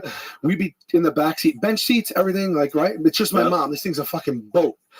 It would you pop, pop, pop, and you're looking back, and it's shooting black smoke, shooting out of the tailpipe. And she used to pull over on the parkway, open the hood, white smoke pouring out of the hood, stunk. She used to get the coolant from the trunk. Just pour the coolant in there. And you gotta be careful when you're opening up the radiator. Be careful. Yeah, it's spraying and shit. And like literally just kind of alleviated the problem as we drove. Oh my but God. The worst part was like when she was like pick us up and stuff, and it would like backfire because it backfired. Like if you drove it was going to backfire. So like coming to school and stuff. My mom said she didn't mean to embarrass me, but like coming to school and that thing backfiring. Yeah. And then the smoke blowing out, and then like having to get in the car after that. You know what I mean? Like everyone saw it, you know. How many cars back then just fucking polluted everything they came in contact with? Black smoke came out of every car. Every car. Before they came up with catalytic converters, it was a disaster. I remember as a kid smelling the exhaust all the time. All the time. It was a normal smell. Which like lowers your IQ. It was a normal smell to smell. It was. That's why we're so dumb. It's part of it. Yeah. Yeah. Hey, thanks for being here, man. Appreciate it, brother. I It was was a lot of fun. It was a lot of fun. Let's definitely do this again. And tell everybody you're special. It's on YouTube. Yeah. It's out right now. It's out right now. It's called Terrified. Just search my name on YouTube. And also today, my new tour went on sale. Everything's Fine tour. So the first leg is 30 cities. So it's salvolcanocomedy.com. Beautiful. Yeah. All right. Thank you, brother. Appreciate it. A lot of fun. Bye, everybody.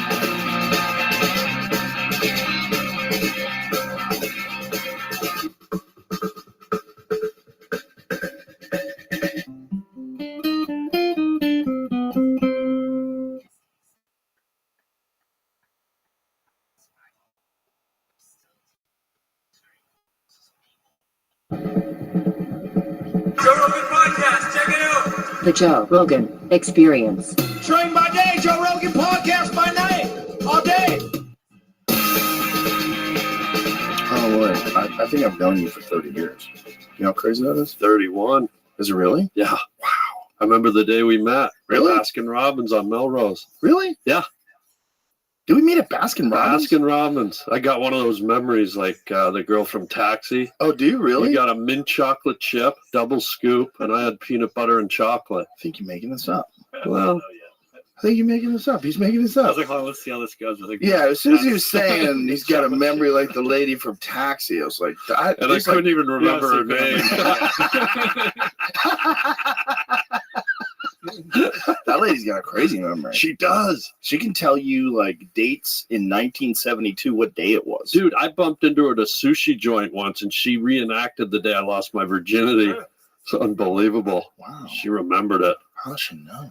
Because You it think was she's her. an alien? Oh, it was her. Oh, really? Yeah. She popped my cherry. She was hot back in the day. She drove my taxi. Ooh. Yeah. She acted as your depot. Wait, what's her name? Mary Lou Retna? No. What is it? Close. Mary Lou Iris? No. Cornea. Cornea. Mary Lou Cornea.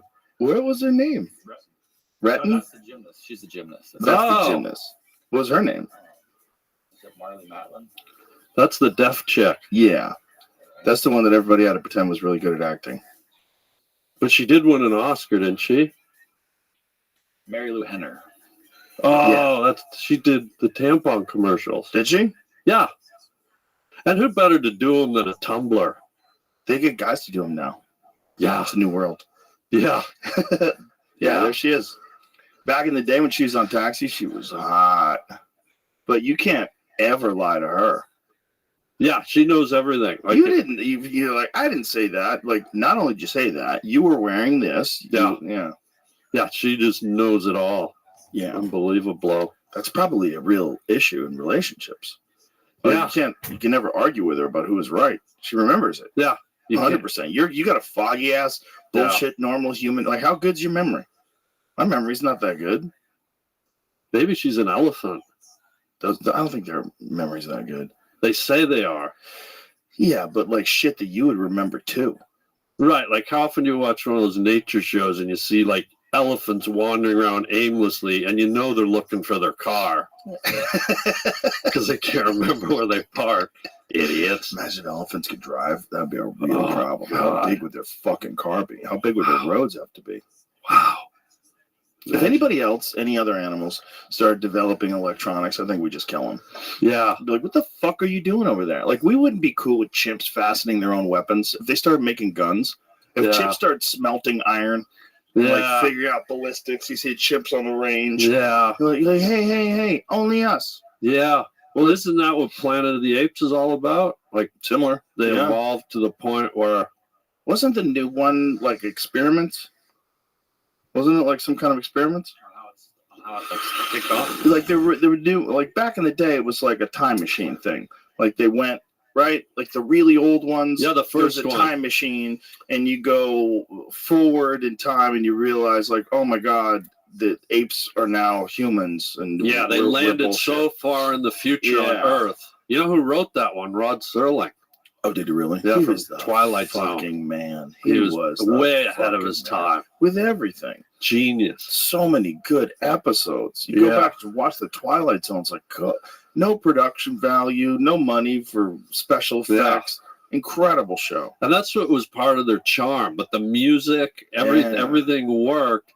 And if you look at a lot of modern day movies, they were predicated on those old shows. Like Chucky. There's an old episode with Telly Savalas, Talkie Tina.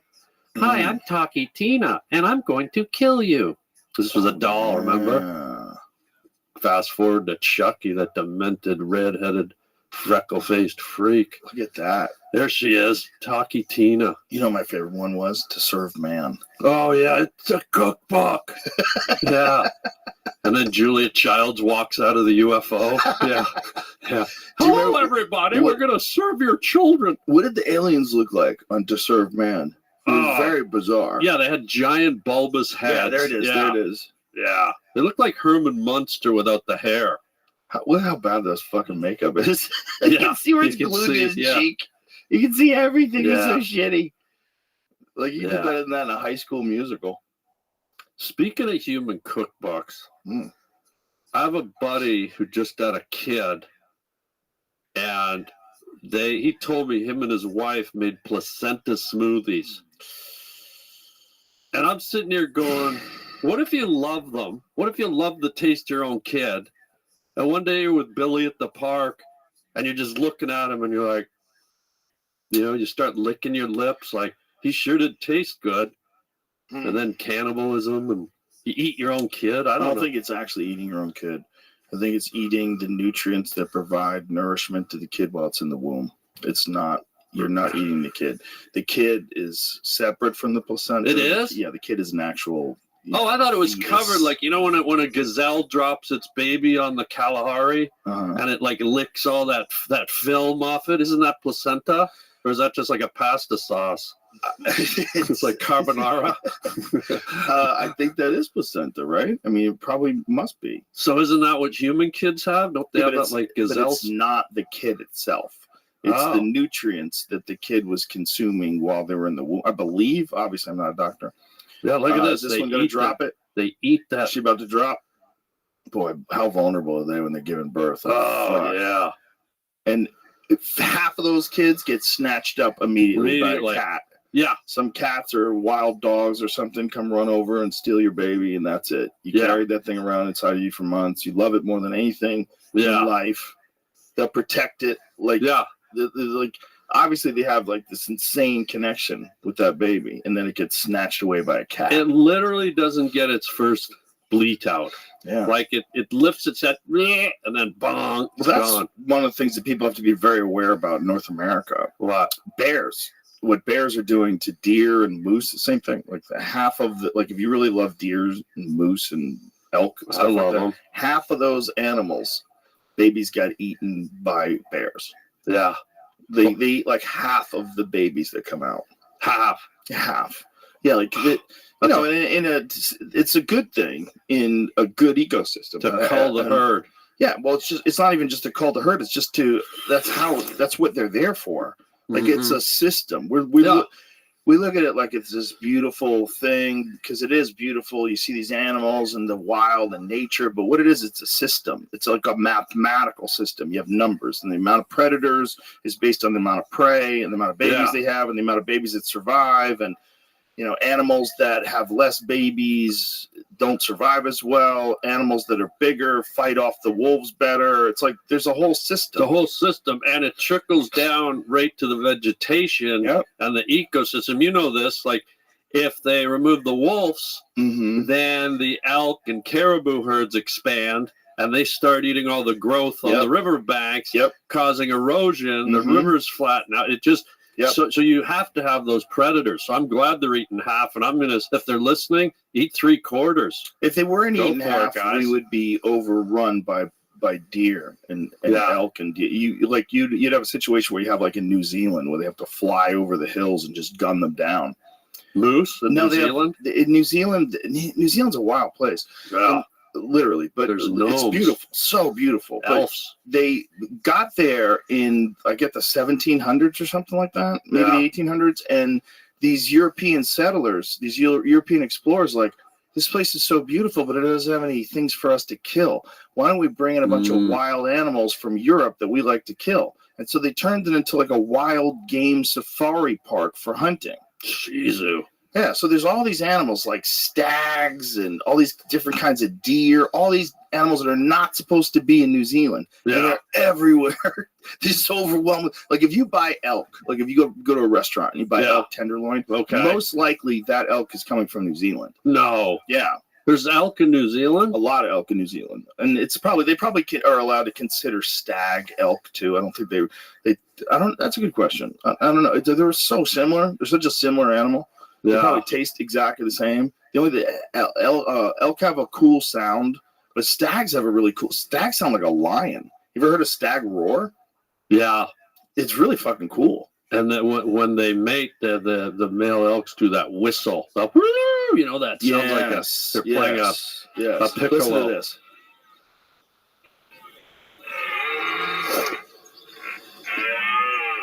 What a weird noise. Yeah. Look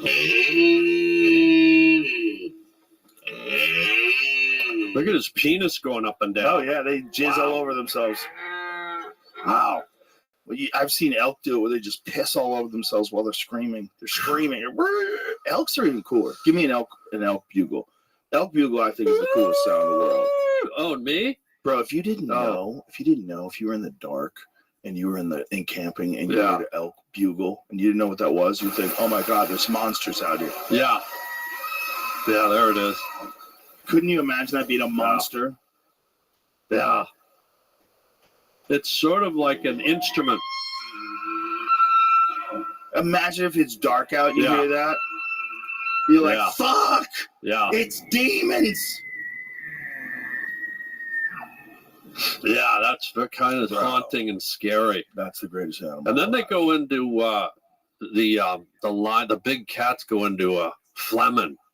You know this? Flemin? I ran into problems with girlfriends because of this. It's like when the female lions or the leopards, they get ripe. You know what I mean? Ready to party. Let's go. The lions and the cheetahs and they do this thing where they smell the female scent and they they do this thing where they curl their lip up. Yeah. And it's like a sexual thing. And that I for some reason, I don't know why, but I do that when I'm about to get into some lovemaking.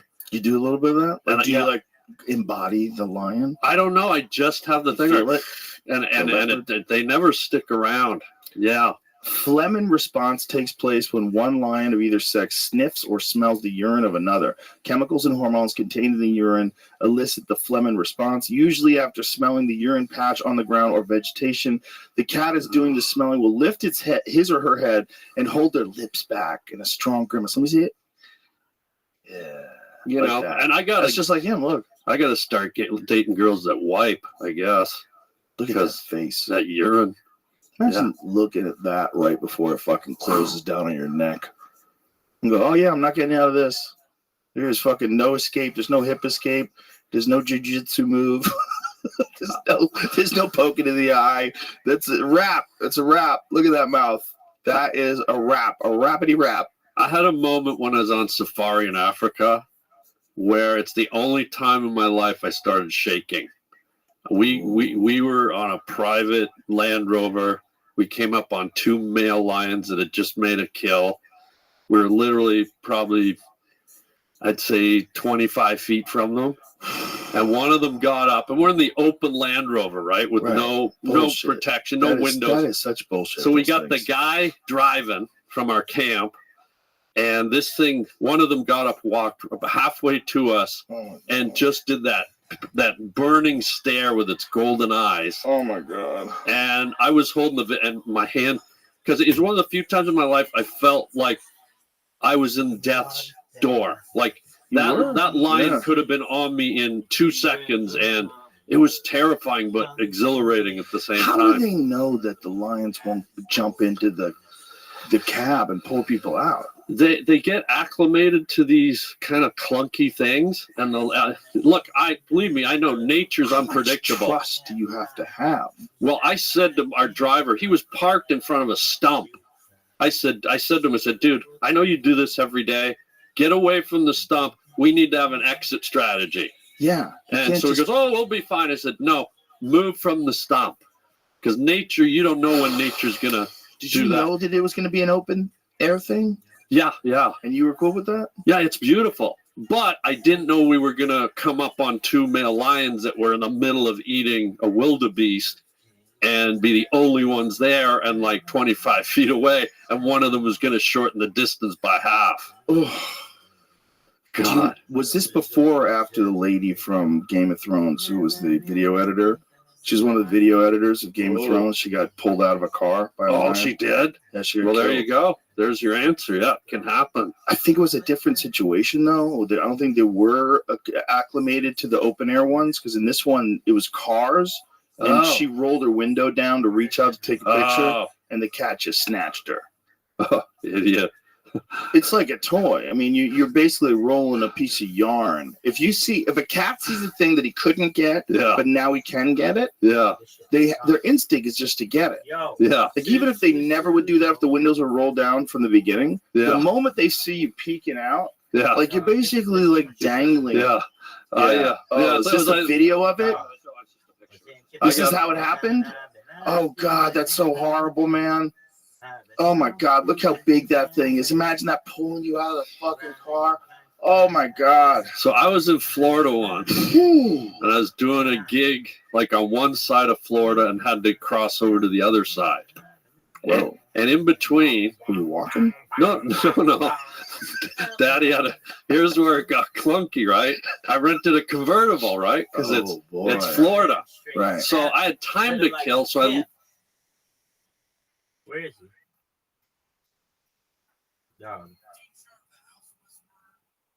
Straight Savage.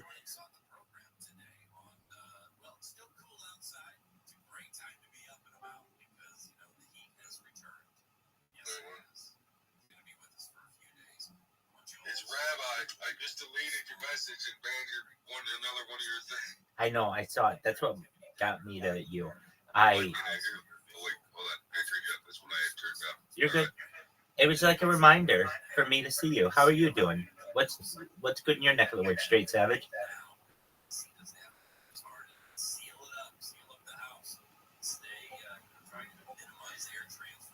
Can you hear me? Yeah, I hear you. Excellent. I saw you were streaming. I saw my bot was on your page, and I was like, oh, I better say hello. How are you? Good, man. Excellent. Hey, I've got a little project on which I'm working. I don't know if it would be okay. I was in your Discord, and I didn't want to post a link if you didn't want me to, but I've done an AMA on Reddit on the AMA page, and I wanted to know when you have time if you would look through it, see if you have any questions.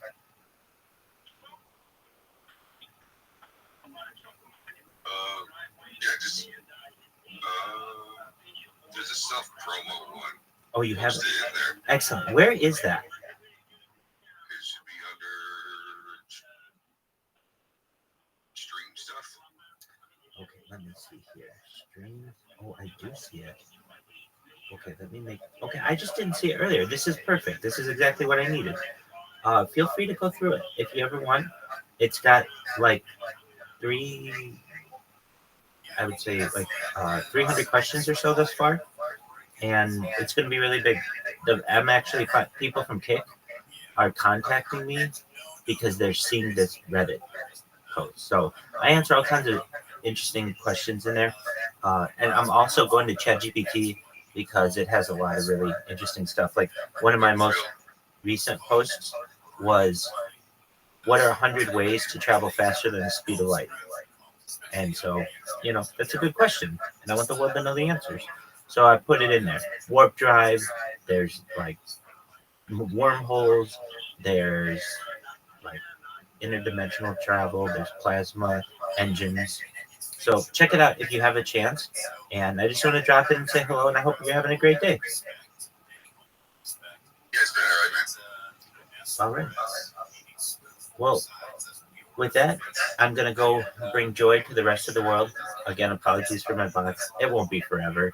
Eventually, something will happen. I will blow up. And when I blow up, then there's no more banning with the bots. You're a really great person. Take care, Straight Savage. Have a wonderful day. Hell yeah. Welcome, my friend. Thank you for talking about that, because we were having a discussion about how far you go to pull back and repair when something like that has been done. And the key was on a historic home to not overdo it. Just make sure you're not nice. Craftsman. I am very smart. I'm very. In fact, I was asked this week, do you guys have a style that you prefer to build in? No. Our style, what we prefer to do is get in your head, get under your skin, figure out what it is that's gonna work for you, and then indulge in the style that works best for you. But on my own personal taste, I gotta say, if I had to be craftsman, would be just right. There's just something so beautiful about it. I could wax poetic about craftsman homes for the longest time. Craftsman was a reaction, part of the arts and crafts movement. The arts and crafts movement at the turn of the dawn of the 20th century was a reaction against kind of Victorianism, where Victorianism had gotten a little too crazy, especially with Queen Anne, just gingerbread everywhere, blah, blah, blah, blah. And yet, when you go inside a Victorian home, you find out the windows are small, the rooms tend to be dark, rooms are smaller than you would expect, and it feels just kind of. And so, craftsmen really, you could say, is one of the very first modernist artisans who wanted to hand make and really put craftsmanship into homes.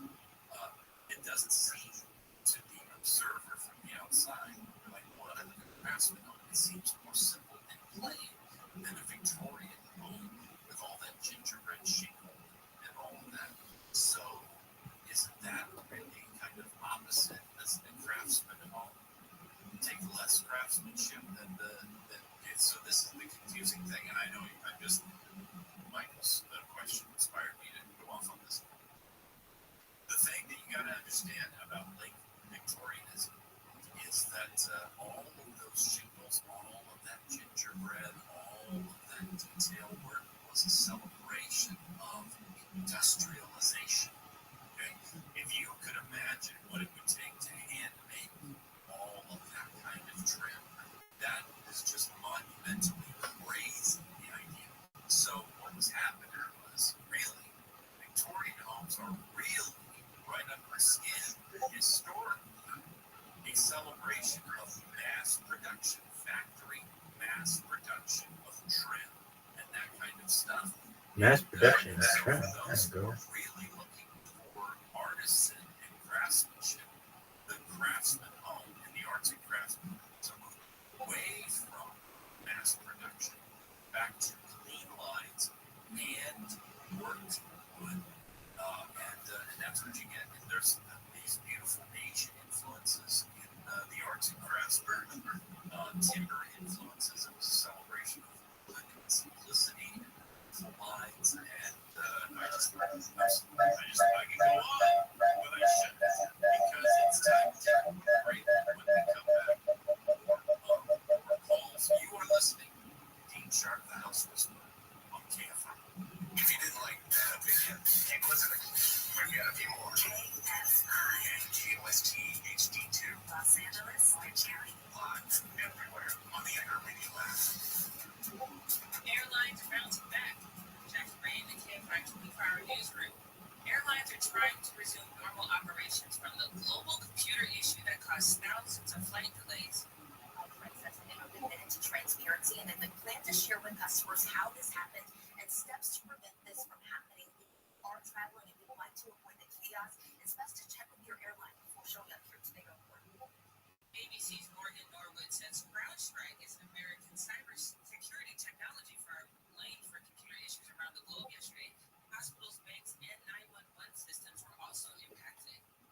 The LA County Superior Court system has been targeted by a ransomware attack. The court says it dispelled its network system shortly after detecting the security breach yesterday.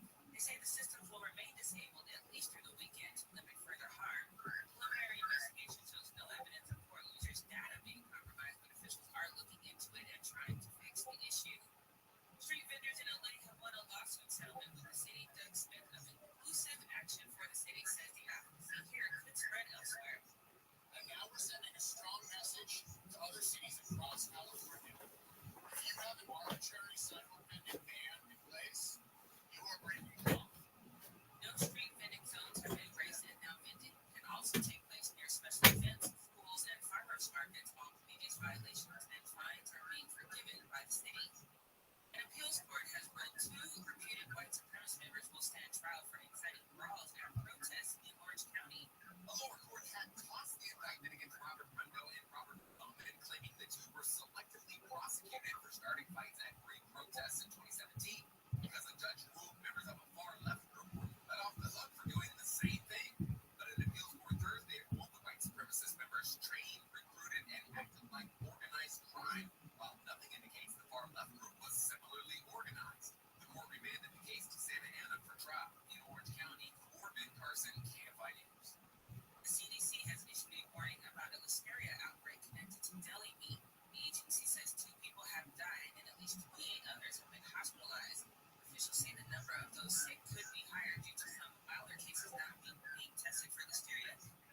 show based on the popular Xbox video game debuted in 2022 and ran for 17 episodes. Variety reports the series is being shot to other platforms for a potential third season. Anil Debate says beaches in Ventura County are amongst the cleanest in the state. Hilda Beach released its annual report card grading beaches from A to F based on water quality samples from April 2023 through March 2024. County Line Beach, a popular surfing spot near the Ventura and Los Angeles County border, was one of the dozens of more than 500 beaches monitored in California that earned an A+ grade. Ventura County beaches posted average grade scores in wet weather over the past year, with 85% earning an A or B grade. Now, looks like there is a huge jam on the 210 East. It is a pretty big one. 210 in Topanga, eastbound between Sunwood Boulevard and Latuna Canyon Road. There's only one lane available for travel. Only the left lane is open, so it's a crawl all the way from Sunwood to Latuna Canyon. And then also in Commerce, the 5 North at Garfield, right lane of traffic block with the wreck. That is life is down from Slauson Avenue. We do have this problem in the mid-city, the 10 East and National and Overland. 2 left lanes of traffic block because of a crash. And there is this roadwork in Hollywood, 101 northbound Sunset to Island. 3 out of 4 lanes closed. That's also very slow. We saw California's only airborne traffic report at Sime City, Berkeley. And it just go out on the freaking out. You're freaking out because you're looking at a weekend. You're like, what do I do? Who do I call? Where do I go to replace this water heater? All that. It's all good. Don't panic. I got the answer for you. Water heaters only. Isn't that a comforting name for a company? Water heaters only. They've got quality products, great workmanship. They've got tankless heat pump water heaters, quick same-day service, low price, 0% intro APR financing available. You can call anytime, 24/7. Talk to a real human being. And right now, it's a great time. $64 off a water heater replacement. When you mention me, HR, the House Whisperer. So, if you need a new water heater, there's only one place you need to call. Water Heaters Only. Find them. WaterHeatersOnly.com. WaterHeatersOnly.com. Southland weather from Campfire today, low clouds and fog in the morning. Then we'll have some sun this afternoon. Highs in the upper 70s to mid 80s, some 90s inland. Tonight, mostly clear early, then low clouds and fog again. Lows in the lower to mid 60s. In Orange County, highs in the 70s at the beaches to almost 90 further inland. Tonight, mostly clear and lows around the mid 60s. Right now, it's 64 in Long Beach, 66 in Torrance, 61 in Laguna Peak Beach.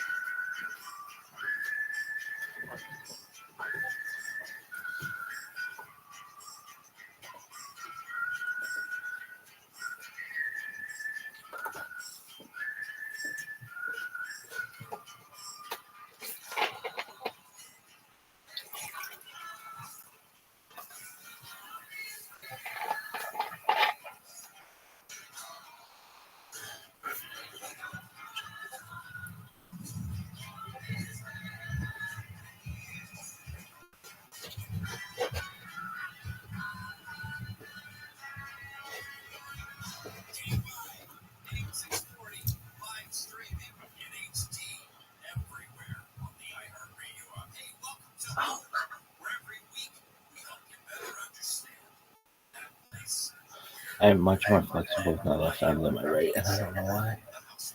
I don't think anyone knows why.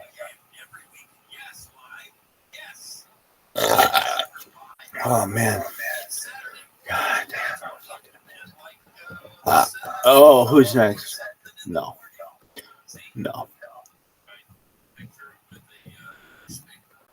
Absolutely not.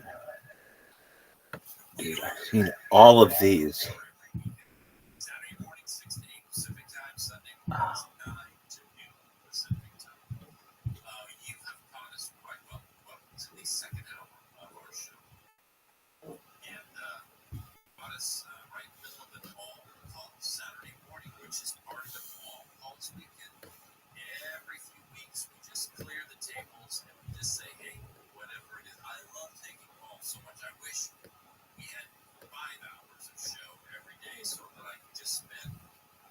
Joey Diaz, dog. Yeah.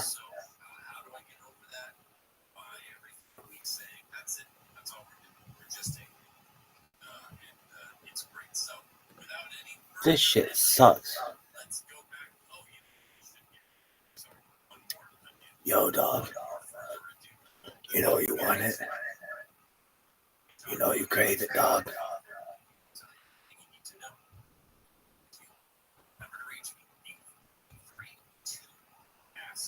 Yo, dog.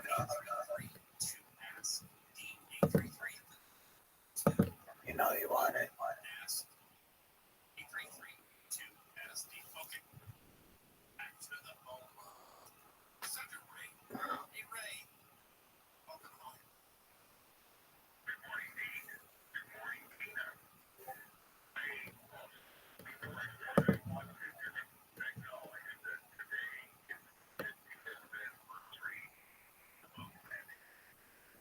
Fuck with that 55 fucking years. Dog, and we don't get shit.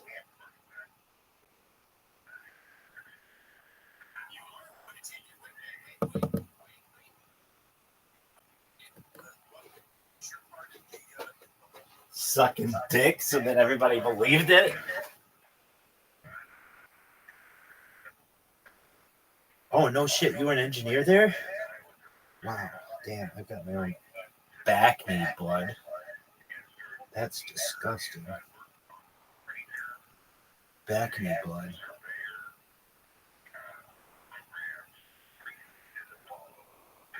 That guy's gotta hate me. Oh, he's like, hey, how are you? Dog. You're gonna fucking hate me.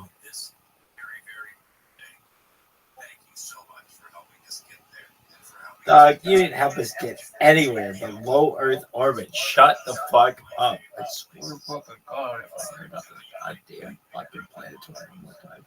Holy shit. I'm gonna feel shit. Alright, ow. Dude, this back knee blood. Back knee blood. Disgusting. So, JPL, I remember how old was Olivia the first time we took her to JPL on an open house day. She was a little, we got to get her back there again. But we were there with her watching like the Mars rover, models, draw all play. Anyway, JPL, fantastic. Thank you for everything you've got to contribute to that. Now, how can I help you with something? Stupid and stupid.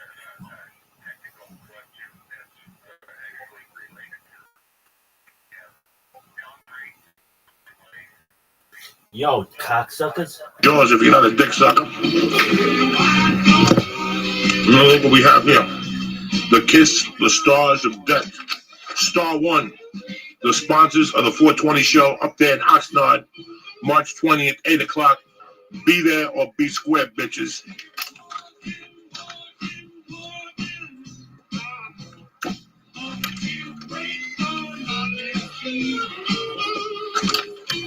Oh shit.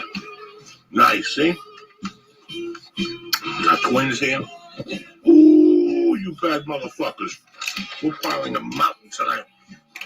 We're gonna open up with 7 of them. We're gonna have Lee sweat and making noises. Oh my God.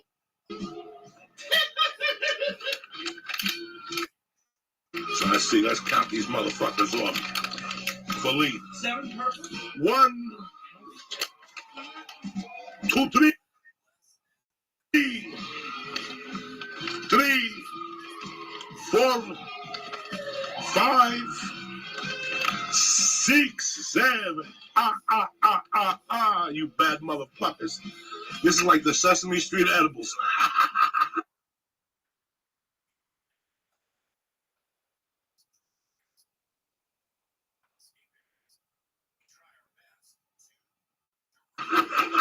We're not fucking around here tonight. Oh my God, I'm gonna look at the count after this. I don't know what your plans are.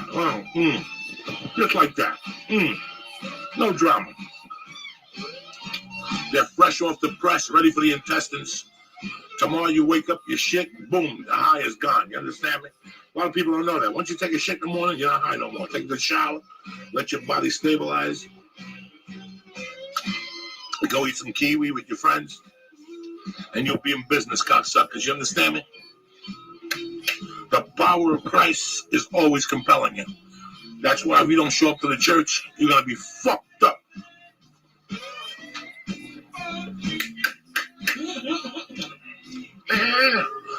la curly. What else were you gonna do to yourself tonight? Watch The Bachelor with the black chick? What are you gonna do with your life, huh? What the fuck? There's no football, there's nothing.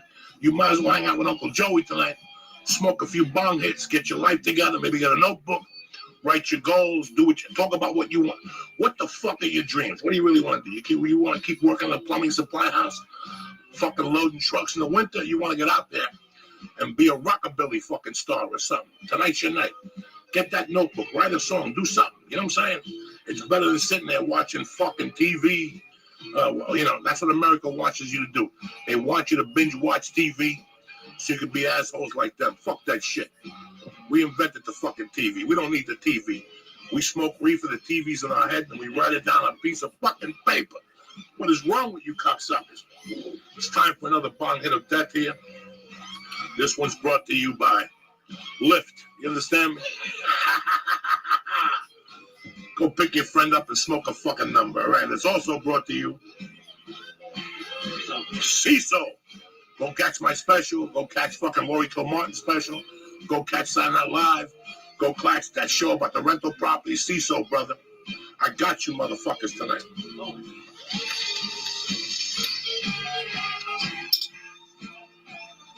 For a second, I'm sorry there.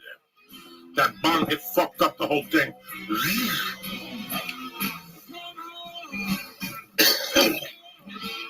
Come on and let you be free. Damn, Little Doors, L.A. Woman, one of the best albums of our fucking day today. L.A. Woman, Jim Morrison dropped it on this motherfucker with Krieger and the boys. But enough with that shit. How you people feeling? Uncle Joey's here. We got a great week.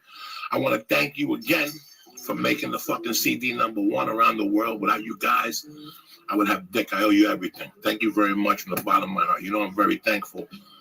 And you guys made my fucking week. Everybody's happy. They don't know that we have a family here that's tight-knit like fucking savages. What a tight-knit fucking group, bro. The church is going to keep creeping and creeping and creeping. Watch.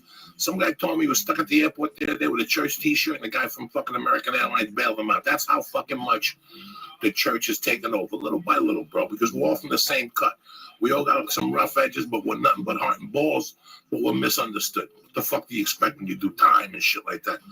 But the heart's always in the right fucking place, and it takes time to convince people, especially when you do a little fucking time. You know what I'm saying? How you feeling, all right? What's the matter with the water? What are you getting water for? I need more water. You need more water? What the fuck? How many stars you got left? 3.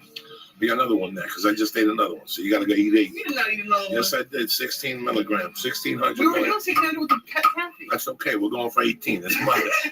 Call Guinness. Tell them we got a new record for the fucking books. All right, guys? You bad motherfuckers. You have no idea how much Uncle Joey loves you. We're here on a Monday night.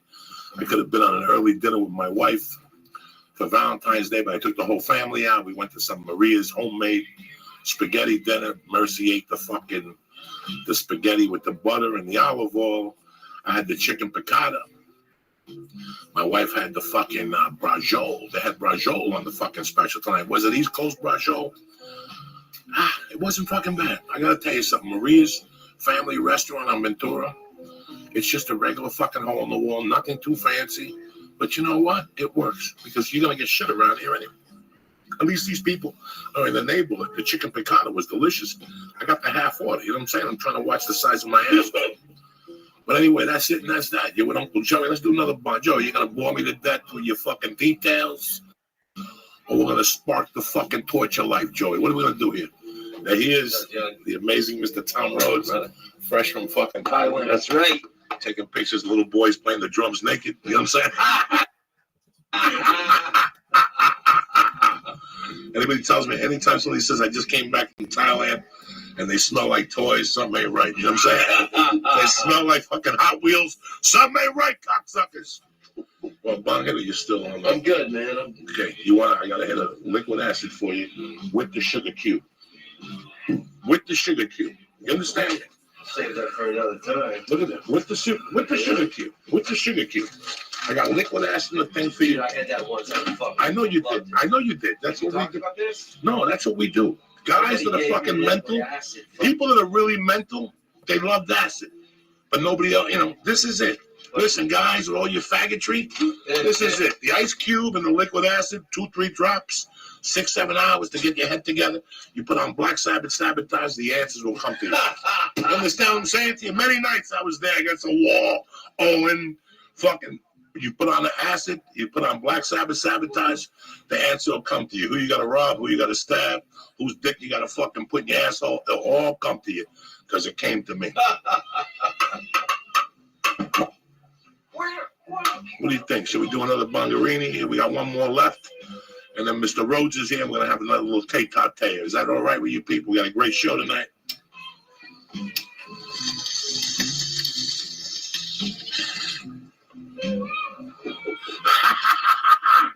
You don't see that type of fog in London, cocksucker. That's what Uncle Joey brings you. I take you away, you fucks. Anyway, we'll be back in 10 minutes. YouTube.com/C/Joey Diaz. My main man, Tom Rhodes. Always fucking a great podcast. West Side. Always. This guy's a world traveler. I live whatever through him. You know what I'm saying? I live through him because I got no passport. So he tells me about all these exotic locales. He's met Nazis, the whole fucking thing. Tom Rhodes is the real deal. He drank with 3 Nazis in Berlin one night. What are you going to do? It happens. Here we go. One of the greatest songs ever written in my fucking world. You understand me? Beautiful. 3 different verse changes. Just one of the most brilliant, heartwarming songs I ever heard. One of the first songs I heard when I got off that fucking plane from Cuba, though. My mother loved Jim Morrison. She would tell me she wanted to suck his dick, and she put this album on, and I'd lose my fucking mind. This is just something. If you don't have LA Woman, shoot yourself. Go fuck yourself. They're on the